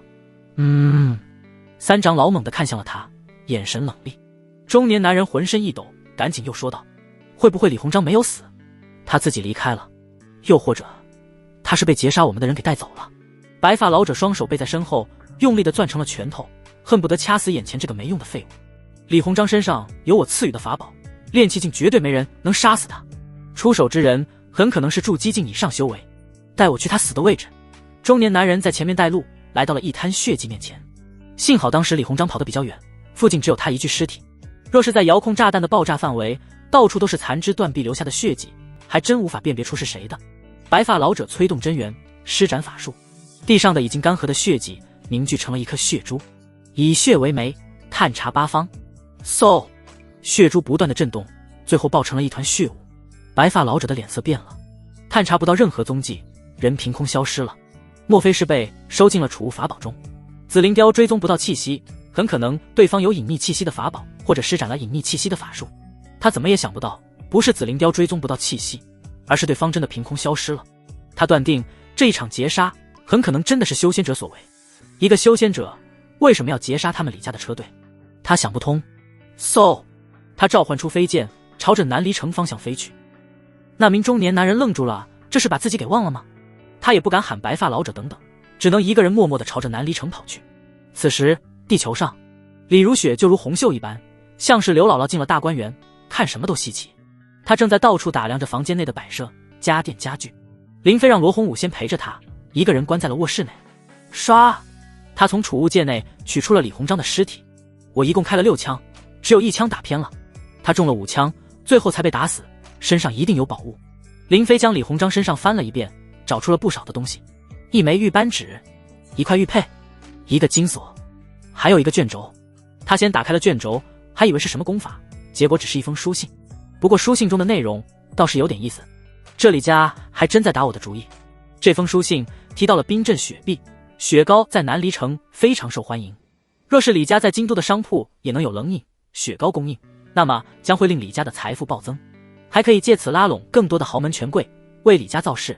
将李如雪送去京都有2个目的，第一个目的就是让京都的李家老祖亲自探查李如雪的记忆。搜魂术虽然可以查看一个人的记忆，但是很容易伤到对方的大脑，让对方变成傻子。南离城中李家的修仙者修为境界低，不敢贸然使用，万一将李如雪给变成傻子，又没有发现关键线索，那么就无法找到供应冷饮、雪糕的幕后之人。第2个目的则是抹去记忆，探明供应冷饮、雪糕的幕后之人后，就抹去李如雪这段记忆，然后将她嫁到京都侯府去当小妾，榨干利用她最后的价值。林飞看完这封信，忍不住暗骂：这妥妥地畜生家族啊！李如雪好歹是李家血脉，纵然是个女子，也为南离城的李家打理生意，效力多年。她凭借着冷饮、雪糕这些东西，网络了南离城中富商豪门的诸多夫人、小姐。千金阁的生意蒸蒸日上，为李家赚取了大量地金银。可是到头来，等待他的只有卸磨杀驴。林飞想要拿给李如雪看，但是转念一想，又觉得不妥。既然把李如雪带到地球来，就让她重新开始一段生活。给她看这封信，只能令她更加痛恨李家，说不定还会成为心结。索性还是别给她看了，让她轻松的去活。剩下的这3样东西应该有法宝。林飞用匕首划破了指尖，将鲜血分别滴在了玉扳指、玉佩、金锁上。他瞪大了眼睛，仔细地看着玉佩、金锁上的鲜血没有半点变化，玉扳指上的鲜血却是融了进去。原来是他。林飞惊喜无比，将玉扳指戴在了大拇指上。他用意念视了一下，玉扳指毫无反应。莫非需要注入真气？林飞运转玄蟒通天镜，催动真气注入了玉扳指内。顿时玉扳指快速地吸收了真气，然后释放出了一道透明的护罩，难怪子弹击中李鸿章，停在了他面前。原来都是玉扳只是放出的护罩抵挡住了。林飞赶紧收回了真气，就这么一会的功夫，他的真气竟然损耗了接近了一半。我现在是炼气6层修为，催动这件法宝还是有点勉强。这李鸿章催动玉扳指也不过抵挡住了5次攻击，万一遇到危险，我也算是有了一件保命装。林飞很是开心。如今他一共有3件法宝，第一件是如意面，可以改变容貌，但是无法改变气息，属于那种修仙者根本瞧不上眼的低级法宝。第2件是储物戒，可以存储东西，但是空间有限，这是修仙者的必备之物，但也不是每个修仙者都会有。一些散修自己无法炼制，又没有灵石，宝物可以兑换，就没有此类储物的宝物。司徒烈得到的这件储物戒完全是他的运气，如果他只是自己修炼突破到筑基境，就属于散修。他想要修炼到更高境界，或者获得什么法宝，就必须要拜入修仙宗门，或者依附一些修仙世家势力，又或者去抢夺其他修仙者的宝物。杀人夺宝，这在修仙者中实属常有之事。林飞这次就属于杀人夺宝。第3件法宝玉扳指，防御类宝物，消耗真气比较多，等以后自己修为境界提升了，消耗就没这么大了。李家的修仙者很可能已经到了现场，安全起见，等明天再回去。地球上过1天，南离城就过去100天，3个多月的时间，林飞相信李家查不到什么，自然就放弃了。总不至于天天蹲守在现场，他们又不知道空间门的事情。将李鸿章的尸体收起来之后，林飞就走出了卧室。罗洪武忍不住抱怨起来：林飞，我陪着你在松谷峰埋伏了那么久，肚子都饿了。林飞现在心情很好，立刻就说道：好，我请客，咱们去吃一顿大餐。李如雪听到这话，不由反问了一句：我也去吗？呵呵，都去，这里很安全，李家找不到的。林飞吸取了上次带红袖出门的教训，让李如雪先换了一身衣服，免得又被人当成古装女主播。幸好上次给红袖买了很多件衣服，她还没有机会都穿了。李如雪上身穿着一件白色长袖 T 恤，外面搭配着橘色外套，下身是一条修身的黑色长裤，脚上穿了一双白色板鞋。她这一换装，都市丽人的气息十足。罗洪武用欣赏的目光打量了几眼，点了点头。这人美，穿什么衣服都美。他换上了一身林飞的旧衣服，凑到林飞的身旁。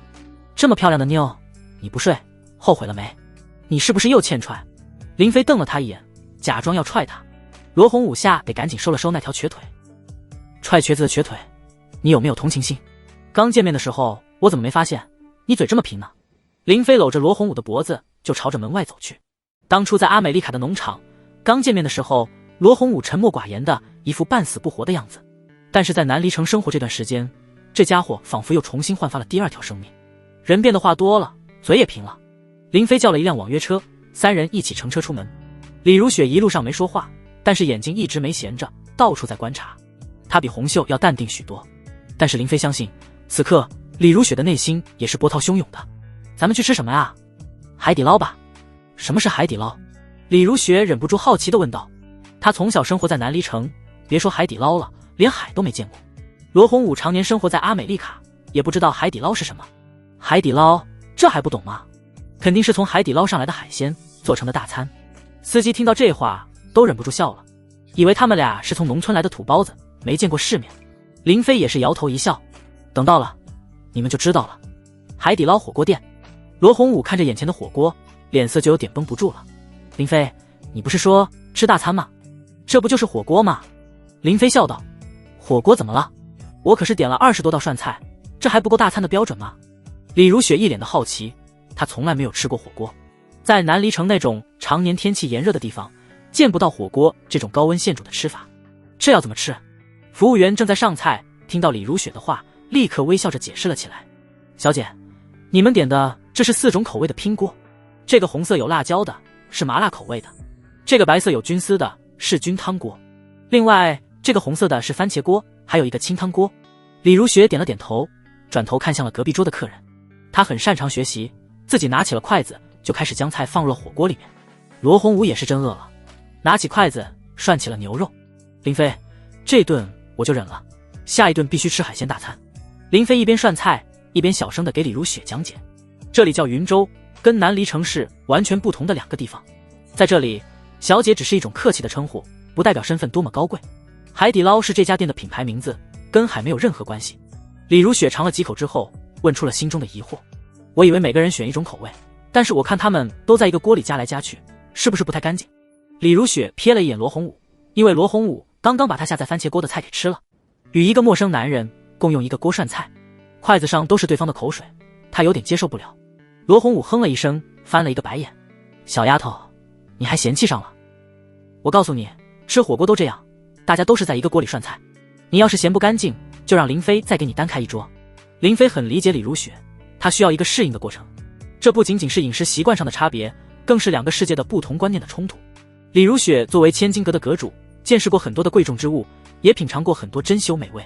平时他一个人吃饭，身边都要有丫鬟伺候着，哪怕跟他父母一起吃饭也是很讲究的，由丫鬟专门给他们分别夹菜，自己用过的筷子是不会用来夹菜的。我们这个地方普通人吃饭都是这样子的，他们都是一家人或者是朋友同事一起出来聚餐。火锅这种东西要的就是这种热闹氛围。其实在南离城，普通人家吃饭也都是在一口锅里，甚至一个碗里。林飞是亲眼见过南离城那些穷人的，有的家徒四壁，只有1卷破凉席，有的一天只吃1顿饭，不死就行。与南离城相比，地球上的普通人生活要幸福多了。吃饱穿暖，这本该是一件很简单的事情，但是在南离城中，却有很多人连1日3餐的温饱都满足不了。李如雪听到林飞的这番话，心里虽然有些认同，但是自己一时间却无法接受。这里的衣着、房屋、饮食的确都跟南离城完全不一样。他们手中拿的那个发光的东西又是什么？罗红武抬头看了一眼，插嘴道：那是手机，可以千里传音。罗红武这话一下子引起了李如雪的好奇。千里传音是法宝吗？这些人几乎都有手机，你们这里也有修仙者？林飞无奈地解释道。手机不是法宝，而是一种科技产品。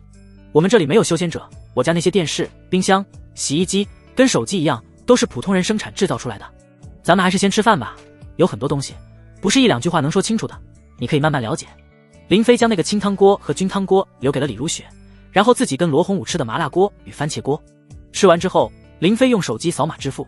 这一幕不仅让李如雪好奇，就连罗红武都感到惊讶。他在阿美丽卡生活很多年了，一直以为阿美丽卡的科技是世界上最先进的，但是像手机支付这种情况他没有见过。他整天的待在农场，偶尔去超市购物都是用银行卡或者现金。林飞，你能不能给我买一块新手机？我的手机在这边没法用，无法连接网络。林飞看向了李如雪，说道：我也给你买一块新手机，在这里人人都有，你可以通过手机了解到这里发生的所有事情，还可以购物、点外卖、叫车，总之手机是必不可少的东西。龙华商城。林飞带着李如雪、罗红武来到了这里，这里的手机品牌专门店多，货真价实，你们俩喜欢什么样的手机自己去挑。如果不懂的话，就选最贵的买。林飞如今也是财大气粗了，不在乎这点小钱。他现在用的手机还是之前刚工作的时候爸妈花钱给他买的，当时花了1800块钱，现在用了1年多，已经有点卡顿了。罗洪武、李如雪两人都在店员的陪同下选起了手机。那我就不客气了，给我来一块最贵的。罗洪武根本不懂什么叫客气，他在南离城就是吃林飞的，喝林飞的，住林飞的，就连逛青楼喝花酒都是林飞掏钱。如今回到了地球上，他也习惯了花林飞的钱。小丫头，你也别挑了，挑你也挑不明白，最贵的就是最好的。李如雪赞同的点了点头，经商多年，她自然也明白这个道理。物以稀为贵，物贵有其理，那也给我一块最贵的吧。这可把店员给高兴坏了，最贵的手机1个月都卖不掉1块。没想到一下子就来了2个大客户。店员看向了林飞，问道：帅哥，我看你手机也旧了，要不你也来1块？林飞心想，给他们俩都买新的了，也不能亏待了自己，冲你这句帅哥，来1块吧。好嘞，帅哥。店员笑得更开心了。3块新款手机，每1块都要1万多。林飞付了款，一共花了3万6。他的旧手机中有一些父母的照片，还有一些联系方式。店员帮他开机注册，然后进行手机资料转移。这个时候，有一男一女走了过来。林飞，还真是你啊，还记得我们不？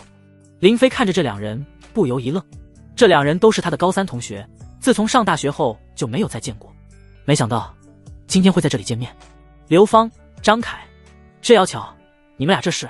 刘芳挽着张凯的胳膊，2个人动作亲密，一看就不是普通同学这么简单。呵呵，的确是巧，我们俩现在是男女朋友。芳芳的手机摔坏了，我带她来买块新的。刘芳打量了几眼林飞，眼神中有些异样。林飞，几年没见，你现在变帅了呀？林飞敷衍的笑了笑，多少有点尴尬。虽然他们是高中同学，但其实林飞跟他们俩都不太熟，只能说是认识罢了。张凯撇了撇嘴，有点不太高兴，当着自己的面，女朋友夸别的男人帅，心里不爽。男人帅没什么用，现在这个社会，谁挣钱多才能让人瞧得起？我大学没考上，只能回家继承了我爸的家具厂。现在我也算是创2代了。林飞，你现在在哪打工呢？在高中的时候，张凯的学习就很差，所以没有考上大学。但是他家里挺有钱的，一直瞧不上那些学习好的同学，总是说你们就算是学习好，毕了业照样也是个打工仔，几年没见，他还是这个德行。林飞没太在意，毕竟只是偶遇，以后他们之间也不会再有交集。我刚辞职，暂时没工作。张凯立刻就嘚瑟了起来。你这是失业了？现在就业环境不好，很多大学生毕了业都找不到工作。看在同学一场的份上，要不你来我这打工吧？打工？这辈子都不可能打工的。自己银行卡里那5000多万，只要自己不创业，足够自己下半辈子挥霍的。储物界中那些金银珠宝更是10辈子都花不完。呵呵，不了，专业不对口。林飞随口应付了一句，也不想跟对方炫耀自己的财力。谁知张凯还变本加厉，又冷嘲热讽了起来。你这是瞧不上我们家的家具厂吗？不要觉得我们这种私人小厂子就比不上那些写字楼里的公司。我们厂里的普通员工1个月都4、5千收入，那些木工师傅的收入都是过万的。你们这些读过大学的，一个个就是假清高，宁愿在写字楼挣个2、3千的工资，也不向生活低头。张凯摇头晃脑，一副看透了生活本质的样子。他那副小人得志的嘴脸，看得罗洪武恨不得一脚丫子踹上去，展示自己的优越感也就罢了，还贬低别人，这不是没情商，这压根就是瞧不上。这时店员走了过来。帅哥，手机的资料已经传过去了。谢谢。林飞接过了手机，刘芳看到之后就问道：林飞，你这新买的手机看着不错，多少钱？店员立刻回道：这是我们店里的最新款，12500块钱。这位帅哥刚刚买了3块，你们是朋友吗？如果是朋友，看在这帅哥的面子上，我可以给你打个折，抹去500。刘芳听到这话不禁有些惊讶，3块手机打完折也要3万6千啊。在他认识的那些同学里，可没几个人能舍得花这么多钱买一块手机。张凯，我也想要这一款。张凯有点犹豫，虽然他家里有钱，但是他爸每个月给他的钱有限额，1个月一共就给他3万块的零花，他这个月已经花了1万多，要是再买一块这么贵的手机，他就没剩下多少了。但是为了自己的面子，他也只能咬了咬牙答应了。行，宝贝，就买这款，不用打折。你们买吧，我先走了。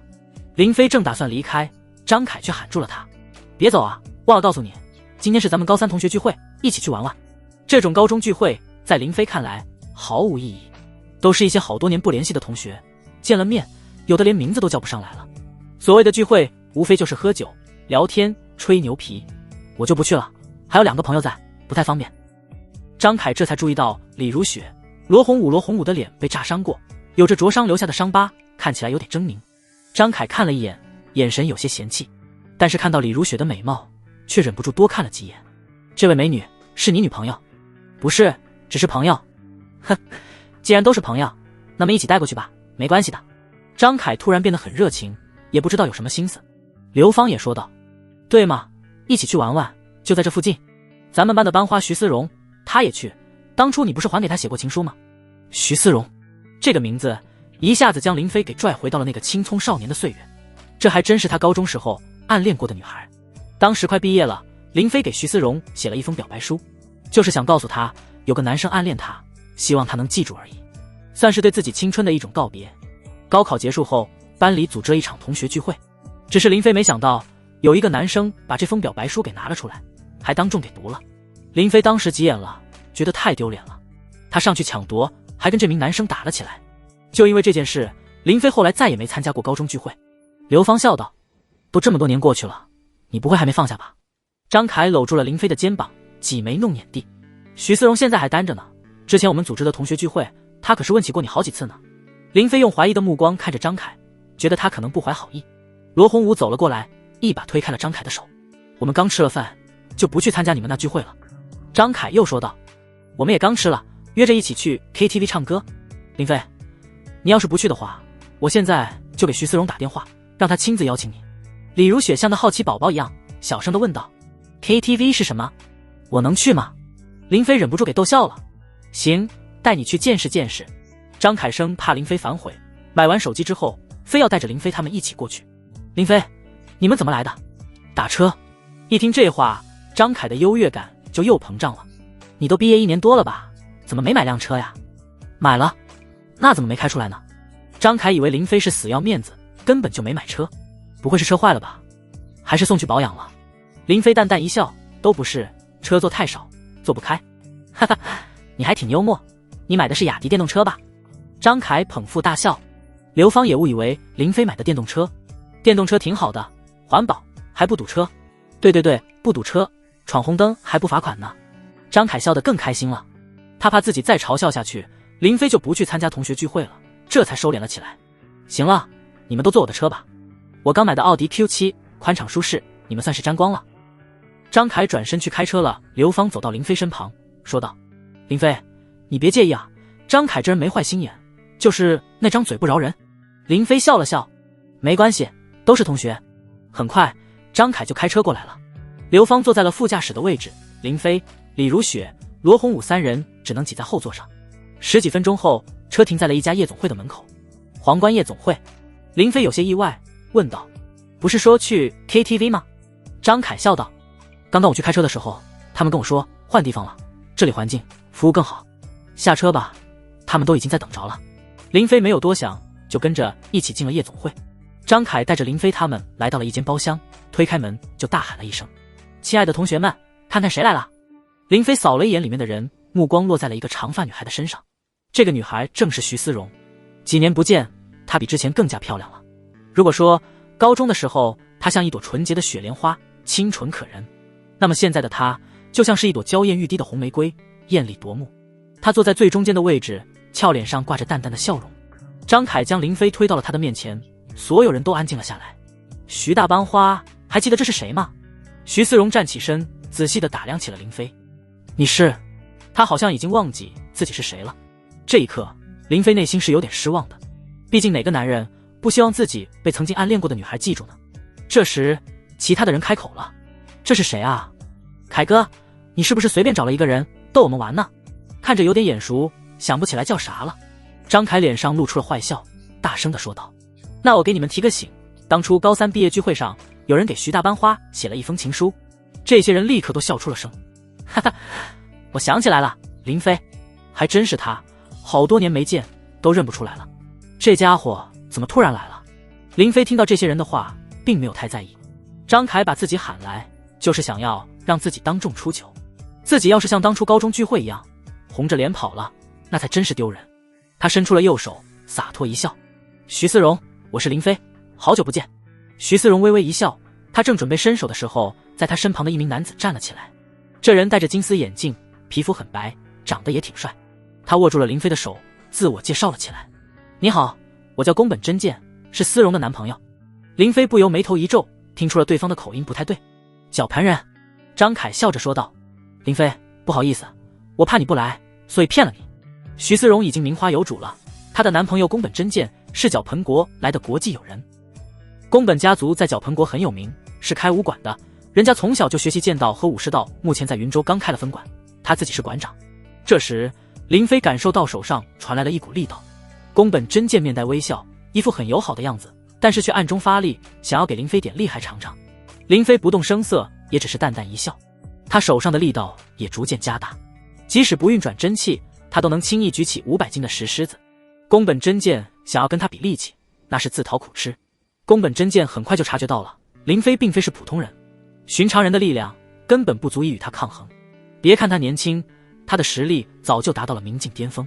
林飞一下子激发起了宫本真剑的胜负欲，他再次加大力量。过了一会，宫本真剑的脸色就变了，他已经施展出了全力，可是林飞的手却纹丝不动，如同钢铁一般，而他的手却隐隐作痛，已经有些坚持不住了。他想要把手抽回来，但是林飞的手却如同老虎钳子一样，死死地将他给锁住了。林飞嘴角微微翘起，用力一捏，宫本真剑闷哼一声，脸都憋红了，手更是剧痛。张凯、徐思荣都看出了有点不对劲。虽然林飞、宫本真剑两人都面带微笑的，但是一言不发，显然在暗暗较劲。林飞，这么久没见，你变化还挺大的。徐思荣朝着林飞笑了笑，然后将手放在了林飞与宫本真剑的手上。林飞这才收了力道，松开了对方。宫本真剑将手插进了口袋中，疼得发颤。他表面上依旧微笑，装作云淡风轻。思荣，你这个同学很有趣。张凯又说道，忘了给大家介绍，后面这2位都是林飞的朋友。其他的同学们顿时议论了起来，咱们是高中同学聚会，怎么还带外人来了？来个美女也就算了，怎么还带个男的？那脸怪吓人的。咱们可是 AA 制，多出来2个人，这钱怎么算啊？张凯拍着林飞的肩膀又说道，我告诉你们，林飞现在混得可好了，1万2的手机他眼都不眨，一下子买了3块。今天咱们同学聚会，林飞，要不你来买单？林飞知道张凯没安好心，想让自己出钱请客。虽然自己现在不缺钱，但是也不会为了一群已经陌生的人花这种冤枉钱。我的钱都买手机了，剩下不多了。这样吧，不管今天花多少，咱们 AA， 我的2个朋友的钱都算我的。这时宫本真剑又开口了，不用 AA 了，今天我来买单。宫本真剑刚刚与林飞握手，没有占到便宜，为了能够在徐思荣等人面前树立自己的形象，就主动提出买单。他的这一行为顺利地收买了人心，很多同学都称赞起了他，真是太感谢宫本先生了。不愧是角盆国大家族出来的少爷，人长得帅，出手也阔绰，真有风度。那个林飞跟人家宫本真剑一比，真是上不得台面。宫本真剑面露微笑，心中很是得意。张凯不再理会林飞，转头就去讨好宫本真剑去了。宫本兄，今天让你破费了，下次我来请。宫本兄，你一表人才，徐思荣花容月貌，你们俩真是郎才女貌，天造地设的一对。林飞看到没有人理会自己，就给罗红武、李如雪使了个眼色，坐在了最边缘的角落。这时有人起哄道，徐大班花，你能歌善舞的，先唱一首歌暖暖场吧。对啊，思荣，你是我们中唱歌最好听的。徐思荣，来一个，来一个。徐思荣没有推辞，落落大方的起身，他拿起了话筒，点了一首歌。既然大家都这么热情，那我就却之不恭了。我唱一首《当离别开出花》，送给大家。坐上那朵离家的云霞，飘去无人知晓的天涯。背着妈妈说的那句话，孩子人生其实不复杂。徐思荣的歌声温婉动听，听得林飞都有些入神了。在高3的时候，学校组织的晚会上，徐思荣就经常上台表演。那时候林飞坐在台下，是鼓掌最热烈的一个。当时很多男生都暗恋徐思荣，把她当成女神一样对待。青葱岁月一去不返，再回首，佳人依旧，风采不减。一首歌唱完，林飞就忍不住鼓起了掌。李如雪小声地说道，这女人唱得挺一般，但是这首歌的词曲不错，很有味道。地球上的流行歌曲与南离城中那些青楼中的歌姬所唱的完全是2个不同时空的东西。这种新鲜的事物让让李如雪很喜欢。看着满桌子的各种啤酒饮料，还有大家自娱自乐的表演，她感觉这种气氛很不错。这个地方是青楼吗？林飞小声地解释道，这不是青楼，只是一个娱乐场所，只要你花钱，你可以在这里唱歌跳舞喝酒，自娱自乐。当然了，只要你愿意花钱，也能安排漂亮的姑娘来陪你娱乐。李如雪秀眉微蹙，这不就是青楼吗？林飞顿时就尴尬了。要说夜总会不是青楼，但是跟青楼其实也差不多，还是有些区别的，以后再跟你解释。罗红武吃着果盘，喝着啤酒，一点也不拿自己当外人。呵呵，小丫头，你说的其实没错，这里跟青楼差不多，只不过来这里玩的客人不都是嫖客罢了。李如雪点了点头，算是明白了。这个时候有2个男同学凑了过来。林飞，还记得我吗？我是韩涛。我周文斌。林飞对他们自然是有印象的，只不过高中的时候玩得并不熟。他玩的最好的朋友也是他的同桌，叫于成龙。刚进来的时候，林飞就特意看了一圈，并没有于成龙，不仅没有于文龙，还缺了好多的同学。想来今天的聚会只不过是张凯、刘芳等人组织的小型聚会，很多同学估计都跟自己一样不怎么联系了，所以没有来参加。当然记得，好久不见。韩涛的眼睛一直盯着李如雪，他笑着问道，林飞，这是你女朋友吗？不是。真的假的？不是女朋友，你怎么领过来了？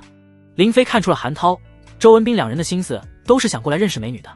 李如雪初来地球，看似像个涉世未深的小姑娘，其实以她年纪轻轻就能够执掌千金阁多年，就可以看出她心思缜密，绝非寻常女孩。韩涛、周文斌2人想要追她，只怕是刻舟求剑，自讨没趣，所以林飞看破不说破，就让他们自己去撞个南墙。真不是我女朋友，她叫李如雪，我们是有业务往来，这才认识的。周文斌试探地问道，这么漂亮的姑娘，你不追吗？林飞摇了摇头，虽然李如雪很漂亮，但是自己也不至于见一个就爱一个。真要是如此的话，整个南离城漂亮的姑娘可就太多了，自己根本爱不过来。如今自己只是拿李如雪当成一个交情匪浅的朋友。我不追，需要给你们介绍一下吗？好啊，好啊，嘿嘿，够意思，不愧是老同学。韩涛、周文斌2人笑得乐开了花。林飞将他们介绍给了李如雪认识，但是李如雪态度冷淡，只是敷衍的微笑应对。她经商多年，早就练就了一副好心态，无论面对什么样的客人，都能微笑以对，虚情假意，不露痕迹。韩涛、周文斌2人都想要加李如雪的微信，索要联系方式，奈何林飞刚给他买了新手机，根本没给他办卡。韩涛、周文斌2人都以为李如雪这是故作高冷，不肯给他们联系方式。这2人也不气馁，一个劲地表现自己，还讲一些趣事来逗李如雪开心。其他的一些单身男同学见状，也都过来聊天，想要认识一下李如雪，以至于徐思荣、宫本真剑、张凯他们那边反而显得冷清了不少。张凯看到林飞带来的女人抢走了风头，有些不爽。林飞，过来聊聊啊，你不是说你失业了吗？咱们这么多老同学在，正好帮你介绍个工作。张凯喊得很大声，就怕其他人都听不见似的。林飞似笑非笑地看着他，知道他又要使坏。不必了，其实我最近在准备创业。这话引起了不少人的兴趣。你要创业做什么呀？这是要自己当老板呀。咱们同学中也就张凯现在是个老板，其他都是打工人。张凯得意地笑了笑，他对此引以为傲。呵呵，我也是沾了父辈的光。我爸他年纪大了，思想跟不上潮流，现在什么最火？当然是网络直播、网上购物。我就自己开了个网店，然后平时直播一下，就把我们家具厂的销售业绩翻了好几倍。张凯瞥向了林飞，反问道，你说你想创业，是想做什么行业？作为已经成功的过来人，我可以给你传授经验。在场的同学们都看向了林飞。张凯觉得林飞就是在吹牛皮，想在大家面前装一把，自己偏偏要拆穿他，看他还怎么装下去。这创业光有想法可不行，你得有资金、有能力或者有关系。总之，想要成功不是那么容易的。你说出来，大家帮你提提建议。徐思荣看向了林飞，俏脸上有些好奇。当初在班里，林飞的学习成绩属于中上游，并不拔尖，在班里也没有担当什么职务，家境普通，相貌也平平，所以他根本就没有特别在意过。如果不是当初毕业聚会上林飞那一封表白情书被人读出来，闹了一场笑话，他都忘记了还有这么一个同学。毕竟暗恋他的男生太多了，情书收过几十封，他很多都没拆开看过。今天再次相见，他对林飞也没有特殊的感情，甚至觉得林飞今天把李如雪带来有点抢他风头了。林飞，你真要创业吗？林飞对于这位曾经的白月光还是很有好感的，只是没想到徐思荣居然找了个脚盆机男朋友，这有点让他丧失好感。已经在筹备阶段，我还有2个创业伙伴是曾经的同事。那你做什么行业？网络直播带货。一听这话，张凯就笑了，这不是撞自己枪口上了吗？呵呵，林飞，你不会是现编的吧？我刚说了，现在网络直播、网上购物很火，你就说要做直播带货。当然了，现在有一部手机，人人都可以直播。你想自己当主播，怕是连电费钱都挣不出来。其他的同学们也都笑了。我也想过当美妆主播，自己平时没事拍拍视频，教大家怎么化妆。结果现在一共才几百个粉丝，还是老实上班吧。呵呵，那我比你强。我是美食主播，没事在家拍视频，教怎么做菜，已经有好几千粉丝了。你们这都是小打小闹，人家徐思荣、张凯在这方面才真是实力主播。张凯的账号我关注了，现在都30多万粉丝了，叫张老板的日常生活。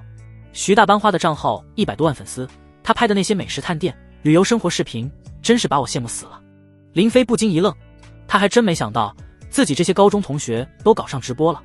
张凯摆了摆手，很享受这种被人瞩目、称赞的感觉。我那个账号就是随便玩玩，实业才是基础。我的目标就是把我们家的家具卖到世界各地去，做大做强，做出我自己的品牌。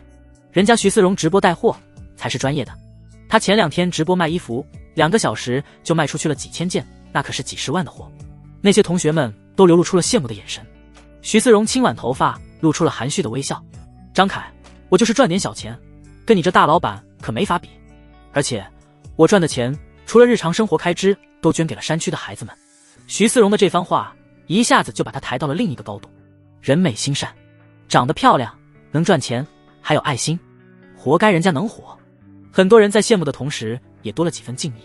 宫本真剑也发言了，我认识思荣就是因为看了他的直播，这也是我们俩的缘分。后来我们确定了男女朋友关系，我对他了解更多，也被他的那份善良所吸引。等我的武馆开业之后，为了弘扬武士道精神，我也会开网络直播，免费传授更多人空手道、剑道。同学们听到这话，不禁纷纷鼓掌。宫本和蓉蓉，他们俩好般配啊，美女配武士，真让人羡慕。这碗狗粮我吃了。罗洪武忽然一口喷了出来，啤酒喷得到处都是。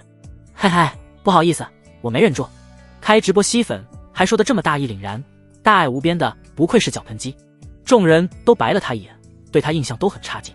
宫本真剑的脸色变得有些难看，要不是为了保持风度，他真想教训一下罗洪武这个出言不逊的家伙。林飞阁下，你的朋友是不是喝多了？林飞很想笑，但是只能憋着。罗洪武简直就是他的嘴替，把他的心里话都说出来了。对，他喝多了，大家别介意。李如雪站了起来，她觉得这里很没意思。那些男同学一个个的像苍蝇一样，总是问他一些稀奇古怪的问题，什么星座、血型、属相，要么就是手机号、微信号、QQ 号，这些都是什么东西？林飞，我想去方便一下。林飞正想要起身，刘芳先站了起来，我正好也想去。林飞，我陪你朋友去吧。还有要一起去的吗？徐思荣也站了起来，那咱们一起吧，你们这些大男人继续聊天吧。他们离开之后，张凯就又对林飞发起了追问。林飞，你搞直播带货必须要先有一个方向，你打算搞什么直播？美食、旅游？我看你身板不错，要不搞个健身直播，说不定能吸引不少富婆给你打赏。林飞淡淡一笑，这你还真没看错，我的身材挺好，但是我没打算自己直播，我聘请了一些女主播，打算搞个古装女团。张凯嗤笑一声，一脸的不信。古装还女团？你说的跟真是似的，你把聘请的女主播照片给我看看。林飞摇了摇头，我没有他们照片，等过段时间吧。张凯更加觉得林飞在撒谎，照片没有，联系方式你总有吧？你不是老板吗？现在打电话把他们约出来看看，让同学们都开开眼。洪秀等人都还在南离城，要不是现在过去的时间太短，林飞怕被李家的修仙者盯上，还真想把人带过来好好的打一打张凯的脸。就在这时，忽然一个同学插话了，我想起来了，前2天咱们云州出了一个古装女主播，这是挺火的。我说怎么看林飞你眼熟呢？视频里跟女主播逛街的男人不就是你吗？洪秀陪着林飞逛街，这件事就发生在前2天，热度依旧还在，很多人都刷到了这个视频。这么一提醒，很多同学都想了起来，有人拿出了手机搜索视频与林飞对照，还真是林飞。不过视频里的女主播不是今天带来的这位美女，古装女团，你玩真的啊？